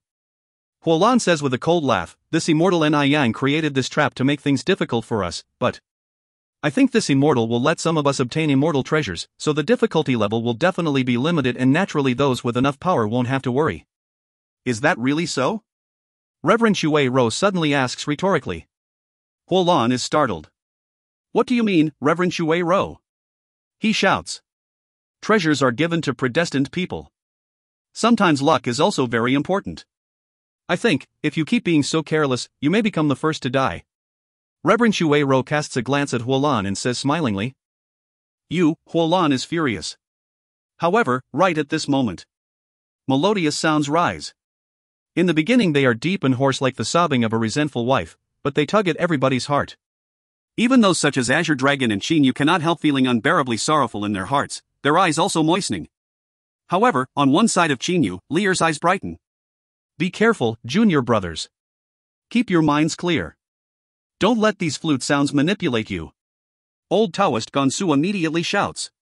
Even though at the moment he is still clear-headed, he is feeling an unbearable sadness in his heart too, just like how his heart will unconsciously trembles if he sees a tragedy of a global scale. Even though he knows that the flute sounds are the cause of this, he cannot control his own heart. It can only be said that the flute sounds are too strange. Qin Yu is clenching his fists. Beads of sweat have seeped out of his forehead. These flute sounds are so strange. Qin Yu can feel clearly the particularity of these flute sounds. Compared to Lear's zither music, these flute sounds seem to have the effect of making listeners become obsessed in clouding their minds with some negative feelings, whereas Lear's zither music makes listeners' minds calm down and fuse with nature. Except for Lear, everybody at the scene is resisting the flute sounds. Lear only frowns a bit and has no other reactions. Obviously, those flute sounds do not affect her much.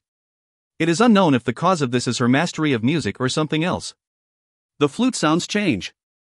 Now they are like tens of thousands of galloping horses and the fighting on a battlefield. The atmosphere of the entire hallucinatory magic land becomes heavy and oppressive as if a killing aura has spread through every part of it. Either you or I die. That kind of life or death killing enters everybody's mind completely. No good. Qin Yu feels that his entire mind cannot resist anymore. He likes fighting to the death, and that kind of life or death killing shakes people's hearts the most, so naturally he is affected by it even more greatly. He even cannot help immersing himself in it. Despite knowing that the problem lies in these flute sounds and that he should not let them manipulate him, he still has no way to control himself. Formidable. The way of music controls people in their unconsciousness. However, even though everybody knew clearly from the beginning that this flute music is dangerous, they still can't control themselves and has to watch themselves sinking into it step by step. Lear praises highly in a low voice. Nobody hears her praise. Even the third tribulation loose immortals and loose devils such as Huolan, Huacan and old Taoist Gonsu are resisting the temptation of the flute music with all their might, so how can they still dare to get distracted by hearing what someone else says? Ah! Kill! Kill! Kill! Zhao Jiao suddenly yells. Lear takes a look at him, saying in a low voice, generally Xiamoists are very evil. This Zhao Jiao hasn't even reached the middle Kongming stage, so it's natural that he's the first to completely lose it. Zhao Jiao then runs south like crazy, his eyes very red and his mouth shouting kill, kill. He keeps attacking forwards, wantonly using his hands as if he has encountered something extremely terrifying. But at this moment, kill! Kill! Kill all! Mad, furious shouts are heard. Another has become totally obsessed. This is unexpectedly Black Dragon Yan Mo. While yelling, Yan Mo runs south at even faster speeds. At the same time, he attacks crazily. Yan Mo? There's something wrong. He's extremely determined, so even though his mental level isn't high, he's even as tough-minded as those loose immortals and loose devils. How is this possible? Lear talks to herself while looking doubtfully at Yan Mo. Suddenly, her eyes brighten. She has seen a note of fierceness in Yan Mo's crazy eyes. His target is none other than Zhao Jiao, who is in front of him. End of B10C3. If you find any errors, ads pop up, ads redirect, broken links, non-standard content, etc., please let us know. Report chapter so we can fix it as soon as possible. Book 10, Chapter 4. B10C4, Obsessed Qin Yu. Xiao Shui, Hong Luan, for the moment Big Brother can't kill Huacan and Huolan to avenge you. But trust me, one day I'll eventually settle the score for you. As for now, I'll collect some interest for you first. Boiling with killing intent, Yan Nemo is staring coldly and completely at a crazy Zhao Jiao in front of him. Even though he has not fallen under the spell of the flute music, he is still being affected by it. Killing intent has come out from his entire body, almost reaching the state of insanity. Kill. Kill. Die. Die. Zhao Jiao is shouting furiously. At the same time, he keeps attacking forwards as if there is some archenemy ahead of him. His eyes are very red. He has already gone totally mad. Poof. Yenmo's right arm has been covered entirely in dragon scales and his right hand has turned into a black dragon claw, which at this moment pierces through Zhao Jiao's dantian like penetrating tofu and grabs Zhao Jiao's yuanying directly. Concurrently with that, Zhao Jiao's soul is twisted to pieces. Xiao Shui, Hong Luan. Yan Nemo says slowly in a low voice. At the same time, he also breathes extremely fast like a moving pairs of bellows. Sweat oozes out on his forehead. This flute music is not normal flute music. Even the loose immortals and loose devils have to do their utmost to resist it. Yan Nemo is extremely tough-minded, but he dared to divide his concentration to resist the flute music and kill Zhao Jiao at the same time. Even though he got distracted for just a short while, the music was able to affect him even more. In a trance. Yan Nemo seems to recall that scene in the Dragon Clan. That blood-stained black stick. That obstinate, unyielding look. That little black dragon who disobeyed the Dragon Clan's appointment without hesitation to rebel against the clan by entering the wilderness, where even the Dragon Clan was warned not to infiltrate. In the wilderness, that little black dragon struggled for survival when his power level was still not high. Life and death? Thanks to the various life and death situations he has experienced, Yan Nemo has gained the ability to remain partially clear-headed in a life and death situation. This is also the main reason why he dared to divide his concentration to go and kill Zhao Jiao under the influence of the flute music. This is also the reason why Lier said Yan Mo's determination is almost the same as that of the loose immortals and loose devils. In the wilderness, demonic beasts gained their status through life or death fighting. Yan Mo's subordinates included Xiao Shui, Hong Luan, and Dragon Rocky. These three divine beasts became his most powerful generals. He has treated them very well, as if they are his real younger siblings. By contrast, he does not miss the Dragon Clan much. Hoo-hoo breathing deep and low. Yan Nemo cannot stop his killing intent from spreading out wantonly. His eyes are red. He goes back to his original place according to his memories of moments ago. The temptation of the flute music becomes stronger and stronger. Those standing at the original place also find it increasingly hard to resist the music. At the moment, there are Qinyu, Lier, Azure Dragon, the three yellow-clad men, Sita Shui, the black-haired old man, Reverend Yen Su, Old Taoist Gon Su and his two junior brothers, Reverend Yu Yen, Reverend Shui Ro, Huacan and Hualan at the original place. Judging by appearances alone, Qinyu, Azure Dragon and Sita Shui all have their foreheads covered in sweat and their bodies are shaking uncontrollably. Obviously, Qinyu, Azure Dragon and Sita Shui have relatively weak resistance to the music compared to the others. Big brother Qinyu's practice time is too short. Though his mind can be considered resolute, the others have been practicing for several thousand years or even over 10,000 years. It's already something very hard to come by that he was able to reach his current level. Lier talks to herself in praise of Qinyu. She then takes a look at Sita Shui. This Sita Shui seems not able to take it anymore. When she has just finished talking, a sad and shrill scream is heard. Now Sita Shui has gone totally crazy. Her entire internal energy surges. Her short silver hair lengthens in the blink of an eye and stands up like various sharp arrows. Her purple lips, however, blacken. She has gone insane. The black-haired old man, who has been resisting the music with eyes closed all the time on one side, suddenly opens his eyes. Seeing Sita Shui like that, he frowns and immediately reaches out his hand to give her shoulder a fierce smack, shouting in a low voice, "Shui, wake up!" Sita Shui, however, turns around all of a sudden. Her long silver hair thrusts at the black-haired old man like multiple sharp arrows. Her very red eyes show that she has become totally crazy. The black-haired old man is also struggling against the flute music. Seeing Sita Shui like that, he does not care about her anymore and stands on one side with eyes closed again, focusing his entire body and mind on resisting the psychedelic flute music. Seeming affected by something, Sita Shui attacks furiously while charging south. The south, all of them are running south. Could there be something special in the south? Lier says slowly in a low voice. All of a sudden, she notices that now Qinyu's body also begins to shake and his eyes gradually redden. Big brother Qinyu. She reaches out her hand, grabbing his arm tightly. His body gets a shock. The red light in his eyes seems to weaken a little, but as the power of the flute music increases little by little, his eyes become as red as they were. In a trance, Qinyu sees that scene of the past again. Haha, Wuxing laughs out loud like crazy and attacks Qin wantonly. Qin, who has already been seriously injured, now keeps resisting, but he spits out a mouthful of blood after every move executed by Wuxing. This way, blood comes out of his mouth unceasingly.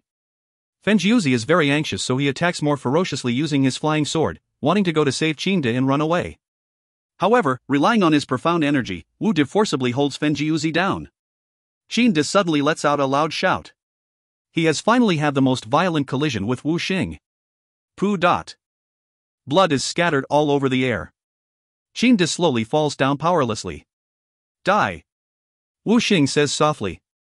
A red beam of light pierces through the vast sky, thrusting straight at Qin body. Wuxing gives a smile, expecting Qin to get impaled. No, father. Catch it. Qin screams violently in his heart. He accelerates to his top speed in an unprecedented manner and catches Wuxing's short knife almost miraculously. Wuxing is dumbfounded. The other people also watch this scene in disbelief. Die. Wuxing laughs cruelly and attacks again, wanting to pierce through Qin chest and Qin's chest. When the flying sword has gone through Qin chest, Wuxing laughs because he knows that the sword has penetrated Qin's heart. When someone has their heart penetrated, they will die for sure. Father, seeing his father, Qin unexpectedly gains a limitless power. Let's die together.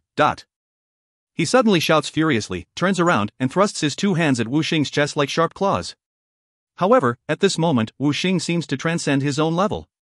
He backs off several meters directly as if he has received assistance from gods, avoiding this attack by Qin. Want to make me die with you? Dream on. Wuxing laughs coldly. After piercing through Qin's heart, that flying sword proceeds to shoot at Qin. No, Qin feels an extreme pain in his heart and falls into a total trance. Poof. The flying sword has penetrated Qin's heart. Father. The mask on Qin's face shatters. He watches the scene in disbelief and denial. Qin, whose heart has been pierced through, also looks at Qin in disbelief. You're? But the look in his eyes gradually dims at once. No! Qin yells. Big brother Qin, big brother Qin. Holding his hand, Lier calls him 2 or 3 times. However, now he is already unable to hear her voice as he has gone totally crazy.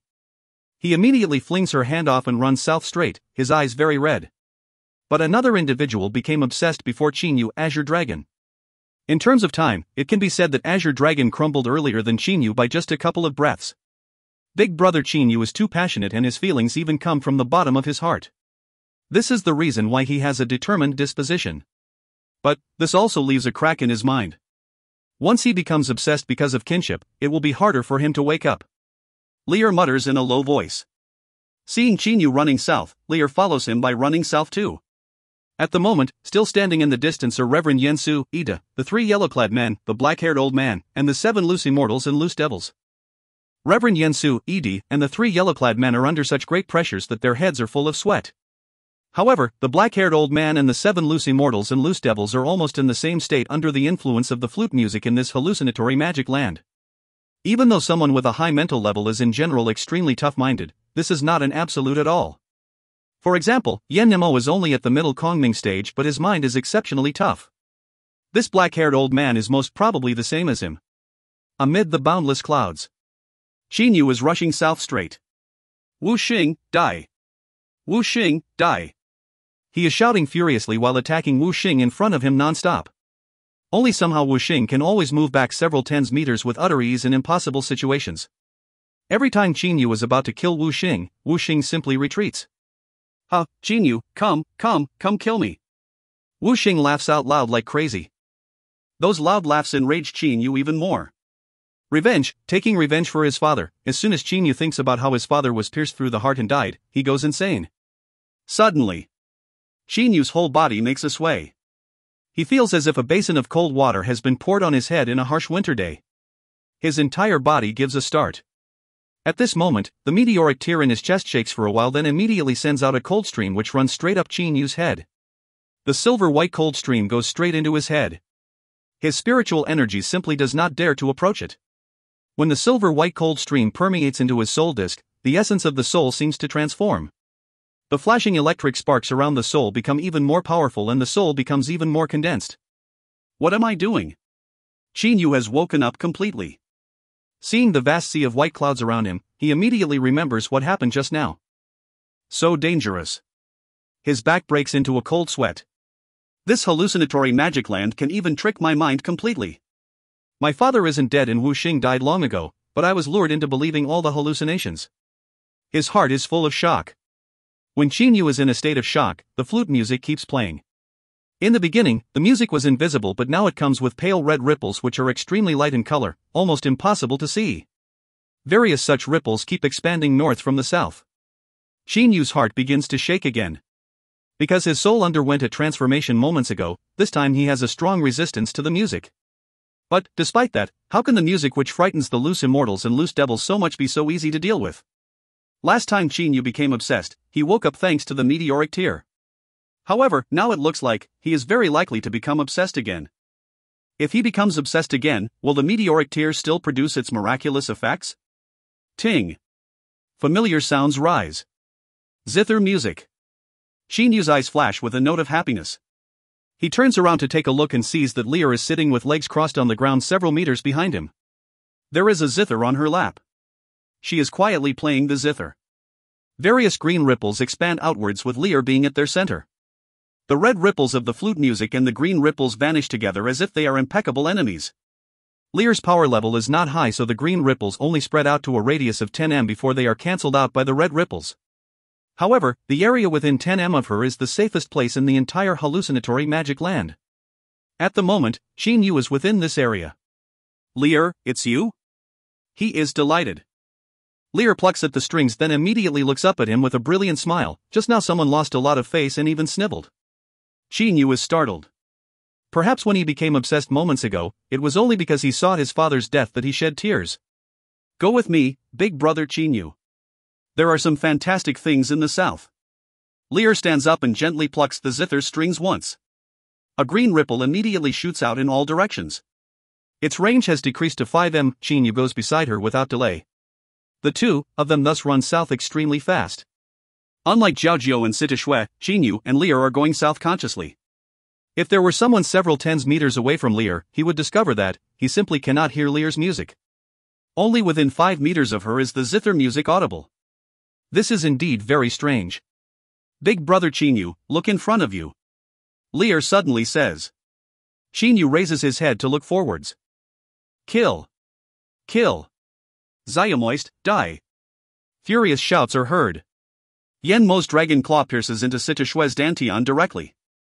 Afterwards, he catches her yuanying and smashes it with a fierce grab. That violent explosion even damages Yan Mo's body, causing his blood to seep out. Yan Mo, however, does not mind this at all. Kill. Kill. Now his eyes are blood red. Yan Mo, Qin Yu is shocked. Lear says with a nod, Yan Mo killed people and resisted the music at the same time. Such a distraction, oh well, he's going to become totally obsessed soon. However, at this moment, Azure Dragon Yanlang runs south while roaring furiously. Yan Mo takes a look at Azure Dragon with his blood-red eyes. Kill, kill, he unexpectedly rushes towards Azure Dragon. End of B10C4.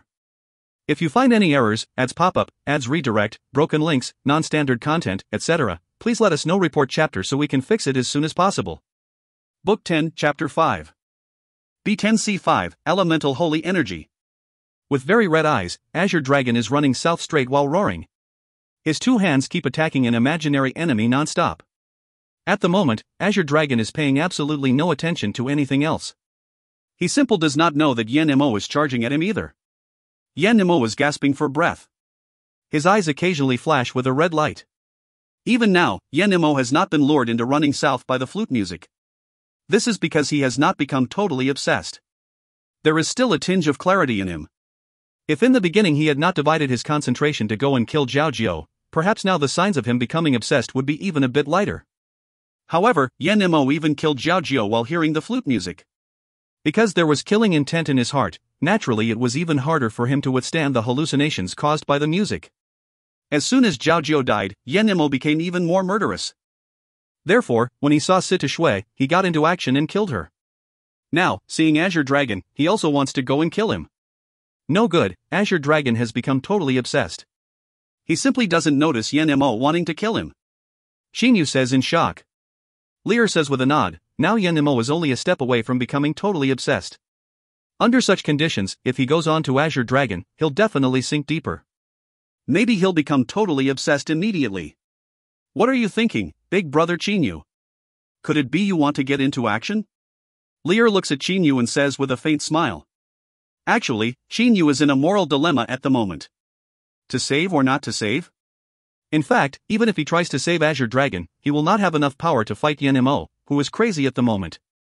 Forget it, Big Brother Chinyu. If Yenmo notices you getting into action, maybe his murderousness will greatly intensify and he'll immediately turn around to come kill you. As for Azure Dragon, we want to help him, but our abilities don't permit. Lear sighs with a shake of her head.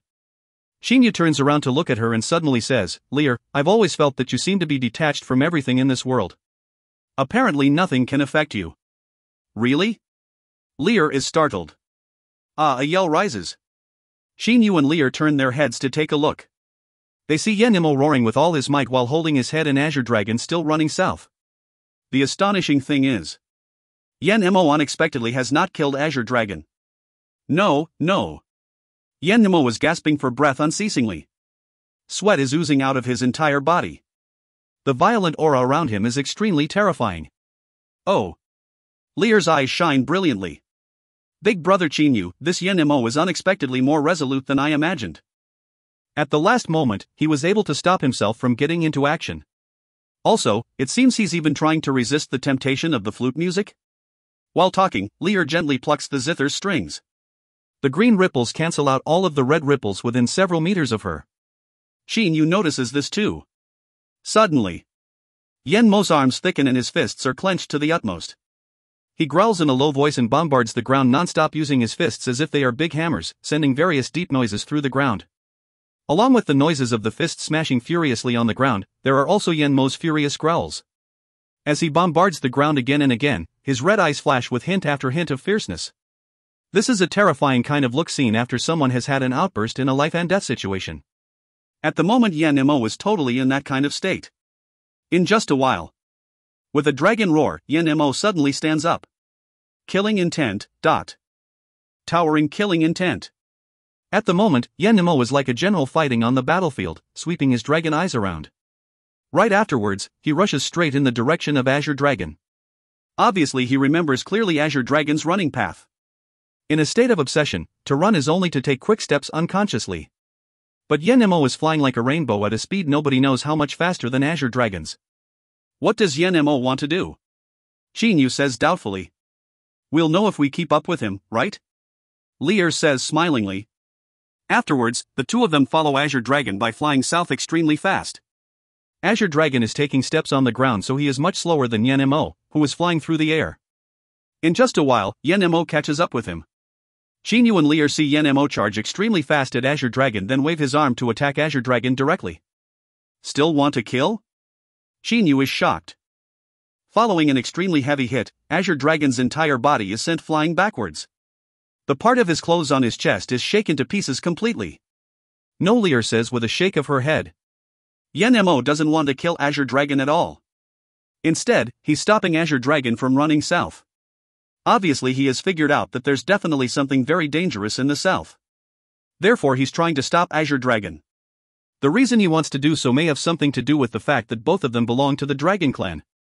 After listening to her explanation, Chinyu looks at Azure Dragon and Yenmo in this way. Kill, Azure Dragon growls and unexpectedly picks himself up to run south again. Yenmo's body is also shaking. He attacks Azure Dragon once more while resisting the temptation of the flute music. Clack! This time, that noise of bones getting shattered is so clear in the middle of the heavy hit. Azure Dragon's whole body falls down. The right leg has been broken. Chinyu looks at Yenmo and says in praise of him. Yenmo is really smart. Instead of blocking Azure Dragon again and again, it's better to break his leg immediately. With just one leg, Azure Dragon's running speed will definitely be very slow. In a state of obsession, one's intelligence is like that of a Farabeast and running is simply an unconscious action. Therefore, Azure Dragon tries to pick himself up again while growling. But he fails. A growl is heard. Azure Dragon smacks his hands on the ground. His entire body then flies up. When it has fallen down, Azure Dragon stands only on his left leg. After a short while of slight stupefaction, he suddenly lies prone on the ground then crawls south straight using his two hands without hesitation. At the moment, Yen Mo's eyes are completely closed. His whole forehead is covered in beads of sweat. It has already become difficult for him to protect himself, so he no longer has any spare effort to help Azure Dragon. Because of helping Azure Dragon, he has sunk even deeper into obsession. Ting. Metallic noises are heard. The original flute music suddenly becomes loud and heavy. In an instant, there seems to be metallic noises flowing in it. The frequency of the red ripples in the entire hallucinatory magic land immediately increases a lot. These ripples keep expanding towards everybody unceasingly. With her eyes brightening, Lear exclaims, "So formidable." Lear's right hand placed the zither in her left hand again. Now there is a green light on her fingers, and the green ripples sent out by the zither are also much more powerful. Even though the frequency of the red ripples has intensified, these green ripples from the zither are still able to keep the area within nearly 20 m of her a completely safe place. All of a sudden, two roars rise in the distance. I reckon that should be Reverend Yen Su and Ida. Lear glances towards the north, her eyes flashing with wisdom. It seems she can see through the boundless clouds. Too bad, originally Yen Mo should have been able to persevere for a very long time, too bad. When the words too bad have just come out of her mouth. At this moment, because of the intensified frequency of the red ripples, Yen Mo, who has been hovering on the verge of a breakdown all the time, can no longer carry on. He finally turns his face upwards, giving a roar. His eyes turn brutally blood red. At the same time, he turns around and rushes south. Because he divided his concentration repeatedly, even if he were more tough-minded, eventually he would still become totally obsessed. Yen Mo runs while roaring this way. Xin Yu and Lear speed up at once. The current distance between them and him is very short, only 30 meters. At first, they were afraid that Yen Mo would detect them, so they stayed far behind him. But now there is no need for them to worry. After a while, Azure Dragon is up ahead. Xin Yu says. He and Lear have already seen Azure Dragon growling and crawling south non-stop using his hands in front of Yen Mo. Azure Dragon's crawling speed on the ground cannot be considered slow, but it is still much slower than the running speeds of the others. However, at this moment, both Xin Yu and Lear give an exclamation. At the same time, they also draw a cold breath. Good heavens, the immortal who set up this formation is too. Xin Yu's expression is very unsightly. He has just discovered that there is a dark red lake about several tens meters ahead of Yen Mo and Azure Dragon. The dark red color inside the lake is none other than a substance similar to lava. The dark red viscous liquid is boiling unceasingly. Various bubbles keep appearing on its surface. Hot. Xin Yu feels that the air temperature within 100 m of the lake is terrifyingly hot. It is obvious that this dark red liquid is definitely no common lava. However, Azure Dragon and Yen Mo become even more excited while continuing to roar, as if they have seen something exciting. They thus run towards the lake. Ding! Following a soft sound, the extremely loud and heavy flute music unexpectedly disappears all of a sudden. Pooh Azure Dragons and Yen Mo's bodies get a shock and sit down on the spot. They then turn their faces upwards, each sending out an over 1 m tall spout of blood from his mouth. Afterwards, they become very tired. Now Xin Yu and Lear also see Reverend Yen Su and Ida several tens meters behind them. Because of the sudden disappearance of the loud, heavy flute music, both of these men turn their faces upwards and expel a large mouthful of blood from their mouths. To be exact, it is much more than a large mouthful. Based on the fact that they each sent out a 1 m tall spout of blood like a geyser alone, it is easy to imagine how much blood they spurted. This immortal Ni Yang is really excessive. He set up this hallucinatory magic land merely to find out if the characters and determination of the visitors to the Nine Swords Immortal Mansion meet certain requirements. Even so, in the end, the flute music should have slowed down gradually until it stopped. But he stopped it when it was loudest and heaviest, so these obsessed people must have suffered extremely serious injuries. All of their internal organs must have been shaken badly. Perhaps even those loose immortals and loose devils have had a very hard time too. Lear says in condemnation. Xin Yu also understands that immortal Ni Yang's intention. This immortal is really mercurial. He's not so hypocritical as Xiaxianists generally are either. Xin Yu says with an indifferent smile. However, at this moment, he and the others feel a dizzy spell coming. By the time their heads become clear, the boundless clouds around them have unexpectedly already vanished. The countenances of Azure Dragon, Yen Mo, Reverend Yen Su and Ida are gloomy. Azure Dragons and Yen Mo's bodies are even covered entirely in blood. The faces of the black-haired old man and the 3 yellow-clad men from the Azure Dragon Palace are very pale. As for the loose immortals and loose devils, they regain their normal appearances just by regulating their breathing a little bit. There is no doubt about the power of these loose immortals and loose devils. Now, all the lucky survivors are unexpectedly at the same place. Moments ago, Azure Dragon and some others ran south and came near the location of that lake. But after a while, everybody has come together again. Needless to say, this immortal Ni Yang's magic powers are really outstanding. Thank you. Azure Dragon says in a low voice beside Yen Mo. Yen Mo, however, says nothing. Azure Dragon now remembers everything happening moments ago, so he understands very well that if Yen Mo had not floored him and broken his right leg, he would probably have fallen into that dark red lake and got destroyed completely. Where's this place? Huolan looks around and says. The loose immortals and loose devils were not affected much, and they have already regulated their breathing a bit, so they are now pondering about their surroundings. This can't be a place similar to the hallucinatory magic land, right? Reverend Shui Rou says frowningly. She obviously hates that place very much. If this is truly a place similar to the hallucinatory magic land, it will definitely be even more powerful, and there is no telling whether the loose immortals and loose devils like them will be able to resist it. However, at this moment, since you've passed the hallucinatory magic land, I, Ni Yang, will let you hear my voice. A loud and clear voice suddenly resounds through the sky. Everybody immediately holds their breath. They all know that this voice was definitely left behind by that arrogant and wild immortal Ni Yang, so they listen attentively. Every sentence Ni Yang says now can very much relate to whether they will live or die later. Too arrogant. Old Taoist Gonsu says frowningly in a low voice. The others, however, do not say anything. I had to think for a long time to come up with this hallucinatory magic land. Most probably some of you became obsessed and completely fell under the control of the flute music. But the place at which you first appeared was some distance away from the flaming lake of death too. If you were lucky enough, the flute music would stop when you had run to the halfway point. That was your luck. However, sometimes luck is even more important than power.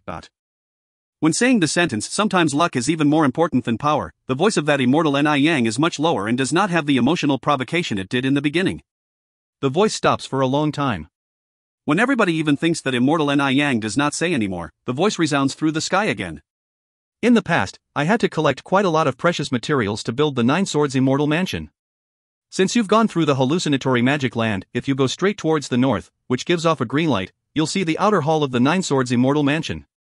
What you can get will depend on your luck, haha. Following his loud laughs, immortal Ni Yang's voice vanishes into the air. The lucky survivors exchange a look. Then, without saying anything, they immediately go straight towards the north, which radiates an indistinct green light. As they go forwards, a magnificent palace appears. It is made entirely of a green jade-like material. The indistinct green light is radiated from none other than this palace. At the same time, everybody feels an aura. Elemental holy energy, such concentrated elemental holy energy. The eyes of old Taoist Gonsu, Reverend Yuyen, Huolan, and Hua can all blaze. If immortal elemental energy and devil elemental energy are advancements of elemental energy, then elemental holy energy is an advancement of natural holy energy.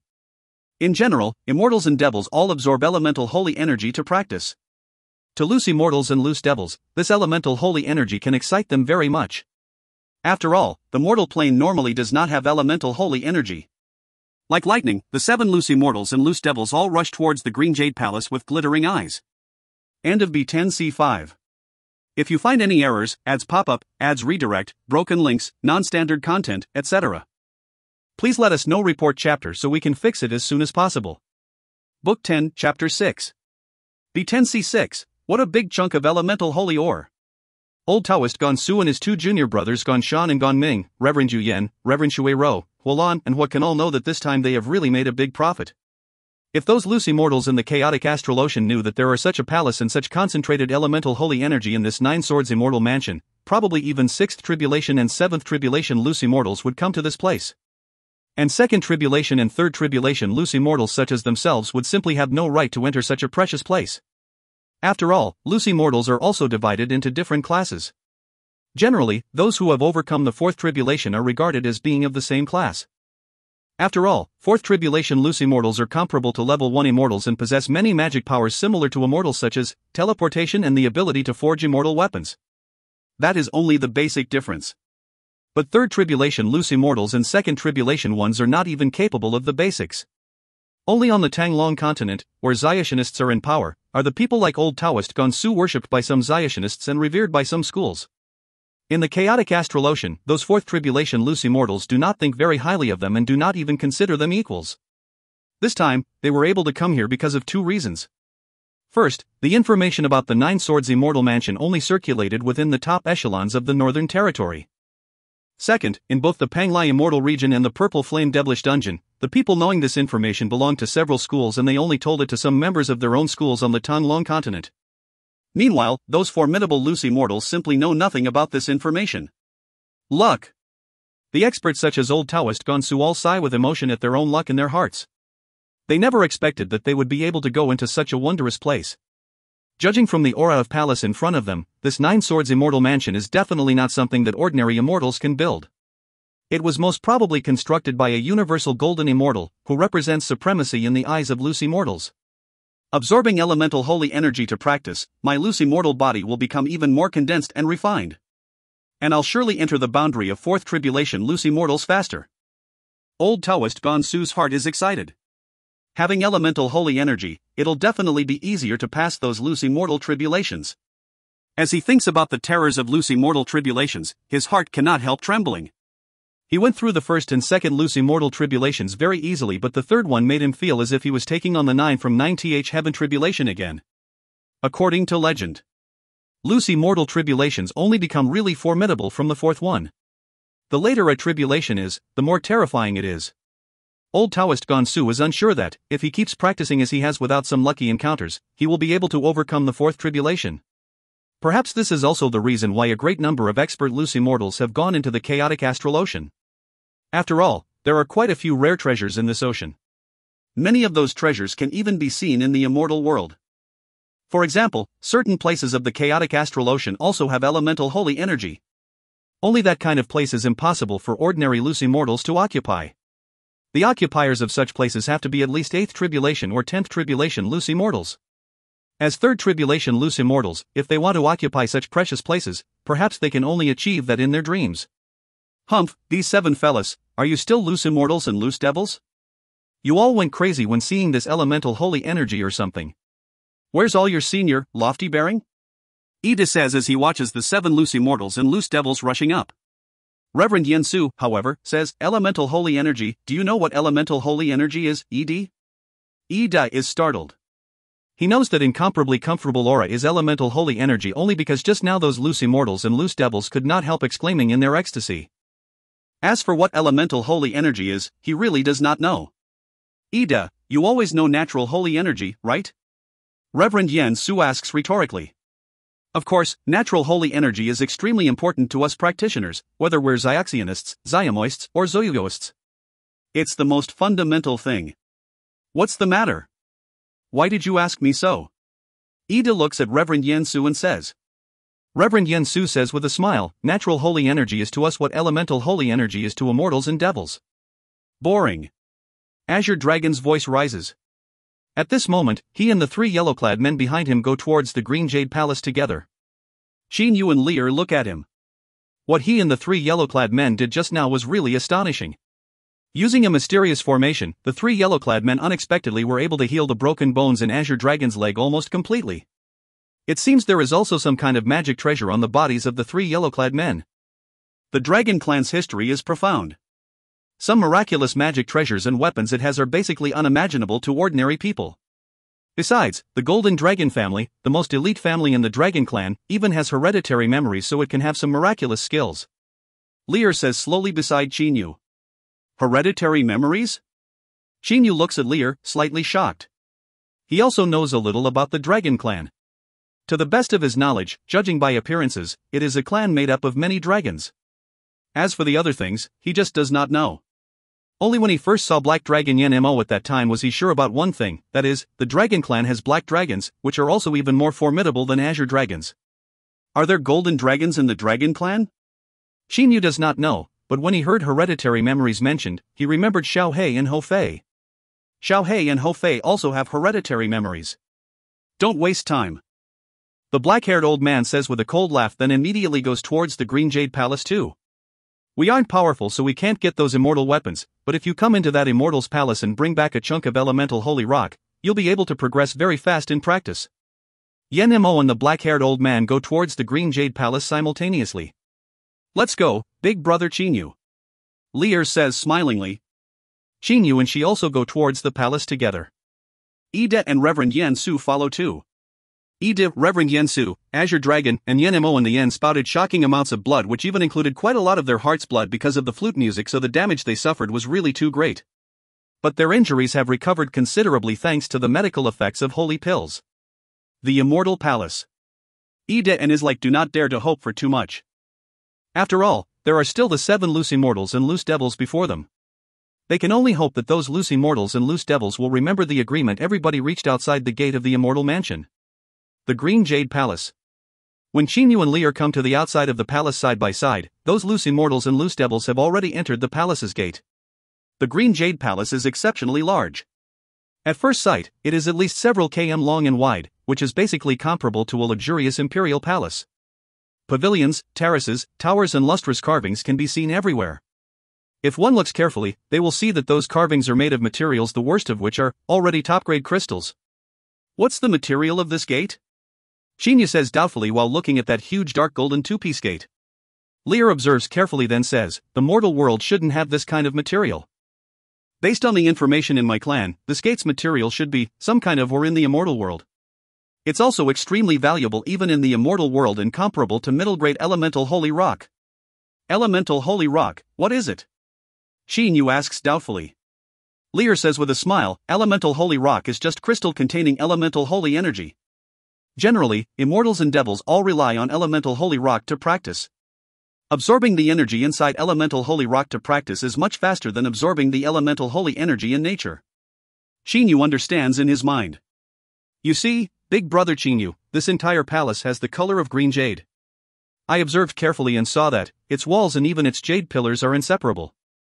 They are a whole. Lear leads Xinyu through the gate and says while pointing to various places of the front hall. Xinyu takes a careful look and finds it to be that exactly. Everything in the entire palace, whether a jade pillar or a flight of veranda steps, is connected together. Nothing exists on its own. If my guess is correct, this green jade palace should have been carved out of a rarely seen huge chunk of elemental holy ore. Lear continues. Xinyu is astonished. Lear, you say, this huge palace, such a huge palace was carved entirely out of a huge chunk of elemental holy ore? He is in a little disbelief. Lear says with a nod, yes. This is truly a big work, so big it amazes me. Such a huge chunk of elemental holy ore, look at it carefully, you see, the walls at different places have the same color. This means this is a very high-class elemental holy ore. Elemental holy ore, what is it exactly? Xinyu asks doubtfully. Lear answers, elemental holy rock isn't so easy to extract. When you exploit a deposit of elemental holy rock, generally you have to extract various chunks of elemental holy ore first. Then you have to remove some impurities in the elemental holy ore. The most essential part left of it is elemental holy rock. Xinyu understands. Isn't this similar to iron or an iron? If you want to get iron, you have to extract it from iron ore. Lear says frowningly, but ordinary elemental holy ores have very many impurities. In general, they are very impure. You see, impurities can rarely be seen in the elemental holy ore out of which this whole palace was carved, to the point where it's frightening. I can say that if you really refine this huge chunk of elemental holy ore a bit, at a minimum, you'd be able to get an amount of elemental holy rock half the volume of the elemental holy ore. This ratio is too high. Generally, the crystals used to forge holy weapons will be much smaller after they are refined to remove their impurities.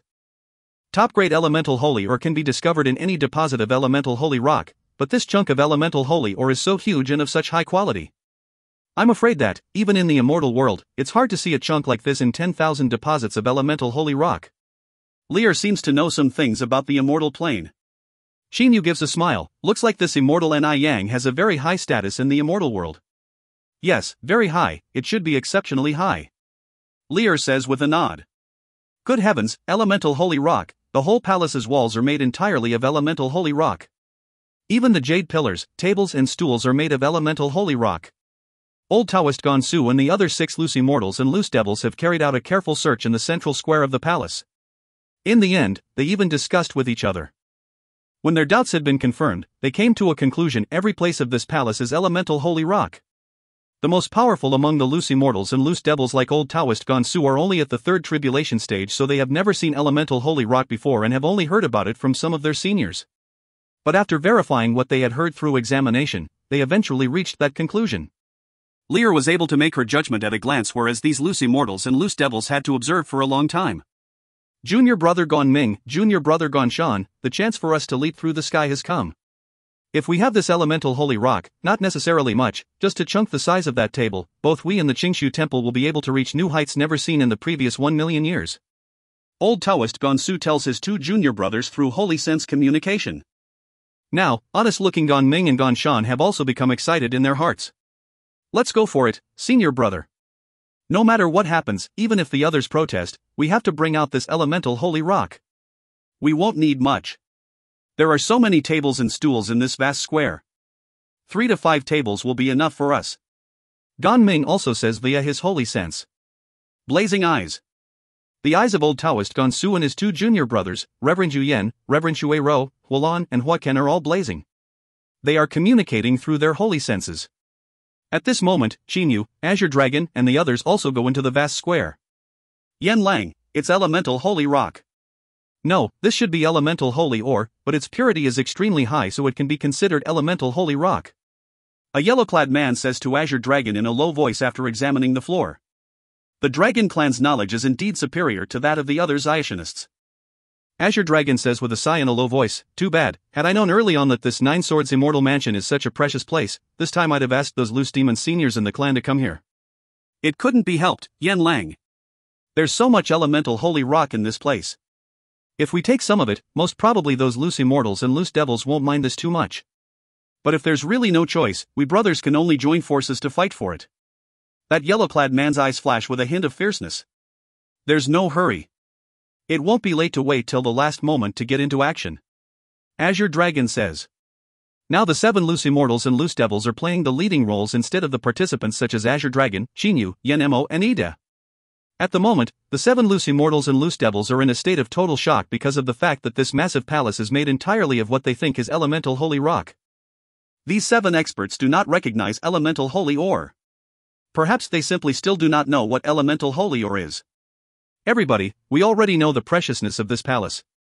We're merely at the 3rd tribulation stage, so we're simply not considered equals by those loose immortals and loose devils in the chaotic astral ocean. But the fact that there's almost unlimited elemental holy rock in this palace is our chance.